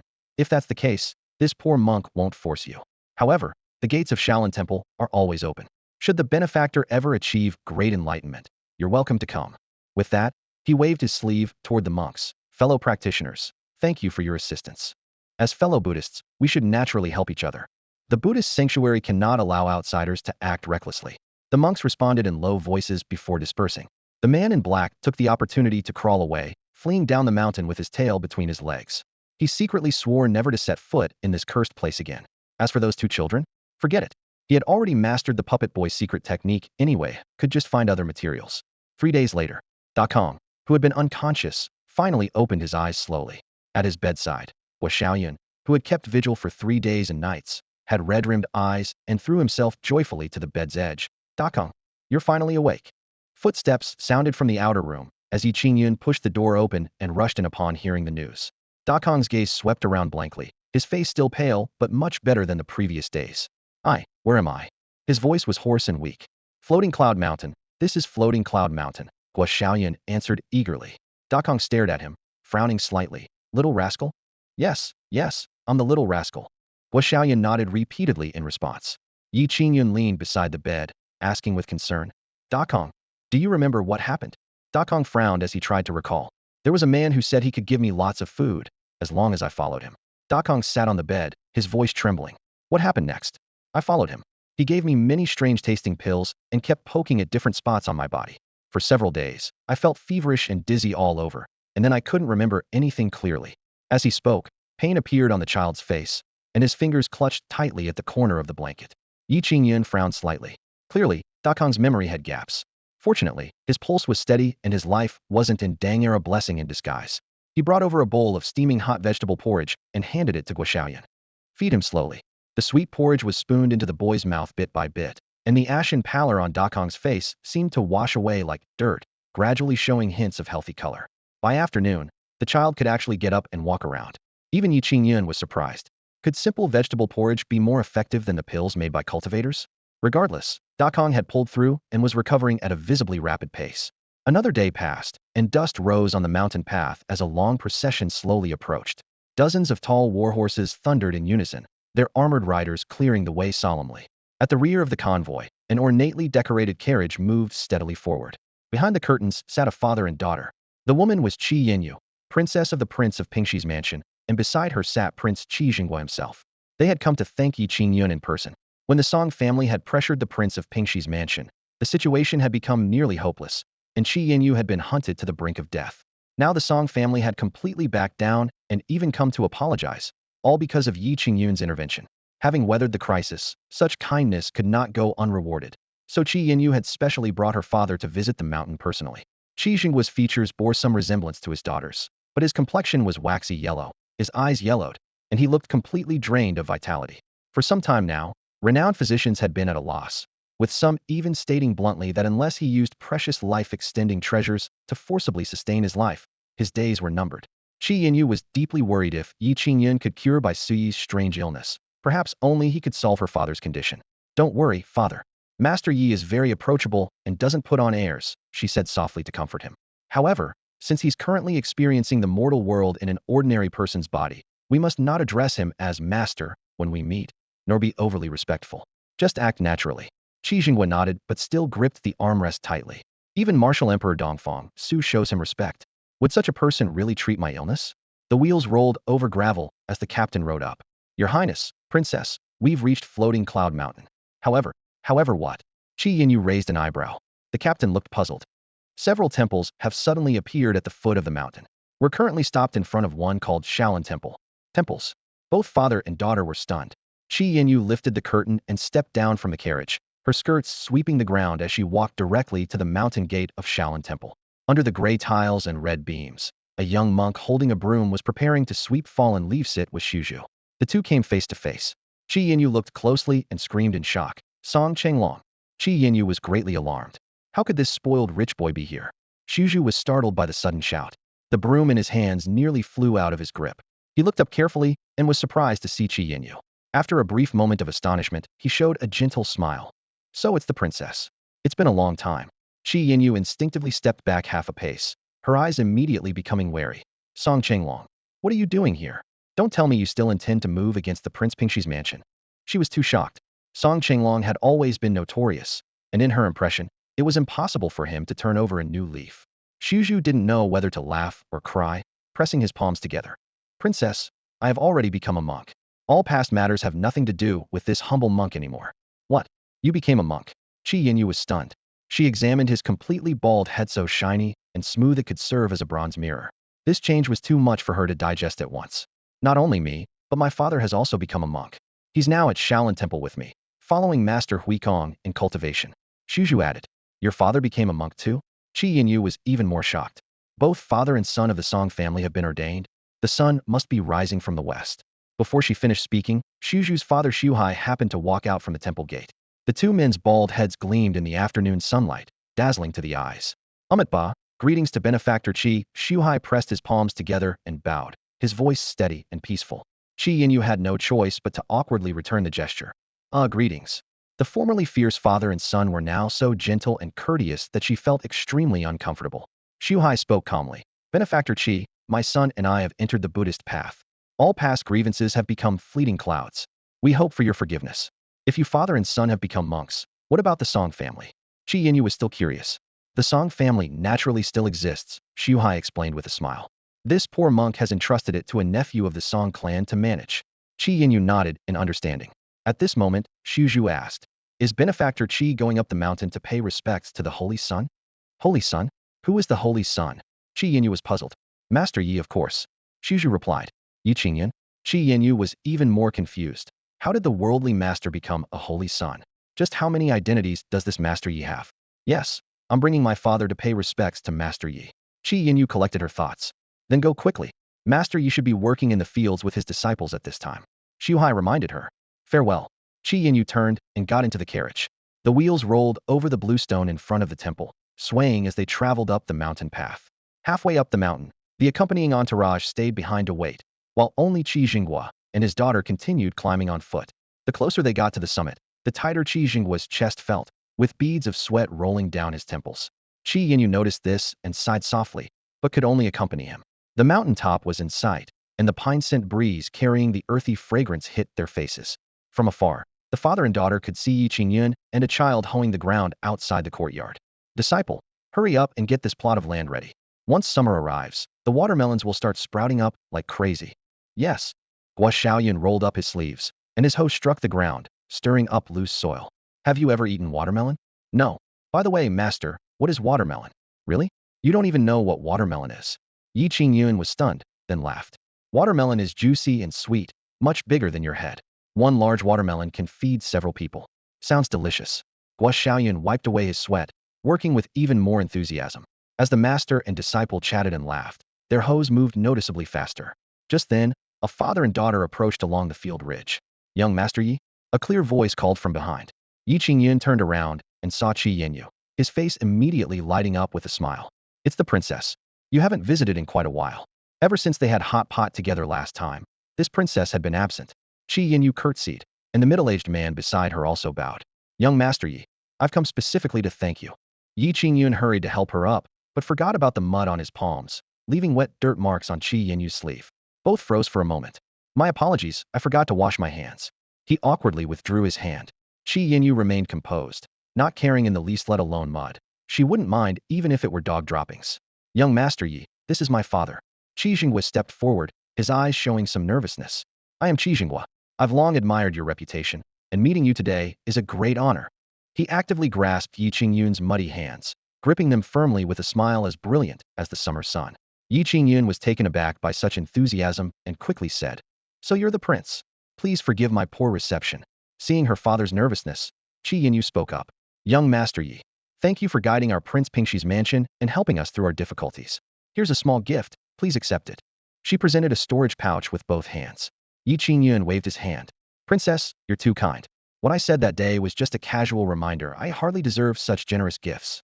Besides, Qi Yinyu had already given him many things before, and most of his daily expenses depended on her support. Young Master Yi, please accept it. Qi Yinyu suddenly knelt down. Yi Qingyun had no choice but to take the storage pouch. Please get up. He turned and called out. Disciple, go make tea and prepare lunch. Right away. Qingyun responded and ran toward the kitchen. At this moment, Yi Qingyun noticed that Qi Jinghua's complexion was ashen, with a faint blue tinge between his brows, causing him to frown slightly. Qi Yinyu took the opportunity to make her request. Young Master Yi, my father has been unwell recently, and his condition continues to deteriorate, but we can't find the root cause. Please examine him. Qi Jinghua also clasped his hands. I would be grateful for your help, young Master Yi. Yi Qingyun studied Qi Jinghua's complexion carefully, then glanced at his slightly trembling fingers before asking, Prince, do you enjoy drinking alcohol? Both father and daughter from the Qi family were stunned. They hadn't expected Yi Qingyun to ask such a question. Young Master Yi, why do you ask? Qi Jinghua instinctively responded, his face full of confusion. Your Highness, this is very important. Please tell me honestly. Yi Qingyun said with a solemn expression, showing no hint of jest. Seeing his serious demeanor, Qi Jinghua dared not conceal anything further. He raised his hand to stroke his beard and said in a low voice, I've always been fond of wine, drinking at least half a gin daily, and I must have a couple more cups before bed to sleep peacefully. That's quite a drinking habit. Yi Qingyun sighed softly, inwardly clicking his tongue. Half a gin a day, plus more before bed, no wonder something went wrong. Qi Yinyu's delicate eyebrows furrowed tightly as she pressed urgently. Young Master Yi, is my father's illness related to drinking? Yi Qingyun nodded. But father has been drinking for decades. Why did he only fall ill now? Precisely because it's been continuous for years. Your father's body has finally developed problems, Yi Qingyun explained. The father and daughter exchanged glances, both feeling their hearts tighten. Is my father's condition serious? Qi Yinyu clutched the corner of her robe, her voice trembling. Seeing Yi Qingyun's grave expression, she grew increasingly anxious, fearing that even he might be powerless to help. To say it's serious wouldn't be entirely accurate, but if left untreated, it could indeed threaten his life, Yi Qingyun said with a stern face, speaking each word deliberately. The Qi family father and daughter felt their scalps tingle with fear. Young Master Yi, please speak plainly, Qi Yinyu said with a bitter smile. Yi Qingyun stroked his chin thoughtfully for a moment. Wait, let me examine him again. He gestured to Qi Jinghua, indicating they should go inside. Qi Jinghua hesitated, glancing back at his daughter. Qi Yinyu nodded her approval, and only then did he follow inside. The interior was softly lit, with medicinal incense wafting from the table. Lie flat, face up, Yi Qingyun pointed to a nearby reclining chair. Very well. Qi Jinghua complied and lay down. Yi Qingyun first went to wash his hands, the sound of water splashing briefly, then returned to the bedside. Your Highness, I need to press on your abdomen. Please don't take offense. Press on my belly? Qi Jinghua wondered to himself. He'd never seen such a method of diagnosis, but since the other was an extraordinary expert, he could only trust him. No matter, young Master Yi. Please proceed as you see fit. Yi Qingyun nodded and lifted Qi Jinghua's upper garment to his chest. Qi Jinghua immediately felt embarrassed. Having one grown man expose another's torso was truly an awkward situation. However, Yi Qingyun remained composed and focused, placing his right hand on Qi Jinghua's right abdomen and pressing gently. What do you feel? Nothing. Yi Qingyun applied more pressure. Qi Jinghua's brow immediately furrowed, pain showing on his face. How about now? It hurts, like being pricked by needles, he answered through gritted teeth. Yi Qingyun increased the pressure by another third. Hiss. Qi Jinghua sharply inhaled, his face instantly turning pale as fine sweat rolled down from his hairline. It hurts. Young Master Yi, please be gentler. Hua Xiaoyun, who was busy in the kitchen, heard the commotion and poked her head out. Master, what are you doing? Adults are working. Children should stay aside, Yi Qingyun replied without turning around. Oh. The little girl stuck out her tongue and quietly retreated back to the kitchen. Only then did Yi Qingyun withdraw his hand, a deep shadow forming between his brows. Now he could almost be certain. Qi Jinghua suffered from liver disease. His condition was quite severe. His complexion was waxy yellow, his eyes clearly tinged with gold, appearing even more alarming under the dim lighting. Yi Qingyun leaned forward slightly and pressed his fingertips against Qi Jinghua's upper right abdomen, causing the man to immediately frown and gasp in pain. The liver normally shouldn't feel pain. Symptoms only appear when seriously ill, and Yi Qingyun had already reached his conclusion. He called Qi Yinyu into the room, his expression grave. Your Highness, this illness is no simple matter. If not immediately addressed, I fear for your life. Both father and daughter felt their hearts tighten simultaneously. Master Yi, please save my father, Qi Yinyu pleaded urgently. Qi Jinghua also panicked. Master Yi, as long as you can save me, I'll pay any price. Yi Qingyun raised his hand, signaling them to remain calm. Don't worry, let me finish first. The room fell quiet again. First rule, from now on, absolutely no alcohol. As soon as he finished speaking, Qi Jinghua looked troubled. Would drinking just a little be okay? No. Yi Qingyun's tone was resolute. If you want to save your life, pour out every drop of wine in the mansion and abandon even the thought of drinking. Qi Yinyu immediately turned to her father. Father, you must never touch another drop of alcohol. Qi Jinghua had always obeyed his daughter's words, so he could only nod repeatedly with a bitter expression, secretly lamenting that he would never again enjoy the company of wine. Second rule, your diet must be light, no rich meats or heavy foods. All right. Qi Jinghua agreed readily. Yi Qingyun then asked, Your Highness, can you still cultivate? Qi Jinghua smiled bitterly. My talent is mediocre at best. I'm barely lingering in the middle stage of the spirit opening realm. That's manageable, Yi Qingyun nodded. Some body-nourishing pills should help with recovery. He then proceeded to give detailed instructions: sleep schedule, mental state, medicinal cuisine, restraint and cultivation techniques. Every point centered around nourishing the liver. Since Qi Jinghua had a foundation in cultivation, as long as he abandoned his bad habits and combined pills with gentle recuperation, his body had considerable room for improvement. After listening, Qingyun still seemed incredulous. Master Yi, can father's illness really be cured with just these methods? It sounds simple, but persistence is the hardest part. Yi Qingyun glanced at her. Don't become complacent at the first sign of improvement. We understand. The father and daughter bowed solemnly. Master Yi is truly a divine physician among divine physicians. Yi Qingyun felt his ego inflate a bit from the praise, secretly thinking to himself, I'm feeling pretty awesome right now. Master, dinner is ready. From outside the courtyard, Xiaoyan called out loudly while carrying dishes. Yi Qingyun smiled. Perfect timing.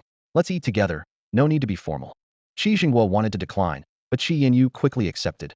Wonderful. She had long known that meals at Floating Cloud Mountain often came with opportunities and wouldn't miss the chance. Recently, a saying had been circulating in the cultivation world of the Tianwu dynasty. Want opportunities, enlightenment, or longevity? Just mooch a meal at the peak of Floating Cloud Mountain. Qi Yinyu believed this wholeheartedly. Walking into the courtyard, the dishes were already set on the table. Yi Qingyun casually asked, Disciple, what did you make today? Stir-fried pork liver with chives, braised duck liver and sauce, and clear-stewed beef liver soup, Guo Xiaoyan announced cheerfully. Yi Qingyun, the chief father and daughter. Good heavens, the entire table was liver dishes. Please sit. Make yourselves at home. Yi Qingyun warmly invited. Qi Yinyu showed no pretense, first filling a bowl with rice, then picking up the chive and pork liver dish and eating rapidly. Qi Jingguo watched his daughter wolfing down the food and wondered to himself, how does this girl eat like a completely different person here?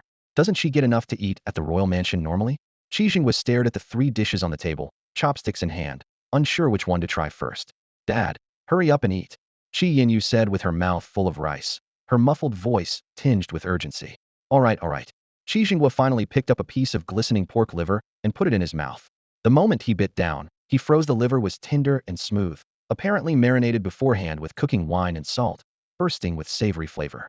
Combined with the crisp chives, the spicy and sweet tastes mingled together, surpassing even the imperial chef's dishes from the royal palace by several fold. His usually poor appetite was instantly ignited, and he immediately picked up his rice bowl, devouring it in large mouthfuls. Across from them, Yi Qingyun and Guo Xiaoyan continued eating at a leisurely pace, as if savoring tea while admiring scenery.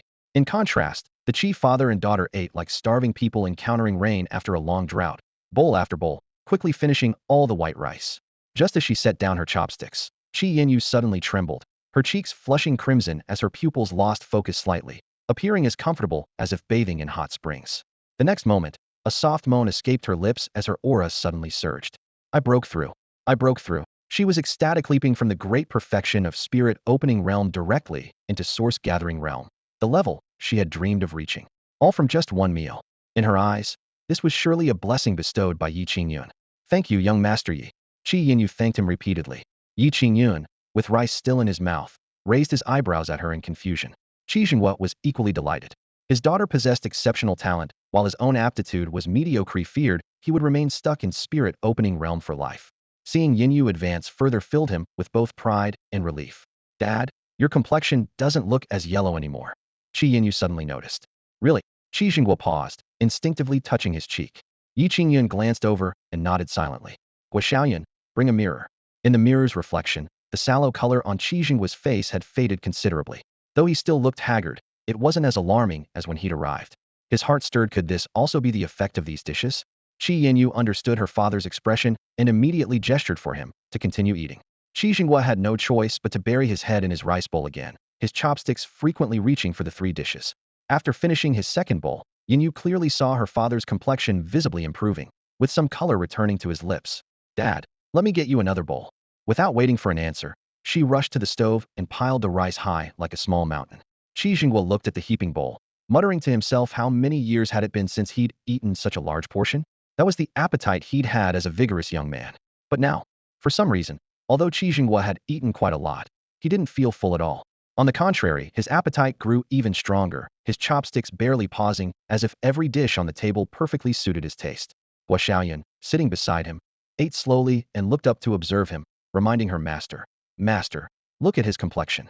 Yi Qingyun held his bowl and glanced at Qi Jingguo's face several times, frowning slightly. How strange. Could it be that you're already recovered? This was a severe liver disease that should require at least 6 months of recovery. Yet after just one meal, you look like a completely different person. He examined each dish on the table, then looked down at the rice in his own bowl, asking suspiciously, Disciple, you didn't add anything to the food, did you?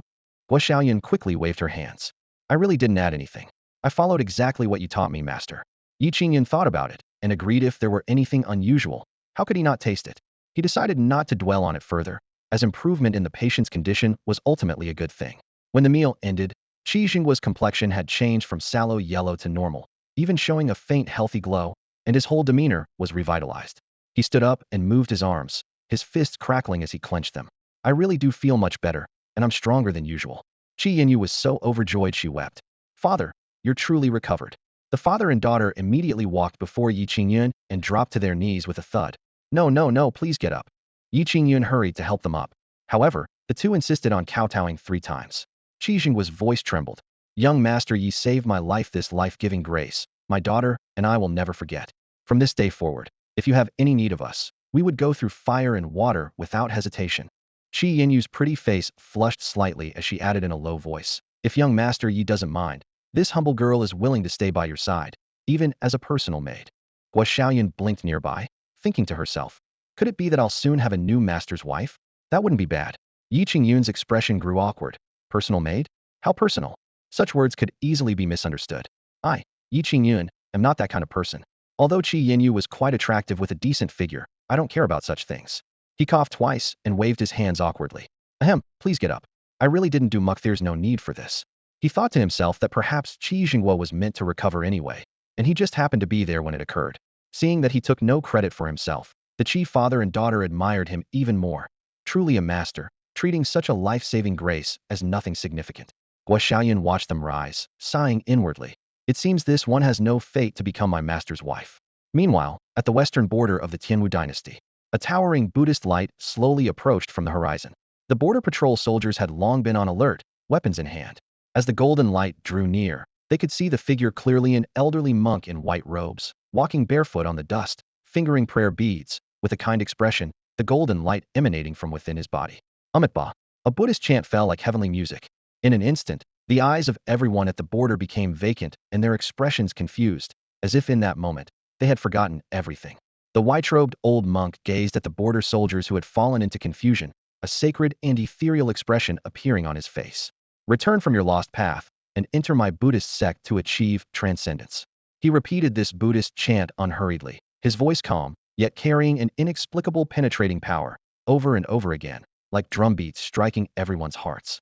The originally murderous soldiers gradually lost focus in their eyes, falling to their knees one after another, pressing their foreheads against the cold yellow sand.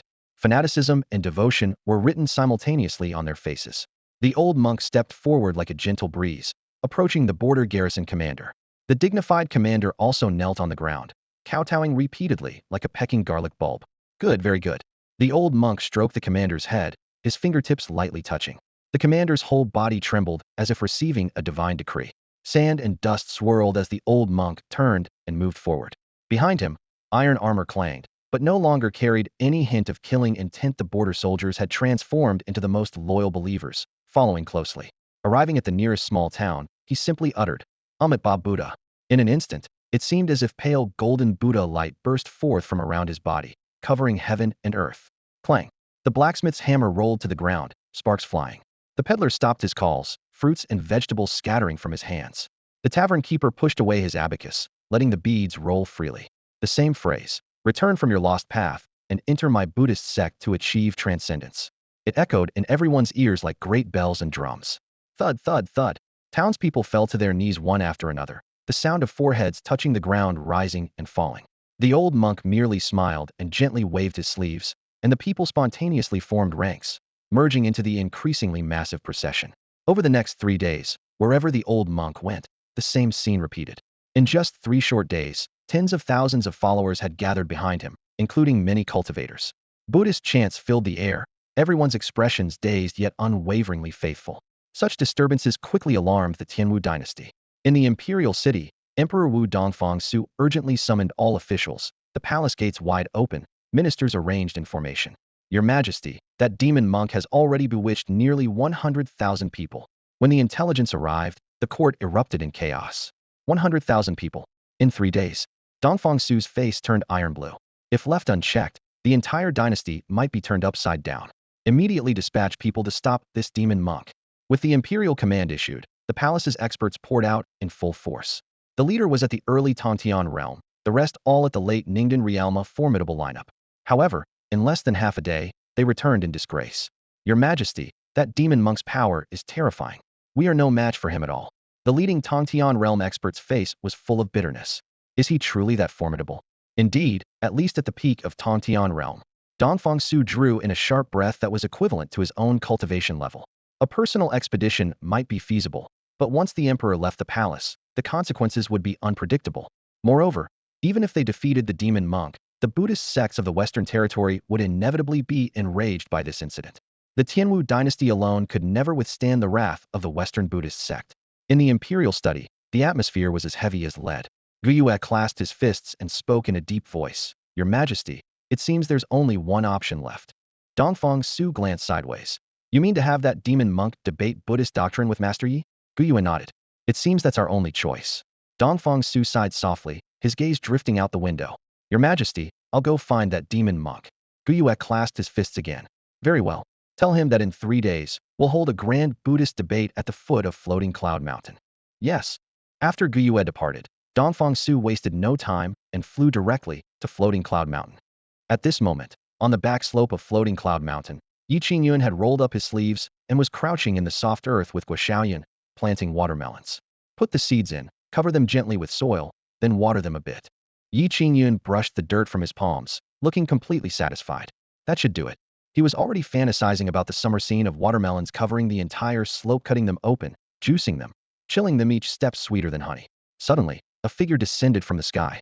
The fierce wind kicked up dust from the melon field, nearly scaring Qingyun out of his wits.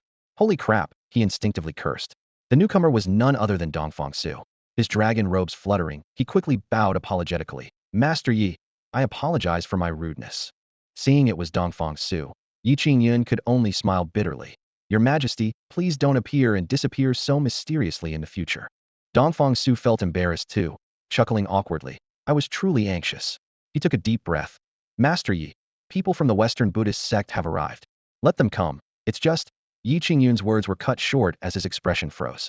Are they here to cause trouble? Dongfang Su nodded gravely. We're doomed. The Buddhist people really came. What are we going to do? Qingyun scratched his head frantically. Guoxiaoyan quietly comforted him from the side. Master, don't worry. We'll cross that bridge when we come to it. Qingyun glared at him. What do you know? You little brat. Guoxiaoyan muttered aggrievedly. Isn't that what you always say? Dongfang Su spoke again. Master Yi, in 3 days there will be a grand Buddhist debate at the foot of the mountain. We'll be completely depending on you then. Qingyun felt his head spinning. I don't even know if I can handle this. Dongfang Su felt bitter inside. If even you can't handle it, then no one in the Tianwu dynasty can. With this thought, he bowed deeply. Master Yi, I'm begging you. He was almost ready to kneel. Qingyun sighed deeply. All right, but if I embarrass myself, don't blame me. How could I dare? Dongfang Su replied quietly. Though his heart felt slightly more at ease in his view, there was nothing in this world that Qingyun couldn't solve. The news quickly spread throughout the Tianwu dynasty. In 3 days, a grand Buddhist debate would be held at the foot of Floating Cloud Mountain. The entire nation was in an uproar, with tea houses and taverns everywhere buzzing with discussion. Even the entire southern wilderness was stirred to excitement. A grand Buddhist debate? That's a major Buddhist event. The Tianwu dynasty is actually going to have a Buddhist debate with people from the Western Buddhist sect. What does this mean? Are they trying to compete with the Western Buddhist sect? Let's go. Quick, let's head to the Tianwu dynasty to watch the excitement. I heard the Western Buddhist sect sent a white-robed old monk who has already caused quite a stir in the Tianwu dynasty. Yes, the Tianwu dynasty was forced into a corner and could only agree to hold this grand Buddhist debate, competing with the Western Buddhist sect through doctrinal discourse. Amid all the discussions, crowds converged on the Tianwu dynasty. Cultivators, merchants, and wandering heroes from all directions packed the major inns to capacity. Everyone understood clearly this Buddhist debate concerned the relationship between the Western region and Southern wilderness, making it extremely important. At the foot of Floating Cloud Mountain, Dongfang Su had already arranged for people to construct a high platform for the Buddhist debate. Meanwhile, Monk Huikong and his fellow monks had already caught wind of what was coming. They originally hailed from major temples across the Western territories, but after receiving enlightenment from Qingyun, they had decided to remain at Floating Cloud Mountain to cultivate.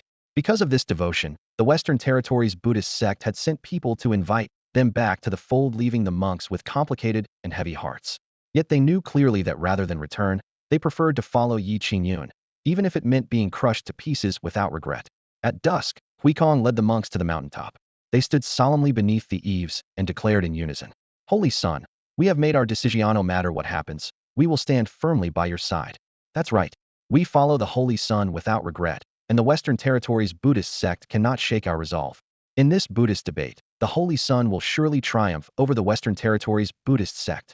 Faced with these devout monastic faces, Yi Qingyun felt nothing but a massive headache. Why do you all have such confidence in me? I honestly don't have an ounce of confidence myself. Forget it. Go tend to your own affairs and stop bothering me. He waved his hand dismissively, as if shooing away a flock of cotton balls. The monks were momentarily stunned. Then their faces showed reverent understanding. The Holy Sun is teaching us to maintain hearts as still as water. The Holy Sun remains so calm and composed we are thousands of miles behind him. The Holy Sun truly lives up to his title. Yi Qingyun roared internally. I'm annoyed as hell right now, yet you think I'm enlightening you? I'll enlighten your grandmother's leg. But he said nothing more aloud, simply driving them all down the mountain. With the courtyard quiet, he paced back and forth with his hands behind his back, his footsteps making tap-tap sounds on the stone slabs, still unable to calm his mind. A Buddhist debate? How am I supposed to debate? He scratched his head frantically. Under the corridor, Gua Xiaoyan held her small bamboo basket, swaying until she felt dizzy. Master, stop passengerie, making me dizzy. Yi Qingyun snapped back to attention, his eyes blazing. Disciple, give your master some advice. How do I deal with these Buddhist sect people? Master, if even you don't have a plan, what could I possibly think of? I'm going to play chess with Dakong. Gua Xiaoyan shrugged. Dakong was still staying on the mountain, his injuries healing remarkably fast, and nearly completely recovered. These past few days, Yi Qingyun had taught them to play Go, and the two children were enchanted by this novel game, playing matches whenever they had free time. Go on, go on. Yi Qingyun waved his hand and turned around. Just as he took a step, he suddenly stopped. Chess, chess. His eyes instantly lit up with brilliance. I've got it. 3 days passed in the blink of an eye. Below floating Cloud Mountain, the high platform had already risen from the ground. The open space before the platform had been expanded several times over, with banners fluttering and voices buzzing. Warriors from all corners of the Qingyun dynasty and powerful figures from other nations of the southern wilderness had all come, eager to witness this earth-shaking Buddhist debate. On the right side of the high platform, Dongfang Su sat upright, surrounded by palace experts. On the left side, the sect masters of the three great sects had gathered. At the very back of the crowd, the reclusive master Shen Tianhua, who had long hidden away in Imperial Heaven Valley, had also quietly taken his seat. Huikong and the other monks had gathered beneath the high platform, their gazes fixed on the western horizon.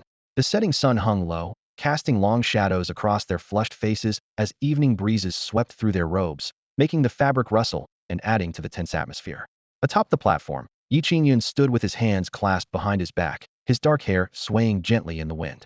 His expression remained serene, his tall figure resembling an unsheathed blade. He looked down, his gaze sweeping over Huikong and the other monks before revealing a faint, almost imperceptible smile. The cultivators below looked up in admiration, silently praising him in their hearts. This master Yi possesses extraordinary gracido. Witness him is a blessing of 3 lifetimes. I heard he's also a Buddhist saint with profound spiritual roots. No wonder so many eminent monks from the Western Territory refused to return. Voices of discussion rose and fell, mixing reverence with curiosity. However, only Yi Qingyun himself knew the truth. His stillness wasn't meant as intimidation or posturing, but because the platform was simply too high. Looking down at the drop of over 10 zhang below, he cursed the platform's designer for their lack of conscience. His legs trembled slightly as he forced himself to maintain a composed facade. Suddenly, deep and resonant chanting drifted from the distance, like rolling thunder mixed with sacred hymns, building layer upon layer. Everyone turned toward the sound. In the next moment, a golden light shot up from the horizon, brilliant as the blazing sun. The pervasive Buddhist aura seemed tangible, pressing down on people's chests and making them feel suffocated. Many with weaker cultivation turned pale. They're here, someone whispered urgently from the crowd. Huikong and the other monks felt it most acutely, their hearts simultaneously tightening. This is the aura of the great luminous Buddha, one monk exclaimed. Huikong pressed his palms together, his brow furrowed with concern. It must be Master Uncle Xianjing from the Western Chan ancient temple. Xianjing. Many monks' expressions shifted upon hearing the name. The Xian generation already represented the most elite of the Western Chan ancient temple, and Xianjing was among their finest, with strength ranking in the top 3. Years ago, he had devoted himself to cultivating the great luminous Buddha Sutra, mastering the way of enlightening all beings through Buddha's light. To think it would be Master Xianjing. How should the saint respond? Don't worry, the saint has his own plans. We should maintain our faith. The chanting grew clearer. In the distance, Dust stirred as a white-robed elderly monk walked barefoot, his steps slow but each one seeming to land on everyone's hearts. The old man's face was serene, his eyes clear and bright. Look behind him, the crowd stirred again. Following the old monk was a dense crowd of people, gray-clothed farmers, martial artists in sturdy clothing, and mostly common folk in coarse cloth garments. All had their palms pressed together, lips moving softly as they recited Buddhist scriptures, their steps synchronized and expressions devout. Their unified chanting merged into a flowing river, becoming one with the old monk, causing the cultivators present to unconsciously hold their breath. Ba, the old monk intoned softly. Instantly, a golden Buddha statue over 10 feet tall manifested behind him, with compassionate eyes lowered and hands forming sacred mudras. Vast Buddha light poured down like a glazed waterfall. Under this impact, those with lower cultivation quickly showed confusion in their eyes. Even high-level cultivators felt their minds wavering, and only those at the core formation stage and above could maintain clarity. The old monk approached the base of the platform, and the Buddha's image gradually faded, leaving only a faint golden radiance flowing across his white robes. This humble monk is Qingyun, come from the Western Territory to pay respects to the people of the Qingyun dynasty. His voice was steady, like morning bells and evening drums, echoing throughout the square. Qingyun stood beneath the high platform, his face peaceful as he bowed slightly to the crowd. The crowd fell into complete silence. The thunderous chanting of 100,000 monks rolled forth like a mighty wave, pressing against everyone's chests with almost tangible force, making their eardrums tingle. Golden robes flowed like a tide, banners fluttered in the wind, and rows of monks marched in perfect unison, escorting Qingyun into the martial arts plaza. This display was clearly meant as a demonstration of power to the world. After pressing his palms together in greeting, Xuanjing's gaze swept over the crowd and settled on Huikong and the others standing before the elevated platform. Those familiar faces showed no trace of joy at seeing him. Instead, they revealed instinctive wariness and hesitation. Xuanjing's heart trembled slightly. By all rights, Huikong and the other Buddhist elites from the Western realm should have been overjoyed to see him, yet their expressions were clearly wrong. Could the rumors be false? Were they not being held captive by the Tianwu dynasty after all? Suppressing his confusion, he called out loudly, "Nephew Huikong, why do you linger in Tianwu instead of returning to the Western realm's Buddhist temples?" Huikong stepped forward and bowed deeply. "Uncle Master, we have chosen to remain here voluntarily to follow the Holy Sun in cultivation." Holy Sun? Xuanjing's brow furrowed immediately. "You have found the Holy Sun?" Huikong nodded and pointed toward the young man at the center of the platform. "The Holy Sun stands upon the platform, Yi Qingyun." Following his gesture, Qingyun saw a young man in ordinary clothing with an unremarkable aura, possessing neither Buddhist spiritual energy nor any fluctuations of cultivation. How could such a common person possibly be the Holy Sun prophesied to lead Buddhism back to glory? He shook his head decisively. "Huikong, you have been deceived. He is absolutely not the Buddhist Holy Sun." Before his words had fully faded, Huikong and the others flared with anger, positioning themselves as one between Qingyun and the platform. "Uncle Master Qingyun, we respect you, but we will never allow anyone to offend the Holy Sun." Huikong's expression was resolute. "Exactly. The Holy Sun is our lifelong faith. Whoever dares show disrespect becomes our mortal enemy." The monks' eyes blazed with fervor. Even knowing they were no match for Qingyun, they were willing to fight to the death to protect Yi Qingyun. On the platform, Yi Qingyun's temple twitched. "These monks really think I'm the Holy Sun? If I'm exposed later, will they chop me up?" Cold sweat trickled down his spine. Qingyun grew even more shocked.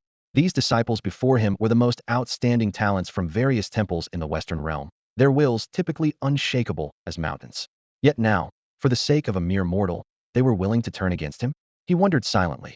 Could this young man possess some kind of mind-bewitching technique? As the standoff continued, Dongfang Su slammed the table and rose, his voice breaking the silence. "Master Qingyun, since today is about discussing Buddhism, it so happens that our Tianwu dynasty's Buddhist master Qingyun stands upon the Dharma platform. Does the master dare ascend for a debate?" "Buddhist master Yi Qingyun?" Yi Qingyun's mouth twitched, thinking this title sounded even more ridiculous than calling him a fraud. Qingyun pressed his palms together with a slight smile. "This old monk's understanding of Buddhism is shallow. I dare not presume to debate." Dongfang Su descended the steps, his voice cold in response. "If that is so, master, please return to the Western realm. Why linger here?" Qingyun sighed softly and shook his head. "But to awaken the monks of our Western realm's Buddhist temples, this old monk must make a fool of himself." With these words, he lightly touched the void with his toe, and a pure white lotus bloomed from nothing, lifting him into the air. Buddhist light flowed around him, his robes fluttering as he ascended step by step on lotus flowers, rising slowly from above the crowd's heads to the platform, where he came face to face with Yi Qingyun. Watching Xuanjing's dramatic entrance, Yi Qingyun felt particularly envious. When he climbed onto the stage earlier, he had to use a ladder. The ladder was narrow and steep, and his legs trembled several times as he nearly missed a step and fell. The onlookers assumed that Yi Qingyun was simply choosing not to display his divine powers, opting for such a humble approach instead. On stage, Xianjing pressed his palms together and bowed slightly. Benefactor, my respects. Yi Qingyun returned the gesture with joined palms. Master, my respects. Since his opponent was being courteous, he too must observe proper etiquette. Before the formalities were complete, Xianjing suddenly shifted his tone. Benefactor, are you truly the Buddhist holy son? This question was extremely direct. If Yi Qingyun admitted it, he would inevitably face a direct debate on Buddhist doctrine. If he denied it, Xianjing could immediately accuse him of impersonation and shake the faith of monks like Huikong. Cunning monk, Yi Qingyun thought to himself, scratching his head. Actually, I don't know either. The vague answer made Xianjing furrow his brow slightly. The benefactor doesn't even know himself? I truly don't know. Yi Qingyun shrugged. Xianjing smiled faintly. Yet Huikong and the others repeatedly claim you are the Buddhist holy son. Yi Qingyun countered. What do you think? Xianjing was taken aback, hadn't expected to be questioned in return, so he could only remind. Benefactor, this humble monk is asking you. And I'm asking you too. Yi Qingyun remained smiling cheerfully. The dialogue left the audience below exchanging bewildered glances. This didn't resemble a Buddhist debate, but rather two people with addled brains bickering. Yet Yi Qingyun's words seemed to carry deeper meaning. Xuanjing's expression grew increasingly serious. This humble monk wishes to discuss Buddhist doctrine with the benefactor. He finally spoke solemnly. Though Yi Qingyun had prepared for this, he still felt apprehensive inside, answering. Very well. Xianjing posed the first question. This humble monk asks the benefactor what is Buddha? The very first question was so profound that what is Buddha made everyone present furrow their brows. Even monks like Huikong pondered silently.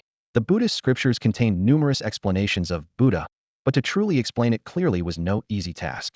They secretly worried for their holy son. Yet Yi Qingyun burst into laughter. Xianjing was puzzled.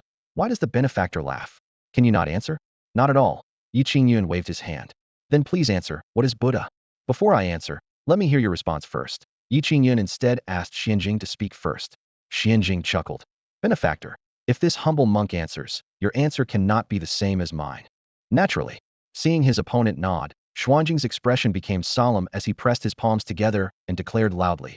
Buddha is the enlightened one who has perfected merit, virtue, and wisdom through cultivation, achieving Buddhahood only after 3 great immeasurable eons. Buddha has transcended the cycle of reincarnation and achieved complete enlightenment regarding all things in the world. Monks like Huikong nodded repeatedly. This was indeed Buddhism's most profound definition of Buddha, difficult for outsiders to comprehend. Benefactor, your turn.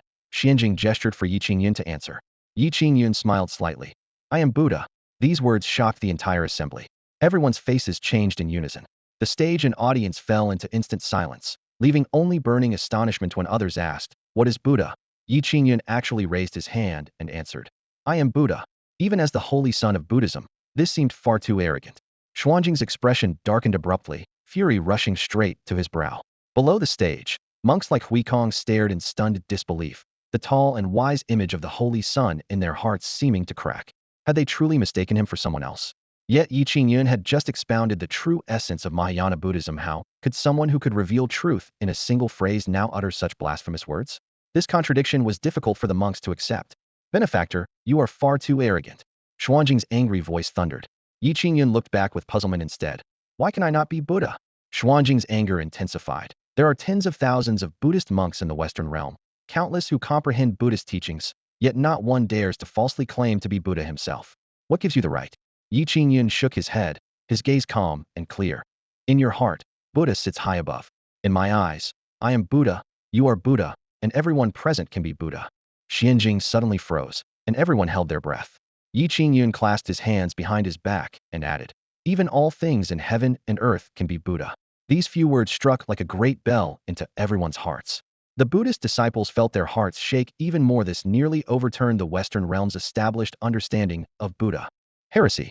How could all things in the world possibly be Buddha? Xianjing struggled to steady his mind. Why not? Yi Qingyun spoke with a smile. Buddha said, all beings are equal, all things can become Buddha. All beings are equal, all things can become Buddha. As these 8 words were spoken, dark clouds churned and heaven and earth seemed suddenly stirred. Below floating Cloud Mountain, wooden fish and sutra chanting rang out from over 10 temples. In the distant western realm, every ancient monastery at the same moment resounded with surging Sanskrit songs. Buddha statues in the halls were illuminated by pale golden Buddhist light, compassionate and solemn. Buddha said, "All beings are equal, all things in the world can become Buddha." The vast Sanskrit voice seemed to come from endless void, echoing through every corner of the western realm. Amitba, countless monks, sensing the Buddha's voice, knelt in unison. Even deeply cultivated elder monks showed expressions of sudden realization, as if achieving great enlightenment in an instant. Streams of Buddhist light broke through roof tiles, piercing clouds and rising upward, then circling back from all directions, finally converging on Yi Qingyun and enveloping his entire being. Yi Qingyun himself could not see it, but Xianjing, Huikong, and all observers could see it clearly. In this moment, Yi Qingyun's figure was deeply imprinted in everyone's hearts. This is the supreme truth of Buddhism. Buddha has manifested, someone cried out. Huikong and other monks trembled with excitement, their previous doubts completely dispelled, their faith more unwavering than ever before. Xianjing stood dumbstruck, only able to stare fixedly at Yi Qingyun more precisely, at the Buddhist light that had gathered around Yi Qingyun's body. It was the purest, most sacred Buddhist light. He had never witnessed such sacred Buddhist radiance before. Golden light, clear as crystal, cascaded down from the temple ceiling, cutting through the dusty air in brilliant beams that seemed to gild Yi Qingyun's entire form like a Buddha's aureate body. Xianjing gazed at this scene, his eyes filled with undisguised awe and fascination. "I never imagined your words would contain such profound Buddhist wisdom." This humble monk is thoroughly convinced. Xianjing pressed his palms together and bowed respectfully. Beyond his amazement, he felt a secret joy. Yi Qingyun's exposition had inadvertently added new meaning to Buddhist doctrine, like laying another cornerstone for the faith. "You're too kind." Yi Qingyun exhaled slowly, thinking to himself, "This old monk seems quite gullible. I should be able to get through this today." But Xianjing wasn't finished. After standing solemnly for a moment, he looked up and asked, "Benefactor, here comes my second question." Yi Qingyun's smile faded as he forced himself to appear composed. "I'm all ears." Xianjing began. "Suppose there is a wicked man who has committed murder, arson, and robbery, every evil imaginable, carrying countless blood debts. Now he wishes to escape into the Buddhist sanctuary and become a monk. Should our Buddhist order accept him or not?" Murmurs rippled through the crowd below. "Need you even ask? Of course not. But Buddhism teaches universal salvation. Wouldn't refusing him violate Buddhist principles?" What initially seemed like an absurd question revealed profound contradictions upon reflection, causing many to furrow their brows. Monks like Huikong felt this paradox keenly. Buddhism should guide people toward enlightenment, but if they accepted even the most heinous criminals, wouldn't the monastery become a refuge for evildoers? Could past blood debts simply be erased by taking monastic vows? How should the Holy Sun answer? Huikong looked toward Yi Qingyun with deep concern. After a moment's contemplation, Yi Qingyun's brow cleared. "This question is quite simple." Xuanjing's eyes brightened slightly. "Oh, and what might your answer be, benefactor?" Meeting Xuanjing's gaze, Yi Qingyun replied calmly, "Buddhism teaches, lay down the butcher's knife and instantly become a Buddha." Xianjing nodded with a slight smile, assuming Yi Qingyun's conclusion was acceptance. Yet thoughts of the evildoer's past crimes still troubled him. Yi Qingyun continued, "If someone truly wicked wishes to enter Buddhism, we should certainly provide opportunities for enlightenment and awakening." However, he paused abruptly, his expression growing solemn. "Sins don't simply vanish because one takes monastic vows. Grievances must be resolved." Xianjing pressed further. "Then how do you believe they should be resolved, benefactor?" Yi Qingyun nodded slightly, his voice low but clear. "Master, have you ever heard the story of Buddha cutting his own flesh to feed an eagle?" Xianjing stood stunned, shaking his head in bewilderment. Yi Qingyun silently breathed a sigh of relief. "Thank goodness this story doesn't exist in this world." He then gestured with his hands, his tone measured and deliberate. "Then please listen carefully, Master. Once, when Buddha was traveling, he saw a starving eagle pursuing a trembling dove. The dove pleaded for mercy, but the eagle replied, 'If I don't eat, you live, but I die of hunger.' In his compassion, Buddha sheltered the dove in his robes. The eagle grew angry and challenged Buddha. 'You save the dove, but condemn me to starvation.' Master, can you guess what Buddha said?" "This humble monk cannot guess." Xianjing shook his head with a sigh. Yi Qingyun took a deep breath, his voice resonating clear and strong. "Buddha once told a starving eagle, 'I cannot bear to let you devour an innocent dove, nor can I bear to watch you starve to death.'" Xianjing was momentarily stunned, and the crowd below fell into complete silence, with only the sound of people gasping in succession. Yi Qingyun continued his narration at a measured pace. Buddha brought forth a scale, placing the dove on one side, then cut flesh and blood from his own body to place on the other side. Whoosh! Exclamations erupted from all directions. Huikong and the other monks' faces changed dramatically as they held their breath. Though the dove was small, it consistently outweighed the flesh Buddha had cut from himself. Only when Buddha carved away his final piece of flesh did the scale finally balance. Heaven and earth changed color at this sight, and the true Buddha was born. As his words concluded, Yi Qingyun's gaze returned to Qianjing. Master, do you understand now? Qianjing stared in a daze, speechless for a long while. Thud, thud, thud. Below the platform, Huikong and the other monks fell to their knees in unison, their faces showing deep reverence. Buddha is merciful. Buddha is merciful. Buddha is merciful. The monks chanted in unison. Qianjing finally came to his senses, looked deeply at Yi Qingyun, and bowed with great ceremony. Please accept this humble monk's bow. Yi Qingyun accepted it with a smile. Qianjing rose, his expression deeply moved. If I don't enter hell, who will? Buddha's words are truly enlightening. Thank you, Benefactor Yi, for conveying this teaching. Yi Qingyun nodded slightly. Now, do you understand why I answered as I did earlier? Qianjing smiled bitterly. I understand now. If that great evildoer is willing to enter Buddhism, our Buddhist sect should give him the opportunity. However, past sins do not simply vanish into thin air. Those in Buddhism must bear the consequences and repay his debts for him. This is the meaning of if I don't enter hell, who will? Even if I must pay with my life, it is still salvation. Exactly. Yi Qingyun nodded approvingly. Qianjing sighed deeply, his face full of shame. Today, through Benefactor Ye's teachings, I realize that my years of cultivation have been mere empty talk. Yi Qingyun waved his hand to indicate it wasn't necessary. The crowd below erupted in thunderous applause. Dongfang Su was so excited his cheeks flushed red. Master Yi is truly divine, just a few words, and he made that monk submit. Su Changfeng looked on with solemn respect. Those Buddhist principles just now were indeed thought-provoking. Chen Gongwang also sighed repeatedly. I'm almost tempted to become a monk myself. Gongsun Yu laughed in agreement. Most elated of all were Huikong and the other monks, who became even more convinced that following Yi Qingyun was the right choice. All things in the world can become Buddha, and now hearing if I don't enter hell, who will? These are all supreme truths. Huikong looked toward Yi Qingyun, a faint golden radiance appearing between his brows. Being able to hear two different Buddhist supreme truths at once was, for him, an extraordinary opportunity. The other monks were much the same, each enveloped in a faint golden radiance. The golden light swayed gently in the tranquil hall, resembling protective flames flickering in the night breeze, proclaiming their recent gains. Their Buddhist cultivation had advanced to new heights across different levels. All the monks understood that this transformation was entirely thanks to Yi Qingyun. To them, Yi Qingyun was no longer merely the Buddhist holy son, but an unprecedented existence within their sect. On the elevated platform, Qianjing pressed his palms together and lowered his gaze, a trace of complexity flickering across his brow. After a moment, he raised his head, his voice deep and resonant. This old monk has one final question. The murmurs below instantly ceased, and the air seemed to freeze. Yi Qingyun had thought the ceremony was over and nearly let slip a curse upon hearing these words. He had been standing too long, not daring to move a muscle, and now his legs were both sore and numb. Yet he still had to maintain his serene composure, letting his robe sway gently in the breeze. Though he wanted to curse, he could only roll his eyes inwardly, forcing a dry laugh. Please, ask away. Qianjing took a deep breath, his voice solemn. The common people are ignorant, their eyes clouded by worldly concerns, unable to see through illusions. How should we Buddhist practitioners guide them toward enlightenment?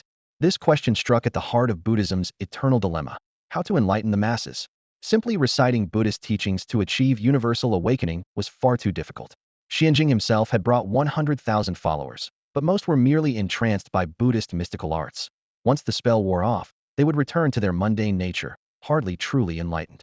This old monk's relentless questioning was increasingly aggressive, giving Yi Qingyun a headache, though he had long prepared his trump card. After brief contemplation, he declared loudly, "The common people are not ignorant." Qianjing was stunned, then shook his head in disagreement. If the people are not ignorant, why don't they achieve enlightenment early and join the Buddhist path? Yi Qingyun countered, "Must one join Buddhism to be considered wise?" This single question left Qianjing speechless. Yi Qingyun smiled slightly. The vast world contains infinite variety.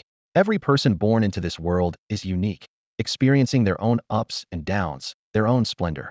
Consider an ordinary person. They experience birth, aging, sickness, and death, along with joy, anger, sorrow, and happiness. Their brief century passes in a flash. Before dying, they might lament time's brevity or feel reluctant to leave their imperfect life. But is this truly ignorance? Qianjing furrowed his brow deeply. sensing something was amiss but unable to find words to refute. Yi Qingyun continued. Consider cultivators with their extended lifespans, spending their lives striving for higher realms and broader horizons. Their journeys are magnificent and tumultuous, though they may fall into obscurity or fade among the masses. When they look back, do you think they would feel regret? I believe most would not. At this point, he sighed softly, his gaze sweeping across the golden light and assembled crowd in the hall. You consider the people ignorant only because you haven't truly understood them. Only by seeing the world's myriad forms and experiencing the joys and sorrows of all beings can one speak of enlightenment. Otherwise, you and I are merely travelers passing through this mortal world. Thud. Xianjing dropped to his knees. His expression was indescribable, as if he had achieved sudden enlightenment. A visible golden light burst forth from within his body, and the phantom of a great luminous Buddha appeared suspended behind him.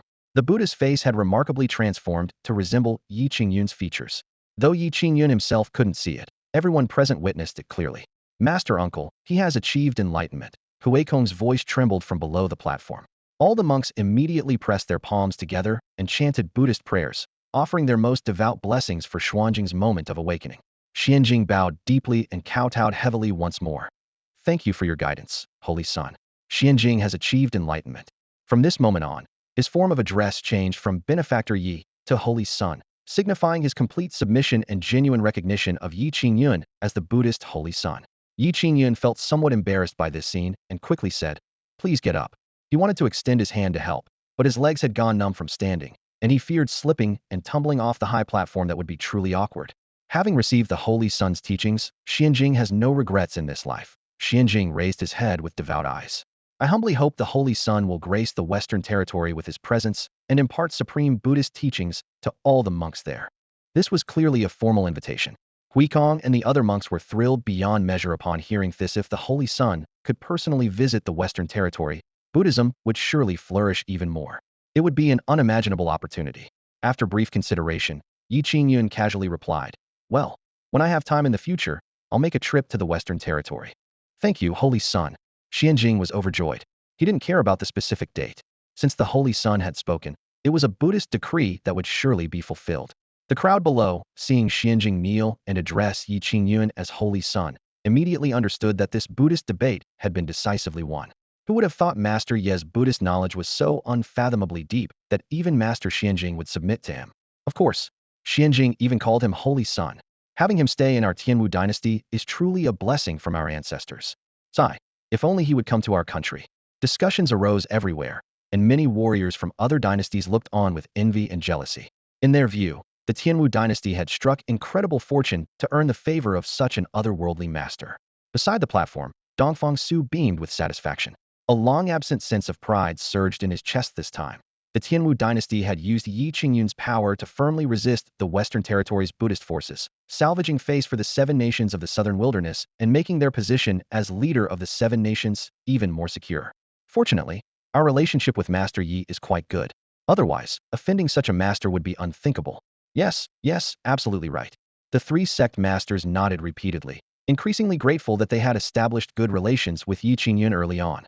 At the same time, they made up their minds to cling even tighter to Yi Qingyun's coattails. Following such an otherworldly master, they would surely rise to great heights in the future. Xianjing slowly rose to his feet, and the image of the great radiant Buddha, formed by Buddhist light behind him, gradually faded, merging back into his body. Holy Son, now it is your turn to question this humble monk. He pressed his palms together and spoke. A trace of helplessness crossed Yi Qingyun's face. Wasn't this ritual over yet? In truth, he had nothing to ask, but he had prepared for this. You there, bring the items up, he commanded casually, looking down at the disciples below. Yes, master. A disciple leaped up and steadily presented a chessboard and 2 chess boxes to the platform. Yi Qingyun placed the board flat on the ground and sat cross-legged. After standing for so long, he finally had an excuse to rest, secretly delighted. Xianjing looked at all this with confusion. What does the Holy Son intend? I have no questions to ask. I simply wish to play a game of chess with the master. Yi Qingyun arranged the 2 chess boxes side by side. By the way, do you know how to play?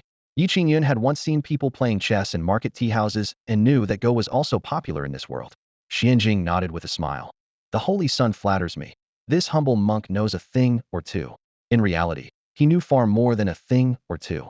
In the West Chan ancient temple, his chess skills were unmatched. Monks loved playing chess, believing that the game could temper one's mind and aid cultivation. The higher one's cultivation, the more refined their chess skills typically became. Excellent, let us play a game. Yi Qingyun invited. It is my honor to be invited by the Holy Sun. Xianjing seated himself across from him. Shall we draw lots for colors? This humble monk will take black, and the Holy Sun may take white, and play first. Yi Qingyun nodded, picked up a white stone, and placed it directly in a corner of the board. The move completely defied conventional opening patterns. Xianjing was stunned. In all his years of playing, he had never seen such a move. Yet he dared not question Yi Qingyun, assuming the Holy Sun had some deeper meaning.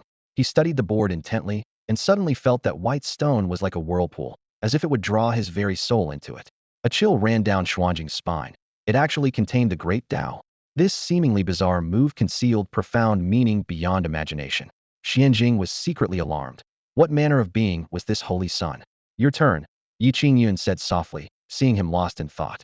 Xuanjing's fingertips trembled slightly as he picked up a black stone. Though the board was vast and empty, he felt there was nowhere to place it.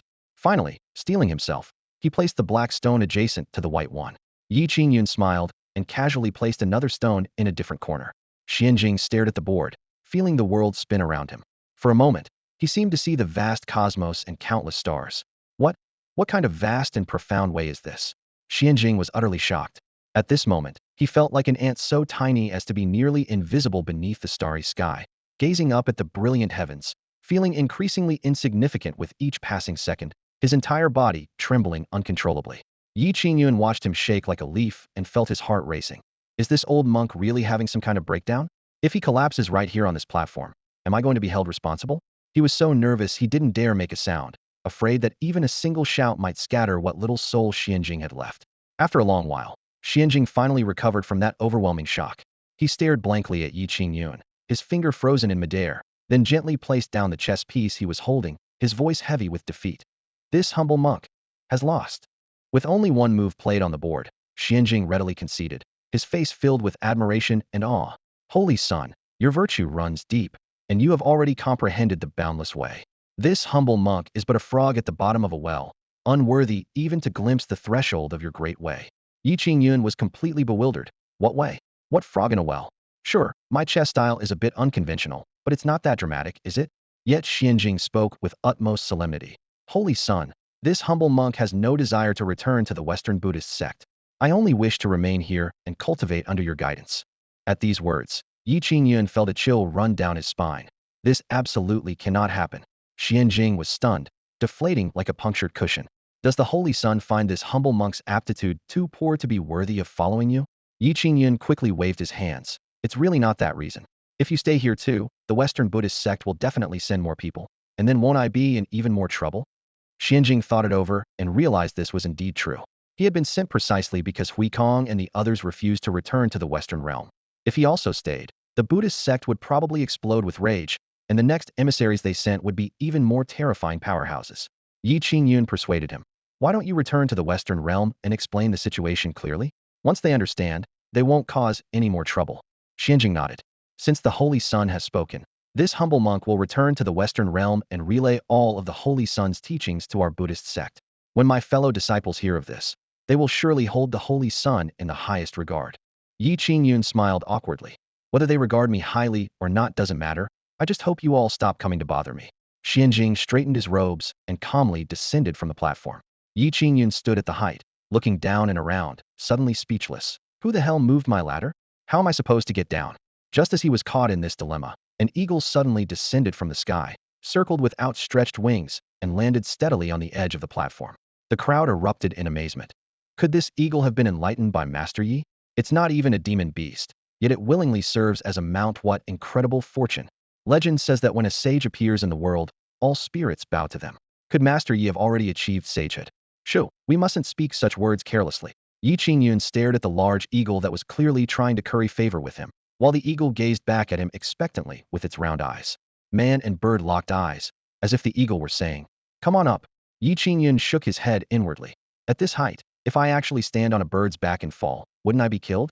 Besides, what would it look like for me to ride down on a bird? Yet among all the people below the platform, not a single one was willing to help Yi Qingyun. They wouldn't even bother to bring Yi Qingyun a ladder.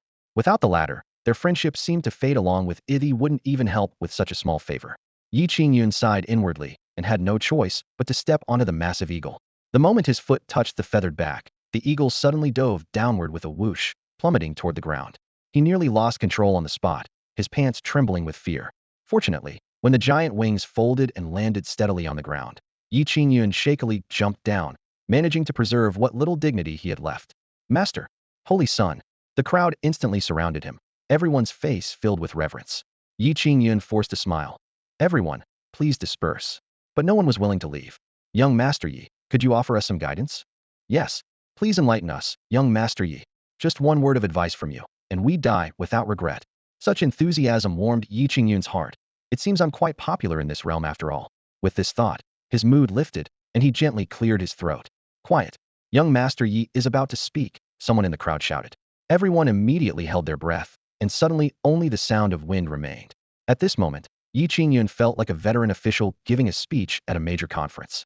He secretly savored this sense of control. No wonder those real officials loved to give speeches. Since everyone wants me to say a few words, I'll make a fool of myself. He began with a full, official tone. Countless eager eyes focused on him.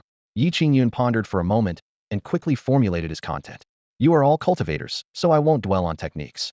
Regardless of your cultivation level or age, you must maintain a good mindset. Be optimistic, positive, and proactive. Become cultivators full of positive energy. He raised his hand to gesture. I've thought of a slogan for everyone before cultivating each day. Give yourself a pep talk and shout 3 times, awesome. You'll be full of energy all day long. Awesome. Full of energy? Everyone looked at each other in confusion. These words sounded rather strange.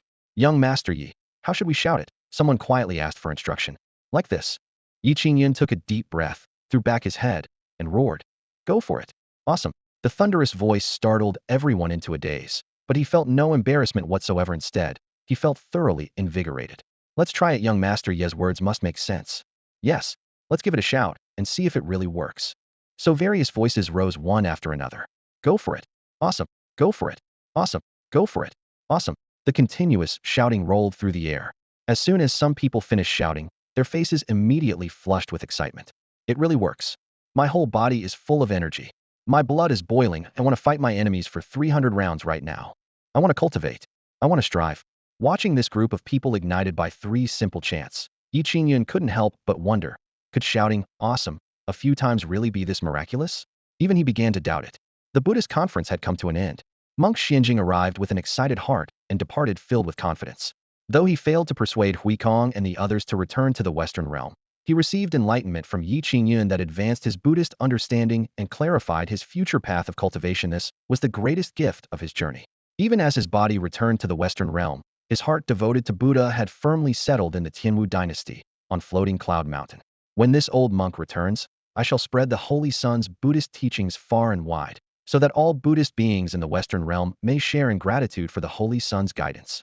Xianjing silently vowed, determined to make Qingyun's name resound throughout the entire Western realm and let all Buddhist disciples receive his teachings. As the conference dispersed, the Buddhist debates were eagerly recounted by all present, and the 7 nations of the southern wilderness buzzed with legends about Qingyun. Have you heard? That Qingyun is truly a transcendent master. Even high monks from the Western realm bowed before him. I saw it with my own eyes. He was like a god, like a saint, radiating brilliant light. Truly a sage descended from heaven. Is it really that exaggerated? The moment doubt was voiced, it was immediately attacked by those around. This isn't even exaggerated. The moment he spoke, profound Buddhist teachings flowed forth, causing countless Buddha statues to manifest in the sky. Word from the Western realm says countless temple Buddha statues resonated with him. I was right there. After hearing Master Ye's Buddhist teachings, I felt completely enlightened and wanted to become a monk on the spot. The initial rumors could still somewhat reflect reality, but they grew increasingly outrageous as they spread. Qingyun isn't just a Buddhist. Holy Sun is the reincarnation of Buddha himself. My neighbor's second uncle's sister-in-law's father says when Qingyun was born, auspicious signs descended from heaven, with true dragons and phoenixes appearing together. Nonsense. My great-aunt's husband's brother-in-law was Qingyun's neighbor back then, and he says even as a child, his urine stream reached a zhang farther than other kids. TSK. I have connections in the Qingyun dynasty. They say Master Yi is actually an ancient monster who's cultivated for tens of thousands of years and must dual cultivate with women every night to maintain his youth. In any case, Qingyun had truly become famous this time. However, he remained completely unaware of how outrageously his reputation had been distorted. After the Buddhist debate concluded, he returned to Floating Cloud Mountain and the martial arts world seemed largely unchanged, except for the addition of a group of loud-voiced cultivators who constantly shouted, "Ali gay." Not roaring a couple of times before competitions or fights seemed to diminish one's momentum, and over time this actually became a trend. On floating Cloud Mountain, Yi Qingyun's life returned to tranquility, and he finally enjoyed carefree days. Only Guo Xiaoyan seemed somewhat dejected. Master, Da Kong has left. Guo Xiaoyan hung her head, holding a crumpled letter as she handed it to Yi Qingyun. Yi Qingyun was slightly stunned and took the letter for a glance. Crooked characters were scrawled across it in a single line. "I can't stay here forever. I need to go elsewhere. Thank you for saving me." The scrawled handwriting was crooked and uneven, written on a faded piece of paper. Yi Qingyun held the note with a smile, not taking it too seriously. From the very first day he took in Da Kong, he knew the boy wouldn't stay long. Guo Xiaoyan was different. She only wanted to stay on this mountain with the people she cared about, living a peaceful life. But Da Kong was naturally drawn to the wider world beyond. Whenever Yi Qingyun taught cultivation techniques, literacy, or body-strengthening methods, Da Kong's eyes would light up, eager to memorize every single word. No matter how beautiful or tranquil floating Cloud Mountain was, it couldn't contain his curiosity. So Da Kong left this message and descended the mountain alone. "Master, I want to go find him and bring him back," Guo Xiaoyan said, clutching the corner of her robe as she looked up at Yi Qingyun. "Even if you found him, it wouldn't matter. He wouldn't come back with you." "Why not? He's different from you." Yi Qingyun's voice was gentle but left no room for argument. "He yearns for the outside world, unlike you, who's content to stay here." Guo Xiaoyan seemed to half understand, but ultimately abandoned the idea of pursuing him. Several days later, Yi Qingyun had thought the mountain would finally be peaceful, but unexpectedly, word had spread and visitors streamed endlessly to the foot of the mountain. At first, there were only a few people, whom he politely received, but the numbers kept growing, soon filling the mountain paths. Looking out, he could see crowds of people everywhere. Floating Cloud Mountain had essentially become a tourist attraction. Worse still, some thoughtless individuals trampled carelessly through the watermelon patch that he and Guo Xiaoyan had worked so hard to cultivate, leaving the vines crushed and scattered. Yi Qingyun's face darkened on the spot, but he realized he alone couldn't stop this horde of tourists. However, Huikong and the other Shaolin monks at the foot of the mountain had that capability. Yi Qingyun sent Guo Xiaoyan down the mountain to call for backup. Huikong and the others had already been displeased with these trespassers, but had held back out of consideration for Yi Qingyun's attitude. Now, with clear instructions, they immediately led the monks up the mountain. Their robes billowing, they drove all the uninvited guests down the mountain. Some refused to comply, drawing swords and raising fists to challenge the Buddhist disciples, only to be defeated by Huikong in a few moves and thrown off the mountain path. After their doctrinal debates with Xianjing, Huikong and his fellow monks had advanced in both mental state and cultivation, making it effortless to deal with this rabble.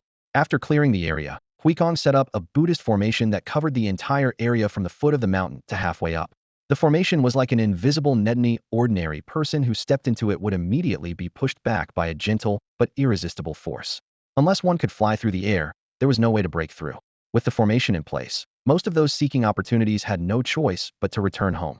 However, many people hadn't come to see Yi Qingyun at all, but were moved by the Buddhist teachings and wanted to join the monastery.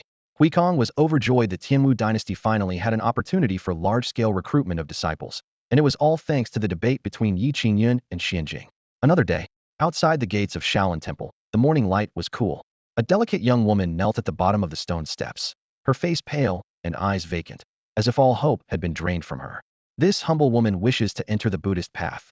Please grant me this mercy, master." Huikong gazed at the delicate woman whose face was etched with sorrow, finding himself in a difficult predicament. The morning temple bells of Shaolin had not yet faded, and a gentle breeze stirred the fallen leaves in the courtyard, leaving only the frail figure of the woman hesitating at the temple gate. While Buddhist monasteries were not entirely without female disciples, the Guanyin Zen Temple in the Western Territories and Mount Amei both accepted female students. This Shaolin Temple had housed only men since its founding. Huikong dared not easily break precedent, fearing unnecessary complications, yet he could not bring himself to refuse her outright. Collecting his thoughts, he spoke gently. "Benefactress, why do you wish to become a nun?" The woman lowered her eyes, her voice hoarse yet clear. "I am Song Rower, and my fate has been most unfortunate. In childhood, I brought misfortune to both my father and mother. At 7, I was adopted by a foster mother, but within 2 years, she too passed away. At 10, I joined the Linghui sect, thinking I had found refuge, only to witness the sect's internal strife. 3 years later, the sect leader died violently, the elders scattered, and the sect was destroyed. At 14, I sought another master, but the day after my apprenticeship began, my master suffered chi deviation during cultivation and died on the spot. At this point, Her eyes, which should have sparkled with life, grew dim and lifeless, as if she had long since given up on her own existence. Huikong exchanged glances with Xu Hai and Xu Zhu, the father and son standing beside him, all silently marveling at the strangeness of it. It was truly a case of death follows wherever she goes. Song Rower smiled bitterly and continued, fearing I would bring harm to others, I fled to the deep mountains. But who could have known that a great fire would suddenly break out, burning all the birds and beasts to death, and even affecting several farming households below the mountain. I wandered for many years, and innocent people always seemed to die because of me. Having no other recourse, I only wished to shave my head and become a nun, to separate myself from the mortal world and remain forever in the company of Buddha. I beseech you, Master, to grant me this mercy. The morning light fell upon the young woman's pale face as Huikong sighed deeply. Xuzhu spoke first, his voice filled with compassion. Master, why not take in this poor girl? But Shaolin Temple has never had female disciples. Huikong frowned. Xuzhu's gaze was earnest. If she enters our order, she would become Shaolin's first female disciple. Song Rower immediately knelt and kowtowed. I ask for nothing else, only to spend my remaining days in this temple. After a long silence in the hall, Huikong finally nodded. Very well. But you need not take the tonsure just yet. I will first write a letter requesting Buddhist nuns from the Western territories to come here. When they arrive, you may join their order instead. This would be more appropriate. Song Rower's eyes welled with tears as she repeatedly expressed her gratitude. Thank you for your mercy, Master. Huikong raised his hand in gesture. Please rise. Song Rower stood up, pulling her worn outer robe tighter around herself. Huikong turned and gestured to those beside him. These are the monks of our temple, Xu Hai and Xu Zhu. Amitabha Buddha. The father and son pressed their palms together and bowed to Song Rower in unison. Song Rower also pressed her palms together in return. Just as everyone finished their courtesies, there came a light crack from the roof ridge, and a roof tile suddenly came loose, cutting through the air before landing with a smack on Xu Hai's forehead, scattering fragments and startling everyone into stunned silence. Xu Hai touched his forehead, though it was red. The skin wasn't broken, but he was seeing stars from the impact. Huikong quickly asked, Xu Hai, are you all right? Master, I'm fine. Xu Hai looked puzzled. Strange, when that roof tile fell, I didn't react at all. He wasn't alone in this. Both Huikong and Su Zhu stood frozen in place. With their level of cultivation, an ordinary roof tile should never have been able to hit them, yet none of them had dodged. The scene was so eerie it sent chills down their spines. Song Rower stood under the corridor, wanting to speak, but holding back, her brow filled with worry. This minor incident didn't give the three monks much pause, and Song Rower continued staying at Shaolin Temple, eating vegetarian meals and chanting Buddhist scriptures daily with Su Hai and Su Zhu. Life seemed peaceful enough, but after just a few days, strange occurrences began happening one after another. That morning, Su Zhu had just stepped out with a broom when his body went limp and he collapsed right at the mountain gate. If not for a monk from the side courtyard passing by during his patrol and urgently reporting to Huikong, Su Zhu might have lain there until sunset. Huikong examined Su Zhu thoroughly from head to toe, discovering that his internal organs were severely failing and his pulse was as chaotic as tangled hemp. The two junior monks were greatly alarmed, but despite their efforts, they couldn't identify the root cause and could only do their best to save him. On the third day after Su Zhu fell ill, a great fire suddenly broke out in the rear courtyard's Buddha hall. Flames leaped toward the beams and pillars, but fortunately Su Hai discovered it in time and desperately fought the blaze with water, managing to save the entire hall. 2 days later, while Su Zhu remained barely clinging to life, strange incidents in the temple continued to accumulate. In the dead of night, the majestic golden Buddha statue in the main hall crashed to the ground with a thunderous sound, startling Huikong from his sleep. At dawn, several unidentified birds plummeted into the temple's front courtyard, their corpses reeking with decay.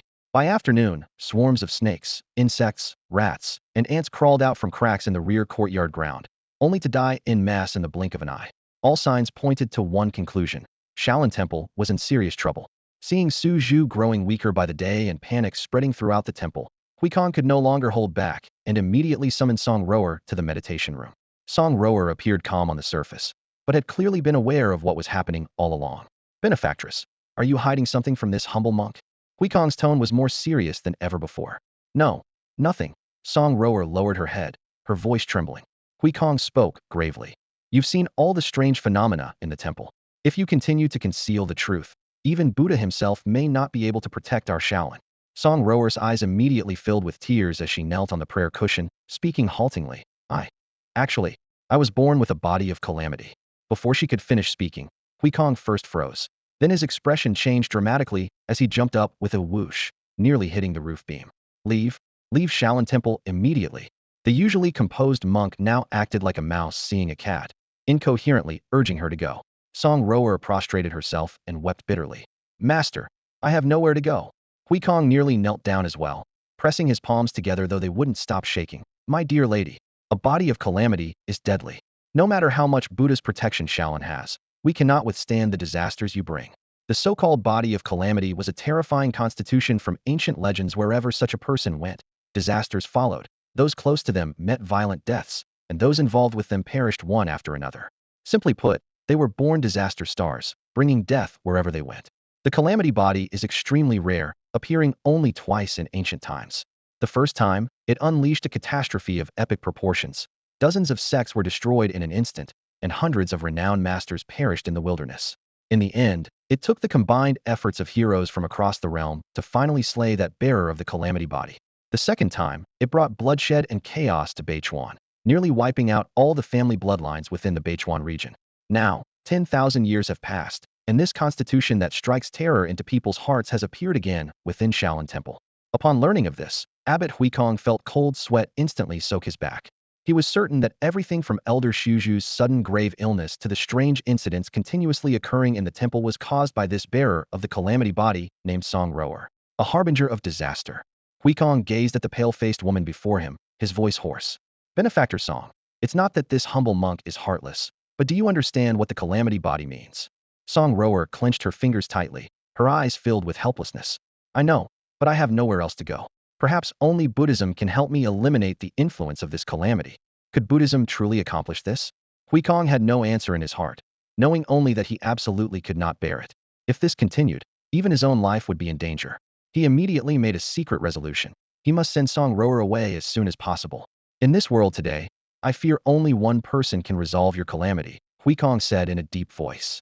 Song Rower was startled. Master, you mean? Yi Qingyun. She had heard this name before. In the southern wasteland today, Yi Qingyun was a legendary figure revered by countless people. However, rumors said this person had long since retreated to the mountains, his whereabouts unknown. Master Yi has secluded himself in the mountains, and no one knows his location, Song Rower said softly. Huikong smiled slightly. Yi Qingyun is a holy son of our Buddhist sect, currently in seclusion at Floating Cloud Mountain. As long as this humble monk provides an introduction and explains the circumstances, the holy son will surely help. Song Rower quickly pressed her palms together in gratitude. Thank you, Master. I hope your calamity body can be resolved quickly. Without further hesitation, Huikong immediately set out with Song Rower. The two embarked on the mountain path leading to Floating Cloud Mountain. Halfway up the mountain, fierce winds howled and the stone steps were damp. Huikong's foot slipped, and he tumbled to the ground, his monk's robes instantly covered in dust. Master! Song Rower hurriedly helped him up. Huikong scrambled to his feet in embarrassment, staring at the smooth stone steps with confusion. They were clearly level, so why had he stumbled? His heart sank. The influence of the calamity body had already affected him. Growing more frightened, he no longer lingered, walking twice as fast as before. Soon, the two reached the mountaintop. The sanctuary was serene, shrouded in thin mist. Yi Qingyun had rolled up his sleeves and was practicing martial arts on the grass with his disciple Guoxiaoyan. Disciple, watch carefully. This is your master's secret technique Tai Chi, passed down only to men, never to women. Yi Qingyun's movements were slow as flowing clouds and water, his tone lazy yet confident. Guoxiaoyan widened his eyes. His master's techniques seemed so slow they were laughable. Even the old man at the village entrance could probably defeat him, right? Yet the restrained power within made his heart tremble. However, since this was Yi Qingyun's personal instruction, despite his doubts, Guoxiaoyan could only memorize each move carefully, not daring to be negligent.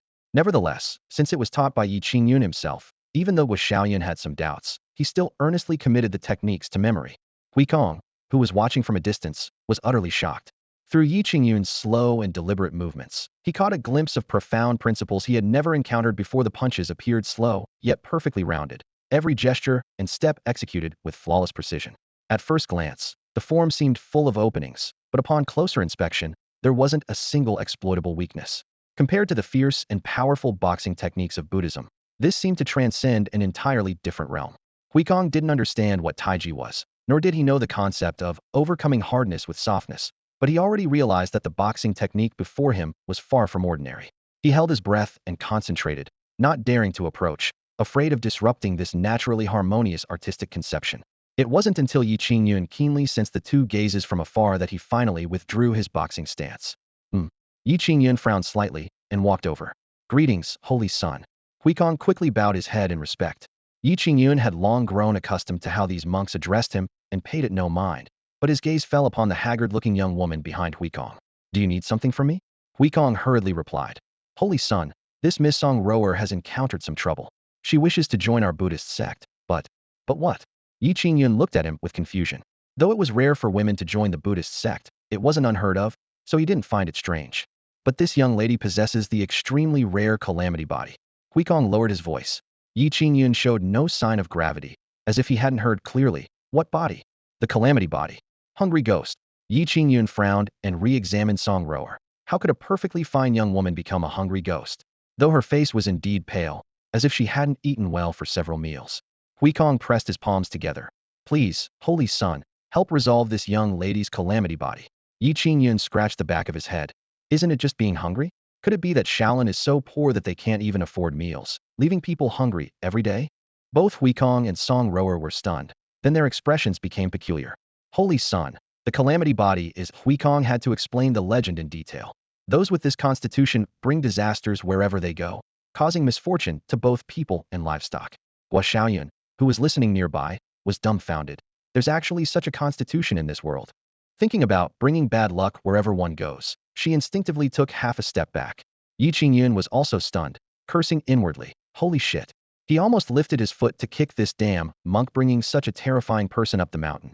This was practically wishing bad luck upon him. He glared angrily at Huikong. Huikong looked completely bewildered. Huikong, I really need to have a word with you. Yi Qingyun's tone was disappointed.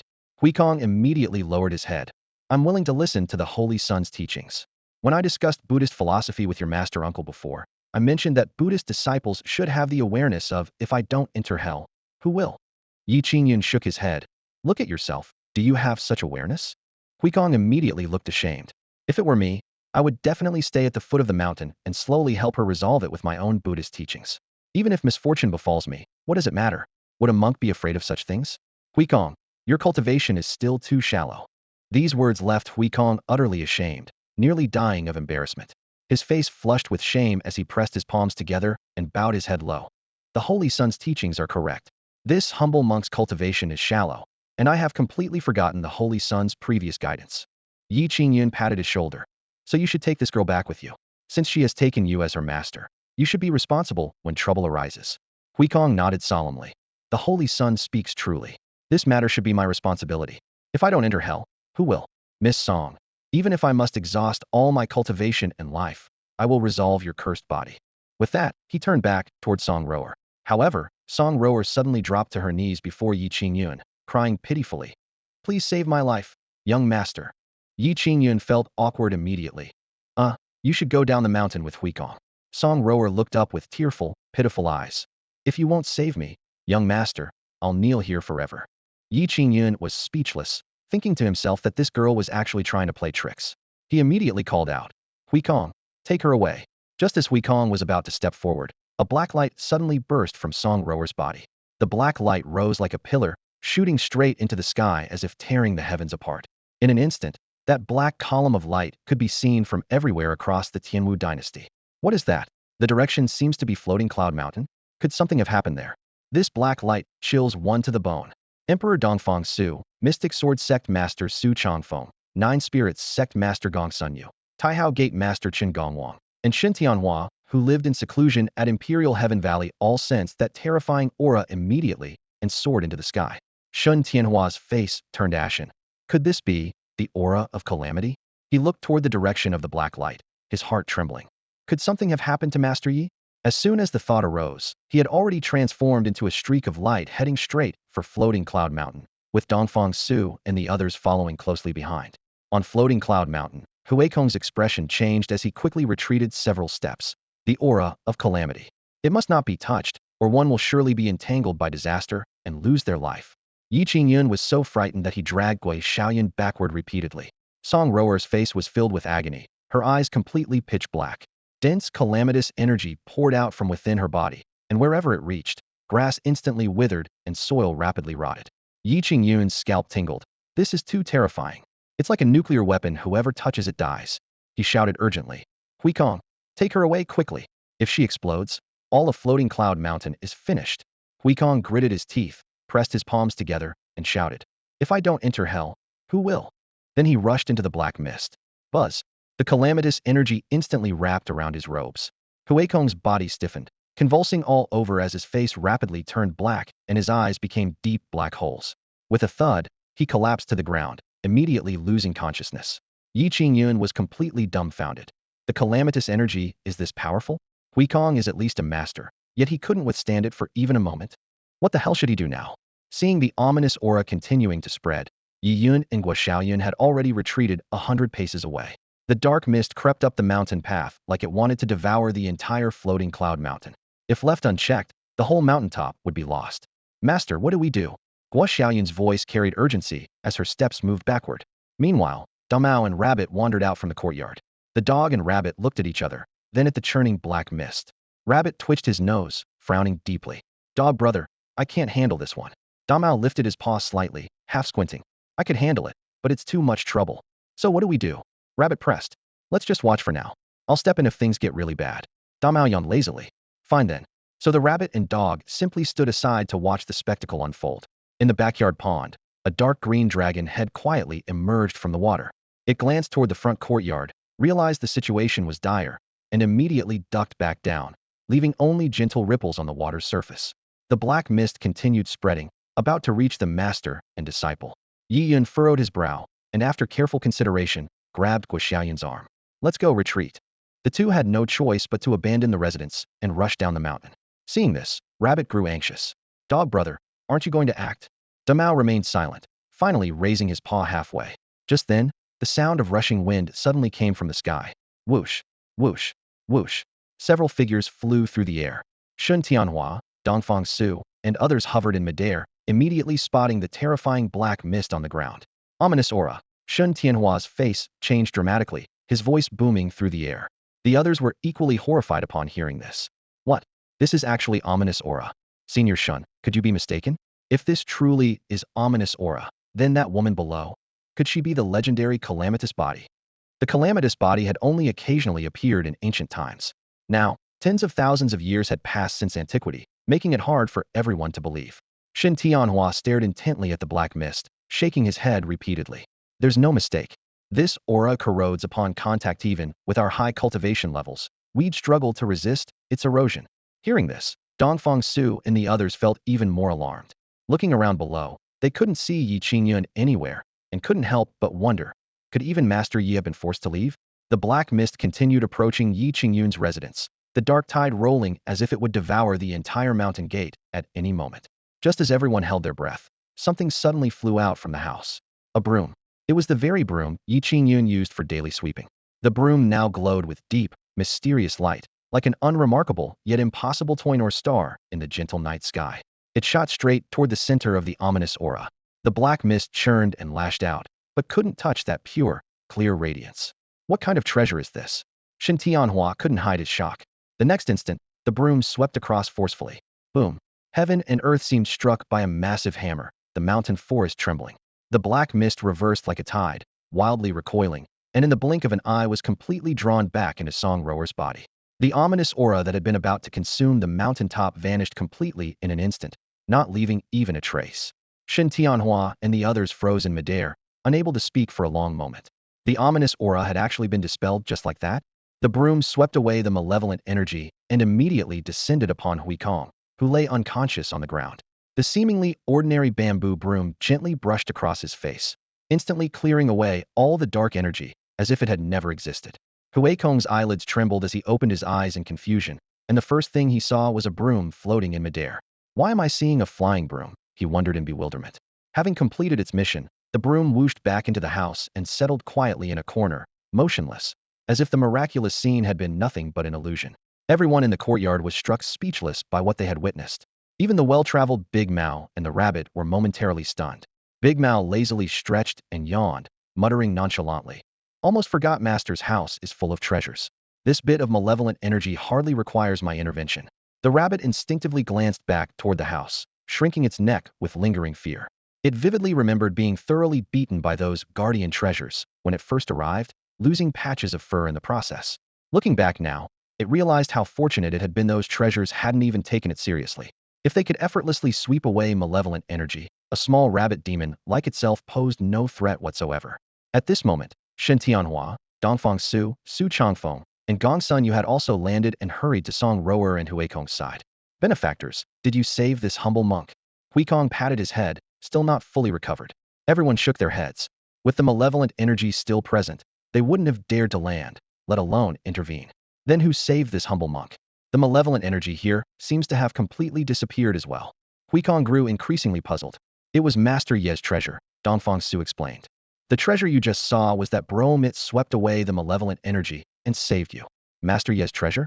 Huikong was astonished, his mind replaying the image of the broom that had casually floated past his face, leaving him deeply shaken. Shen Tianhua sighed.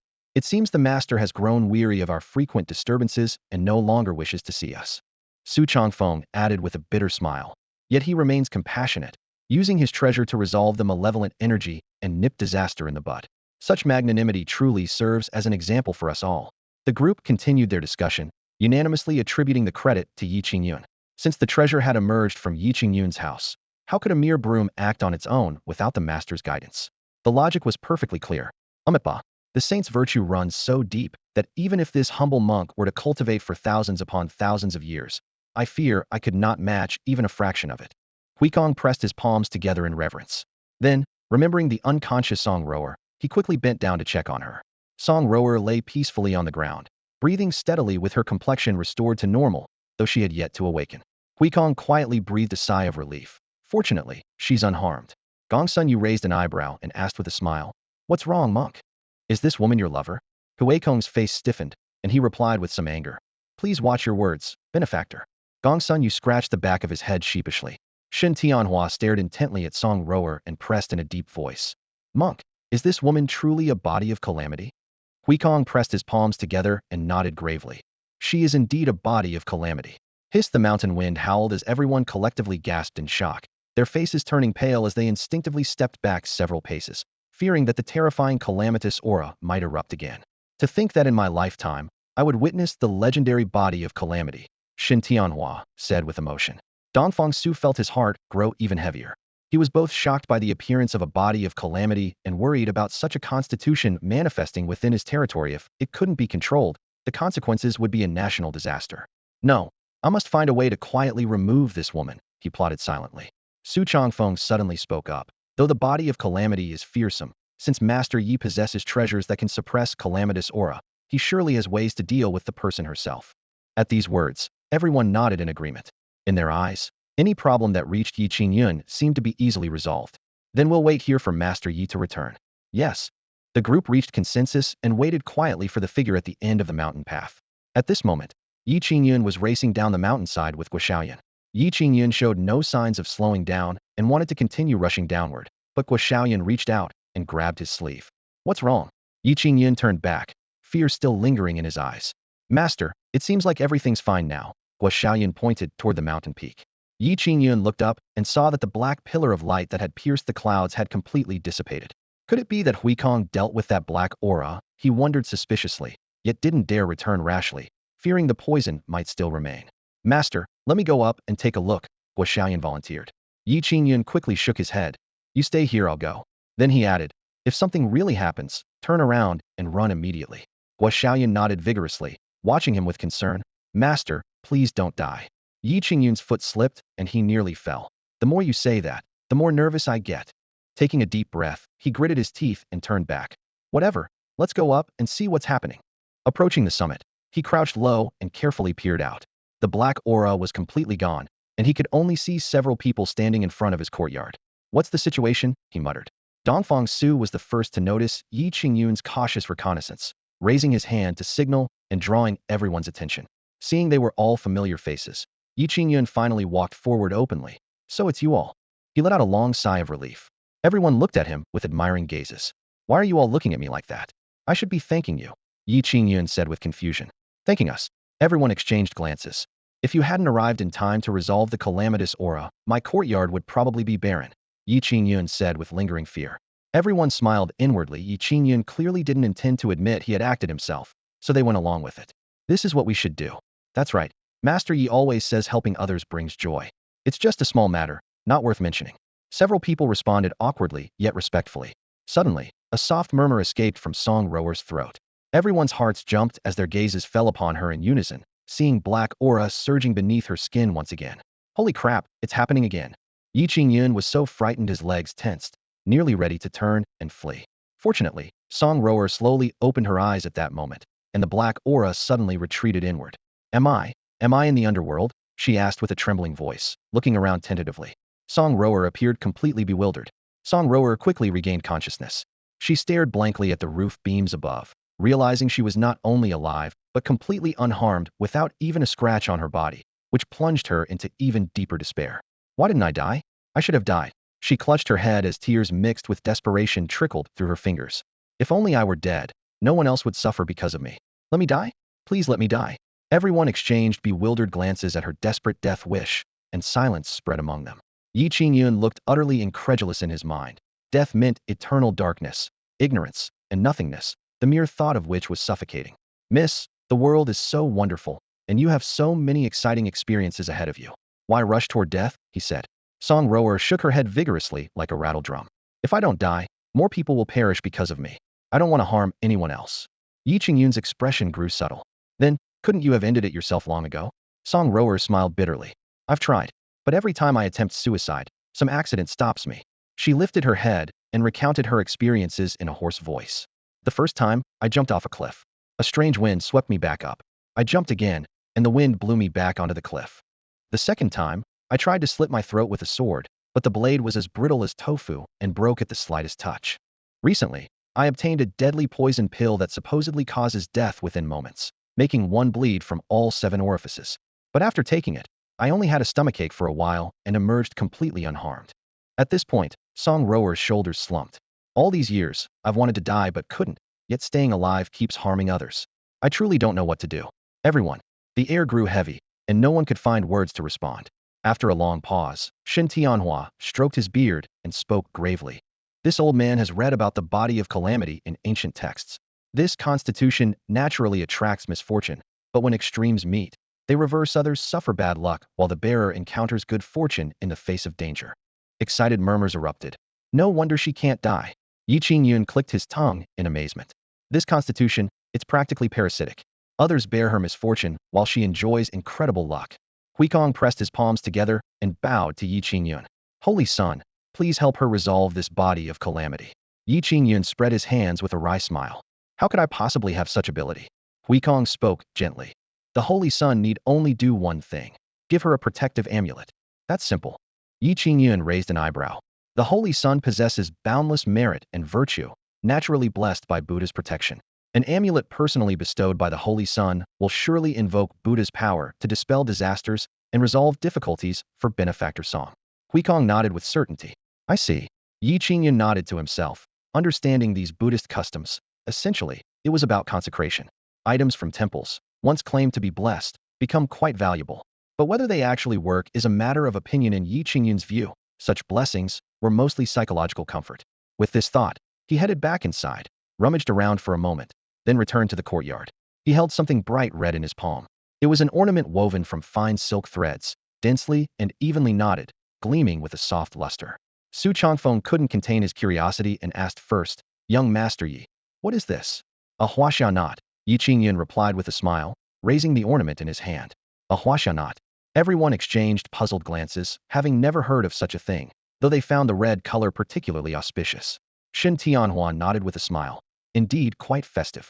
Yi Qingyun extended the knot toward Song Rower. I can't say for certain if it works, but it's for peace and protection. Keep it with you. Thank you, young Master Yi.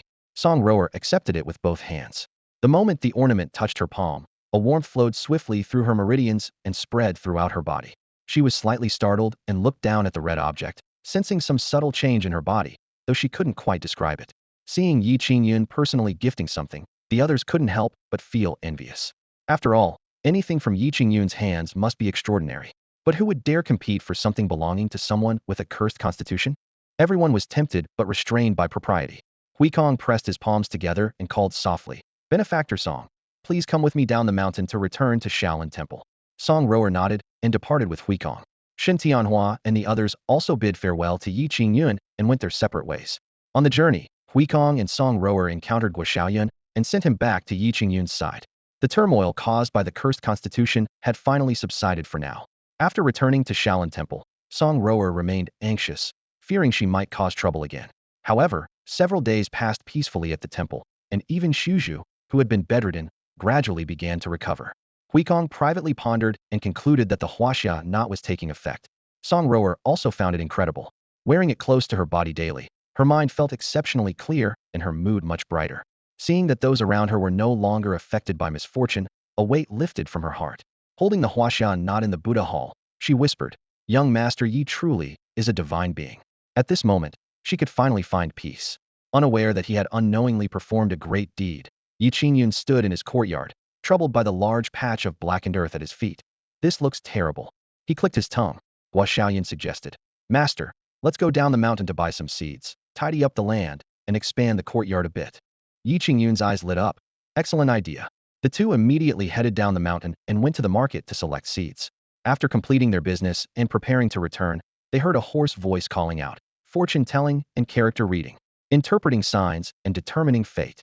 By the roadside, an old blind man in a blue robe sat cross-legged on a straw mat, his skin dark and gaunt, continuously hawking his services. The master and disciple initially paid no attention, but just as they walked past his stall, the old blind man suddenly reached out and grabbed Guo Xiaoyan's arm.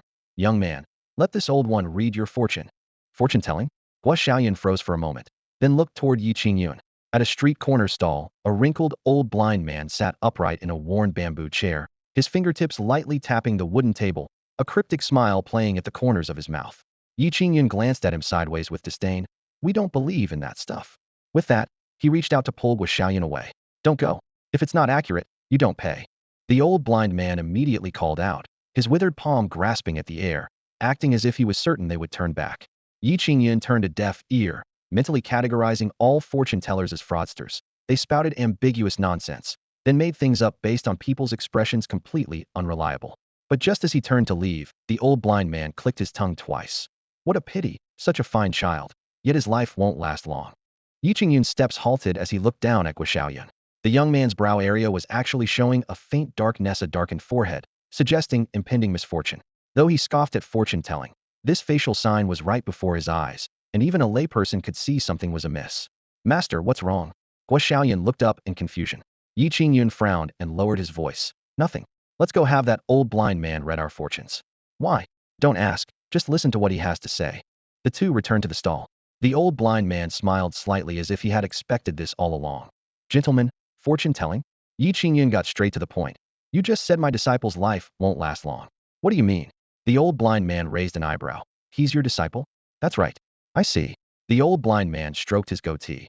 "You're so young, and you don't look alike, clearly not father and son, nor brothers, so you must be master and disciple." Yi Qingyun waved his hand impatiently. "Cut the chatter. Why won't my disciple's life last long? Would this young man please extend his right hand?" The old blind man turned to Guo Xiaoyan. Guo Xiaoyan looked to his master, and seeing Yi Qingyun nod, he extended his right hand. The old blind man grasped his wrist pulse, his withered fingers slowly exploring along the arm. After a moment, those unfocused eyes actually showed gravity. "Excellent bone structure. Excellent bone structure," he exclaimed repeatedly. "A dragon among men, a peerless hero. This is the bone structure of a born ruler, rarely seen in 10,000 years, rarely seen." The exaggerated praise made both master and disciple look awkward. Born ruler? Rarely seen in 10,000 years. It seemed too far-fetched. Yi Qingyun spoke with sarcasm. "Old man, you can save that routine." But the old blind man shook his head, his expression solemn. "This old man speaks no lies. Your distinguished disciple indeed has the bone structure of a born emperor, and not just any ordinary emperor." His tone shifted as he sighed. "It's just a pity." "A pity what?" Yi Qingyun pressed. "A pity there are 3 bone marks on his imperial bone structure."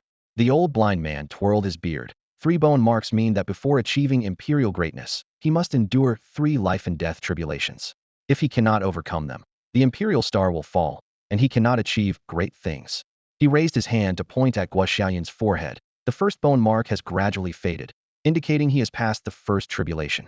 But the second tribulation will be 10 times more fierce than the first. At this point, the old blind man asked gravely, "Young man, have you encountered any danger before?" Both Yi Qingyun and Guo Xiaoyan froze. then exchanged glances. They recalled their previous encounter with the evil demon Xietian. That time, Xietian's disciples had kidnapped Guoxiaoyun, intending to drain his vital essence to restore their master's power. If Yi Qingyun hadn't risked his life to slay the demon, Guoxiaoyun would have already perished. We did encounter something like that once. Yi Qingyun frowned, his voice low and grave. The old blind man nodded. Then there's no mistake. 3 life tribulations await him has already survived the first, but the second approaches. Without proper preparation, his life will be in grave danger. Guo Xiaoyun's face turned pale.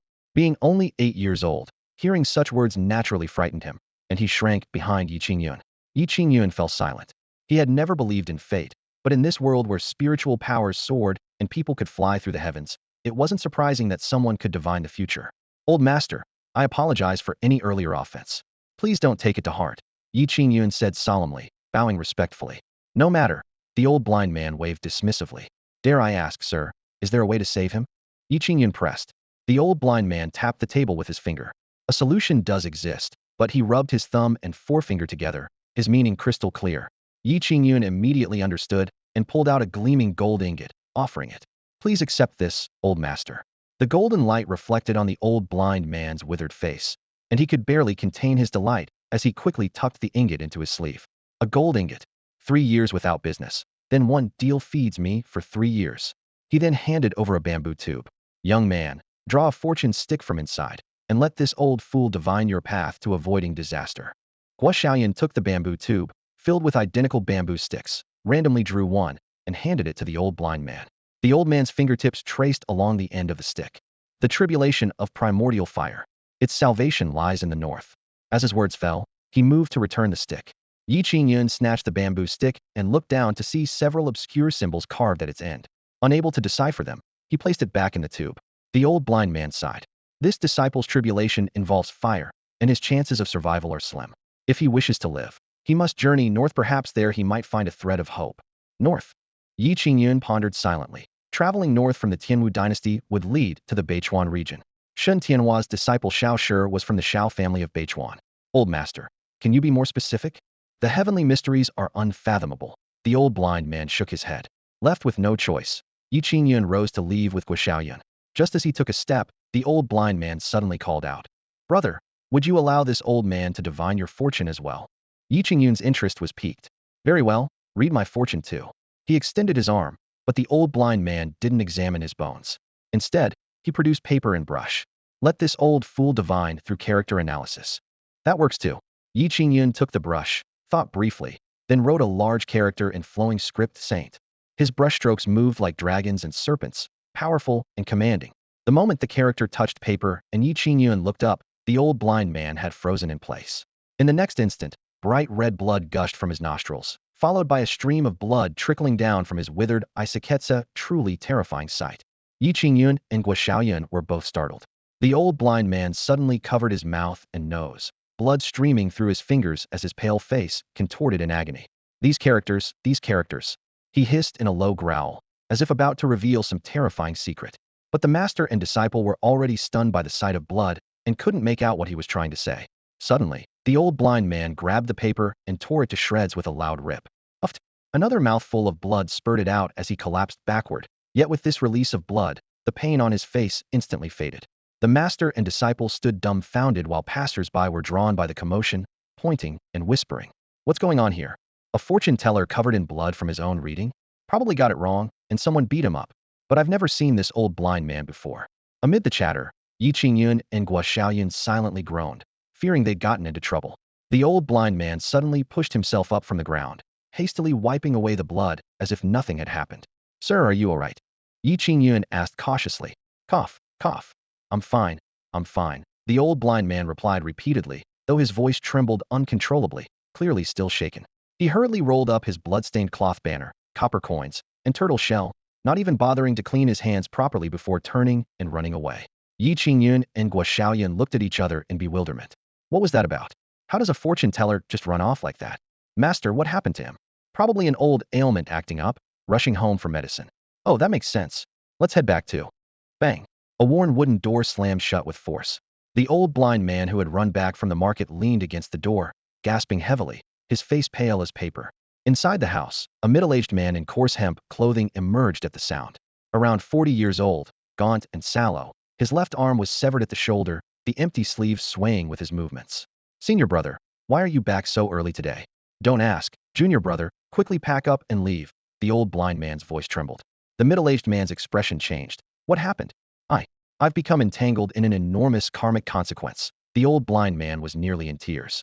Senior brother, you can resolve the karmic consequences of an entire nation's rise and fall.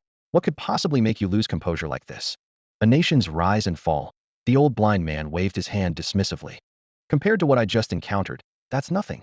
The middle-aged man grew anxious too. Senior brother, what exactly happened? The old blind man took a deep breath, his tone heavy.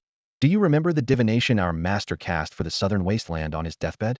Of course I remember. Master glimpsed a thread of heavenly secrets and foresaw a great calamity for the southern wasteland. To save the people, he forcibly cast a divination seeking survival. But the karmic weight was too great. Master suffered backlash and passed away soon after. The middle-aged man's expression grew reminiscent. Master also said that divination had found a savior for the southern wasteland, someone who would eventually become the sovereign of all human tribes in the southern wasteland. The human emperor of the southern wasteland. The old blind man's expression was complex as he continuously rubbed his still trembling palms. Indeed, the human emperor of the southern wilderness will be the key figure in saving the southern wilderness lands. He lowered his voice, recalling the scene at the marketplace moments ago. Just now, I touched someone in the crowd, and that bone structurite was unmistakably the bone structure of a human emperor. What? A human emperor? The usually composed middle-aged man's face changed dramatically. For over 30 years, they had searched mountains and valleys, performed countless divinations to find the human emperor of the southern wilderness, barely managing to narrow it down to the Qingyun dynasty. But when they actually entered the Qingyun imperial capital, their leads were scattered by the sea of people. They still couldn't determine who the future human emperor would be. Left with no choice, the two brothers had to blend into the common folk, secretly investigating. They had originally thought that the current Qingyun emperor, Dongfang Su, might possess the aura of a human emperor, but had been unable to get close to him. Hearing his senior brother confirm the human emperor's bone structure, the man was first shocked, then doubtful. Senior brother, are you certain you weren't mistaken? The old blind man slapped his thigh emphatically, his tone resolute. Though my eyes are blind, you know my skill in bone reading. The human emperor's bone structure is so unique, how could I be wrong? The middle-aged man nodded. With the old blind man's reputation as the sect's foremost bone reader, a mere touch of his fingers would reveal any person's bone structure completely. Senior brother, since we've found the future human emperor, this should be cause for great joy. Why are you so panicked? The old blind man drew a breath, tasting sweetness in his throat, but still finished speaking. If it were merely the human emperor, that would be one thing. But this human emperor is currently apprenticed to someone else. And that master is entangled with the karma of a saint. Saint karma? The middle-aged man gasped. I wanted to probe deeper, but the moment I touched upon it, I suffered karmic backlash. If I hadn't severed the connection immediately, I might have died on the spot. Before he finished speaking, he spat out another mouthful of fresh blood. The middle-aged man quickly supported him. Truly Saint Karma? There's no mistake. We cannot linger, we must leave this place immediately. The two brothers packed their belongings and fled the city gates under cover of night, racing westward. Brilliant starlight was fragmented by the forest canopy into scattered silver, and they ran without rest until they reached the foot of floating Cloud Mountain before dawn. Why are there so many temples in this area? The middle-aged man surveyed their surroundings, seeing incense smoke curling upward and the faint sound of wooden fish drums. The old blind man explained between gasps. Legend has it there's a Buddhist saint on floating Cloud Mountain, so it's not strange to see many temples. Suddenly, the middle-aged man's expression froze as an old memory flashed through his mind. Senior brother, do you remember the divination our master performed for me on the day I joined the sect? The old blind man nodded. Of course.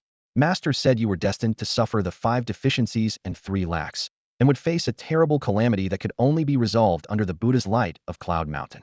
The two men looked at each other, both struck by the same realization. Buddha's light of Cloud Mountain, could it be? The middle-aged man's voice trembled. Senior brother, I've visited more than 10 mountains named Cloud Mountain, but never saw any Buddha's light. He looked up toward the peak shrouded in morning mist, where temple roofs with golden tiles appeared and disappeared in the pale dawn light. Now that there are so many Buddhist temples below this floating Cloud Mountain, this heaven's will. The old blind man fell silent. Originally, he had planned to leave the Qingyun dynasty immediately and stay far away from that terrifying karmic connection with the sage. Yet he couldn't ignore the ominous divination his junior brother had calculated years ago. Their lineage had always kept few disciples, taking at most 3 per generation, and in their generation, only the 2 brothers remained. Years of frequently peering into heavenly secrets had already brought divine retribution the 5 misfortunes and 3 deficiencies. The 5 misfortunes: widowhood, orphanhood, loneliness, isolation, and disability. The 3 deficiencies: lack of wealth, life, and power. Both brothers had tasted all these bitter fruits, and his junior brother, the middle-aged man, bore an additional evil calamity beyond the 5 misfortunes and 3 deficiencies, one that could claim his life at any moment. Forget it, my junior brother's safety comes first. The old blind man sighed inwardly, finally abandoning his plan to flee to the great Xia. Let's go explore the nearby temples. Thank you, senior brother. The middle-aged man's eyes filled with gratitude. The two soon arrived at the mountain gate of Shaolin Temple. The temple doors stood wide open, with a bronze incense burner placed behind them. The incense burned continuously, wisps of blue smoke curling between the threshold and steps. In the courtyard, a graceful woman in white robes was gently sweeping fallen leaves with a bamboo broom, her snow-white sleeves swaying with each movement. She looked up at the two visitors and immediately smiled warmly. Are you here to worship Buddha? The old blind man remained silent while the middle-aged man nodded with a smile. This way, please. The woman gestured for them to follow, leading them through the corridor toward the Buddha hall. After just a few steps, both brothers' faces suddenly changed color. Especially the old blind man. Shock flashed briefly across his features before he immediately transmitted his voice through spiritual energy. Junior brother, this woman. The middle-aged man's expression grew grave as he replied, also channeling his voice into his dantian. Senior brother hasn't guessed wrong. She's most likely the calamity body recorded in ancient texts. Hiss. The old blind man drew a sharp breath.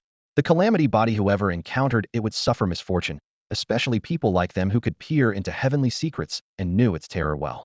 For a moment, both men froze in place, no longer daring to proceed. The calamity body. The old blind man's Adam's apple bobbed. Why aren't you two coming in? The woman song rower turned back to see the two men standing outside the threshold, whispering to each other, and asked in confusion. We suddenly remembered we have urgent matters. We won't disturb you. The middle-aged man smiled awkwardly, pulling his senior brother as they tried to leave quickly. They had barely retreated 2 steps and hadn't yet crossed the mountain gate when disaster struck without warning. The incense burner behind the door toppled over unexpectedly, its bronze body crashing to the ground with a thunderous clang. Incense ash instantly scattered across the steps as dust and smoke billowed up. The two men hadn't anticipated this turn of events and hurriedly dodged to avoid the mess. Oh my, how did the incense burner fall over? Song rower exclaimed, lifting her skirts as she ran over. The commotion alerted the monks in the temple. Xiuhai and Xiuzhu, father and son, rushed out upon hearing the noise. Seeing the scattered incense ash and overturned burner, they immediately assumed the two strangers before them were troublemakers. Hey! Xiuhai roared, his eyes wide with anger. What kind of ruffians are you, daring to cause trouble at our Shaolin temple? The father and son positioned themselves protectively in front of the incense burner, eyeing the two brothers warily. The old blind man and middle-aged man exchanged bitter smiles, feeling utterly helpless. What kind of situation was this? They clearly had no intention of causing trouble, yet these temple monks had branded them as troublemakers. Two masters, we're not here to cause trouble. The old blind man and the middle-aged man paused slightly, quickly waving their hands in explanation. Yes, this incense burner fell over by itself. It has nothing to do with us. Nonsense. The incense burner was sitting perfectly fine in the center of the altar. How could it topple over for no reason? Xiuhai questioned coldly, while Xiuzhu's expression was equally icy. Junior sister Song, do you think they're here to cause trouble? Xiuzhu turned his gaze toward Song rower. Song rower pressed her lips together, shaking her head then nodding, her tone troubled. They say they came to worship Buddha, but they look strange and their behavior is indeed suspicious. The old blind man and middle-aged man exchanged glances, feeling that their explanations were only making things worse. The timing of the incense burner's fall was too coincidental. It happened to topple just as the two were passing by, making it look like they had done it deliberately. We really didn't knock over this incense burner, the old blind man explained again. Xiuhai frowned, then suddenly changed his approach. Are you also cultivators? Seeing no way to avoid it, the two men nodded. Since you're cultivators, state your origins. The two had always kept a low profile and never revealed their backgrounds. Just as the old blind man was about to give a vague answer, his storage pouch at his waist suddenly burst open with a snap, spilling its contents with a clatter. Among the scattered items, a pale white skull rolled right to everyone's feet, gleaming coldly with an eerie aura. The faces of Xiuhai, Xiuzhu, and Song rower all changed simultaneously. Carrying a skull, definitely not righteous cultivators. Evil cultivators. Fierce light flashed in Xiuzhu's eyes as he and Xiuhai attacked together. The father and son had greatly advanced in cultivation, their aura surging as palm winds shook the Buddha hall, striking directly at the old blind man and middle-aged man. Anger surged in the middle-aged man. How can monks be so unreasonable? He swung his single arm forcefully, and a brilliant white light burst from his sleeve, instantly enveloping Shuju and Shuhai. The two felt as if trapped in a quagmire, unable to move freely. Buddha's light illuminates all. Shuhai roared, and a golden Buddha figure rose behind him, its face resembling Yi Qingyun. Boom. Golden Buddha lights spread out, shattering the white restraints inch by inch. Shuju seized the opportunity, striking toward the middle-aged man with a Buddhist vajrapalm. In this critical moment, the old blind man flicked his hand and produced a black compass. Freeze. The compass hummed, and a 5 elements, 8 trigrams pattern spun beneath everyone's feet. Shuju and Shuhai felt heaven and earth turn upside down. The scene before them was no longer Shaolin Temple, but seemed like they had entered a bewildering illusion array. Now's our chance, go. The old blind man coughed repeatedly, pulling the middle-aged man as they retreated quickly toward the temple exit. Just as they stepped through the mountain gate, a bald monk blocked their path. Two benefactors, why such haste? The newcomer had a gentle face and spoke mildly, yet possessed a profound orate was Huikong. The middle-aged man's expression shifted as he whispered a warning. Senior brother, a formidable monk has arrived. The old blind man's fingertips trembled slightly. He too sensed Huikong's terrifying cultivation level, his face growing grave. Rumble. Dark clouds silently gathered above the temple, and a massive bolt of lightning suddenly struck down with thunderous roar, directly targeting the area where Huikong, the old blind man, and the middle-aged man stood. What's happening? In that instant, Huikong and the old blind man were both stunned. The heavenly thunder struck. It came far too swiftly. Huikong, the old blind man, and the middle-aged man had no time to react. Boom! Purple-white lightning smashed into all three of them, the thunderous roar shaking the temple tiles until they hummed and trembled. The ground instantly turned charred and cracked, with scorch marks spreading like burns carved by red-hot iron. Not only was the ground blackened, but so were the 3 men who had taken the lightning strike heated. As the electric light faded, the 3 stood frozen in place, their bodies convulsing. Their monks' robes, tattered cloth, and long gowns were torn to shreds by the lightning fire, the remaining scraps hanging from their bodies and smoking. Their hair and beards were curled into charcoal wisps, and the air was filled with the smell of roasted meat. Nearby, Song Rower stood stunned like a wooden statue, her face as white as paper. The thunder had exploded right beside her, yet somehow spared her completely. Master, are you all right? Shuhai and Shuju cried out in alarm.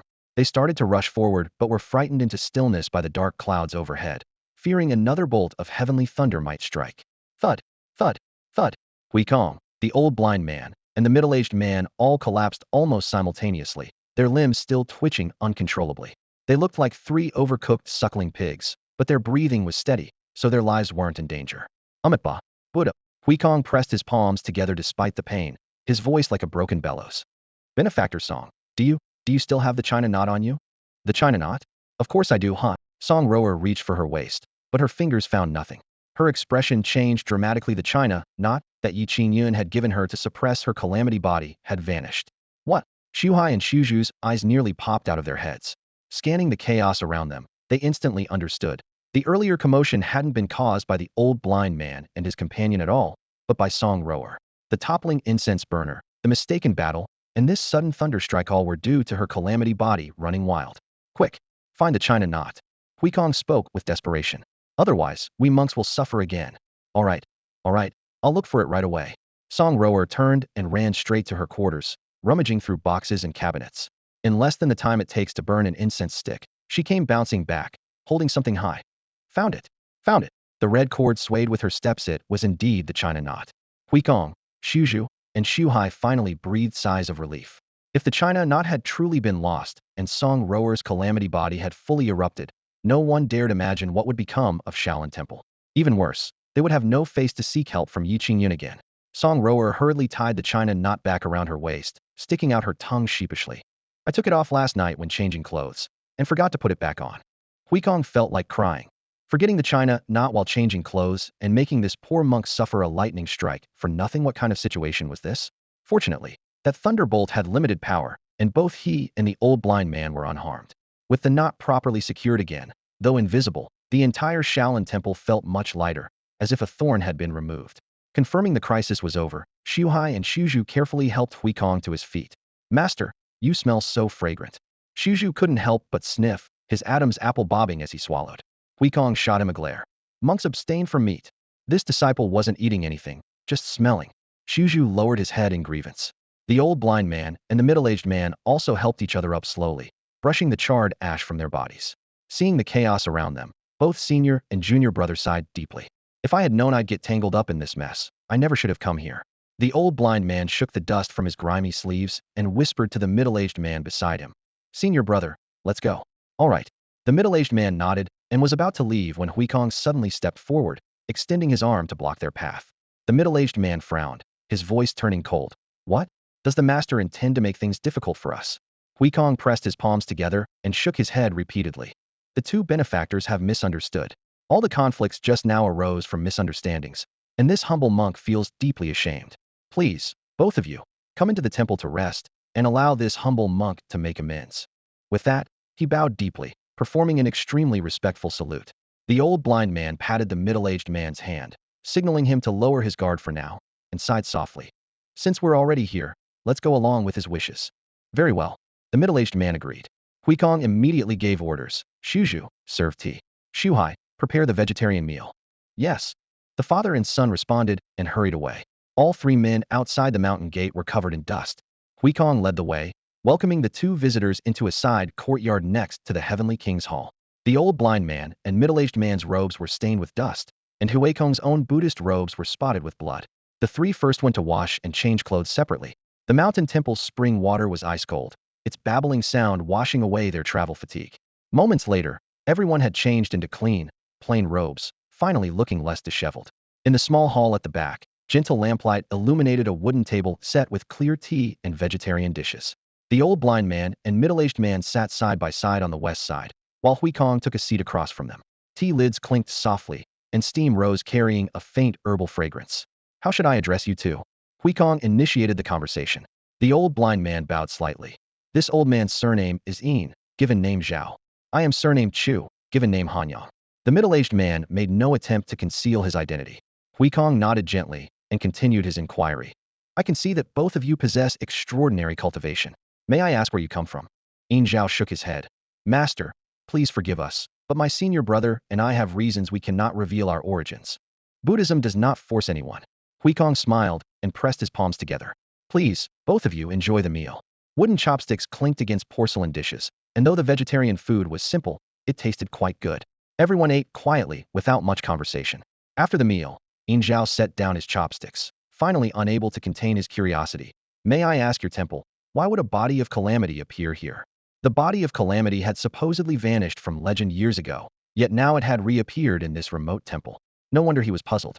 Huikong pondered for a moment, then spoke frankly. This is a long story. He then recounted Song Rower's background, her experiences at the temple, and how Yi Qingyun had given them a huaxian not to suppress the calamity, holding nothing back.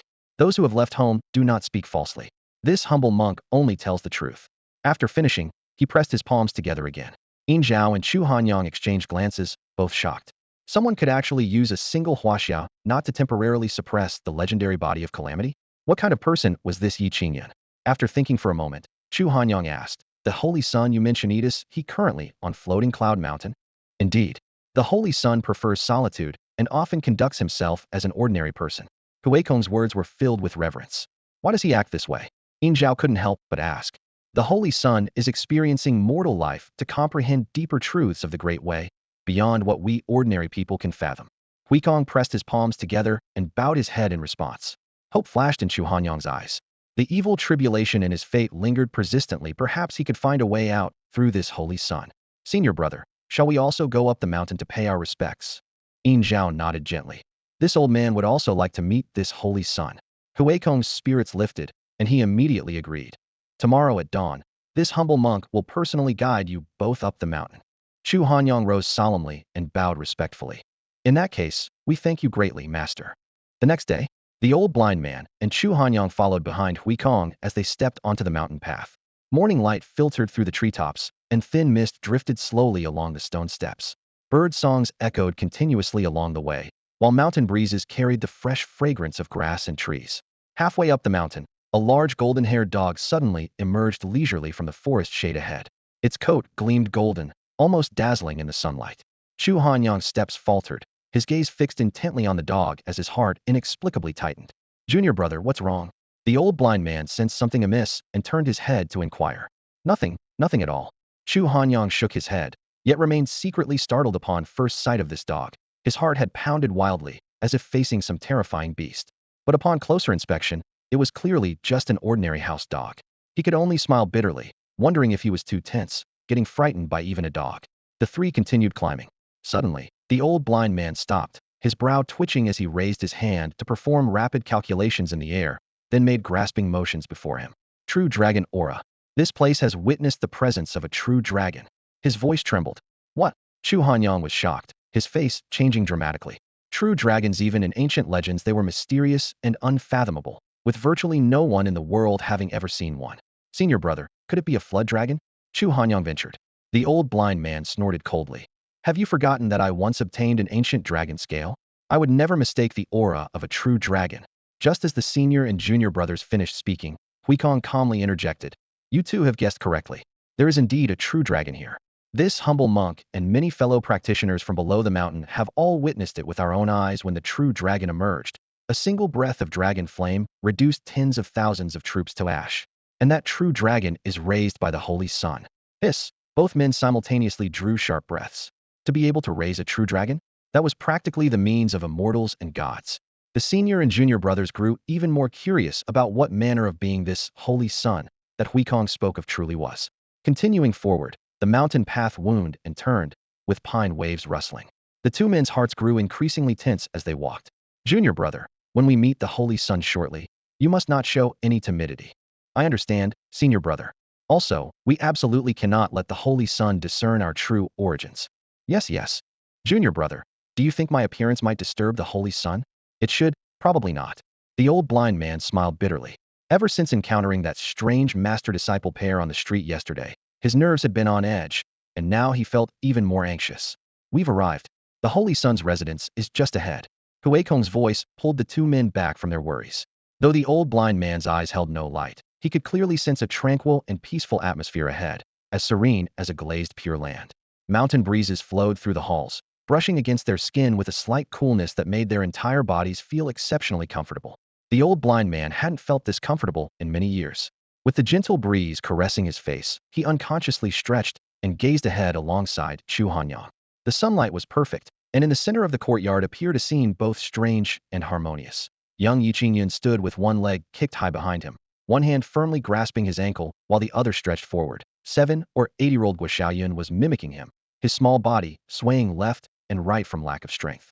Master, can this really help us live longer? The childish voice carried doubt. Trust your master, it's right, Qingyun replied calmly. But this pose is so weird, and it's really hard.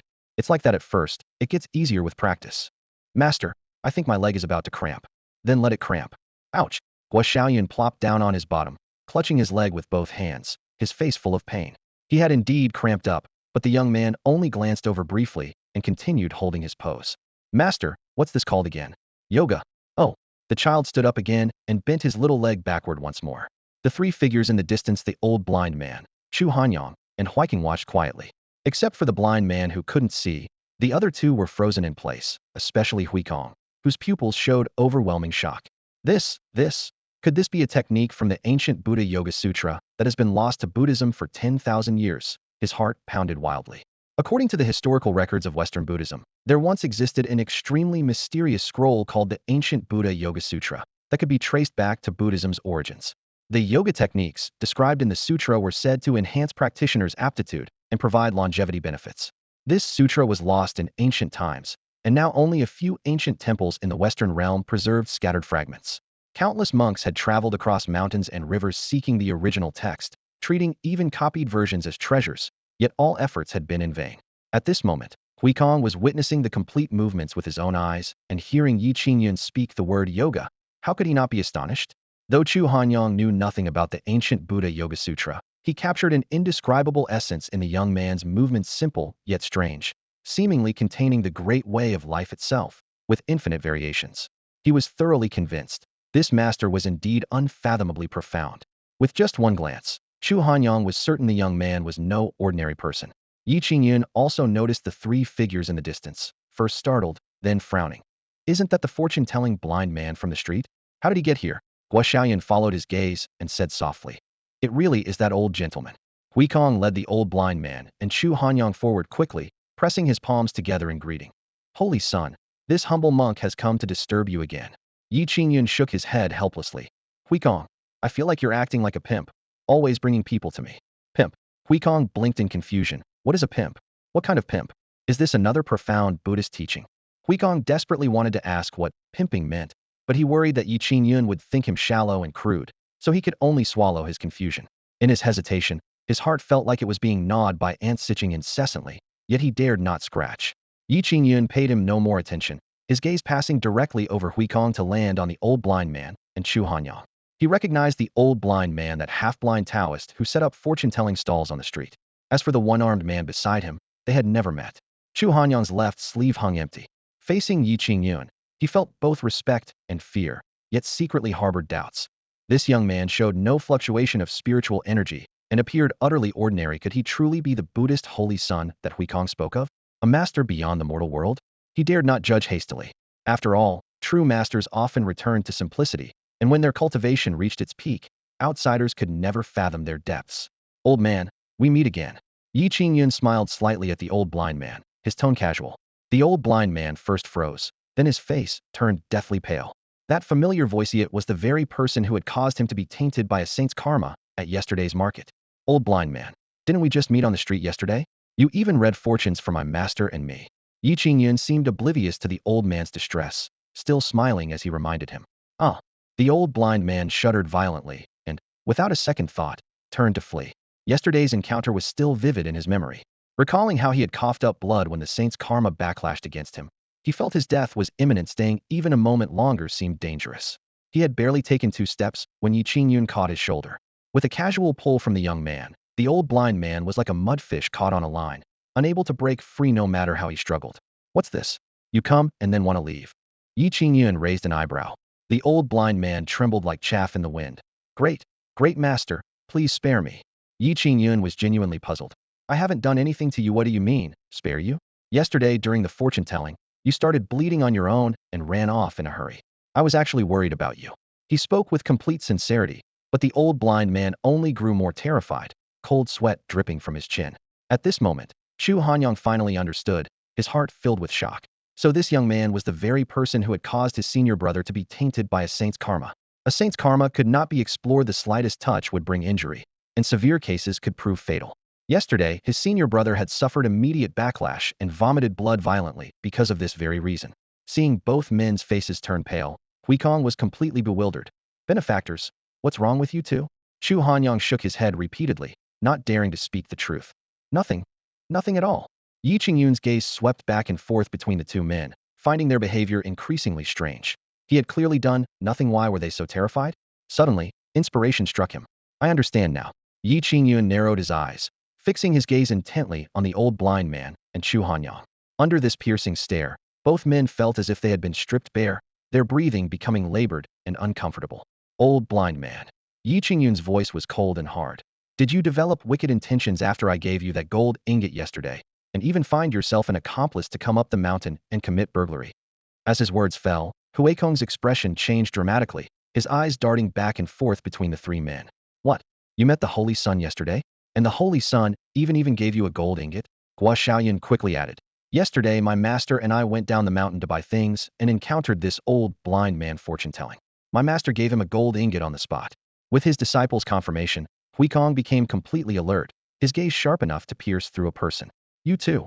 Are you perhaps planning to harm the Holy Sun? His voice was low but carried a threatening edge. With this poor monk here, no one shall touch even a hair on the Holy Sun's head. The old blind man and Chu Hanyang felt both wronged and frightened, their hearts pounding. They had harbored no evil intentions whatsoever. Their excessive reaction was merely due to fear, yet they were being treated as thieves. Disciple, the old blind man called out hoarsely. Go hide all our money in the house. Yes. Gua Shaoyun answered crisply, darting into the house and slamming the door shut with a bang. Chu Hanyang broke out in a cold sweat and quickly raised his hands to explain. Brother, this is a misunderstanding. Then what exactly did you come up the mountain to do? Yi Qingyun remained vigilant.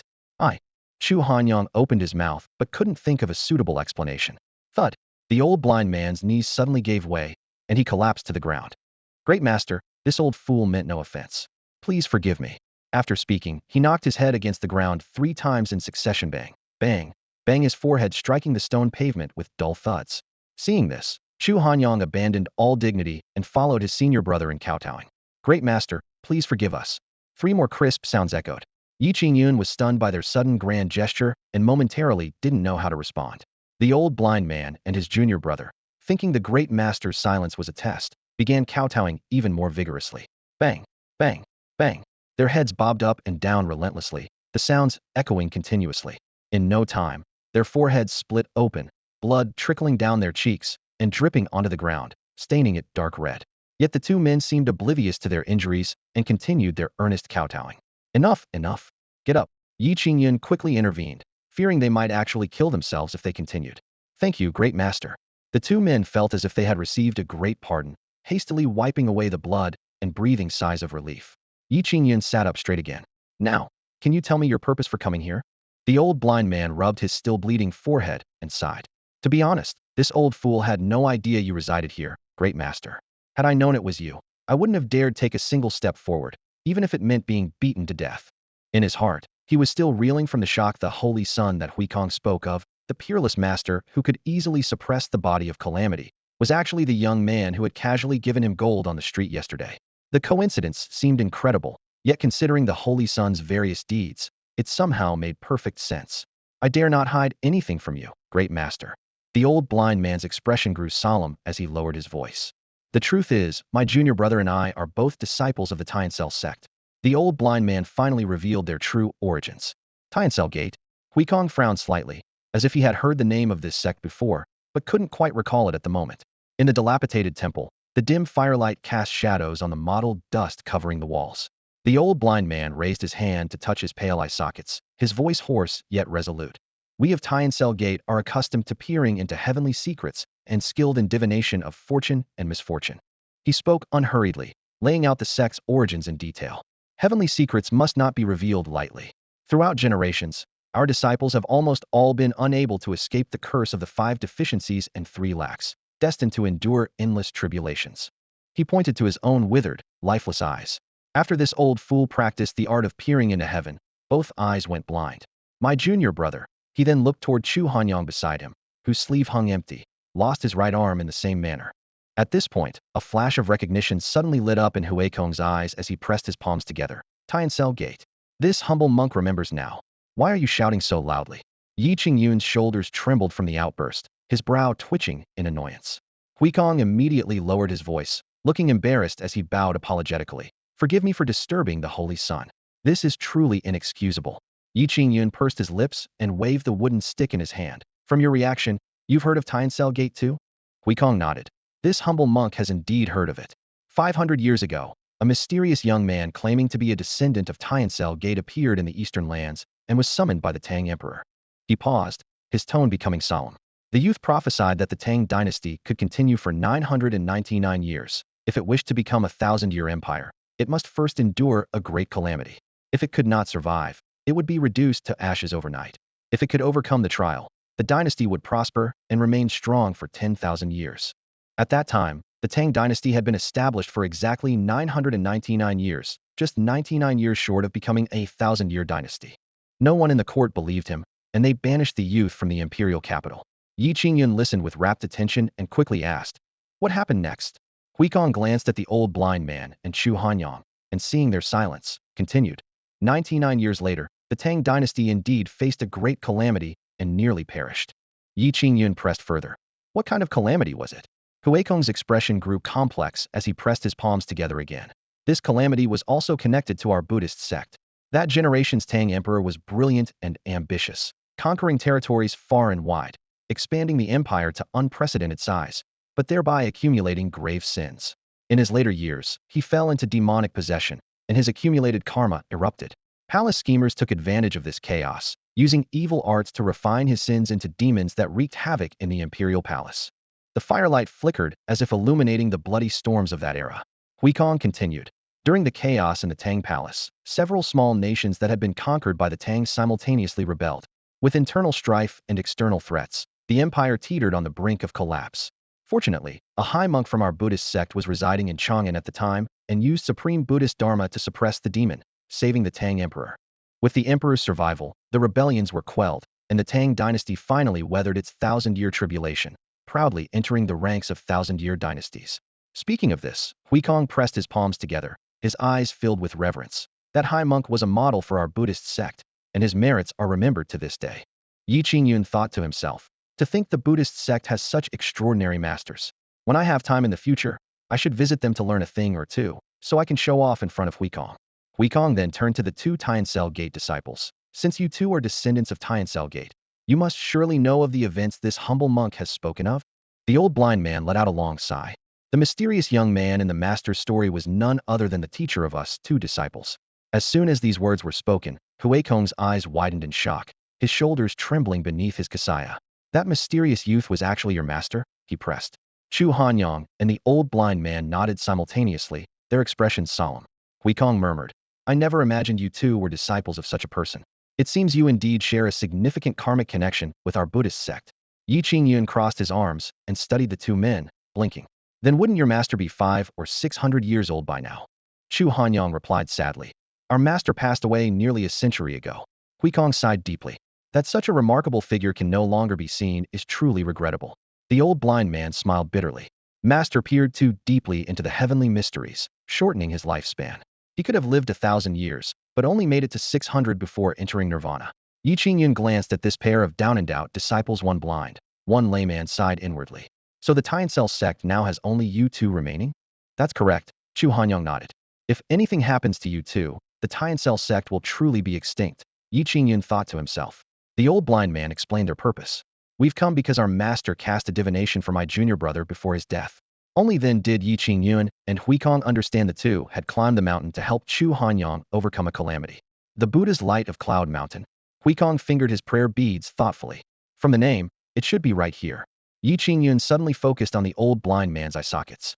Since their parting at the marketplace, he hadn't looked closely, but now he noticed the man's eyes were completely white, showing no signs of external injury. Old blind man, can you open your eyes? He asked. The old blind man was startled but still lifted his hands to open his eyelids, revealing two clouded eyeballs to the air. Yi Qingyun showed an expression of just as I thought. The old blind man said self-mockingly, these eyes have been blind for nearly 30 years. I'm long used to it. Since you're used to it, I won't treat them, Yi Qingyun said casually. The old blind man froze completely. Chu Hanyang and Huikong stared at Yi Qingyun in disbelief. Huikong spoke first. Holy Son, you can heal his eyes? Yi Qingyun nodded. I have a method, though I'm not entirely confident. We could try. The old blind man suddenly became excited, kneeling with his staff. Please, Holy Son, help me. If I can see again, this old man will serve you like an ox or horse. Chu Hanyang also bowed down. Regardless of success or failure, we two brothers will be eternally grateful. Yi Qingyun rested his chin on his hand, looking troubled. He said he's used to it himself. What if I cure him and he's not used to seeing? The old blind man, Chu Hanyang, and Huikong were all speechless, unable to refute this logic. Master, please stop teasing this old gentleman. Gua Xiaoyan beside them finally couldn't bear to watch, her small face serious. Hearing this tender yet firm persuasion, the old blind man's eye sockets trembled slightly, overwhelmed with emotion. Truly worthy of being the future human emperor of the southern wasteland, even as a child, she possessed such benevolent compassion. Fine, for my disciple's sake, I'll treat you, Yi Qingyun said. Thank you, Holy Son. Thank you so much. The old blind man immediately bowed, his voice filled with barely contained joy. Chu Hanyang beside them also broke into a smile, though his own severed arm couldn't be restored. If his senior brother could regain his sight, that would be wonderful news indeed. Ba, to receive treatment from the Holy Son himself is truly your great fortune, Huikong said with clasped hands, speaking from the heart. Yi Qingyun got goosebumps listening to this and waved his hands repeatedly. All right, enough with the flattery. Huikong smiled awkwardly and swallowed his words. Yi Qingyun turned to the old blind man. Come inside with me. Let me examine you properly first. Yes, yes. The old man eagerly agreed, carefully following Yi Qingyun into the house. Yi Qingyun observed quietly and noticed that although the old man couldn't see, he followed his footsteps precisely without deviation. Clearly, blindness hadn't completely hindered his daily life, but which blind person would refuse the chance to see again? Inside the room, spiritual light surged, and treasures from all directions emanated an overwhelming aura. Though the old blind man couldn't see, he keenly sensed that oppressive force, his legs going weak and nearly unable to stand. Too powerful, too terrifying, he cried out in his heart, feeling like he was being swallowed by giant waves. Yi Qingyun looked back and saw the old man trembling all over, his heart tightening. This old guy doesn't have epilepsy too, does he? He rushed into the kitchen, grabbed some chopsticks, and came back to stuff them into the old man's mouth. The old blind man's face was full of confusion. What's with stuffing chopsticks in my mouth? Could this be some profound technique for treating eyes? Old sir, are you alright? Yi Qingyun asked cautiously. I'm fine, the old man replied, not knowing whether to laugh or cry. Seeing that the man was indeed normal, Yi Qingyun realized his mistake. He had used the chopsticks because he was afraid the man might suddenly have a seizure and bite his tongue. Please sit down first. Yes. The old blind man sat stiffly in the chair. Yi Qingyun leaned down to examine those cloudy eyeballs closely. It really is cataracts, severe ones. After confirming the diagnosis, he gently warned, Old sir, bear with it. It might hurt a bit. No matter, as long as I can regain my sight. I can endure any pain. Yi Qingyun took out a delicate, sharp small knife. Then I'll start now. Don't move at all. If you move even once, I won't be able to cure you. As soon as he finished speaking, the blade descended toward the left eye.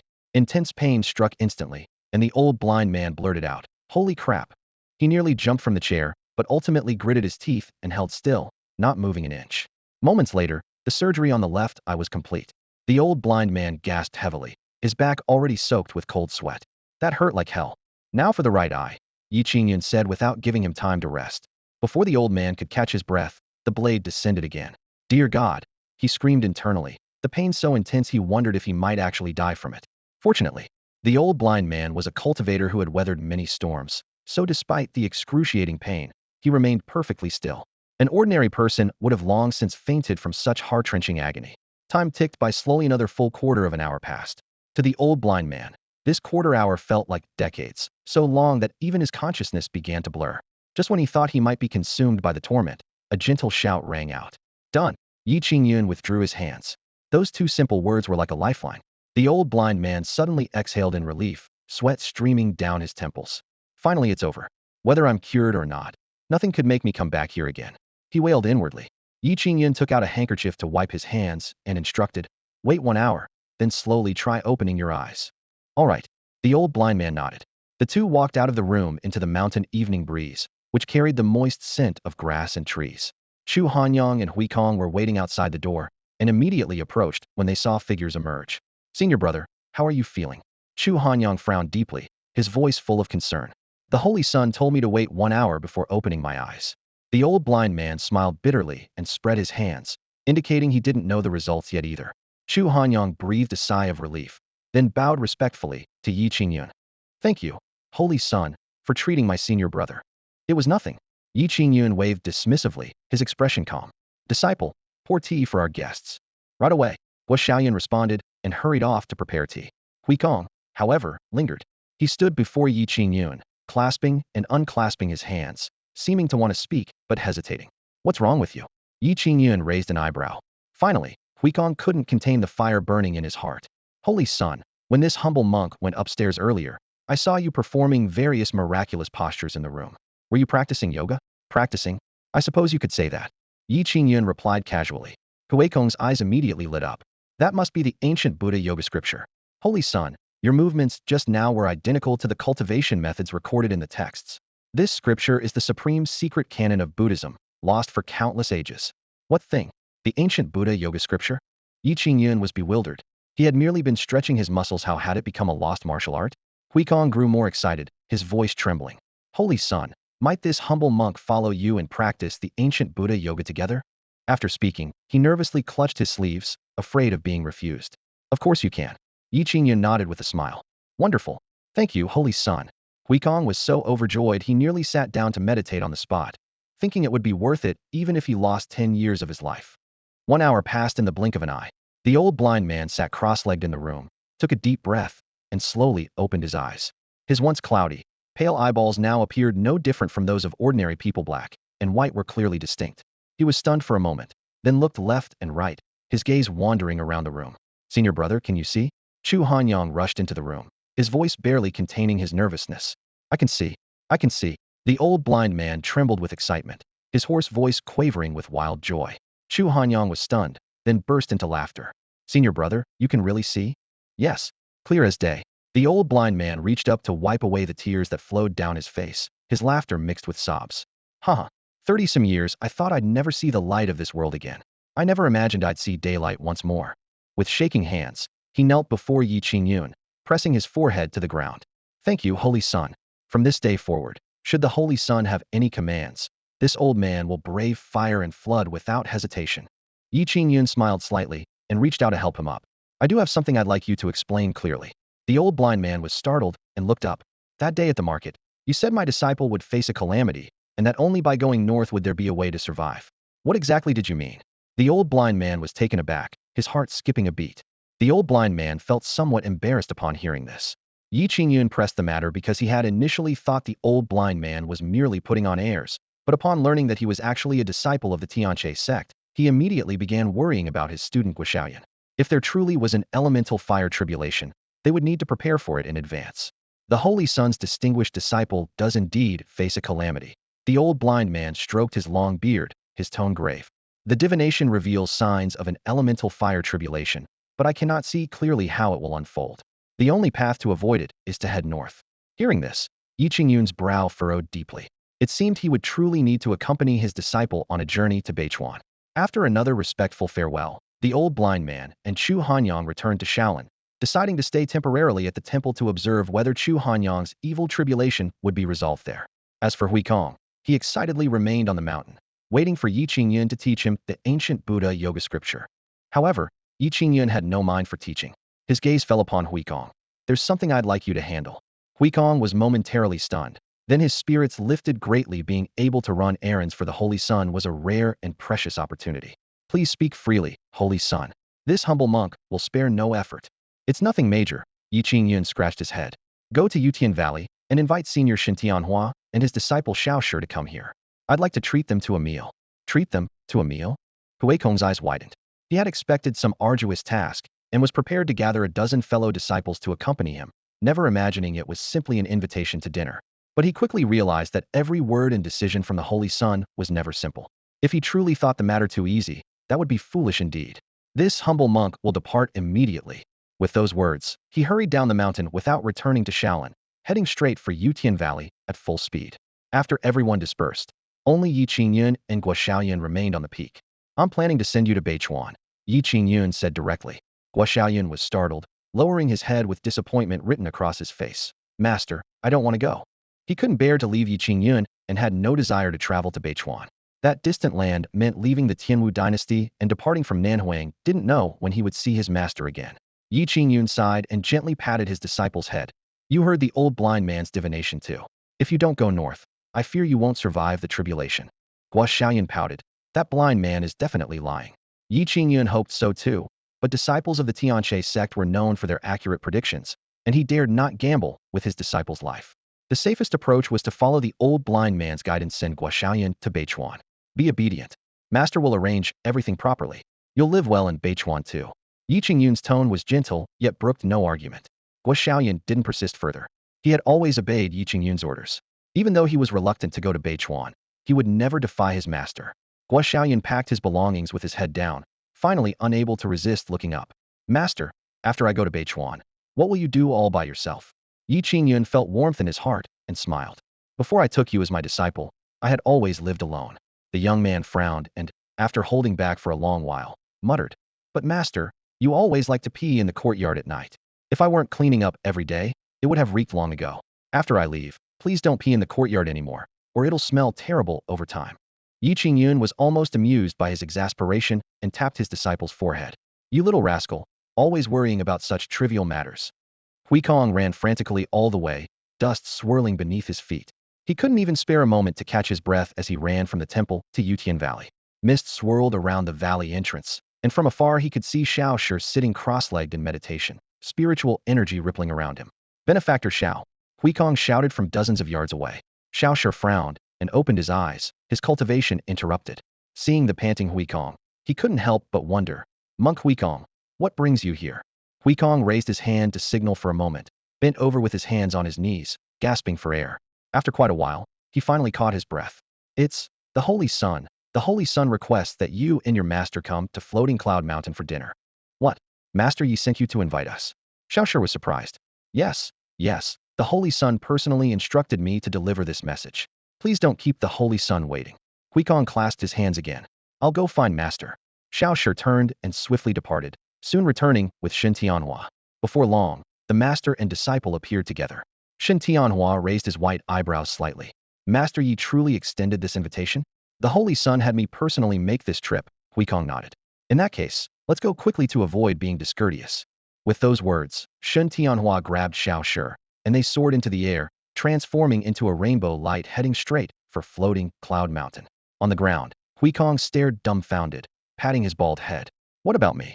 Take me with you too, but the figures in the sky had already disappeared. He could only wail and continue traveling on foot, cursing himself for his low cultivation level not even reaching the heaven-piercing realm, unable to fly. In the direction of floating Cloud Mountain, Shen Tianhua flew through the air, passing over a range of jagged mountains when he suddenly sensed demonic energy surging below, with the roars of giant beasts forming a continuous line. Master, there are demon beasts gathering below. Should we deal with them while we're here? Xiao Shi asked quietly. Shen Tianhua looked down at the mountain range, sweeping it with his divine consciousness. He detected several streams of demonic energy as thick as pillars, but still shook his head. Don't meddle in unrelated matters. Young Master Yi has invited us, and if we're late, that would be truly discourteous. All right, Xiao Shi nodded, and the two flew directly over the mountain range. Deep in the mountains, three sinister figures materialized. 2 men and 1 woman, all appearing young, but surrounded by dark blue demonic energy with scale patterns faintly visible on their skin. They've flown away and had no intention of attacking us, one of the young men said with a soft laugh. That man's cultivation is extraordinary, but if it came to a real fight, he might not be able to withstand us 3 kings, another man responded in a low voice. Cold light flashed in the woman's eyes. Remember, this mission has only one target: Martial Emperor Dongfang Su. Kill him and rescue the Dragon Lord trapped in the Imperial Palace. Around the 3 figures, countless demonic beasts gathered in a massive circle. Howling winds whipped up clouds of dust as the dense pack of creatures surrounded them completely, leaving no escape route. Upon hearing the oath from the 3 leaders, the demonic beasts erupted into a frenzy. Kill Dongfang Su. Rescue Lord Dragon. Restore the glory of the demon planets, our sacred duty. Over 100 demonic beasts roared in unison, their voices thundering like a storm. The 3 transformed demon kings exchanged glances, their faces glowing with fierce determination. The female demon king raised her voice. This assault on the Imperial Palace will likely cost us dearly, but to save Lord Dragon, any sacrifice is worthwhile. Exactly. We gladly offer our lives. Another demon king clenched his fists, eyes blazing with passion. As long as we can rescue Lord Dragon, I'd willingly die on the battlefield this very moment. To sacrifice for our demon clan and for Lord Dragon, it's our greatest honor, the 3rd demon king declared with unwavering resolve. The roars of the demon horde layered upon each other, their determination and will seeming to take physical form in the churning air. Excellent. The female demon king swept her hand forward. We march immediately. Storm the palace. Kill Dongfang Su. Save Lord Dragon. Attack. With that battle cry, the 3 demon kings soared into the sky, followed by nearly 1,000 demonic beasts in a dark, overwhelming wave heading straight for the Imperial Palace. The Tianwu dynasty remained completely unaware and utterly unprepared for what was coming. Meanwhile, above floating Cloud Mountain, a flash of light appeared in the sky. Shen Tianhua descended through the clouds with his disciple Xiao Shi. The moment they landed, mountain breezes caressed their faces, carrying the fragrant scent of vegetation. Qingyun had been waiting in the bamboo pavilion, where the stone table was set with exquisite tableware and an elaborate meal. This old man pays his respects to young Master Yi. Shen Tianhua bowed first. I pay my respects to young Master Yi. Xiao Shi followed suit with equal reverence. Qingyun waved his hand with a smile. No need for formalities, old friends. Please sit. As the master and disciple took their seats, their attention was immediately drawn to the unfamiliar items on the table. A tall, transparent glass filled with swirling crimson liquid, a pristine white plate holding what appeared to be a whole piece of meat, still showing traces of blood, and beside it, neatly arranged silverware that gleamed coldly. Even Shen Tianhua, who had lived for centuries, had never seen such implements, and Xiao Shi looked utterly bewildered. Qingyun gestured gently. Gentlemen, this is a delicacy from my homeland called Western cuisine. Western cuisine? The master and disciple exchanged glances before simultaneously studying the knife and fork. Xiao Shi tentatively picked up the utensils, but had no idea how to use them. Qingyun demonstrated. Like this, gut with the knife, then use the fork to bring it to your mouth. Shen Tianhua and Xiao Shi nodded and attempted to copy his movements, though quite clumsily. As the blade sliced through, the cut revealed meat still pink inside, with juices slightly seeping out. The two reluctantly brought the pieces to their mouths. The moment the meat touched their lips, both men's expressions became subtly strained. Master, this meat seems undercooked, Xiaoshi communicated through his eyes. Not seems it is undercooked, Shin Tianhua replied with the same silent exchange. What should we do? We can't spit it out, can we? This was prepared by a master cultivator. There must be profound meaning behind it. Swallow it. Right. Having completed their silent conversation, both men forced down the bloody meat, their throats visibly working as they swallowed, yet they managed to smile. Delicious. Absolutely wonderful. They declared in unison, though their rigid expressions betrayed their discomfort. In contrast, Qingyun wielded his knife and fork with practiced ease, savoring the tender steak as meat juices mingled with wine, clearly enjoying every bite. Xiaoyan sat nearby, also eating heartily. His eating manner was quite crude, spearing the entire steak with his fork and gnawing at it directly. Sharp teeth marks instantly tore through the meat's surface, dark red juices trickling down the steak's edges, pooling into crimson droplets on the porcelain white plate. Shun Tianhua and Xiao Shi could clearly see the blood-tinged liquid shimmering under the lights, and both felt their stomachs churn simultaneously. Xiao Shi delicately covered her lips with her fingers, her face turning slightly pale. Shun Tianhua's mouth twitched, his brows furrowing deeply, obviously disgusted by the scene. Across the table, Qingyun took in both their expressions. He gently set down his knife and fork, reminding them in a calm tone. Actually, this steak is quite delicious.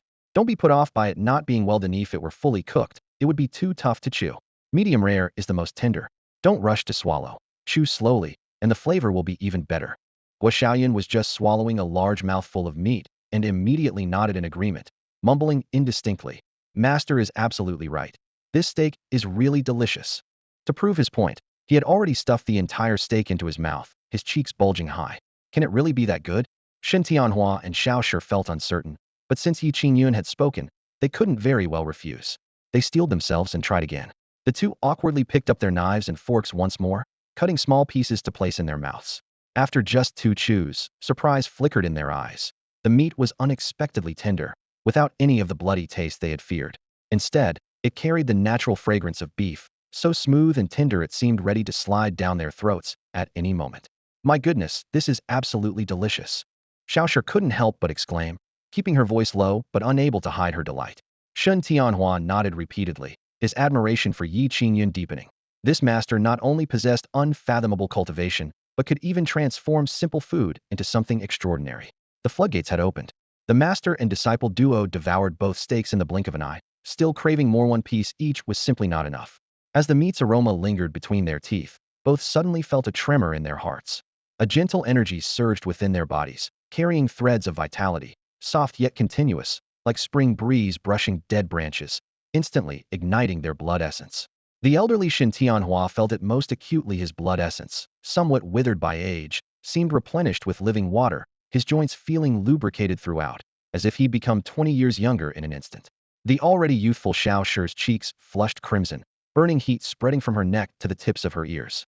Moments later, the blush on Xiao Shi's face gradually faded, leaving behind a rosy, translucent glow, her entire being radiating vitality. Master and disciple exchanged glances, their eyes filled with surprise and excitement. I knew coming to Master Yi would bring good fortune. Shin Tianhua secretly rejoiced, his respect for Qingyun elevating several notches higher in his mind. Just then, Qingyun raised the wine glass before him, the amber liquid gently swirling in the light. Come, come, don't just eat the meat, have some red wine too. Red wine. Shin Tianhua and Xiao Shi exchanged glances, then picked up their own glasses, mimicking Qingyun's gentle swirling motion, creating tiny ripples on the surface. They took a sip, the liquid bringing a slight tartness that bloomed on their tongues, followed by a subtle fruity aroma. The taste was indescribably strange and complex, yet revealed more layers the longer they savored it. Shin Tianhua couldn't resist his curiosity and asked, May I ask, young Master Yi, what exactly is this red wine? How should I put this? Qingyun stroked his chin thoughtfully. The crystal chandelier at the center of the dining table cast a gentle glow, making the deep red wine in their glasses shimmer slightly. Red wine is also a type of alcohol from my hometown. The taste should be quite unique for you. He lifted his glass and swirled it gently, releasing its aroma. I wonder if you'll find it to your liking. We love it. Absolutely love it. Shin Tianhua responded almost without hesitation. Even if he didn't like it, he would have said he did. But the wine was indeed smooth and mellow with a lingering sweetness, genuinely found it excellent. Xiao Shi took a small sip, and her cheeks immediately flushed with a rosy hue, as if intoxication had already begun to take hold. Seeing this, Xiaoyan quickly refilled both their glasses. They tilted their heads back and drained them in one gulp. This was only their second cup, Yet both Shun Tianhua and Xiaoshi already felt pleasantly lightheaded and relaxed. The warm sensation of the wine felt like countless gentle hands massaging their muscles and bones with just the right pressure. Shin Tianhua couldn't help but take a deep breath, thinking to himself, this wine truly has an unforgettable taste. So comfortable, he murmured softly. Xiaoshi was even more direct. Her eyes grew hazy as she sat in her chair with a silly grin. Her reaction left Guo Xiaoyan puzzled. He had never gotten drunk from this wine. To him, it was no different from fruit juice, no matter how much he drank. Seeing everyone in good spirits, Qingyun set down his wine glass and paused before speaking. Actually, I didn't invite you both here just for dinner. There's something I'd like to discuss with you. Oh, what can we do for you, young Master Yi? Shin Tianhua immediately sobered up upon hearing this. Qingyun waved his hand dismissively. It's nothing major. I recently had someone read my disciple's fortune, and they said he faces a calamity that can only be resolved by going north. But I'm unfamiliar with the northern regions. I was thinking that since your disciple, Miss Xiao, is originally from the north, perhaps she could take my disciple there to stay for a while. At this point, he looked somewhat embarrassed. Qingyun rarely asked others for favors. A calamity in his fate? Shin Tianhua was slightly taken aback and instinctively glanced at Guo Xiaoyan. Yes, Qingyun smiled bitterly. If it weren't for this, I wouldn't want to send him to Beichuan. Shin Tianhua pondered, his brow furrowing slightly. Young Master Yi, forgive my bluntness, but fortune-telling may not always be reliable. These words came from a successor of the Tiancel sect, Qingyun said with conviction. What? The Tiancel sect? Shin Tianhua straightened up abruptly. The Tiancel sect, a legendarily mysterious sect with only 2 or 3 members in each generation, yet universally recognized as the only ones capable of glimpsing heavenly secrets. Even someone of his senior standing had only heard legends about them and never encountered a true member. He never expected Qingyun to be acquainted with them. If it truly was the Tiancel sect's prophecy, it certainly couldn't be taken lightly. Shun Tianhua marveled at Qingyun's extraordinary connections while growing curious. If given the chance, he would love to meet a Tiancel sect successor through Qingyun's connections. With this thought, he collected himself and turned to Xiaoshi. Disciple, you should take young Master Ye's student to Beichuan. Xiaoshi was originally from Beichuan, born and raised there. Her family, the Xiao clan, had deep roots in Beichuan and was considered a first-class noble house.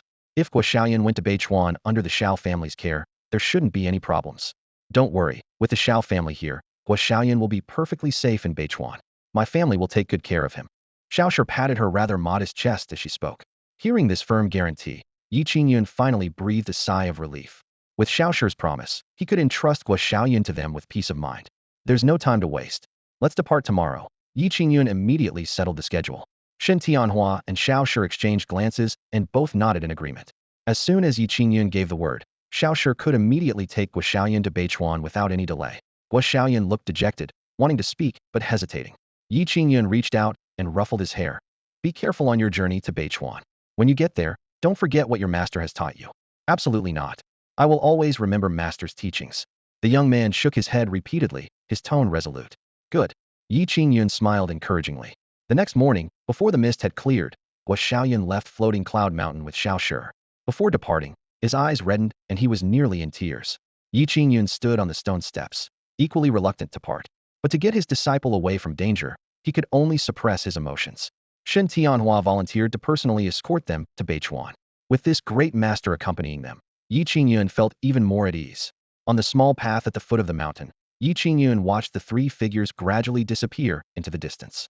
Just as he was about to turn and head back up the mountain, a monk came running breathlessly from afar, covered in dust with his robes soaked in sweat. It was Huikong. Qingyun chuckled. Huikong, why are you only returning now? Huikong had run so hard, he was nearly exhausted. Seeing that Qingyun seemed to be waiting for him warmed his heart, and he pushed himself to run the final stretch. Pressing his palms together, he called out, Holy Sun. Seeing his blue lips and heaving chest, Qingyun quickly gestured. Catch your breath first. After a moment, Huikong finally steadied his breathing. Holy Sun. This humble monk rushed all the way to Imperial Sky Valley to invite Master Shun and his disciple. But they flew too fast and didn't take me along, so I had to run all the way back. You've really worked hard. Though just a simple sentence, it warmed Huikong's heart as if he'd received the highest praise. Holy Sun, did Master Shun and the others arrive? They came yesterday. I've already asked them to escort my disciple to Beichuan. Huikong nodded, then looked somewhat embarrassed. Holy Sun, about that ancient Buddha yoga scripture. Qingyun was momentarily stunned, then burst into laughter. You want to learn yoga? Yes, yes, yes. Huikong nodded eagerly, his eyes burning with enthusiasm.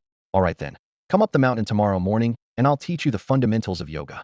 Will the Holy Sun truly teach this humble monk? Huikong's voice trembled with excitement. Didn't I already promise you? It's just teaching you yoga, it's no big deal. Nothing to worry about. Huikong let out a bitter laugh. If those words reached the ears of other eminent Buddhist monks, they'd probably be so infuriated they'd suffer internal injuries. The ancient Buddha Yoga Sutra that the Buddhist community had desperately sought for countless years was practically the ultimate obsession that every high monk carried to their deathbed. Yet in that worldly master's mouth, it seemed like nothing more than an ordinary item within easy reach. Though the words sounded absurd, there was nothing to be done about it. Not only was he an unparalleled reclusive master, but he was also the current holy son of Buddhism. Perhaps in his eyes, this scripture truly meant nothing. However, for Huikong, obtaining and practicing the ancient Buddha Yoga Sutra was the greatest opportunity of his lifetime. Even if it cost him 10 or 20 years of his lifespan, he would gladly accept it. After parting with Huikong, Qingyun walked alone up the mountain path. Returning to the small courtyard atop floating Cloud Mountain, he stood at the entrance, his gaze falling upon the empty yard, and couldn't help but pause for a moment. At this time of day in the past, there would always be a small figure bustling about in the courtyard, sometimes watering and fertilizing, sometimes loosening soil and sowing seeds, but now it was completely silent, filling him with a sense of loneliness. Sigh, humans are ultimately social creatures after all. Qingyun sighed inwardly, then collected himself and picked up a hoe to begin tilling the ground. At noon, he casually cooked a bowl of plain noodles to fill his stomach, then returned to his room for a nap. In the afternoon, what should have been clear skies suddenly erupted with howling winds and darkening heavens. Massive dark clouds approached from the distance, carrying intense demonic energy that instantly shattered the tranquility of floating Cloud Mountain. Damao, who had been napping in the corner of the courtyard, lifted his head, lazily glanced at the sky, then closed his eyes to continue his rest. The snow-white long-eared rabbit under the tree shade also opened its eyes, scratching the ground with its front paws, looking excited. Another group coming to die. It smirked with glee, looking like it was waiting for a show. The dark clouds churned, and three imposing figures emerged. First, the very three transformed demon beasts who had previously gathered the demon horde in the mountain ranges. Deep within the clouds, over 1,000 demon beasts followed, a dark mass with terrifying momentum. Such a force could destroy the capital of any nation among the 7 kingdoms of the southern wilderness. Transformed demon beasts were equivalent to human heaven-reaching realm masters, and generally possessed even greater power than their same-level counterparts. One transformed demon beast could often match 2 heaven-reaching realm warriors. These 3 combined could at least contend with 5 or 6 heaven-reaching realm experts. Add the 1,000-plus demon beasts behind them, and they would dare to storm not just the Qingyun dynasty's imperial palace, but even major sect strongholds. However, just as the demon army swept over floating Cloud Mountain, the 3 transformed demon beasts suddenly felt their hearts tremble in unison, their expressions changing slightly. They clearly sensed an inexplicable enormous crisis, as if something terrifying lurked below the mountain that could instantly annihilate them, sending chills straight to their hearts. If only one had felt alarmed, it might be dismissed as imagination, but when all 3 simultaneously experienced the same fear, it was definitely no coincidence. Why do I feel so uneasy? The most muscular of the 3, a giant with bulging muscles, muttered under his breath. Me too. My heart's racing. I keep feeling like something big is about to happen. The sharp-faced, monkey-like man frowned deeply, his gaze sweeping toward the area below. The only female remained silent, but her eyes were fixed intently on the quiet little courtyard in the mountains. This courtyard was very strange. The woman spoke up. This courtyard is indeed quite strange. The burly man looked over and agreed in a low voice. Not just strange, but mysterious too. The weasel-faced man nodded. Exactly so. The 3 exchanged glances and immediately decided to investigate the courtyard's secrets. The woman commanded, "You two, go examine this courtyard." Yes. 2 winged demon beasts received the order and dove down with beating wings. Just as they were about to touch the ground, 2 beams of light suddenly appeared, one black, one gold. Thud, thud. The black and gold lights struck instantly, turning the 2 demon beasts into pulp before they could even scream. The 1,000 demon beasts in the sky witnessed this scene, terror spreading among them, especially the 3 transformed demon beasts whose expressions changed drastically. That light seemed to shoot out from the house's front door, the woman said gravely. The burly man frowned deeply, his muscles tensing as if wanting to attack by force. The woman raised her hand to stop him. Wait, let's probe further. This time, she released 4 avian demon beasts, all stronger than the previous 2. 4 demonic shadows plunged through the air as the demon horde watched intently. Sure enough, the black and gold lights flashed again. The 4 avian demon beasts, prepared this time, quickly tried to dodge, but were shocked to find the lights following them like shadows. moving even faster than they could. Thud, thud, thud, thud. For muffled sounds rang out, just like before. 2 black and 2 gold beams pierced through their bodies, turning all the avian demon beasts into shredded flesh. Blood rained down, staining the sky red as the demon horde's hearts nearly burst with fear. Even the 3 transformed demon beasts couldn't help but tremble for core formation realm demon beasts, instantly annihilated. What deadly trap was hidden in this courtyard? At this moment, above Yi Qingyun's door, 2 door god paintings glowed with faint light, one yellow and one black, flickering continuously. These 2 door gods were painted casually by Yi Qingyun, who found the door panels too plain, and had Guo Xiaoyan paste them up. No one could have imagined that they would now keep over 1,000 demon beasts in the sky from daring to act rashly. Brother dog, what's happening? The rabbit's ears stood straight up in shock. The power of those 2 strange paintings on the door far exceeded its understanding. Demao yawned and flicked his tail, saying casually, "How could you and I fathom our master's methods?" The rabbit nodded repeatedly. "Right, our master has already transcended the mortal realm. A casual painting contains unimaginable power." Meanwhile, Yi Qingyun was still fast asleep in the house, completely oblivious to the bloody chaos outside. High in the sky, the 3 transformed demon beasts exchanged glances and finally decided to take action themselves, determined to uncover the courtyard's secrets no matter what. Boom, boom, boom. 3 terrifying auras shot up from the ground like light pillars piercing the heavens. The moment the 3 demons landed before the door, they immediately saw the 2 door gods emanating light. The left door god wore black armor with a black face, wielding a black whip, his eyes blazing with fury and imposing majesty. The right door god wore golden armor with a yellow face, gripping a golden mace, his expression solemn and bearing dignified. In this realm, aside from Yi Qingyun, no one else could truly recognize the names of these 2 door gods.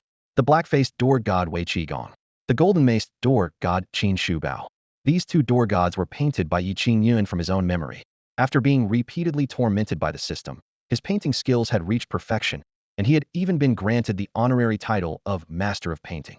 Although Yi Qingyun himself couldn't figure out what use this title served, he was well aware that with such abilities, it would be nearly impossible to find a rival on this continent. At this moment, 3 transformed demon beasts stood frozen before the door. They didn't understand what door gods were, but the aura emanating from these 2 paintings alone sent chills through their hearts. The brushstrokes seemed to conceal 2 true war gods, standing with furious eyes and gazes so sharp that none dared meet them directly. Mere paintings possess such power. The 3 demons marveled in shock. They were all experts at the heaven-reaching realm, considered masters among the demon clan, yet before these 2 paintings, even their courage to lift their heads was completely crushed. What kind of being could possibly dwell within this house? The 3 demons exchanged glances, the same thought arising in their minds simultaneously. It would be best not to provoke whatever was inside. The sharp-faced, monkey-like man spoke first. Perhaps the master inside harbors no ill intent. We should leave. The other 2 agreed, preparing to act as if they had never come. Just as the 3 were about to take flight, the door creaked open with a squeak, and they froze midair, their movements seemingly suspended in time. Yi Qingyun stumbled out drowsily, scratching his bottom as he walked, completely oblivious to the 3 figures standing in his courtyard. He made his way to a corner of the yard, undid his belt, looked up at the sky, and relieved himself with great satisfaction. The sound of flowing water echoed through the silent night as his face showed complete relaxation. The 3 demons stared wide-eyed, utterly dumbfounded. The beautiful woman among them instantly blushed crimson, covering her eyes with both hands, yet couldn't help stealing glances through the gaps between her fingers. After finishing, Yi Qingyun pulled up his pants and turned around. Just as he took a step, his peripheral vision caught sight of 3 figures. Holy crap, he screamed in terror, nearly jumping out of his skin. The 3 demons were equally startled by his strange cry. Who are you people? Standing here in the middle of the night watching me pee? Yi Qingyun's face flushed red with both anger and embarrassment, wishing he could find a crack in the ground to crawl into. They had probably seen everything clearly. Sneaky. Taking advantage of me while I was half asleep to spy on me, he muttered under his breath, though his gaze remained vigilant, as these 3 people were clearly not ordinary. Speak. What are you here for? The 3 demons looked at each other, momentarily speechless. Yi Qingyun frowned deeply, his expression growing increasingly suspicious. Finally, the burly man stepped forward and said in a deep voice, "We are from the Demon Clan." Demon Clan. Yi Qingyun's heart jolted, his pupils contracting sharply. He had certainly heard of the Demon Clan's reputation. In fact, he had even encountered real demons before. When Xiaoshi forcibly dragged him onto the carriage heading to Yutian Valley, they encountered 2 demon beasts along the way. But these 3 before him clearly appeared in human form. Hey kid, do you live here alone? The burly man scanned the surroundings, confirming once again that there was no second person in the courtyard. Yeah, Yi Qingyun replied casually. Impossible, you're just a mortal. The man frowned, his tone filled with deep disbelief. Yi Qingyun rolled his eyes. So what if I'm a mortal? Can I live here? Is this your demon clan's territory? Do I need to file a report on where I live? His voice carried a hint of coldness. The burly man wanted to say, a mere mortal like you couldn't paint such a painting. But he swallowed the words at the last moment. There was something strange about this young man, and he decided to test him personally. He shifted his stance, quietly gathering his spiritual power. Just as his aura was about to be released, the sound of shuffling footsteps came from the courtyard gate. Damao, the golden retriever who had been napping in the corner, was awakened by the commotion. He stretched lazily and ambled over to Yi Qingyun's side. Woof! That brief bark struck the hearts of the three demon experts like thunder. All three simultaneously turned their heads stiffly, and when they saw the lazily yawning big dog, their pupils contracted sharply. A demon king. As transformed demon beasts of the heaven-reaching realm, they were all too familiar with a demon king's aura. That overwhelming presence that dominated all demons could not be mistaken.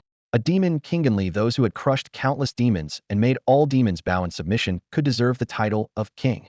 The three of them were merely at the heaven-reaching realm, not even daring to call themselves lords. Yet now they truly felt the vast difference between themselves and this golden retriever. Intense fear surged through their hearts, and their legs went weak, nearly collapsing to their knees.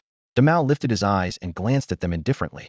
In that split second, the three demon cultivators immediately understood the meaning of that glance. Yi Qingyun was its master. What terrifying level of power must someone possess to make a demon king acknowledge them as master? No wonder the painting on the courtyard gate radiated such fierce flames. A casual brushstroke from such a powerful being would be a priceless treasure. Thinking that they had just intended to test such a figure, cold sweat instantly soaked their backs. Young master, we have greatly offended you. We sincerely apologize. Please forgive us. We shall take our leave immediately and will never disturb you again. With those words, the three dared not linger any longer and fled in panic. Yi Qingyun stared at their retreating figures in bewilderment. These three guys peeped at him urinating and then ran away? What the hell? With all these weird people showing up every few days, should he really consider moving somewhere else? Halfway up the mountain, the three stopped, gasping for breath. Before long, Damao appeared leisurely, his steps relaxed yet carrying an irresistible pressure. Demon King, my lord. The three transformed demon beasts exchanged glances and knelt down in unison, their foreheads nearly touching the ground. Damao looked at them sideways. Quite bold of you. His tone was light, yet it made their hearts tremble. Demon King, my lord, we truly didn't know. The woman's voice was hoarse as she looked up with a bitter smile, her face full of distress. Damao looked at the three with utter disdain. A cold gleam flashed in his pitch-black canine eyes, instantly seeing through the true forms of the monkey demon, bull demon, and fox demon, as if their disguises had been stripped away and they stood naked under the sun. You three worthless creatures dare to offend my master? Damao's tone was indifferent, yet it pressed down on the three demons' hearts like muffled thunder. The three shape-shifted demon beasts trembled all over, shocked that their true identities had been seen through at a glance, and filled with awe at this canine demon king's cultivation level. At the same time, they grew increasingly curious about the young man's identity. What kind of being could make such a powerful demon king call him master? How would you three like to die? Damao asked casually, his words like autumn wind sweeping fallen leaves. Demon King, spare our lives. We'll never dare again. Please, great lord, forgive us. The three almost simultaneously fell to their knees, their foreheads striking the dirt with loud thuds. If outsiders saw this scene of kowtowing to a dog, they would surely be stunned speechless. Offending my master is a capital offense. Damao's voice suddenly deepened. With his words, demonic power surged from within him like a tide, and overwhelming pressure swept across the wilderness. Bang, the three were pressed flat against the ground, their limbs heavy as lead, unable even to lift their hands. Their trembling bodies betrayed their terror. If mere pressure could render them immobile, and if this demon king truly wanted to kill them, a single thought would suffice. My master lives in seclusion here, having long abandoned his status as a great sage to experience mortal life as an ordinary person, not wishing to be disturbed. Yet you had to walk into this trap. Damao continued, his tone suddenly turning icy. My master is magnanimous and won't hold it against you, but I cannot forgive you. He raised a massive claw covered in cold light, and the air seemed to fill with the harsh sound of grinding bones. The three demons' pupils contracted sharply, their souls nearly leaving their bodies, their hearts filled with overwhelming regret. If they had known this would happen, why had they indulged their momentary curiosity? However, after a long while, the deadly claw never fell. Damao suddenly retracted his paw, scratched his belly, and let out a long yawn. Where were you three planning to go with all those demon beasts? He asked lazily. We plan to go to the Imperial Palace, kill Emperor Wu Dongfang Su, and rescue the imprisoned Dragon Lord. The sharp-faced, monkey-cheeked man blurted out. He was indeed the monkey demon. Beside him, the burly man was the bull demon, and the alluring woman was the fox demon. Demao merely said, "Oh," his expression remaining calm, as if nothing in the world could stir even the slightest ripple in his heart. "Why must you rescue that dragon?" he asked again. The fox demon woman hastily replied, "Dragon Lord was once our leader, but was later suppressed by the human race. We've always wanted to rescue him, so he could lead us in a counterattack on the southern wasteland." Well, you want to counterattack the southern wasteland? Demao looked at these three greenhorn, shape-shifted demons before him and shook his head helplessly. "Have you been hiding in the mountains for many years without coming out?" The three exchanged glances and finally nodded sheepishly. Indeed, they had been in secluded cultivation for many years and had only officially emerged today, thinking they could achieve great things. Demao sighed, his voice still calm but carrying an unquestionable coldness. "Let me tell you, forget about just you three. Even if you rescued that dragon, you couldn't possibly counterattack the southern wasteland." Demao said. All three of them felt somewhat dejected. At that moment, the force pressing down on them vanished. All three could now move freely. "Today I'll spare you once, and I won't interfere with whatever you wish to do," Demao said indifferently. "However, if you dare to offend my master here again in the future, I will slaughter every demon clan in the southern wasteland. Do you understand?" The three felt as if they had received a royal pardon. "Thank you, Demon King. We absolutely won't dare to come again." The three quickly fled.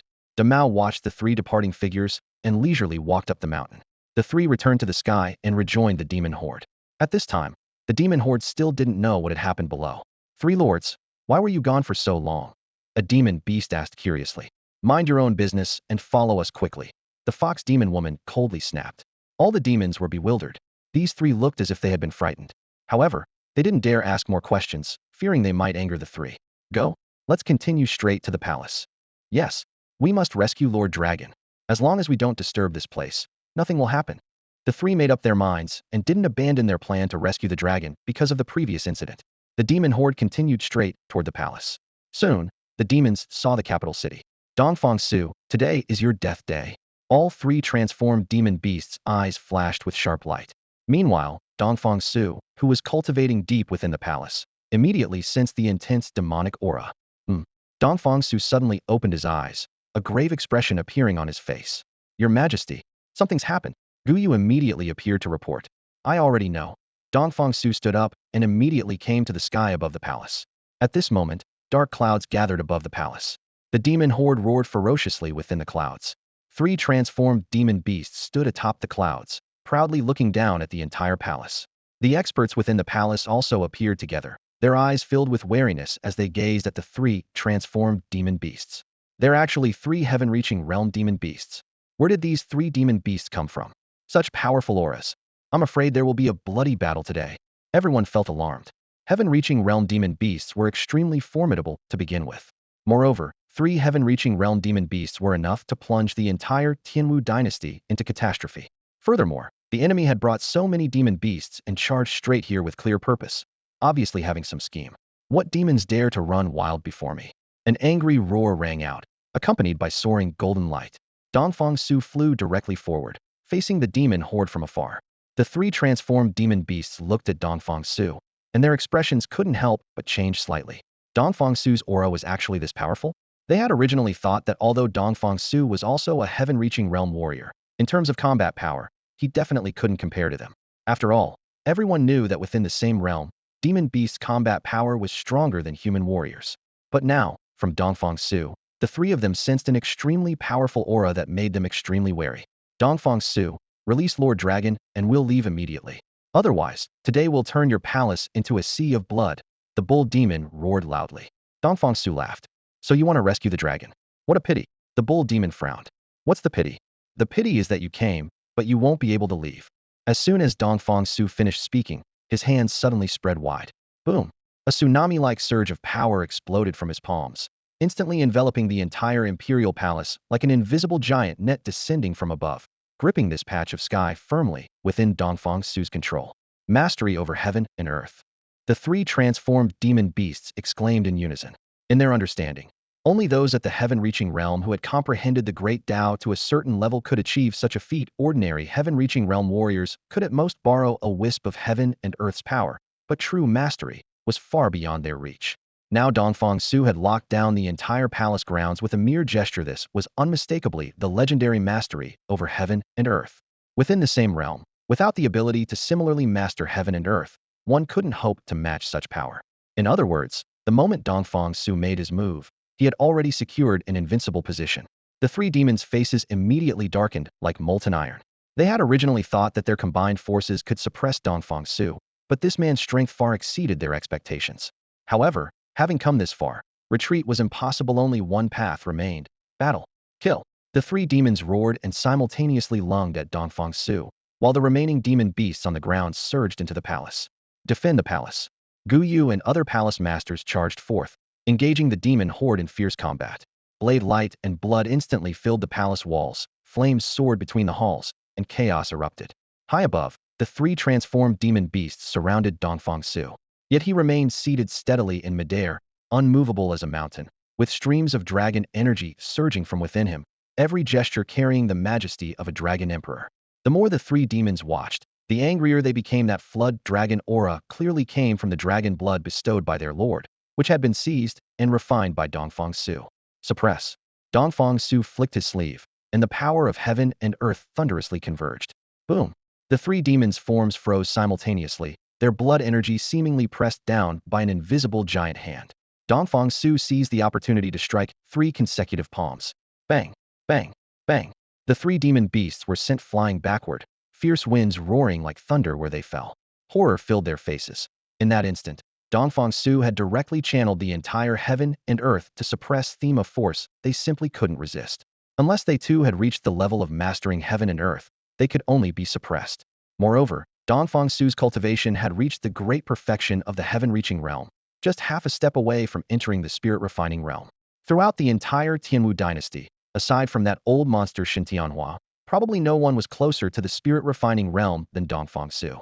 Once he crossed that threshold, the Tianwu dynasty would surely ascend to greater heights, and having all the nations of the southern wasteland submit would be no mere fantasy. And all of this was the opportunity brought by Yi Qingyun. It was precisely the benefits Yi Qingyun had bestowed, especially that hot pot meal, that allowed Dongfang Su to touch upon the opportunity of the great Tao. After returning to the palace, he contemplated day and night, finally crossing the threshold of mastering heaven and earth. Without this, he would never have been able to face three demons single-handedly today. As time passed, the three demons remained unable to gain the upper hand and grew increasingly strained, their hearts growing heavy. Are we truly destined to fail today?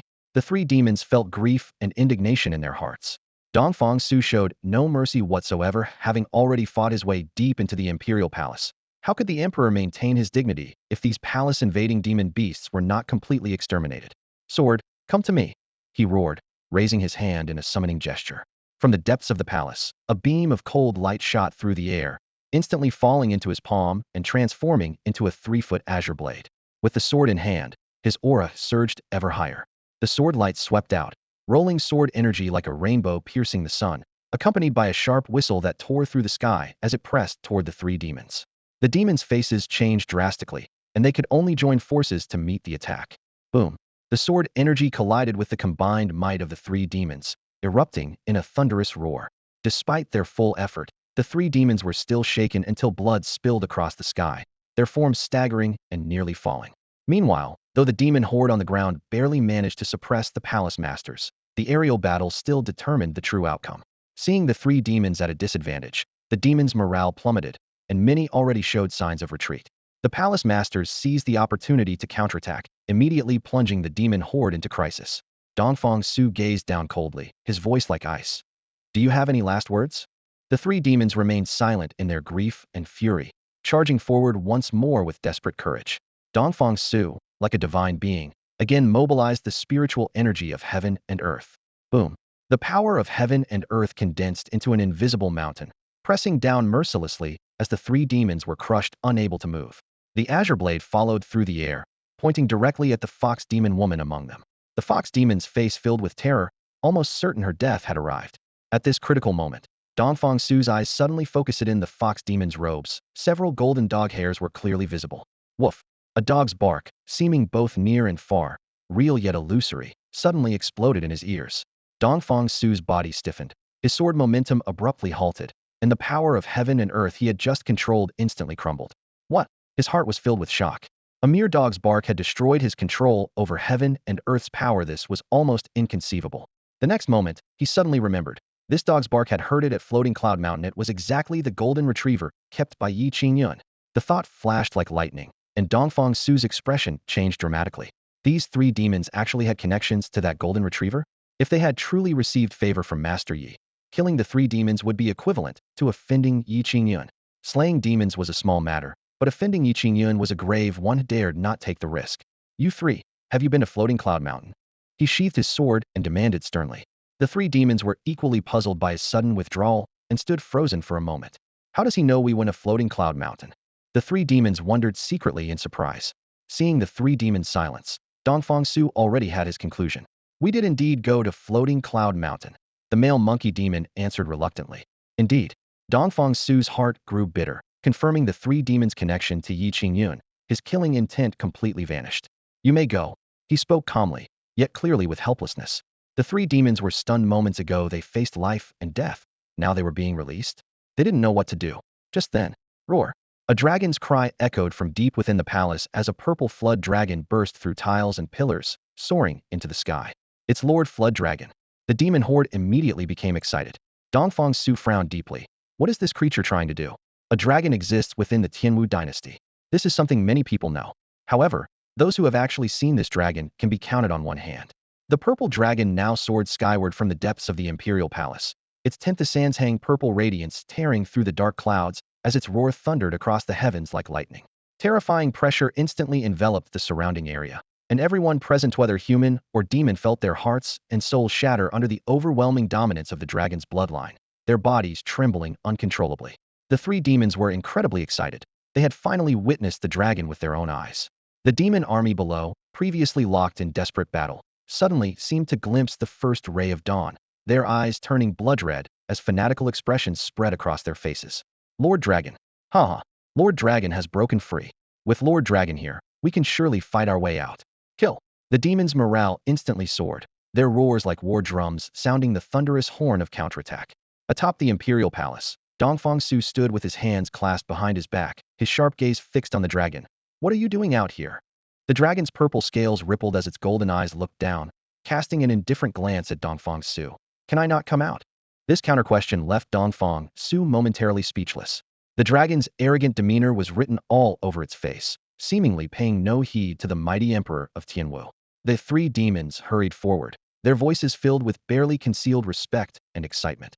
Lord Dragon, we've come to rescue you. The dragon smiled lightly, its voice like rolling thunder. If I wish to leave, no one in this palace could stop me. This single sentence displayed boundless dominance and confidence. Upon hearing this, the three demons were so excited they nearly clenched their fists. Lord Dragon remains as magnificently domineering as always. Dongfang Su said gravely, Dragon, you promised my Dongfang clan that you would guard the palace. Are you going back on your word today? The dragon curled its lip. Of course I won't break my word, but I never said I couldn't go out. This. Dongfang Su was again left speechless. The fox demon woman, puzzled, couldn't help but ask, Lord Dragon, weren't you suppressed within the palace? The dragon snorted disdainfully. The Tianwu dynasty thinks it can suppress me? Ridiculous. Years ago, I had a friendship with the ancestor of the Dongfang family. He saved my life at the cost of his own, allowing me to survive. To repay this debt of gratitude, I willingly remained in the palace to serve as their guardian. Should powerful enemies attack, I would strike them down. By my count, it's been nearly 900 years. The three demons were shocked beyond measure. They had never heard of this history. Dongfang Su did not refute it, clearly acknowledging the dragon's words as truth. The dragon withdrew its gaze and said indifferently, Dongfang Su, after all these years, I've more than fulfilled my obligations to your Dongfang family. Now I wish to go out and explore. It's not as if I'm leaving forever. Would you dare try to stop me? Dongfang Su frowned deeply. How do I know you won't leave and never return? The purple scales trembled slightly as the dragon's eyes flashed like lightning. I, Ziyun Jiao, never break my word. Believe it or not, that's up to you. With those words, he paid no more attention to Dongfang Su and turned to the three demons instead. Come, take me to see what has become of the demon race now. Yes. The three demons were overjoyed. Though the circumstances differed from their expectations, They had indeed met Ziyun Jiao, and he was willing to return to the demon race. Their mission was far from wasted. For the demon race, this was undoubtedly tremendous news that would rekindle hope in a clan that had been dormant for thousands of years. Let's go. With Ziyun Jiao's great shout, dragon might accompanied by howling winds swept forth. Countless demon beasts on the ground were directly lifted by that wind force, rising into the air in groups. The three demons joined with the demon masses, following closely behind Ziyun Jiao. The dragon's long body swayed as it led the sky full of demons roaring into the distance, its purple light cutting a long rainbow across the horizon. Dongfang Su watched silently, issuing no orders to intercept. Moments later, Gu Yu and other ministers hurried to his side. Your Majesty. Dongfang Su withdrew his gaze, his voice calm, yet carrying authority. Count the casualties and restore peace to the palace as quickly as possible. Dongfang Su gave his orders. Yes, but the dragon left with those demon beasts. What if it? Gu Yu stepped forward hesitantly, his face full of worry. Dongfang Su shook his head, his tone carrying certainty. The purple cloud dragon has always kept its word. Since it promised to return, it will definitely come back. Your Majesty, but what if it doesn't return for hundreds of years? Gu Yu's question was like a wake-up call. Dongfang Su was stunned for a moment, then suddenly realized. That's right. The purple cloud dragon never specified when it would return. If they really had to wait hundreds of years, wouldn't the capital's defenses become meaningless? He lifted his foot to give chase, then stopped. There was no way to stop it. Even if he fought, he knew clearly that he was no match for the purple cloud dragon. Within the entire imperial palace, the purple cloud dragon was the strongest. Once, when a heaven-reaching realm expert invaded, he was at a critical moment in his cultivation and couldn't act. So the purple cloud dragon casually killed the intruder with 2 claws. Though his strength had greatly increased now, he still knew there was still a gap between himself and the purple cloud dragon. He lowered his voice. If the purple cloud dragon delays its return, I'll have no choice but to personally go to Floating Cloud Mountain and seek Master Ye's assistance. At this moment, the purple cloud dragon was leading a mighty army of demon beasts through mountains and valleys. Along the way, the 3 demons, the bull demon, monkey demon, and fox clan woman, recounted their experiences at Floating Cloud Mountain in complete detail. What? There's a demon king on Floating Cloud Mountain? And a mysterious master who can make demon kings submit. The purple cloud dragon raised an eyebrow, clearly skeptical. Dragon Lord, it's absolutely true. We nearly lost our lives there. The fox clan woman still felt lingering fear when recalling that oppressive presence. The purple cloud dragon snorted coldly. If that's the case, I'd like to see what kind of divine being is hidden in Floating Cloud Mountain. The 3 demons were horrified. If they had known this would happen, they never should have mentioned Floating Cloud Mountain, but now it was too late to take it back. The purple cloud dragon had made up its mind, and no one could dissuade it. Helplessly, they arranged for the other demon beasts to leave first, while the 3 of them reluctantly followed along. At the peak of Floating Cloud Mountain, mountain winds howled. The moment the 3 demons set foot on this ground, the shadows in their hearts surged, and their faces instantly turned pale. The purple cloud dragon, however, maintained a proud expression, its purple scales shimmering faintly in the sunlight. The next moment, it transformed into a purple-haired young man with enchanting purple eyes and fluttering robes. He stepped down into Qingyun's small courtyard, his toes lightly touching the blue stone, scattering half a circle of fallen leaves. The 3 demons followed tremblingly behind. My lord, that master is inside the house. We should leave. The fox clan woman's voice trembled.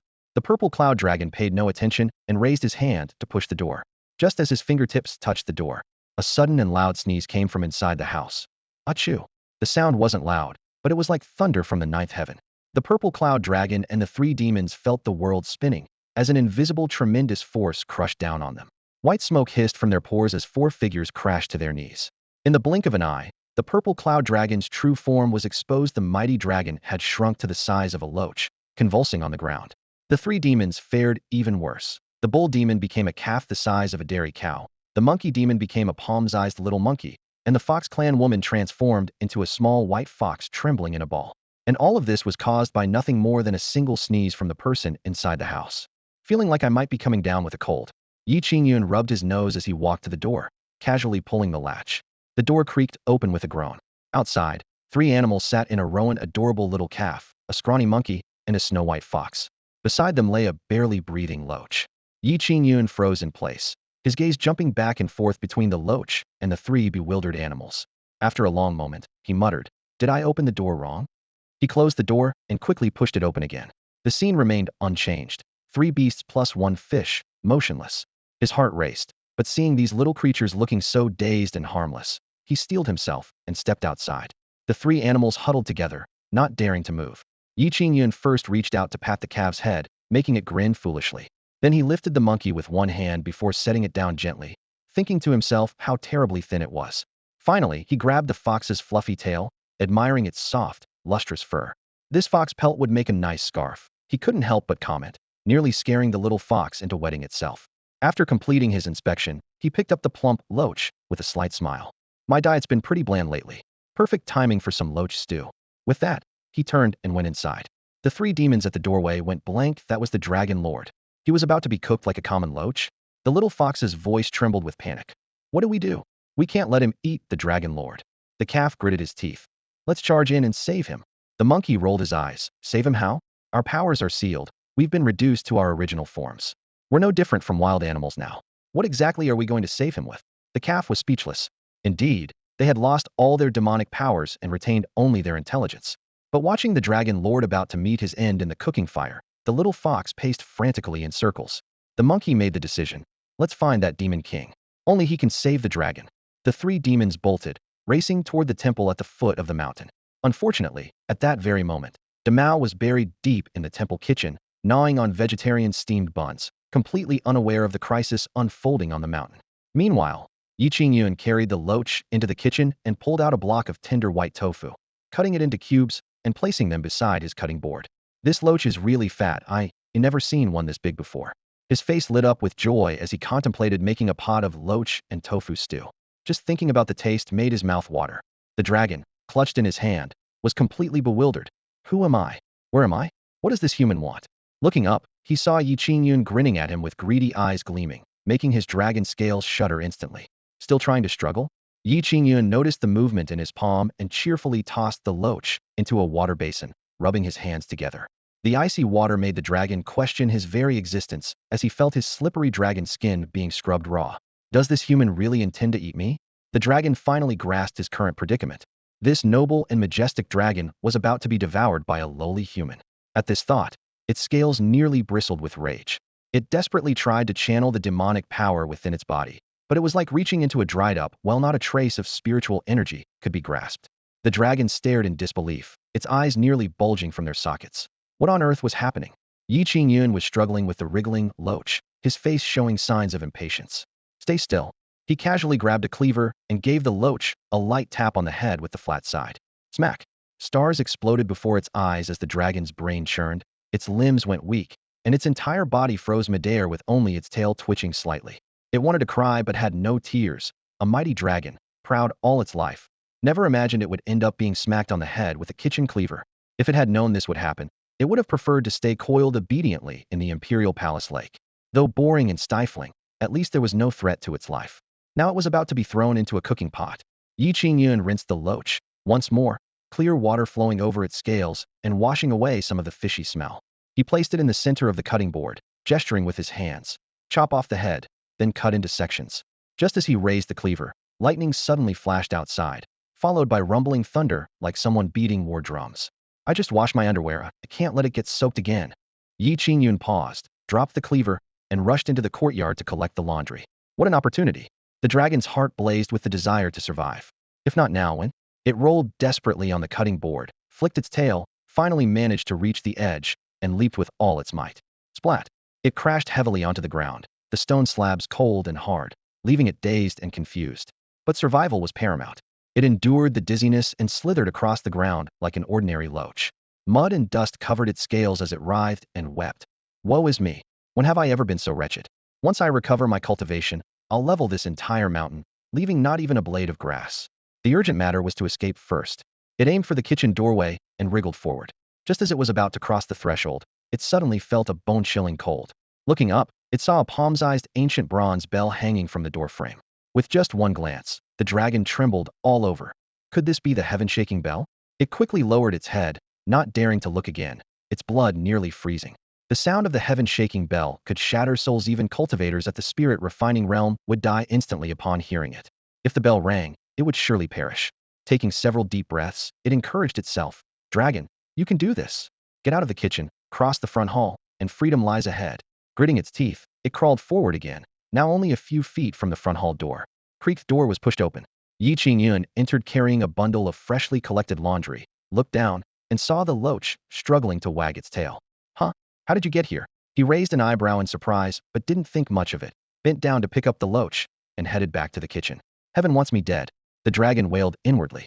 Back at the stove, Qingyun once again dropped the loach into the basin of clear water, scrubbing it with his rough palms before shaking off the water and placing it back on the cutting board. This time, all of the dragon's struggles and fantasies collapsed instantly. Its entire body went limp, scales pressed against the wooden board, too exhausted to even twitch its tail. Forget it. I'm tired, just end this quickly. The dragon closed its eyes and simply waited for death.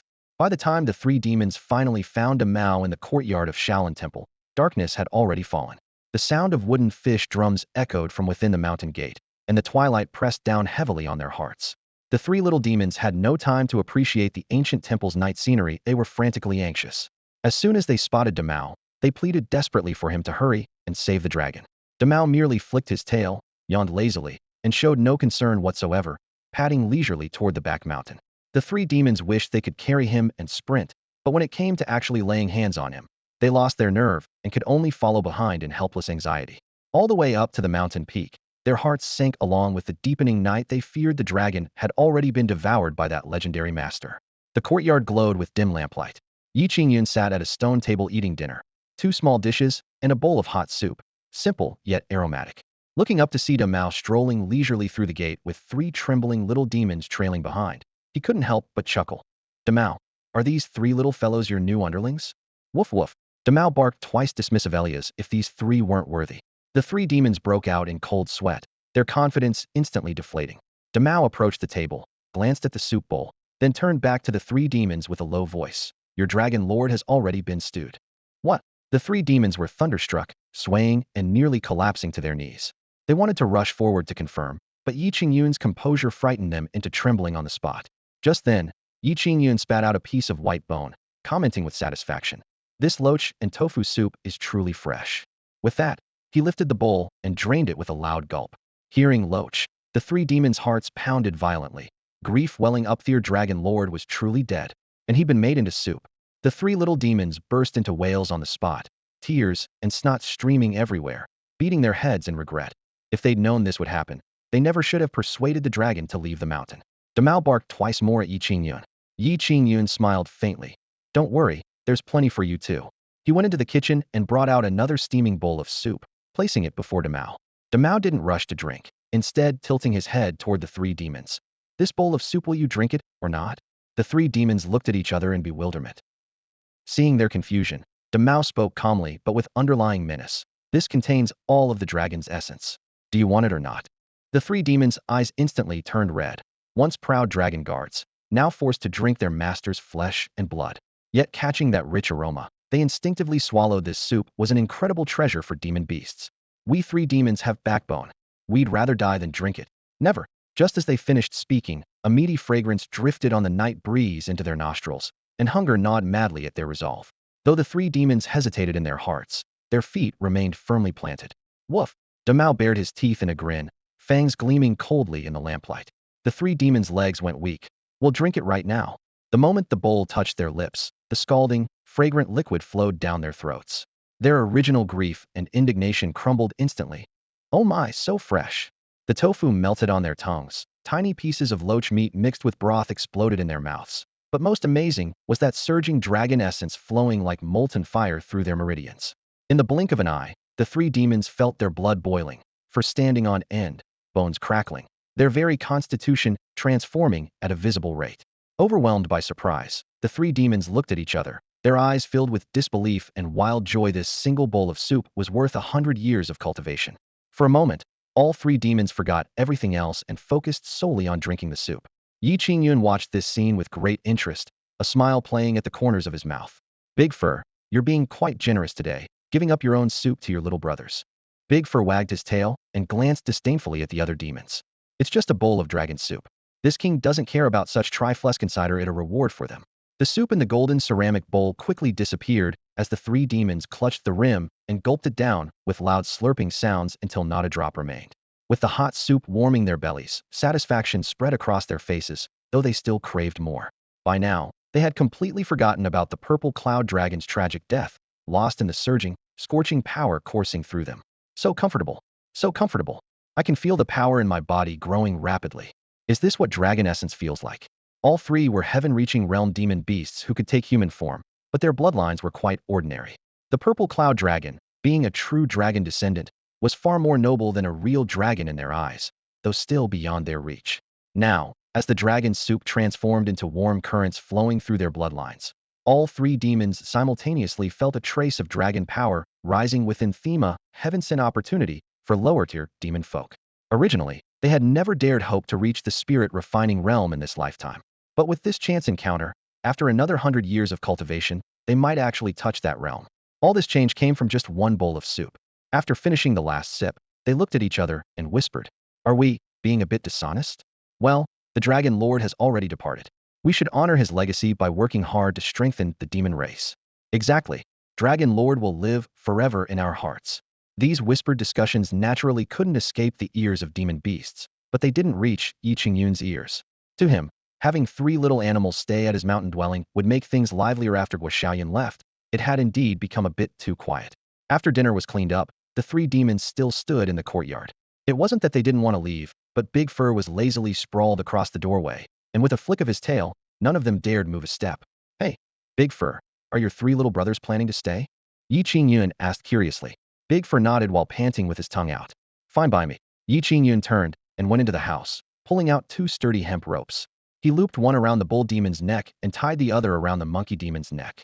As for the little fox, he looked her over and felt that tying her up would be useless anyway, so he let it slide. "This little bull will be able to help me plow the fields once he grows bigger." Yi Qingyun patted the bull demon's broad forehead while happily making plans. The bull demon felt frustrated after all. He was a heaven-reaching realm demon, yet he'd fallen to plowing fields for humans? As for this monkey, maybe I can train him a bit. If things really don't work out, I could make him perform on the street that should earn us a bowl of rice. Yi Qingyun muttered to himself. The monkey demon rolled his eyes and nearly fainted on the spot. Finally, his gaze fell on the fox demon, and he simply scooped the little fox into his arms.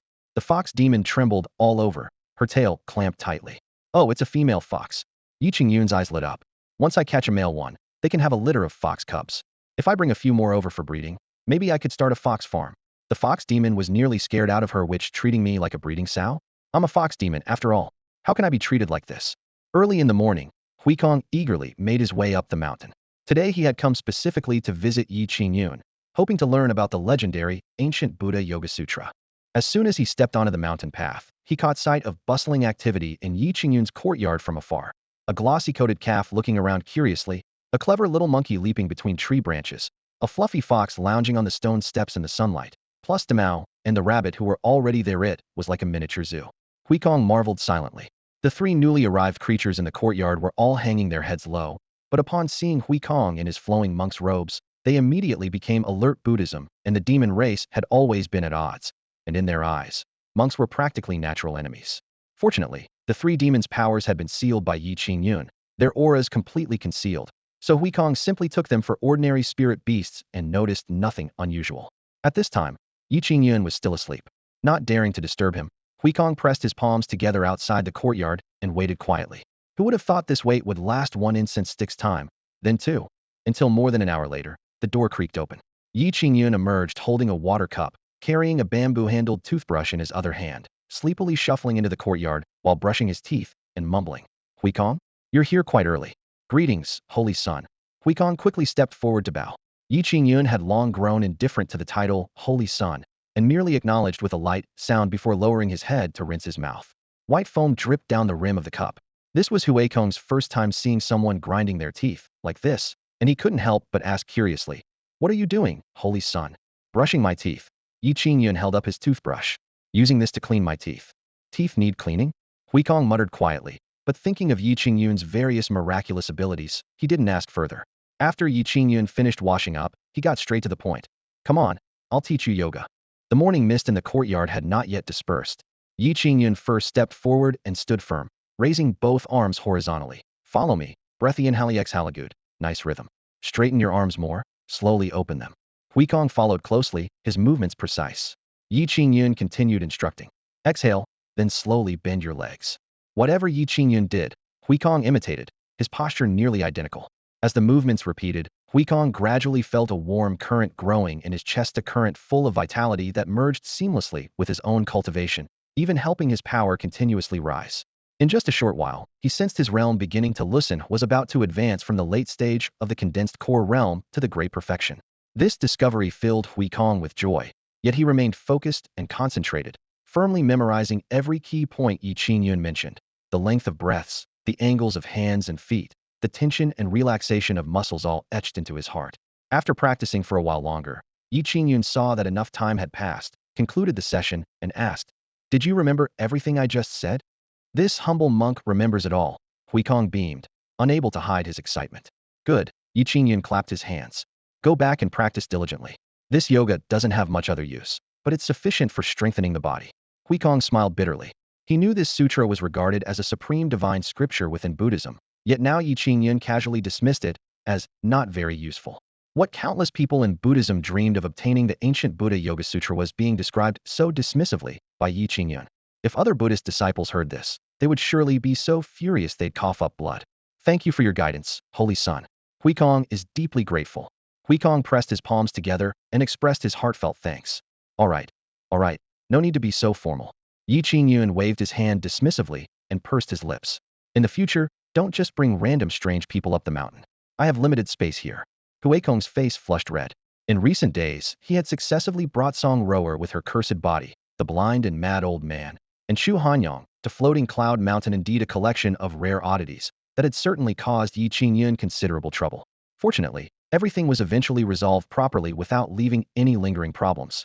After watching Huikong leave, Yi Qingyun also turned to head down the mountain, preparing to go to the market to purchase supplies. Now that the courtyard housed 3 demon beasts, it was already cramped, and with him and his disciple having cultivated a watermelon field, the residence was clearly insufficient. Expansion was urgently needed. Besides tools like hammers and saws, he also wanted to see if he could buy a male fox, had been constantly thinking about breeding the female fox.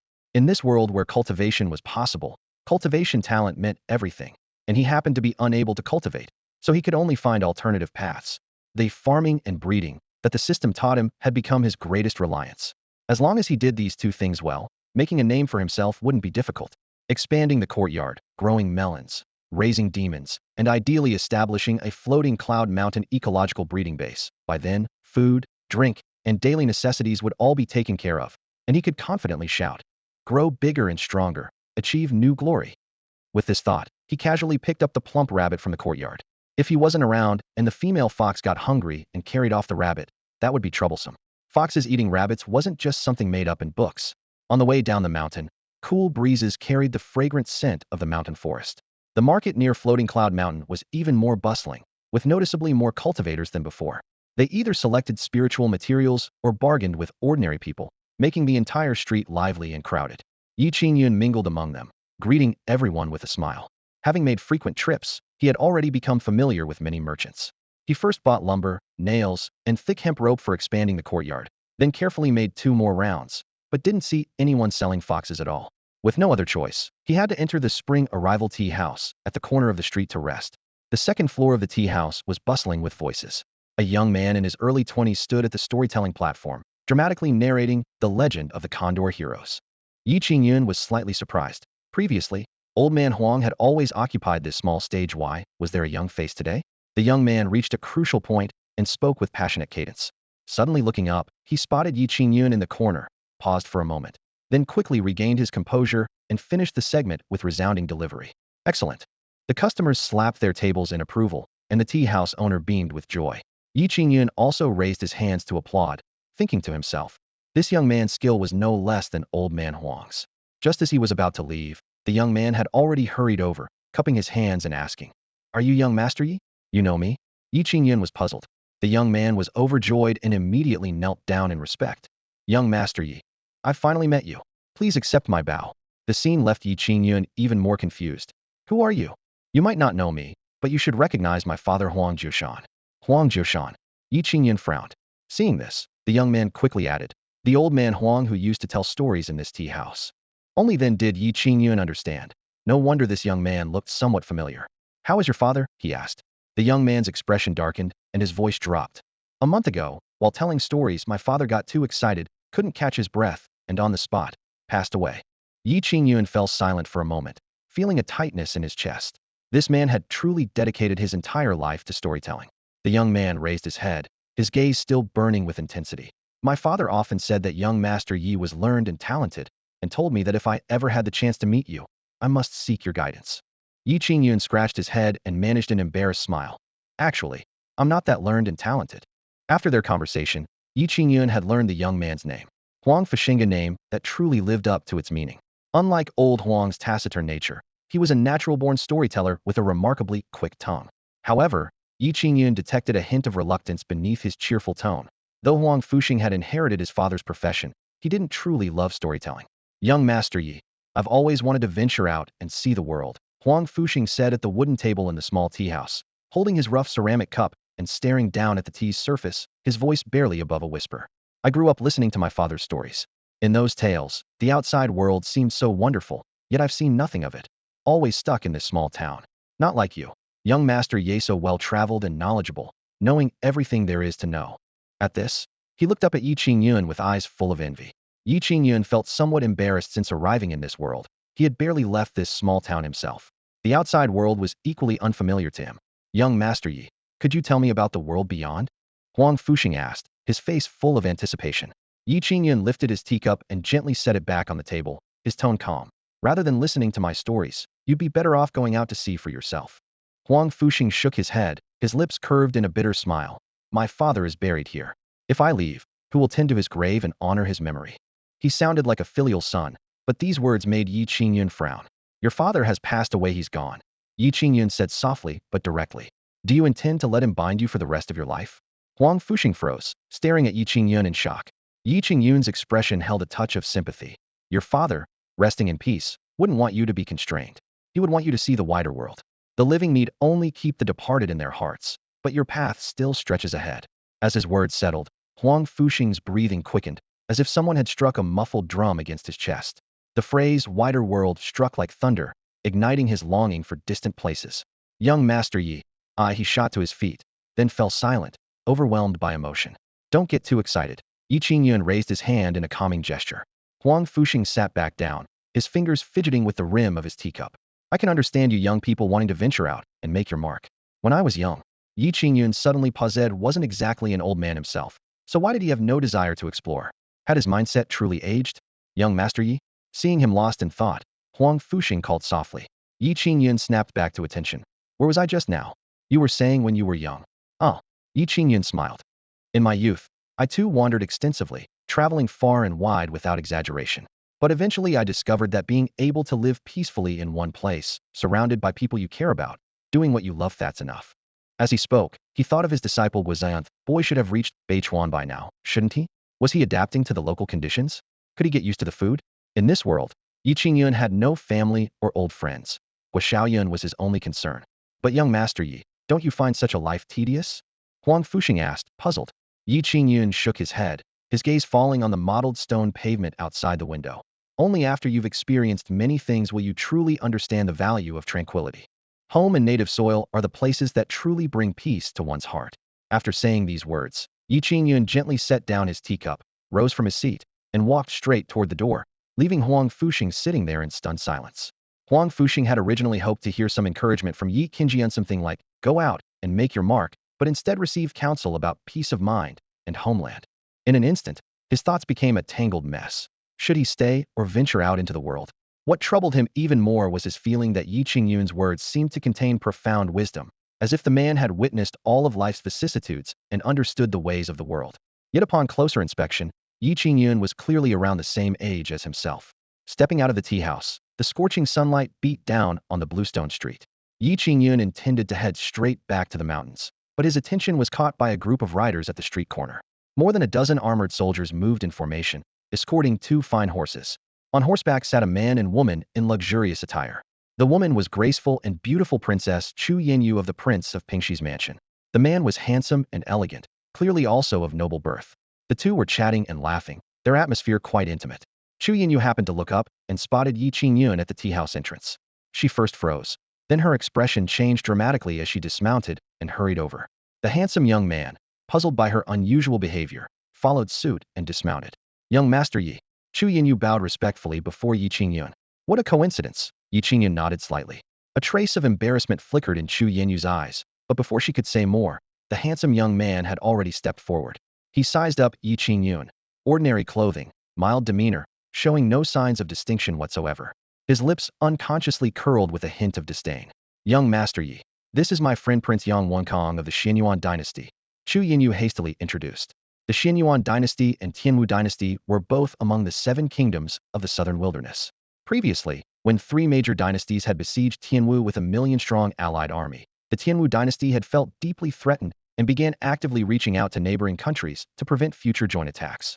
Not long ago, Tianwu had sent envoys to negotiate with various nations, with the Qingyun dynasty being the first target for alliance. Yang Wenkong had come to Tianwu to meet with General Dongfang Su, the pillar of the nation, and after completing his official business, had been touring the country.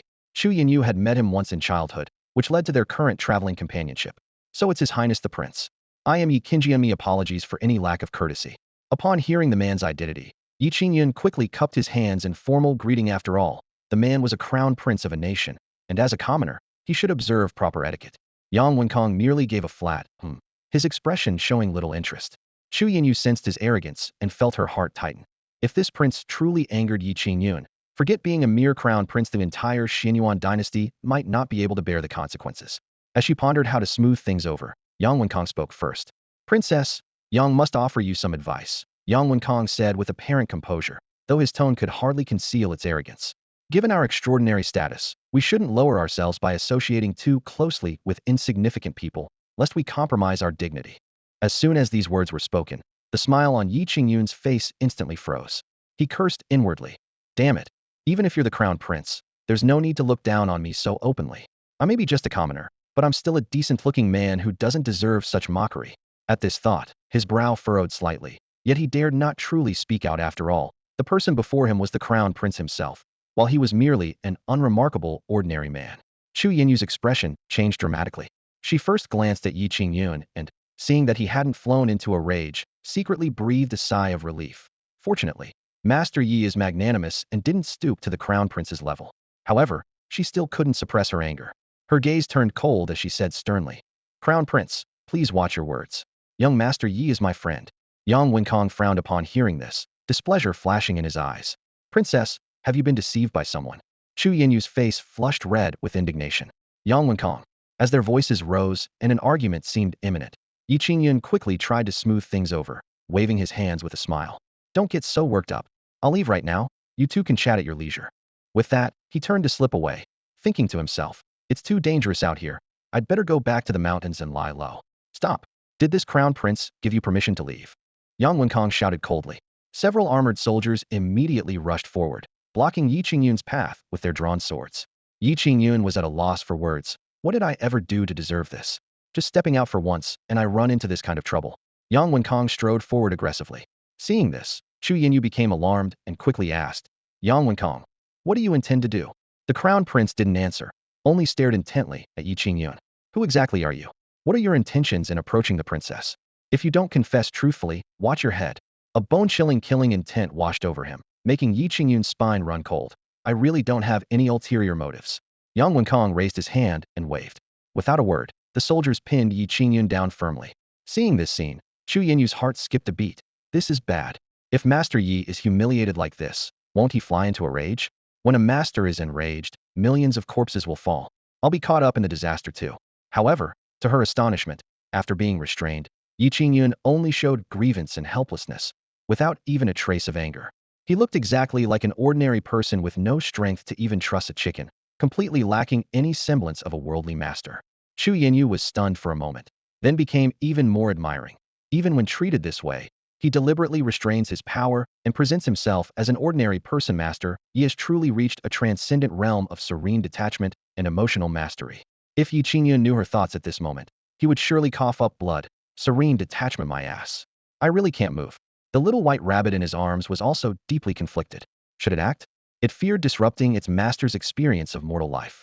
But not acting while watching its master being bullied also seemed wrong.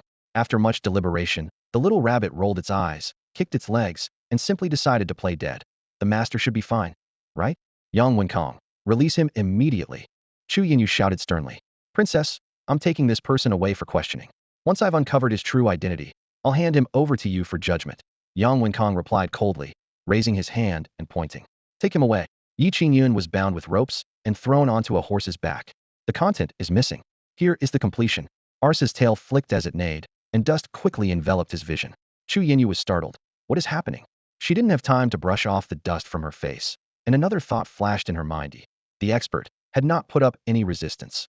Could it be that he was giving himself a chance to perform? If she didn't act now, when would she? She sprang forward, her spiritual power surging as she rushed towards the horse's back. However, a guard was already blocking her side. An elderly man in red, with an excessively pale complexion, raised his hand to strike. The air exploded, and Chu Yinyu felt a sharp pain in her chest, staggering back several steps to steady herself. Her face filled with shock. A condensing Dan realm expert. She was only in the gathering source realm. How could she compete? Watching helplessly as Yi Qingyun was taken away, she could only clench her fists, blood seeping from her fingertips. Bouncing on the horse, Yi Qingyun's head bumped against the saddle multiple times, his stomach churning, nearly making him vomit. After traveling over 100 miles from Floating Cloud Mountain, the group arrived at Lingtian City. The largest residence in the city was requisitioned by Yang Wenkong, its red doors still drying, exuding an imposing aura. Yi Qingyun was dragged off the horse and thrown heavily onto the stone floor of the courtyard, his back burning with pain. Yang Wenkong sat arrogantly behind a stone table, fiddling with the tea lid, his gaze icy. Kid, do you know why this prince brought you here? Yi Qingyun rubbed his bruised shoulder, honestly shaking his head. Yang Wenkong snorted coldly. Chu Yinyu is the woman I have set my eyes on. She is not only the princess of the Tianwu dynasty, but also the future princess consort of the Qingyun dynasty, the future queen. You, a person of such lowly status, have no right to be by her side. Yi Qingyun thought to himself. This is unfair. He and Chu Yinyu were merely friends. But on the surface, he still forced a smile. Your Highness, I assure you, there is nothing between me and Chu Yinyu. Yang Wenkong narrowed his eyes. Then what do you want?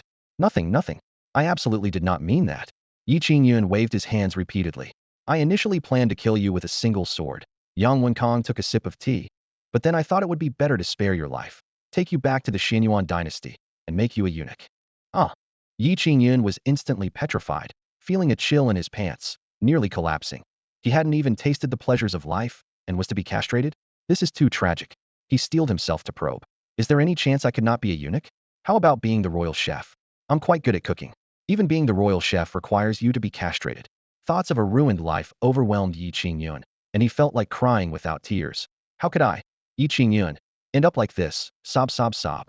Meanwhile, Chu Yinyu was anxious. She knew that she couldn't save Yi Qingyun on her own, so she immediately sought help. The first stop was the Prince of Pingshi's residence, where she found Bai Suyi, who was temporarily staying there. Bai Suyi frowned, gasping in shock. This is serious. Yi Qingyun being captured and showing no resistance was a danger signal in itself. If Yang Wenkong were to take drastic actions and completely infuriate Yi Qingyun, the consequences would be unimaginable. The greatest possibility was that Yi Qingyun could unleash his fury on the Qingyun dynasty, and even the Tianwu dynasty would find no escape. Bai Suyi decisively said, You need to inform His Majesty the Martial Emperor immediately. Just say that Yi, the expert, has been captured. I also need to hurry and inform my master. In the Nine Spirit sect, Gong Sun Yu was deep in cultivation. Within the stone chamber, spiritual energy swirled like mist, flowing gently. Yet whenever he circulated his cultivation technique to break through critical barriers, that once solid stream of spiritual energy would inexplicably dissipate, as if someone were secretly siphoning it away. As this happened more frequently, his cultivation efficiency plummeted dramatically. At first, he paid it no mind, continuing his daily routine of meditation and energy circulation. But as the spiritual energy loss became increasingly frequent, Gong Sun Yu finally realized he had likely hit the legendary bottleneck period. The bottleneck was a formidable obstacle for all cultivators. Once trapped within it, no amount of desperate cultivation could yield progress. It might even backfire. With this realization came frustration and helplessness. Still young, with decent talent, was he to be stuck here forever? Would he spend the rest of his life lingering at his current realm, never stepping into the spirit refinement stage? As he pondered solutions, a communication jade slip suddenly shot through the air. Bai Suyi's message contained only a few brief lines, but it sent shockwaves through Gong Sun Yu's heart. Senior Yi had been forcibly taken away. He could barely believe it. How could Yi Qingyun, such a transcendent master, be so easily captured? Even more incredible was that the captor was none other than Yang Wenkong, crown prince of the Qingyun dynasty. How could a mere mortal dynasty's heir abduct Senior Yi? In a flash of insight, Gong Sun Yu reached his conclusion. This was a test. Senior Yi had deliberately arranged this trial to observe everyone's reactions. If he stood idly by now, he would forever lose the chance to receive Senior Yi's bestowed opportunities. I must go. He immediately issued orders, summoning all the sect's elders. Moments later, the elders assembled in the great hall. Gongsun Yu commanded, "All sect elders, move out with me." Yes. The nine spirit sect's protective formation opened then closed, and the group transformed into streaks of light, racing toward the Qingyun dynasty. Almost simultaneously, identical scenes unfolded at the Mystic Sword sect and Taihao sect. Though Su Changfeng and Chun Gongwang received news of Yang Wenkong taking Yi Qingyun slightly later, their thoughts mirrored Gongsun Yu's exactly. This must be a test arranged by Yi Qingyun. Otherwise, with his cultivation level, how could he possibly be captured by mere Yang Wenkong? Thus, they too immediately assembled all their elders and set out in grand procession, their destination to rescue Yi Qingyun. The three great sects of the Tianwu dynasty moved out in full force, their momentum shaking all directions. Along the way, cultivators and mortals alike who didn't know the reason watched streams of light whistling overhead, all wondering with alarm. Why were the three great sects mobilizing such massive forces? Meanwhile, deep within the imperial palace, Dongfang Su was reviewing memorials when guard Guyu hurried in, presenting a jade slip from Prince Pingshi's residence with both hands. He flicked his sleeve to crush the jade slip, scanning it with his divine sense. His expression changed drastically. He shot to his feet, his chair crashing against the golden brick floor behind him with a dull thud. "Your Majesty." Guyu's heart tightened as he couldn't help but exclaim. "I never expected this Yang Wenkong would dare show such disrespect to Senior Yi." Dongfang Su's eyes turned icy cold, his sleeves billowing. He truly deserves death. Dongfang Su genuinely hadn't anticipated that Yang Wenkong would do such a thing. This was absolutely outrageous. Two people who had nothing to do with each other somehow ended up in this mess. Yi Qingyun had been forcibly taken away by Yang Wenkong, and his fate remained unknown. However, Dongfang Su was certain of one thing: Yang Wenkong was definitely doomed this time. If it were just Yang Wenkong paying the price, Dongfang Su wouldn't care at all. But if the Tianwu dynasty got dragged down with him, that would be a major problem. The Tianwu dynasty and Xianyuan dynasty had just formed an alliance, and their relationship hadn't fully warmed up yet. If this situation arose and wasn't handled properly, the alliance could shatter in an instant. The atmosphere in the hall instantly froze. Dongfang Su took a deep breath, forcibly suppressing his anger, and quickly organized his thoughts. The sooner he took a stance, the better. Even though he knew Yi Qingyun would probably be fine, he had to show Master Yi his proactive attitude in making amends. Did Yang Wenkong go to Lintian City? Your Majesty, he has indeed taken refuge in Lintian City, Guiyue replied with a bow. Excellent. Dongfang Su waved his sleeve. Immediately prepare the escort party. We shall personally go to Lintian City. Your Majesty intends to go personally? Guiyue was momentarily stunned. If I don't show up to handle this situation now, it will spiral completely out of control. Dongfang Su smiled bitterly. Master Yi is clearly testing us. How can we fall behind? With these words, Guiyue immediately understood and hurriedly accepted the order. I shall gather the experts right away. Soon, the palace elite assembled under Guiyue's leadership, escorting Dongfang Su as they left the palace and rushed straight toward Lintian City. Meanwhile, besides the three major sects and the palace, another force was also moving swiftly: the monks from beneath floating Cloud Mountain. When Yi Qingyun was kidnapped, Huang Fuxing from the tea house witnessed it firsthand. Knowing he was powerless to rescue him, but remembering that Yi Qingyun had a good relationship with these monks, he rushed to Shaolin through the night. In Shaolin Temple, father and son Xuhai and Xuzhu listened to Huang Fuxing's account, their expressions changing. They immediately went to the back courtyard to find Hui Kong, who was practicing yoga techniques. Our Buddhist holy son was taken away by a mere prince. Hui Kong's anger flared upon hearing this. This is a public slap in the face to our Buddhist sect. He immediately summoned all the monks of Shaolin Temple, plus the old blind man's fellow disciples and monks from over a dozen nearby temples, more than 30 people, in total, marching majestically toward Lintian City. At this moment in Lintian City, Yang Wenkong remained completely unaware that the entire Tianwu dynasty had erupted into chaos. In his residence, he ordered his subordinates to pack their belongings, preparing to return to the Xianyuan dynasty, determined to ensure Chu Yanyu would never see Yi Qingyun again. In the courtyard's open space, Yi Qingyun was bound hand and foot, thrown across a saddle. Looking up at the sky, his face showed bitter resignation. He neither wanted to go to the Xianyuan dynasty nor become a eunuch, but after waiting so long, no one had come to rescue him. Could it be that those big shots from the Tianwu dynasty really intend to abandon me? Sigh, the bonds have grown cold. If I had known they were so heartless, I wouldn't have freeloaded meals from them. He silently complained in his heart. Your Highness, everything is ready, the re-droged man reported. Good. Yang Wenkong mounted his horse and said coldly, return to our country. The redrobed man shouted loudly, "Depart!" Before his words had faded, fierce winds suddenly arose in the sky. Whoosh, whoosh, whoosh, whoosh. Figures shot through the air like shooting stars, their overwhelming presence causing the tiles and debris in the streets and alleys to tremble. Yang Wenkong instinctively looked up, his face instantly turning ashen. Before he could even cry out in alarm, he was so frightened that he fell directly from his horse. High above in the sky, figures stood suspended in midair. All were top-tier masters without exception, their auras as heavy as mountains, pressing down so intensely that the grass and trees below rustled and swayed. Yang Wenkong looked up, his heart skipping a beat. Martial Emperor Dongfang Su had appeared, along with the three great sect masters Su Changfeng, Gong Sunyu, and Qin Gongwang. These legendary figures, who usually existed only in tales, were now gathered directly above his head. Master Yi is indeed here. This thought flashed through Yang Wenkong's mind as his gaze naturally fell upon the tall, magnificent horse with Yi Qingyun seated upon it. In the next instant, all the powerful figures dove down simultaneously, their momentum thunderous as wind, kicking up clouds of dust when they landed. Yang Wenkong was about to bow in greeting when he noticed that Dongfang Su didn't even glance his way. Su Changfeng, Gong Sunyu, and Qin Gongwang likewise treated him as if he were invisible, orderly surrounding Yi Qingyun instead. This, Yang Wenkong felt bewildered, completely unable to grasp the situation. Dongfang Su stepped forward first, reaching out to help Yi Qingyun dismount, his expression filled with guilt. "Young Master Yi, I arrived late and allowed you to suffer indignities." Only then did Yi Qingyun secretly breathe a sigh of relief. With these few presiding over the situation, he wouldn't be dragged back to the Qingyun dynasty, much less be castrated. Thinking of the recent danger, he smiled bitterly with half-joking tone. "Sigh. If you had been one step later, I would have been taken away to become a eunuch." At these words, the expressions of Dongfang Su, Su Changfeng, and the others all changed dramatically. Yang Wenkong wanted to castrate Yi Qingyun and take him back to the Qingyun dynasty? Absolutely insane. If he truly dared such disrespect, the Qingyun dynasty would be littered with corpses in an instant. The several big shots exchanged glances, immediately understanding that Yi Qingyun was giving them a hint. They turned around simultaneously, their gazes sharp as blades, all focusing on Yang Wenkong. Being stared at by this group of martial arts pinnacle figures, Yang Wenkong felt his spine turn cold, his hair standing on end. "Yang Wenkong, what crime should you bear?" Dongfang Su demanded in a deep voice. "Your Majesty, what crime have I committed?"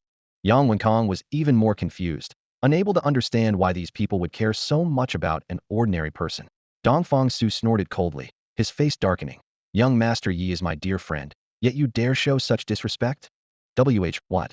Yang Wenkong was so shocked he could barely speak. This seemingly ordinary young man before him was actually the martial emperor's dear friend? Su Changfeng also spoke coolly. "Young Master Yi is equally an honored guest and dear friend of our three great sections." Hiss! Yang Wenkong sucked in a sharp breath, finding it utterly absurd in his heart. "Your Majesty, three sect masters, surely you must be mistaken? He's just an ordinary person." Ordinary person? Upon hearing this, everyone's expressions became strange. If Yi Qingyun could be considered ordinary, then they probably couldn't even qualify as people. Dongfang Su's voice deepened. "Yang Wenkong, since you have offended young Master Yi, don't be in such a hurry to return to the Qingyun dynasty. Have your father emperor come personally to take you back." As these words fell, Yang Wenkong immediately panicked. "Your Majesty the martial emperor, our two nations have just formed an alliance. You cannot treat me this way." Dongfang Su flicked his sleeve. "What? Do you think you can pressure me with our alliance?" Yang Wenkong lowered his head slightly. "I wouldn't dare, but as the crown prince of the Qingyun dynasty, I cannot suffer humiliation in your esteemed country without cause. If your Majesty truly intends to detain me over this person, then I'm afraid the alliance between the Qingyun dynasty and your esteemed nation will need to be reconsidered."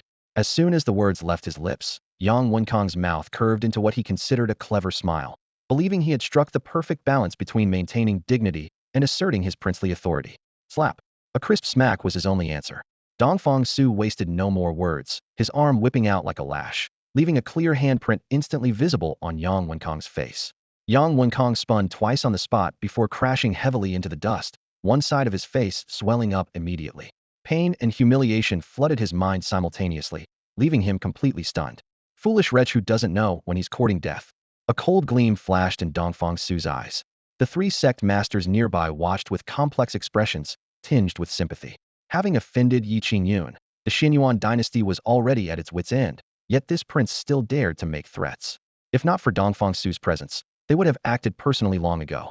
"Young Master Yi, how do you think we should handle this?" Dongfang Su turned around, his tone respectful. Since Yi Qingyun was the one truly wronged, naturally the decision should be his. Yi Qingyun waved his hand dismissively. He didn't actually do anything to me, so let's just forget about it. In his heart, he thought about how he had nearly been castrated, and feeling fortunate to have escaped unharmed, he didn't want to escalate matters further.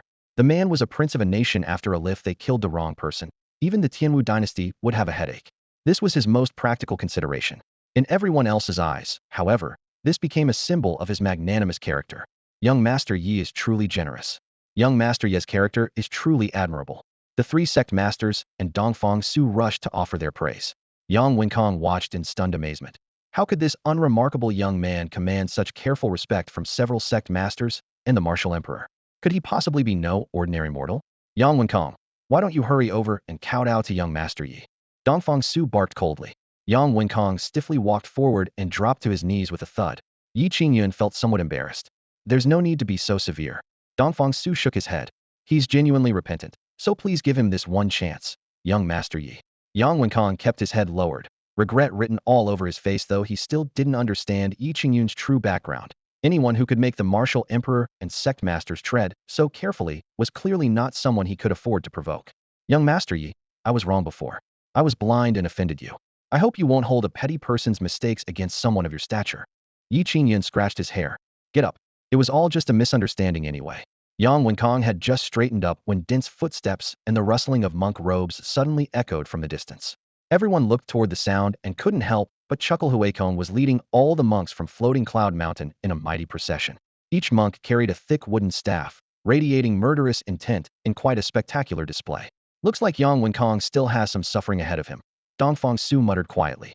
Huikong and his companions had arrived. A group of monks moved swift as the wind, their faces stern and murderous, showing none of the compassion expected of Buddhist clergy.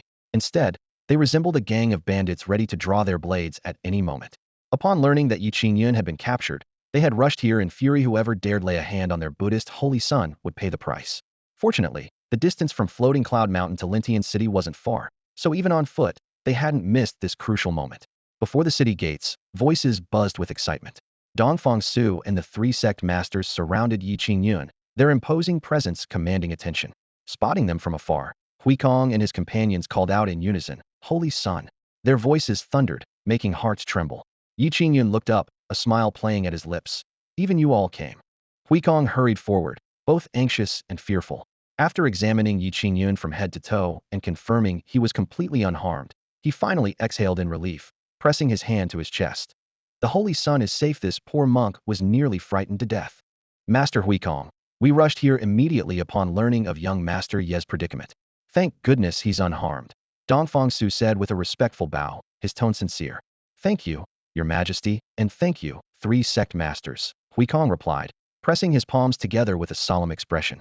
After a few pleasantries, he suddenly turned, his gaze piercing Yang Wenkong like a blade. You scoundrel! How dare you show disrespect to our Buddhist holy son? What punishment do you deserve? Yang Wenkong stood frozen as if struck by lightning, cursing inwardly. What kind of monster have I provoked? It was bad enough that His Majesty and the three sect masters all mobilized, but now even Buddhist monks have come to condemn me. If I had known this would happen, I wouldn't have dared provoke him even with 10 times the courage. The atmosphere grew tense as Yang Wenkong gaped wordlessly, unsure how to respond. Yi Qingyun spoke up just in time. Huikong, forget it. This was just a misunderstanding, no need to make things difficult for him. Huikong's expression grew serious, then his eyes lit up. The Holy Son's magnanimity truly exemplifies our Buddhist teachings. This humble monk is filled with admiration. Yi Qingyun felt his face grow slightly warm from the praise. This monk's flattery skills have improved. Again, he speaks so smoothly, yet somehow makes it sound pleasant to the ear. Dongfang Su snorted coldly, turning his gaze to Yang Wenkong. Though young Master Yi has forgiven you, that doesn't mean you can escape unscathed. I will inform your father emperor and let him handle your punishment personally. Yang Wenkong grimaced, bowing low. This subordinate understands. Return to your Qingyun dynasty. Yes. Yang Wenkong, who had been so arrogant earlier, now hung his head in defeat as he slunk away with his subordinates. Though he had only received a single slap from Yi Qingyun, his heart felt as if he'd lived through a terrifying nightmare. He had inexplicably collided with an enormous obstacle, and even as he left, he still didn't understand Yi Qingyun's true identity, only vaguely catching the monk's mention of Buddhist holy son. The more he thought about it, the more frightened he became, but his immediate priority was returning to the imperial capital.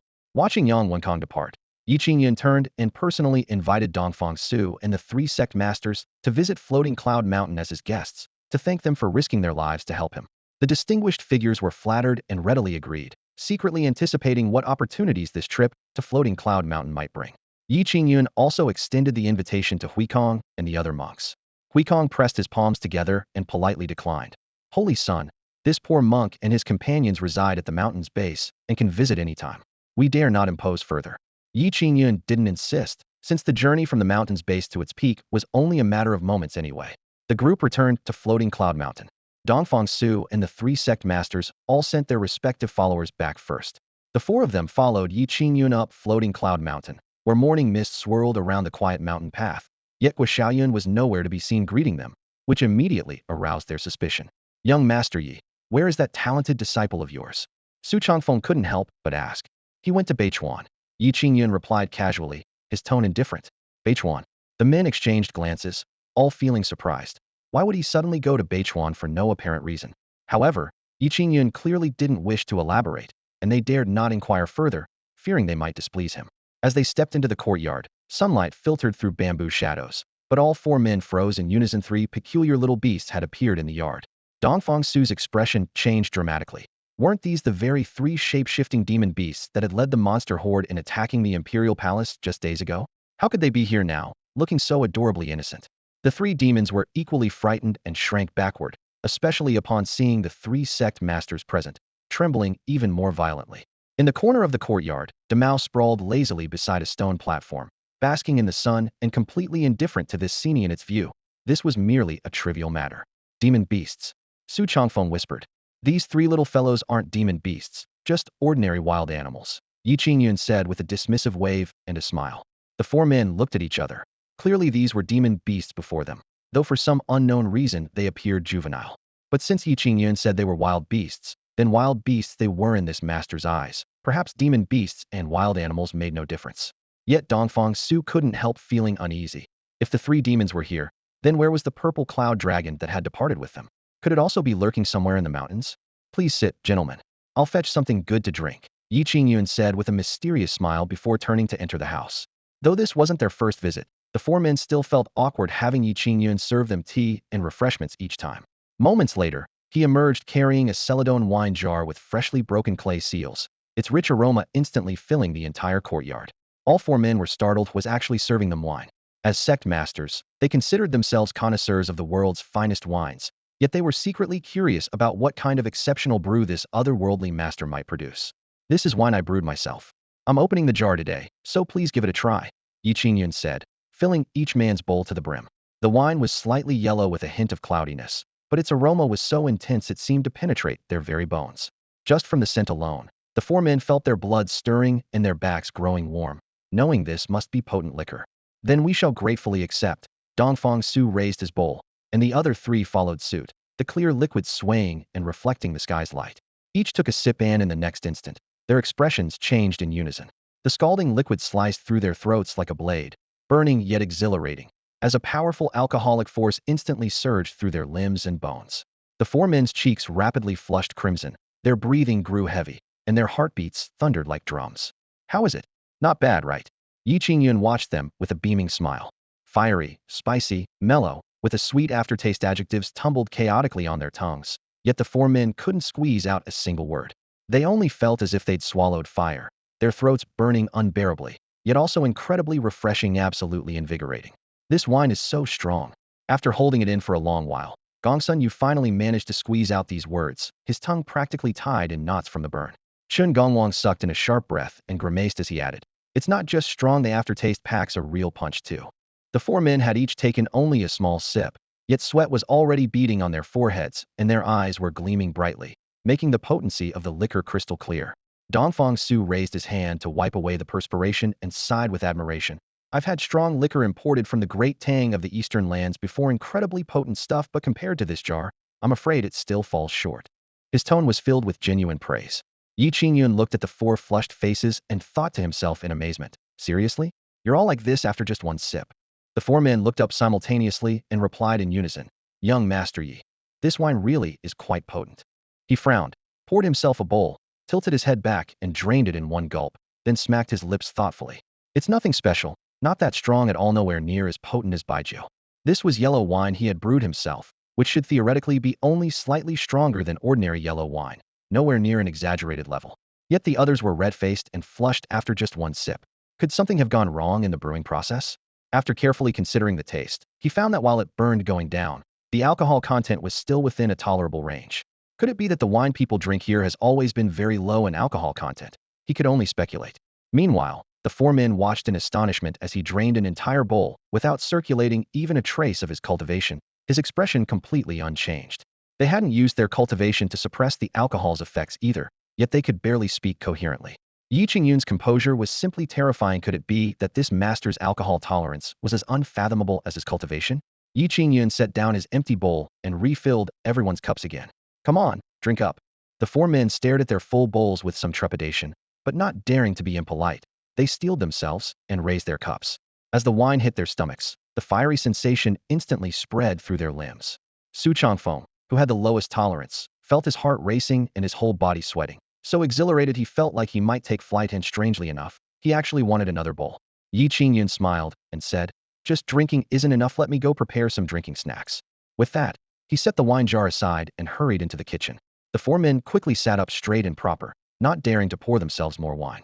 The three demons in the courtyard watched the four masters sitting as obediently as schoolchildren and clicked their tongues in amazement. A truly peerless master was indeed terrifying. Even these four were as docile as lambs.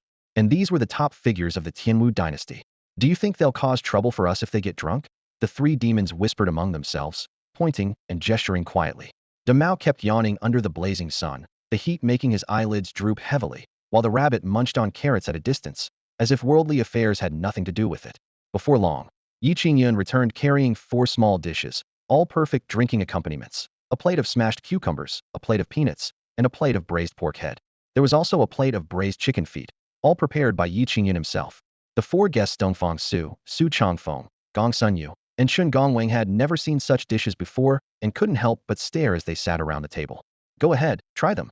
Yi Qingyun passed over the chopsticks with a cheerful tone. The 4 men picked up the chicken feet and each took a bite. The tender, flavorful meat immediately filled their mouths, and they exclaimed in unison, "Delicious!" The 4 drinking accompaniments on the table: refreshing smashed cucumber, fragrant crispy peanuts, rich but not greasy pig's head meat, and tender flavorful braised chicken feet were all common ingredients, yet they were so delicious that no one could stop eating. With such good food, naturally the wine had to be enjoyed as well, and as everyone raised their cups and toasts, the atmosphere quickly became lively. Before they knew it, the entire jar of wine was empty. Yi Qingyun's cheeks were slightly flushed, but his mind remained clear, while the other 4 were clearly overwhelmed. Su Changfeng was the first to collapse onto the table, mumbling incoherently. Dongfang Su still sat rigidly upright with a stern expression, his eyes glazed with intoxication, as if he thought he was still attending court before the emperor. Gong Sunyu hugged the empty wine jar with a silly grin, even pulling the rabbit into his embrace. Chen Gongwang silently wept while stuffing pig's head meat into his mouth. Seeing everyone thoroughly drunk while he felt only pleasantly tipsy and comfortable, Yi Qingyun decided against encouraging more drinking, knowing another cup would truly intoxicate him, and returned to his room for a nap. When he emerged again, the 4 men in the courtyard were sleeping like logs, all sprawled on the ground. The rabbit in Gong Sunyu's arms had drooping ears and looked utterly resigned to its fate. Yi Qingyun chuckled as he closed the door and returned to bed for more rest. By evening, Yi Qingyun stepped out refreshed and energetic. The 4 men in the courtyard gradually awakened, looking at each other sheepishly as they recalled their drunken behavior. All unable to suppress their laughter. It had been years since they'd indulged so freely, but today had been truly satisfying. Sobered up? Yi Qingyun asked with a smile. The 4 men felt somewhat embarrassed and repeatedly said, "We've made fools of ourselves before, young Master Yi. Drinking is about having fun, as long as you don't cause trouble when drunk." Yi Qingyun waved his hand dismissively with a carefree tone. The 4 men looked at each other, about to nod in agreement, when a strange sensation suddenly struck them. A figure simultaneously appeared in their consciousness. The person seemed to be practicing a martial art, with ethereal footwork and peculiar, cunning moves that contained infinite variations, each technique more unpredictable than the last. Shocked, the 4 men looked at each other, confirming they had all witnessed the same vision. What's happening? Before their confusion could be voiced, they all turned to look at Yi Qingyun, instantly realizing, this must be the Master Yi secretly imparting knowledge to them. How else could such a coincidence occur? At this thought, the 4 men became so excited their hearts raced, nearly dropping to their knees in gratitude. As the practice demonstration in their minds concluded, a detailed manual naturally imprinted itself in their hearts. They now understood the name of this martial art. Drunken Fist. The four men were overjoyed. To receive such generous gifts simply for sharing a drink with Yi Qingyun felt like a windfall from heaven. The drunken boxing technique before them grew more mysterious with each practice. The footwork was elusive and unpredictable. The movements appeared drunk yet sober, completely transcending conventional martial arts forms. Though seemingly without pattern, it flowed freely and naturally, as if touching upon the supreme realm of defeating technique with no technique. The more they contemplated it, the more awestruck they became, and their admiration for Yi Qingyun swelled within their hearts. Only this unfathomable master before them could have created such extraordinary martial arts. All four rose to their feet and bowed deeply. Thank you, young Master Yi. Yi Qingyun was taken aback. He had merely invited everyone for drinks and felt unworthy of such grand ceremony. You're being too polite now, I'm embarrassed. He scratched the back of his head with a somewhat bashful smile. The four exchanged glances and immediately understood. True masters were always modest, and this matter must never be spoken of publicly. They silently admired him even more. Dongfang Su clasped his hands and said, Young Master Yi, we take our leave. Yi Qingyun nodded, but suddenly remembering something, he turned and brought out 4 wine jars from the house, pressing one into each of their arms. Take these home to enjoy slowly. Feeling the cool, heavy wine jars in their hands, the four were overwhelmed with gratitude and repeatedly waved their hands. No, no, we cannot accept these. Such precious wine. In their eyes, this must be the rarest vintage in the world. How could they dare take it so casually? Yi Qingyun waved dismissively. What's so precious about it?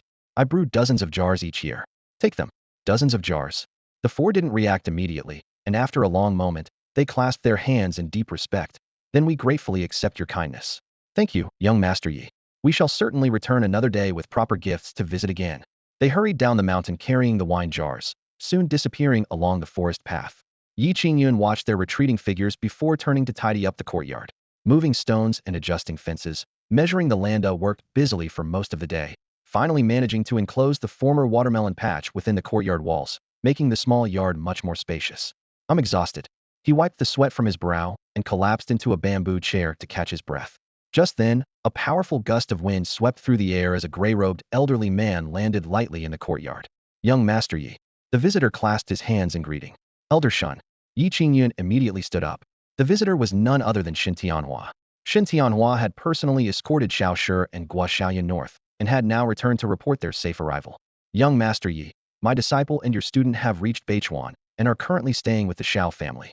Shen Tianhua's voice was deep and resonant. He asked me to tell you not to worry, we'll live well. I'm glad they're safe. Yi Qingyun nodded and clasped his hands in gratitude. Thank you for your hard work on this journey, Elder Shun. It was merely an escort along the way, nothing worth mentioning. Shen Tianhua waved his hand with a smile. Watching the elder depart, Yi Qingyun felt relieved. His disciple had finally reached Beichuan safely. However, as for the calamity the old blind man had spoken of, he wondered whether Guo Xiaoyan would be able to safely weather it. He felt uncertain deep down. After all, he had no idea whether the old blind man's instruction to head north actually referred to Beichuan. If he chose the wrong direction, it would be disastrous. Young Master Yi, I shall take my leave now. Shen Tianhua cupped his hands in farewell and prepared to descend the mountain. Elder Shun, please wait a moment. Yi Qingyun suddenly called out. Shen Tianhua paused mid-step, turned around, and clasped his fists. Does young Master Yi have any other instructions? Yi Qingyun scratched his nose tip with slight embarrassment. Well, Elder Shen, do you have any way I can contact you? Contact method? Shen Tianhua was momentarily puzzled. Yes, if I wanted to reach you, what method should I use? Yi Qingyun explained patiently. Shen Tianhua's heart leaped. Could it be that Master Yi wants to make greater use of me? This would be an incredible opportunity. He immediately produced a green jade slip and presented it with both hands. Young Master Yi, this is a communication jade slip. You need only channel a wisp of spiritual energy into it, and I can speak with you directly. Yi Qingyun accepted the jade slip, his face showing embarrassment. Elder Shun, I don't have any spiritual energy. Shen Tianhua. Yi Qingyun. After a long silence, Shen Tianhua finally came to his senses. This Master Yi's commitment to playing the role of an ordinary mortal was so thorough that it never ceased. If he hadn't personally witnessed the man's unfathomable depths, he might truly doubt whether Yi Qingyun was just a regular person. It was my oversight. He quickly retrieved the jade slip and pulled out a palm-sized dark green command flag from his storage pouch, offering it up. Young Master Yi, this flag was personally crafted by me. Simply shake it 7 times consecutively, and I will be able to sense your location and communicate with you across any distance. Yi Qingyun examined the flag with curiosity and couldn't help asking, why does it have to be exactly 7 times? Well, only 7 times can fully activate the formation array inscribed on it. Shin Tianhua explained patiently. What if I shake it a couple more times? That would also work. Does the force matter? Moderate force is sufficient. Either left hand or right hand. Both are fine. Could this flag malfunction? As long as it's not damaged, it won't fail. Yi Qingyun fired off questions like a machine gun until he thoroughly understood the usage method, then nodded with satisfaction and tucked the flag into his sleeve. Shun Tianhua's face turned green from the barrage of questions, and he repeatedly reminded himself, this is a senior master. I must not get angry. He forced a smile. Does young Master Yi have any other concerns? No, no more. Yi Qingyun waved his hand. Then I shall take my leave first. Farewell. After watching Shun Tianhua depart, Yi Qingyun turned to head back inside, but noticed dust clouds rising at the end of the mountain path as someone came running up, gasping for breath. Young Master Yi. The newcomer was none other than Huang Fuxing, his clothes soaked with sweat, clearly having exhausted himself running all the way up. Brother Huang, how did you get here? Yi Qingyun approached with surprise. Huang Fuxing panted while smiling bitterly. I saw you being taken away earlier and was worried whether you'd made it back safely, so I specially came up the mountain to check. I returned yesterday. I'm fine. Yi Qingyun smiled reassuringly. That's good. Before Huang Fuxing could finish his words, his vision suddenly went black, his eyes rolled back, and he collapsed to the ground with a thud. What's going on? Yi Qingyun was startled and hurried over. Huang Fuxing lay flat on his back on the mountain path, his face ashen gray, his chest completely still, yet his limbs twitched uncontrollably. Yi Qingyun dropped to his knees beside him, pressing his ear against the man's chest. Indeed, no heartbeat. He checked the carotid artery next, finding the pulse so erratic it was barely detectable. Damn it, this guy's constitution is too weak. He couldn't catch his breath and went into cardiac arrest. Yi Qingyun's brows knitted together tightly, knowing that any further delay would mean certain death. Without hesitation, he interlocked his hands and pressed precisely on Huang Fuxing's chest. 1, 2, 3. Each compression delivered with full force. The 3 demons who had been following them watched in shock. Holy crap, what kind of torture is the master performing? Is he trying to crush him to death with that posture? That's way too brutal. The 3 demons grew increasingly alarmed, feeling they were witnessing the cold, merciless side of this otherworldly master. After more than 30 compressions, Huang Fuxing's eyes suddenly snapped open. Like a drowning man breaking the surface, he gasped desperately for air with a loud whoosh and sat bolt upright. Seeing color slowly return to his face, Yi Qingyun secretly breathed a sigh of relief. Half a moment later, and it would have been too late. Huang Fuxing stared at Yi Qingyun in confusion. Young Master Yi, what happened to me just now? You almost lost your life. Yi Qingyun replied irritably. Huang Fuxing said in a daze. I feel like I had a very, very long dream. Yet it also seemed like only the time it takes to drink a cup of tea, as if I experienced an entire lifetime. Just hallucinations from oxygen deprivation. Yi Qingyun gestured dismissively. When people stop breathing, their brains turn to mush, and all sorts of random images pop up. I see. Huang Fuxing still seemed somewhat confused. This bizarre exchange left Yi Qingyun speechless. He could only help the man to his feet. Huang Fuxing swayed unsteadily but still cupped his hands toward Yi Qingyun. Thank you for saving my life, young Master Yi. I have no way to repay you. All right, enough about repayment. Yi Qingyun waved him off. Your body is as fragile as paper. You nearly died just from climbing a mountain. Go back and exercise more. Huang Fuxing smiled bitterly. I've been weak since childhood. I've made a fool of myself before young Master Yi. He lowered his head in thought for a moment, then suddenly looked up, his voice solemn. In that instant just now, I understood everything. What truth did you realize this time? Yi Qingyun asked, puzzled. I finally understand why my father never wanted to leave this land his entire life. Huh.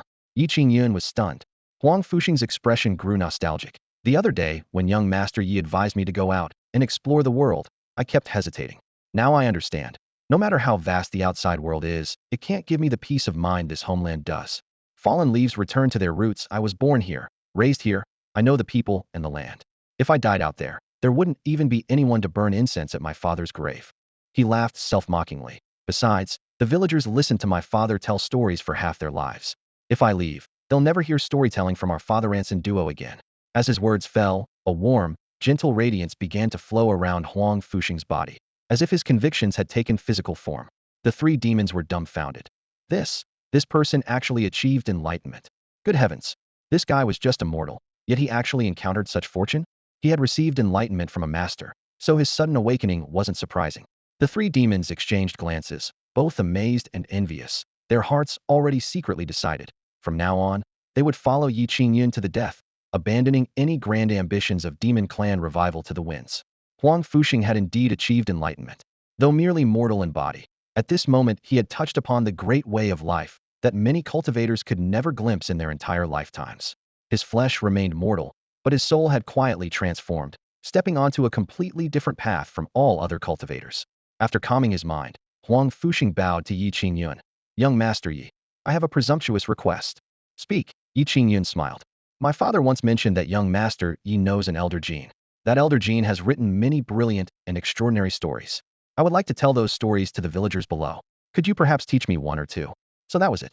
Yi Qingyun turned and went into the house, returning moments later with an exquisitely bound book. Take this one. It's no less exciting than the legend of the Condor heroes. Huang Fuxing accepted it and saw 4 bold characters on the cover. The Return of the Condor Heroes. He paused in confusion. Another Condor? Is this book related to the legend of the Condor heroes? Of course. You'll understand once you read it. Yi Qingyun smiled mysteriously. Thank you, young Master Yi. Huang Fuxing bowed respectfully and headed down the mountain with the book. In the lands of Beichuan, at the Shao family estate. As soon as Guo stepped into the secluded courtyard, he was blocked by several boys slightly older than him. The leader, a chubby youth with a fierce expression, declared, Kid, how can we let an outsider use our Shao family's resources? Hand over the pills obediently, or we'll beat you up. The 3 rolled up their sleeves menacingly, but Guo remained calm, pulling out a jade bottle from his robes and handing it over. Fine, here you go. The chubby boy smugly snatched the jade bottle. Smart choice. Guo turned to leave. Wait. The chubby boy blocked his path again. I remember Sister Xiaoshi also gave you a treasure. Hand that over too. Guo heart sank. The heart-nourishing jade could soothe the mind and nourish the blood vessels, greatly benefiting young people. More importantly, it was a personal gift from Xiaoshi. He could give up the pills since he couldn't cultivate anyway, but this token of affection wouldn't part with it. No, Guo shook his head. The chubby boy was stunned, not expecting to be refused. What did you say? I said no, Guo replied seriously. The chubby boy's face darkened instantly. Aren't you afraid of getting beaten up? He and his 2 companions glared threateningly. Guo shook his head gently. I'm not afraid. I'm not afraid. These 3 simple words perfectly captured Guo spirit. 3 boys stood before him, each half a head taller, yet he didn't even bother to furrow his brow. His earlier willingness to hand over the pills was merely to avoid trouble after all. This wasn't floating Cloud Mountain. But if they dared to push him step by step, he would never back down. So what if he got beaten up? During his days as a beggar, he'd taken plenty of beatings and had grown thick-skinned and tough. I think you're asking for a beating. The chubby leader charged forward, shoving both arms hard against Guo shoulders. Smack. The boy's figure didn't budge an inch, but the chubby kid cried out, ouch, and tumbled to the ground like a puppet with cut strings, sprawling in a disheveled heap. Guo frowned. What was this guy up to? He hadn't used any force at all, yet the kid fell so dramatically. Was he putting on an act to frame him in front of the Shao family? The chubby boy sat up, rubbing his lower back, his face full of disbelief. How are you so heavy? You're the heavy one, just look at that belly of yours. Guo shot back, without mercy. The chubby boy's face turned bright red with even greater fury. You guys get him too. Right. The other 2 boys charged forward, grabbing Guo arms from left and right, trying to pin him down. Guo expression grew even more puzzled. What are you doing? The 2 paused. Beating you up. But your hands feel so weak, like you have no strength at all. Guo shrugged and casually lifted his arms. Whoosh whoosh. The 2 boys flew through the air like lifted scarecrows, crashing heavily onto the stone pavement with cries of pain, echoing one after another. It looked painful, just watching. Guo was even more confused. I just casually lifted my arms a bit. Did you really need to fly that far? If you're trying to frame me, at least don't make it so ridiculous. Boss Tian, this kid's incredibly strong. Yeah, he just flicked us and we went flying. The 2 boys complained through their pain. The chubby boy dusted himself off, staring at Guo with suspicious eyes. Are you a cultivator? Guo shook his head. I don't know how to cultivate. You don't know cultivation? The chubby boy secretly breathed a sigh of relief. Maybe this guy just had natural brute strength. He himself had been cultivating for 2 whole years and had barely entered the early spirit opening realm. But dealing with some country bumpkin who knew nothing about cultivation should be more than enough. He took a deep breath, channeling spiritual energy from his lower abdomen to his fist and arm, then lunged forward with a powerful step, his fist cutting through the air toward Guo chest. Bang! The spiritually enhanced punch landed squarely on Guo, the air reverberating with a dull thud. Yet Guo stood there like a stone statue, unmoved, with an even deeper look of confusion on his face. The chubby boy was stunned. How was this possible? His full-powered punch felt like hitting a bronze wall. Guo blinked his small eyes. Did you not eat today? That single sentence nearly made the chubby boy cough up blood and rage. He roared and launched a flurry of punches, his fists raining down on Guo Xiaoyun. Any ordinary person would have been beaten to a pulp, but Guo Xiaoyun truly seemed completely unaffected. The chubby boy's punches landed on him like raindrops, light and airy, completely lacking any real force.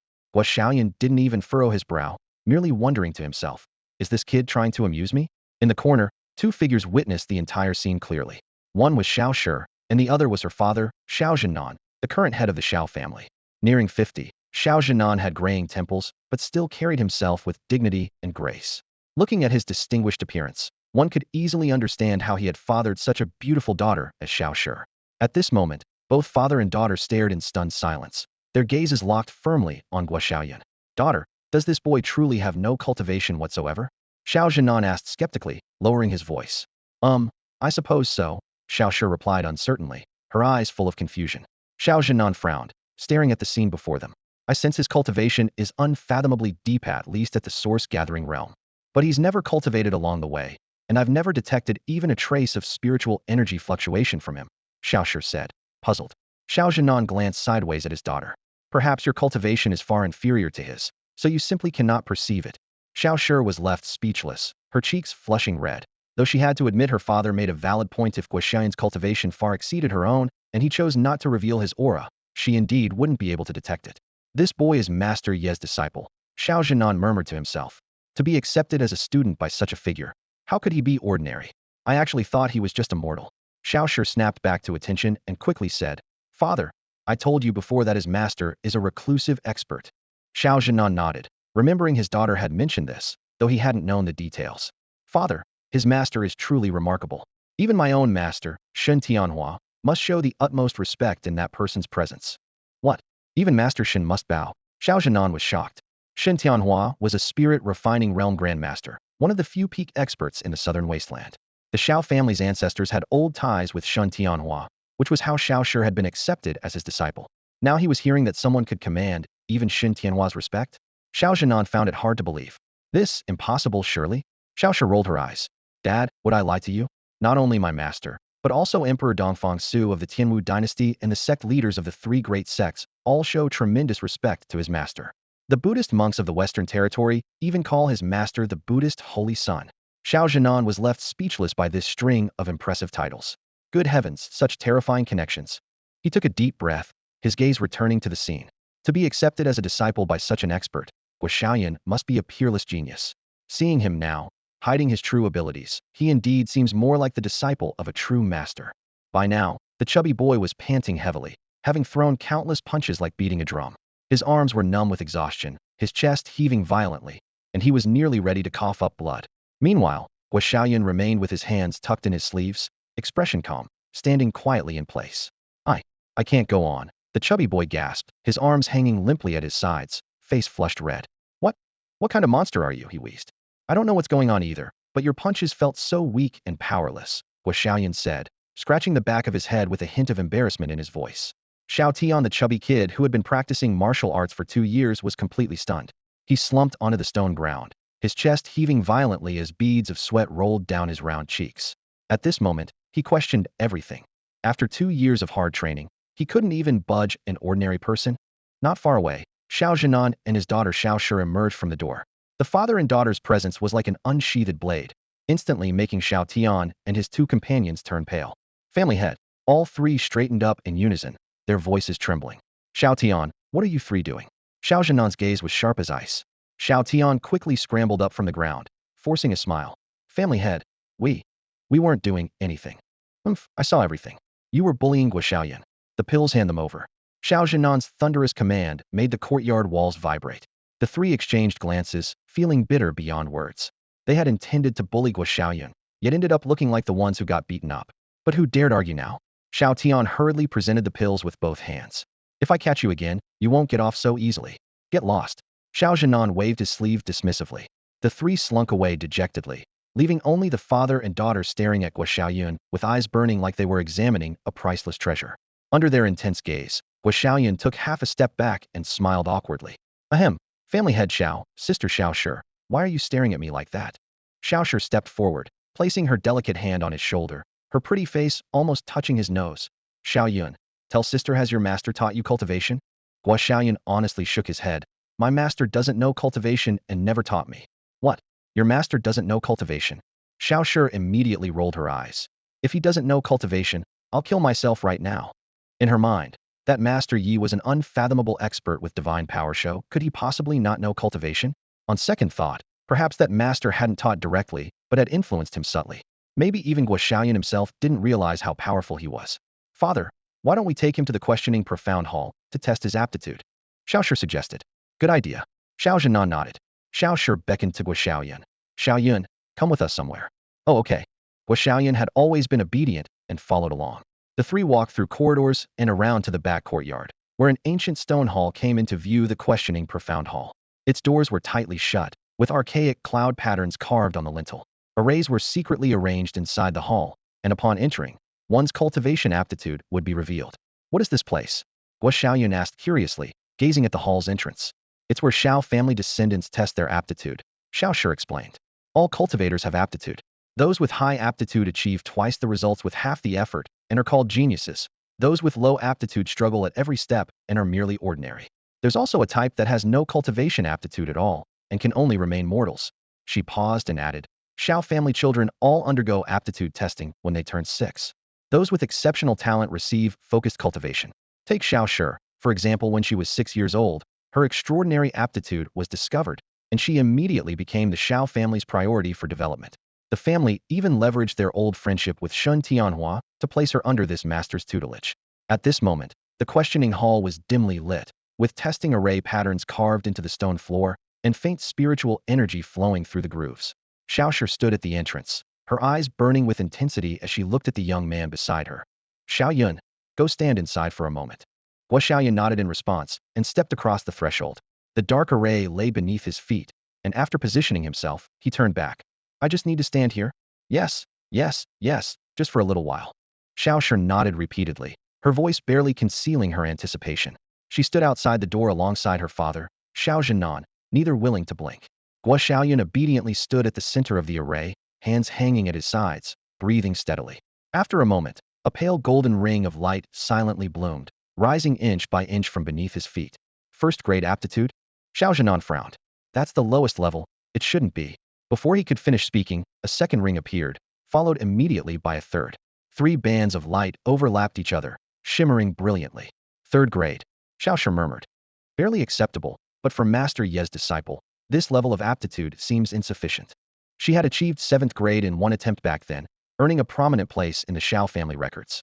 Now, with Guo Xiaoyan showing only 3rd grade, it hardly seemed worthy of someone like Qingyun. Daughter, look, there's another one, Xiao Zhenan suddenly exclaimed. A 4th ring suddenly flashed into existence, its radiance surpassing the previous ones. 4th grade, already exceeding most of our clan members. Xiao Shi felt a slight stir in her heart, but before she could speak, a 5th ring rose as well. 5th grade. Father and daughter exchanged glances, finally showing genuine excitement. 5th grade was worthy of being called genius level, though still inferior to 7th grade. It was already outstanding among the younger generation. Xiao Shi quietly assessed. This is probably his limit. At this thought, her rare sense of pride surfaced again. Master Ye's judgment wasn't as impressive as imagined after all. Buzz. The 6th and 7th rings blazed to life almost simultaneously. The smile on Xiao Shi's face instantly froze. All her pride scattered like leaves in a cold wind. Xiao Zhenan couldn't help but marvel. It seems this young man's aptitude is no less than yours. Xiao Shi pressed her lips together in silence, her chest tight with discomfort. She forced herself to remain calm. Even if they were equal, what right did he have to become Yi Qingyun's disciple? However, the array did not cease. An 8th ring thunderously emerged. The entire questioning hall was illuminated, the intense light reflecting in their pupils and on Xiao Shi's rapidly hardening expression. 8th grade aptitude. Xiao Zhenan drew in a sharp breath. Truly 1 in 10,000. In all of Beichuan, only 2 people have ever reached this level. Those 2 were the most dazzling twin stars of Beichuan's younger generation, before whom even Xiao Shi paled in comparison. Now, Guo Xiaoyan stood prominently alongside them. Xiao Shi stared fixedly at the 8 rings of light beneath the young man's feet, desperately telling herself that there absolutely would not be a 9th. Yet some premonition made her palms gradually break out in sweat. Sure enough, the 9th ring burst forth in brilliant radiance. In an instant, 9 circles of golden light layered upon each other like ethereal divine halos floating beneath the young man's feet, blindingly magnificent. The entire questioning hall erupted in blazing light. Throughout the entire Shao estate, everyone could see the brilliant light erupting from the rear hall. A pillar of light shot straight into the heavens like a silver sword, piercing through the roof and splitting the night sky. Servants in the courtyards dropped their brooms, and disciples practicing martial arts froze mid-stance, all raising their heads in unison. Cries of amazement echoed everywhere. That was the direction of the Wenshuan Hall, and only the manifestation of ninth-grade talent could trigger such a phenomenon. Quick, go see. Let's go. Excited voices spread throughout the courtyards, and in the blink of an eye, a large crowd of Shao family disciples surged toward Wenshuan Hall. The Shao family was already ranked among the first-tier powers in Beichuan, with many strong cultivators, yet they could only stand as equals with several other great clans. If a ninth-grade genius truly emerged, there would be hope for producing another divine refinement realm expert in the future, allowing them to dominate Beichuan entirely. Inside Wenshuan Hall at that moment, Guo looked down at his feet. Rings of light appeared beneath his soles, colors interweaving like ripples spreading around his feet. He simply found them beautiful, unaware of their significance. Outside the hall, Xiao Zhenan and his daughter were nearly speechless at the scene before them. Ninth-grade talent. In all of Beichuan's thousand-year history, there had been only one such person, that genius who once emerged from nowhere, dominated all rivals, then mysteriously disappeared, leaving behind countless legends.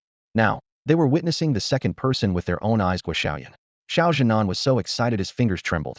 Though this young man wasn't of Shao bloodline, if they could befriend him, he would surely be the key to the Shao family's rise. Years ago, their ancestors' friendship with Shan Tianhua had allowed Xiao Shi to become his disciple. Now another opportunity had descended. Wasn't this heaven's favor? He looked at Guo Xiaoyan like staring at a precious treasure, wishing he could immediately hide him away from prying eyes. Xiao Shi's feelings, however, were indescribably complex. She had originally wanted to compete with Guo Xiaoyan, but now realized the gap between her 7th grade talent and 9th grade was like heaven and earth. No wonder Master Yi had taken him as a disciple. What right did she have to feel proud? Thinking of how she had been secretly pleased with herself moments ago, her cheeks burned with shame. Just as father and daughter were lost in their turbulent thoughts, all the light rings beneath Guo Xiaoyun's feet suddenly extinguished. In the next instant, the entire Wenshuan hall shook violently. What's happening? Both father and daughter paled simultaneously. Rumble the beams groaned. The main door was shaken until wood chips flew everywhere, and it collapsed on the spot. Guo Xiaoyan spun around in fright, his gaze meeting that of Xiao Zhenan and his daughter, all equally panicked and at a loss. Fortunately, the tremor lasted only a moment. Xiao Zhenan immediately rushed into the Wenshuan hall, his footsteps echoing urgently across the empty stone floor. Looking up, he froze completely. The formation patterns covering the entire hall were cracked inch by inch, their light dim, as if instantly torn apart by an irresistible force. What happened? Xiao Zhenan couldn't believe his eyes. This formation had existed for ages without ever collapsing, yet today Guo Xiaoyan had merely stood in the hall and forced it to self-destruct. A thought flashed through his mind like lightning. It must be Guo Xiaoyan. Perhaps his talent far exceeded the 9th grade, so powerful that even the Wenshuan hall's formation couldn't withstand it. At this thought, Xiao Zhenan's heart raced wildly, excitement nearly bursting from his chest. What the Shao family has found is truly a priceless treasure. He took a deep breath and immediately shielded Guo Xiaoyan behind him, lowering his voice. Come, let's leave here first. Too many people couldn't be allowed to notice, for if word got out, the Shao family's enemies would surely target this genius. Moreover, behind Guo Xiaoyan stood that unfathomable master. Should anything happen, the Shao family would not only lose this tremendous opportunity, but also invite catastrophic disaster. Meanwhile, as the aftershocks continued in the outer courtyard, members of the Shao family rushed over. What just happened? Could there be a new genius in the Wenshuan hall? Which branch does this disciple belong to? The crowd gathered outside the hall, craning their necks to catch a glimpse, but saw only shattered formation patterns and dust covering the ground. Family head Xiao, was that an earthquake just now? An elder inquired quietly. Xiao Zhenan suppressed his excitement and replied casually, it's nothing. Beichuan has always been like this. Occasional earthquakes cause the ground to shake a bit. Nothing unusual. He calmed the crowd while secretly leading Guo Xiaoyan through a side door, disappearing at the end of the corridor. In the main hall of the Qingyun dynasty's imperial palace, on the golden steps, Yang Wenkang knelt with both knees, head bowed, and eyes downcast. Father Emperor, this is how it happened. Please seek justice for your son. On the dragon throne above, a purple-robed middle-aged man sat upright. His features resembled Yang Wenkang's closely, but carried additional majesty and weathered wisdom. This was Emperor Yang Shenting of the Qingyun dynasty. Does the Tianwu dynasty think the Qingyun has no one? Yang Shenting slammed the table and rose, his voice thunderous. Dongfang Su publicly slapped my son. This is a slap to the face of the entire Qingyun dynasty. The court officials at the side of the hall hurried forward. Your Majesty, please calm your anger. Before their words of persuasion could finish, Yang Shinting's fury intensified. The crown prince went to form an alliance, not to be humiliated. This matter concerns our national dignity. We must seek justice. With that, he strode down from the imperial steps, his robes billowing in the wind with chilling intensity. I have recently acquired an ancient weapon and was wondering where to test its edge. This time, I'll use Dongfang Su to test this weapon's power. The next day, a thunderous piece of news swiftly spread throughout the southern wasteland. Yang Shinting, emperor of the Qingyun dynasty, had openly challenged Dongfang Su, emperor of the Tianwu dynasty. The seven kingdoms of the southern wasteland were all shaken upon hearing it had been many years since an emperor had issued a challenge to another emperor. This battle concerned not only the life and death of the two emperors, but also the dignity of both dynasties. Should either side fall, they would suffer a devastating blow to their strength. Yang Shinting's bold move demonstrated his absolute confidence, sparking discussions throughout the streets and alleys of the southern wasteland. Wasn't the Qingyun dynasty planning to form an alliance with Tianwu? Why this sudden change of heart? There must be more to this story. If Dongfang Su doesn't accept the challenge, he'll surely be mocked as a coward. But if he accepts and loses, he'll equally lose all face. Everyone speculated wildly, waiting for the drama to unfold. When the news reached the Tianwu dynasty, it caused an uproar in the imperial court as well. In the imperial palace of the capital, within the Great Hall, civil and military officials stood in formation. Dongfang Su sat upon the dragon throne, his expression calm as he listened to his minister's reports. Your Majesty, this battle is meaningless. Our dynasty should simply ignore it. If the Qingyun dynasty insists on this challenge, they clearly intend to tear up the alliance agreement. Please reconsider, Your Majesty. Voices of dissent rose one after another in the hall, as everyone believed Xuanyuan's move was discourteous and there was no need to respond. Dongfang Su nodded slightly, but remained silent throughout. At this moment, a guard outside the hall announced loudly, Your Majesty, an envoy from the Qingyun dynasty has arrived. Show him in. Moments later, an envoy in brocade robes strode into the hall. His demeanor was composed, his gaze fixed straight ahead, unmoved by the hostile glares of the officials. Cui Xiangyuan of the Qingyun dynasty pays his respects to His Majesty the Martial Emperor. Rise. Dongfang Su nodded indifferently. Cui Xiangyuan presented a letter with both hands. This is written by my emperor's own hand. Please review it, Your Majesty. The ministers erupted in anger. Such audacity. How dare you deliver a challenge letter in our Tianwu dynasty? Cui Xiangyuan remained deaf to their protests, standing calmly in the center. Dongfang Su secretly approved anyone chosen to deliver a challenge letter must indeed possess composure. He unfolded the letter, only to find the pristine silk completely blank except for a single character written with such force it seemed to pierce through the paper. Battle. The intense fighting spirit hit him like a wave, as if Yang Shinting was already standing before him with sword in hand. Dongfang Su's heart trembled, then his own battle spirit surged. He rose abruptly, gripping the challenge letter tightly in his hand, his voice clear and powerful. Go back and tell Yang Shinting I accept this challenge. An uproar exploded in the hall as civil and military officials exchanged bewildered glances, not expecting Dongfang Su to ultimately decide to accept the battle. Your Majesty, you absolutely must not. If we lose this battle, where will the dignity of the Tianwu dynasty stand? Please reconsider, Your Majesty. The high ministers knelt prostrate before the steps, their voices echoing through the vast and lofty golden throne hall. However, Dongfang Su had already made up his mind, and any advice seemed to hit an iron wall without the slightest echo. Seeing this, Right Chancellor Cui Xiangyuan bowed with a smile. In that case, please let His Majesty the Martial Emperor set the date and place for battle. Dongfang Su raised his eyes, his gaze sharp as a sword, and after a moment's contemplation said, 7 days hence, at Lition Peak on the border between our two nations. Your humble servant obeys the imperial decree. Cui Xiangyuan bowed and withdrew, his robe sleeves sweeping as he disappeared into the golden courtyard. The court session ended here, with ministers shaking their heads and sighing as they walked out of the hall, filled with worry and fear. After dismissing court, Dongfang Su returned to the rear palace. His personal guard Guyue followed, and upon entering the hall, asked in a low voice, Your Majesty, are you truly going to accept this challenge? Dongfang Su glanced at him, his tone calm, yet unquestionable. You followed me for so many years, yet you still don't understand me? Guyue was stunned, then fell silent. He knew his master all too well. Not only was he the emperor of Tianwu, but also a pure martial artist. For Dongfang Su, martial glory ranked even higher than imperial power. If he avoided battle, he would be unworthy of the title martial emperor. Guyue remained silent for a moment, then silently prayed for his master. Your Majesty will surely win. News of the Tianwu dynasty accepting the challenge spread throughout the southern wilderness, instantly igniting the passion of martial artists. Figures from all directions broke through dust and earth, rushing to Tianwu just to witness with their own eyes the ultimate duel between the two nations' emperors. Meanwhile, on floating Cloud Mountain, Yi Qingyun remained completely unaware of the outside commotion. After days of tedious cultivation, he was tormented by endless boredom and decided to descend the mountain for some relaxation. He found a map of the Tianwu dynasty, spread it on a stone table for careful study, and finally stopped his finger on the three characters Lition Peak, a place where peaks rose in layers, half belonging to Tianwu and half to Qingyun, with breathtaking mountain scenery that was famous far and wide. Considering that he was merely a mortal and the journey was long, he worried about unexpected dangers along the way, so he went to ask Huikong to accompany him. Upon hearing this, Huikong laughed heartily. To accompany the Holy Sun on a journey would be this poor monk's greatest honor. He was so enthusiastic that he even wanted to summon all the monks from the foot of the mountain to join them. Yi Qingyun quickly waved his hands, fearing that a group of bald monks walking along striking wooden fish would attract unwanted attention. He only sought a quiet, low-key journey and didn't want to make a grand spectacle. In the end, Huikong agreed to reduce the entourage, bringing only a few core disciples from Shaolin Temple. Thus, the group was decided.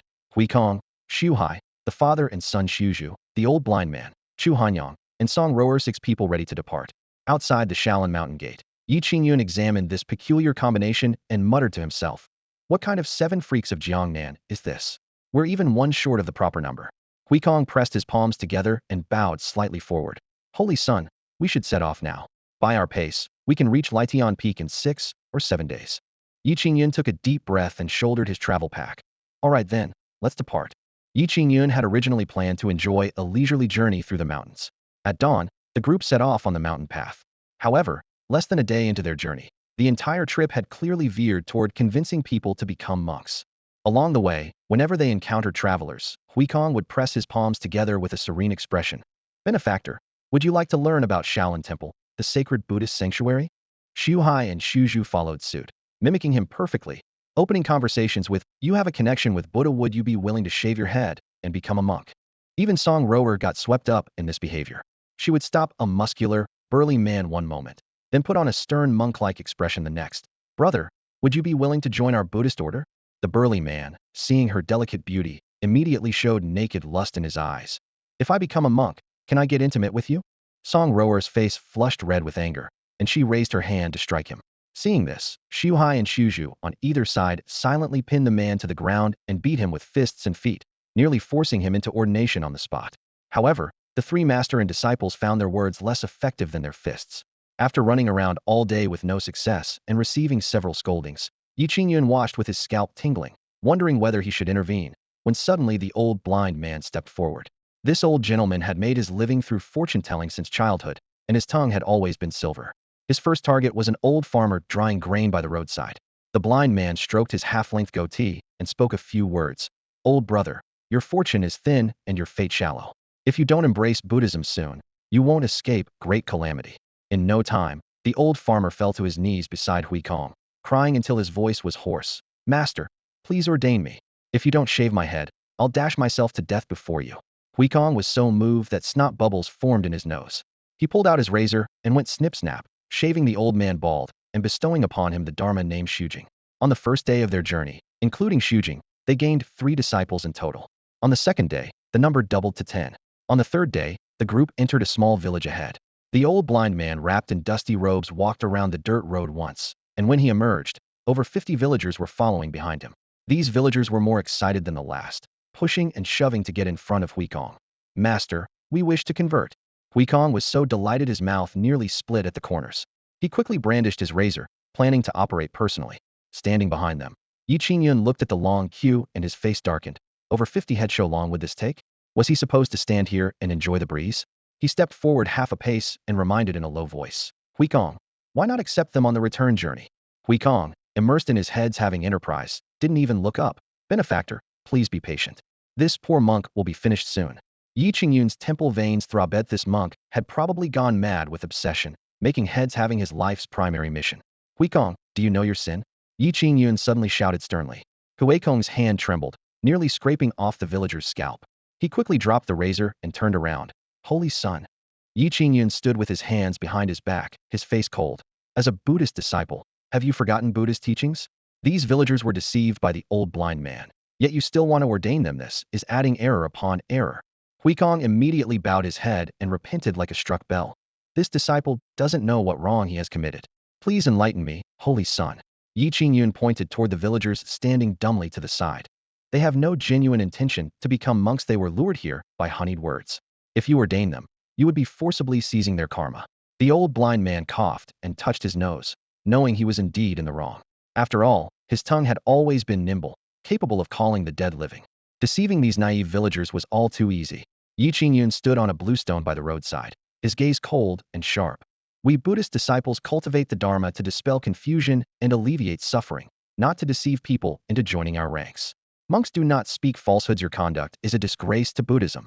He deliberately raised his voice, each word clear and piercing as they struck Huikong. Huikong froze, shame quickly washing over his face as if he'd been doused with cold water. Holy son, this disciple knows his error. He dropped to his knees before Yi Qingyun, pressing his forehead to the ground. Shuhai and Shuzhu immediately began dispersing the villagers, while the old blind man hobbled forward with his staff, constantly apologizing and placating until the crowd slowly scattered back to their homes. Fortunately, they had already accepted 10 people in the previous 2 days, and today they had ordained 8 more, making 18 new disciples in total. Huikong had already bestowed Dharma names upon them all, completing the proper procedures, so Yi Qingyun chose not to expel them, preserving some face for Huikong. The Shaolin Temple had pitifully few monks, which had long troubled Huikong. After all, the temple's name had been personally bestowed by Yi Qingyun himself, yet he had been unable to expand its ranks. This expedition was meant to recruit disciples widely, but instead it had backfired and disrupted the Holy Son's journey. Holy Son, please punish this disciple, Huikong said, bowing his head in submission. Yi Qingyun glanced at him sideways. Recite the Heart Sutra continuously along the way. Do not stop. Yes. The group resumed their journey, now appearing even larger than before. Huikong's Buddhist chanting never ceased, like the rhythmic striking of a wooden fish drum, one verse following another. After 2 days, everyone's scalp was tingling from his constant recitation.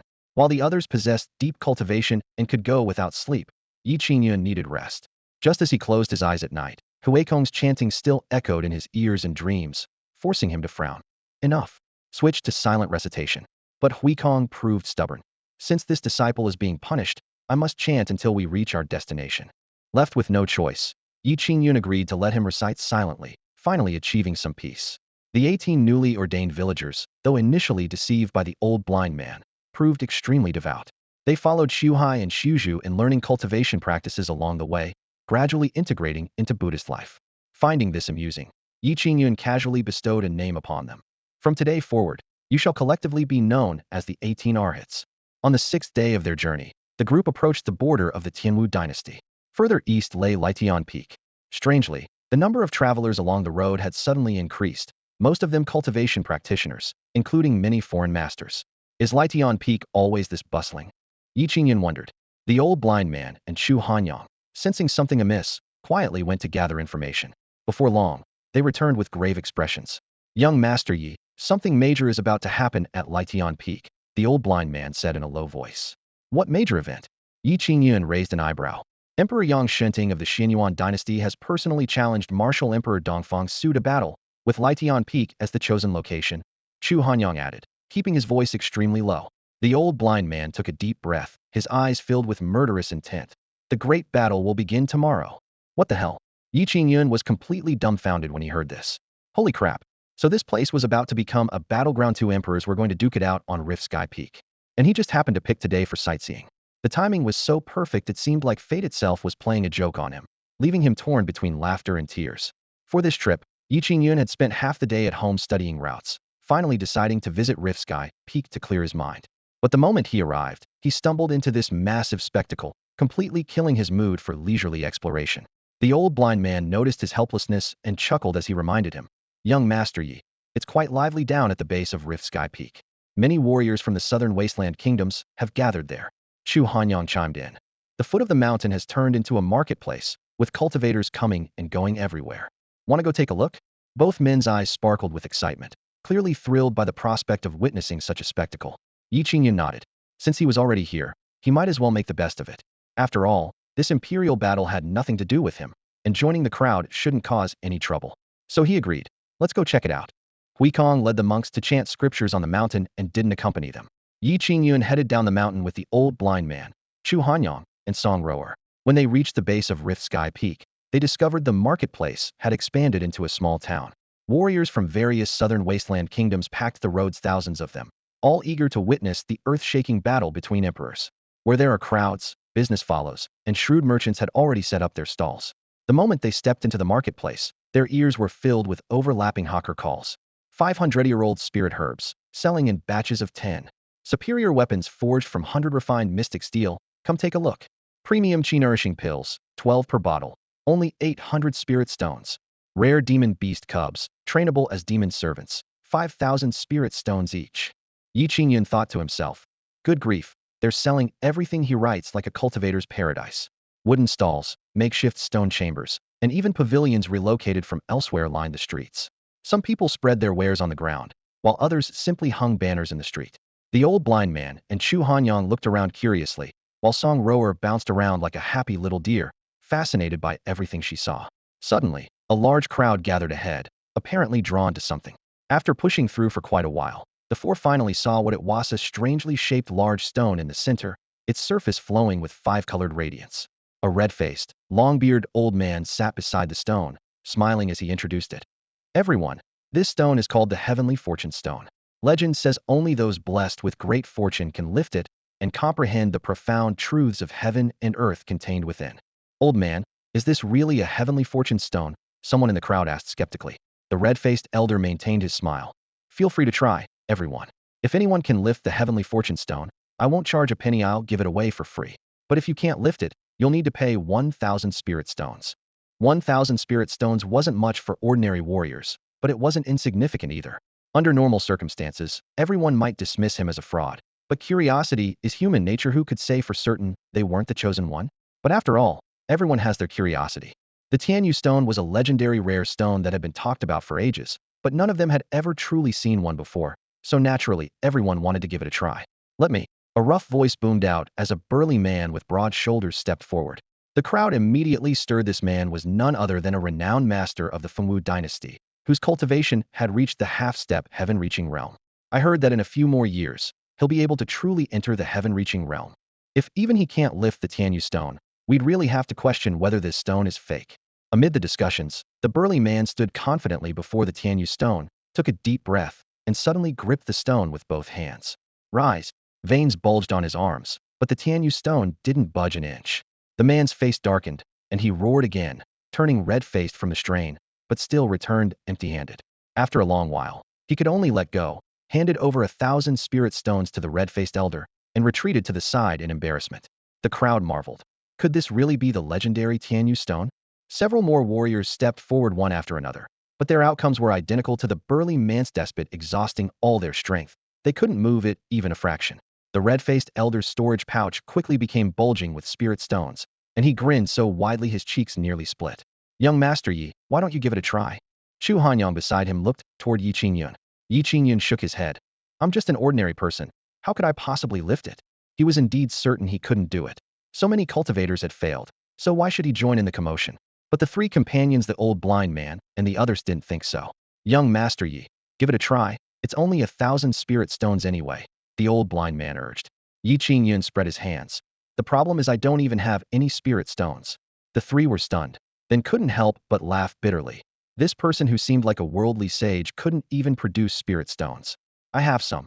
Chu Hanyang simply took out 1,000 spirit stones and handed them over. If you can lift it, you'll save 1,000 spirit stones and get the Tianyu stone for free. Qingyun thought it made sense. Losing wouldn't be embarrassing anyway, and it wasn't his own money. So he stepped forward. I'll give it a try. The red-faced elder glanced over and noticed Qingyun had no cultivation aura whatsoever, immediately showing disdain. A mere mortal dares to join in the fun? Haha, kid, everyone here is a cultivator, go find somewhere cool to stay. The surrounding spectators also heard he was a mortal and burst into continuous laughter. The old blind man and his two companions frowned deeply, but held back for now. Qingyun's face grew slightly warm, but he didn't take it to heart. Being mocked by a few cultivators wouldn't kill him. The red-faced elder still tried to dissuade him. Young master, the Tianyu stone contains the power of the great Tao. Mortals who touch it risk bodily harm and bring suffering upon yourself. Before he finished speaking, his smile froze. Qingyun had already reached out and placed his hand on the Tianyu stone, yet remained perfectly unharmed. Doesn't seem like anything special, Qingyun muttered in confusion. Then, he naturally exerted force, expecting no movement as well. But who would have thought that with just a light lift of his arm, the Tianyu stone was steadily raised by him without any resistance at all? Everyone present was dumbfounded. What's going on? This guy just picked up the Heaven's Fortune Stone so easily? Isn't this kid supposed to be immortal? Good heavens, a mortal can actually lift the Heaven's Fortune Stone? After a moment of stunned silence, the crowd of cultivators erupted like ignited powder kegs, with exclamations rising one after another. Earlier, everyone had taken turns trying, and forget about lifting if he couldn't even make the Heaven's Fortune Stone budge. Now, that person they had mocked as a mere mortal, Yi Qingyun, was holding the massive stone in his palm as if it were cotton, his movements effortless and his posture almost leisurely. This scene hit everyone like a thunderbolt. Cold it be that we cultivators are actually inferior to a mortal? It wasn't just the crowd who was shocked. Yi Qingyun himself was bewildered. He repeatedly weighed the dark-colored, intricately patterned Heaven's Fortune Stone in his palm, finding it ridiculously light, as if it were hollow inside. This is way too easy, right? Those people just now were straining until their veins bulged and still couldn't move it. His mind was racing, and he even began to doubt his own existence. Could he really be some hidden master? The thought arose and was quickly dismissed. Since his transmigration, he hadn't even touched half a cultivation technique was thoroughly mortal. Anyone here could knock him out with a single punch. After playing with it for a while, he looked up at the red-faced elder with an interrogating gaze. Old man, you've been using this thing to swindle so many spirit stones, and now I've exposed you, haven't I? The red-faced elder was stunned. Young master, this old man has never engaged in fraud. He felt utterly wronged because what he held was indeed the legendary Heaven's Fortune Stone. Still claiming you're not a fraud? Yi Qingyun scoffed. According to what you said earlier, only those with great fortune can lift this thing, and no one else can. So can you lift it? The red-faced elder honestly shook his head. This old man cannot lift it either. Ah, there we go. Yi Qingyun wore an expression like Judge Bao possessed. Since even you can't lift it, how could it be sitting here so peacefully? It couldn't have just appeared out of thin air, could it? After speaking, he smugly surveyed the surroundings, waiting for everyone to applaud his brilliant deduction. However, he was met with an awkward silence. Even the old blind man and the other two who had come with him couldn't help but twitch at the corners of their mouths. Yi Qingyun's heart sank. Did I say something wrong? During this awkward moment, the red-faced elder spoke up to explain. Young master, the Heaven's Fortune Stone indeed cannot be lifted directly with bare hands, but it can be supported using jade, wood, metal, or other materials. Like this. He bent down to pick up the gray stone slab that had been placed under the Heaven's Fortune Stone, holding it with both hands. Please, young master, place the Heaven's Fortune Stone on top. Half believing, Yi Qingyun gently placed the Heaven's Fortune Stone in the center of the slab. Sure enough, the red-faced elder easily lifted the entire stone slab with the Heaven's Fortune Stone sitting obediently on top. It can work like that. Yi Qingyun's eyes widened as he reached out again to lift the Heaven's Fortune Stone, which still felt weightless. He turned to his companion. Old blind man, you give it a try. Yi Qingyun said to the old blind man behind him. The old blind man immediately stepped forward, and Yi Qingyun placed the Heaven's Fortune Stone on the stone slab. The old blind man gripped the Heaven's Fortune Stone with both hands, veins bulging as he strained for several breaths. Yet the stone remained completely motionless. Changing his approach, he grabbed the entire stone slab and lifted it with ease, the Heaven's Fortune Stone rising steadily along with it. Young Master Yi, the Heaven's Fortune Stone is indeed as described. The old blind man set the slab back down and lowered his voice. Yi Qingyun's expression froze. Just moments ago, he had been confident he would expose a fraud, but now he had only humiliated himself. Fortunately, his skin was thick enough that he maintained his composed exterior, though his heart was pounding. The old blind man continued. Young Master Yi, have you sensed the great Tao of heaven and earth? Everyone in the area held their breath and watched intently. Even the red-faced elder who had brought the Heaven's Fortune Stone pricked up his ears. Legend had it that the Heaven's Fortune Stone contained the great Tao, but no one could verify its truth. Now that someone could actually lift the stone, they naturally wanted to see if he could trigger the Tao's energy. Yi Qingyun scratched his head. It seems like there's nothing at all. The crowd exchanged glances, clearly disbelieving and suspecting he was deliberately concealing something. He must have gained some insight but just doesn't want to say. If it were me, I'd keep it secret too. Several whispered comments were filled with envy. Seeing the crowd's burning gazes, Yi Qingyun helplessly spread his hand. She truly felt nothing at all. Just as the standoff continued. Crack, crack, crack. Sharp splitting sounds erupted from his palm. Everyone turned in unison toward the Heaven's Fortune Stone, only to see spider web-like cracks appearing across its surface. What? The crowd's faces changed. The red-faced elder was terrified. The Heaven's Fortune Stone is breaking? Yi Qingyun was also startled, and his hand trembled. Crack! The Heaven's Fortune Stone fell to the ground and completely shattered into a pile of gray-white stone fragments. The air froze. The red-faced elder's legs gave out, and he collapsed to the ground with a thud, his eyes vacant. My heavens, fortune stone! Yi Qingyun awkwardly rubbed his hands. Old sir, I really didn't do it on purpose. I thought this stone was sturdy. Who knew it would fall with just a shake of my hand? Everyone saw it was already cracking before it fell. This must be a fake, not a real heaven's fortune stone. No one spoke. Everyone was questioning their understanding of reality. Yi Qingyun seized the moment and tugged at the old blind man's sleeve. Let's go quickly, before we get entangled in this. The old blind man and his companion also thought this made sense, so the three of them turned and slipped away. By the time the red-faced elder had somewhat recovered from his shock, they were nowhere to be seen. He gritted his teeth and muttered to himself. Someone who can lift the heaven's fortune stone and cause it to shatter, just who is he? He hurriedly got up and looked around, then slipped into a secluded alley. After confirming no one had followed, he pulled out a communication jade slip. Reporting to the sect master, this subordinate has made a discovery. A cold voice emerged from the jade slip. Neither clearly male nor female. Speak. The heaven's fortune stone this subordinate brought was lifted by someone. Who was it? Dongfeng Su, Yang Shinting, or Su Changfeng? None of them. It was a young man of unknown origin. That's all for today. Thank you so much for watching. I hope you guys enjoyed. If you wish to have another part of this recap, please give us at least 1,000 likes. Please don't forget to comment and subscribe to our channel for more content like this. Until next time.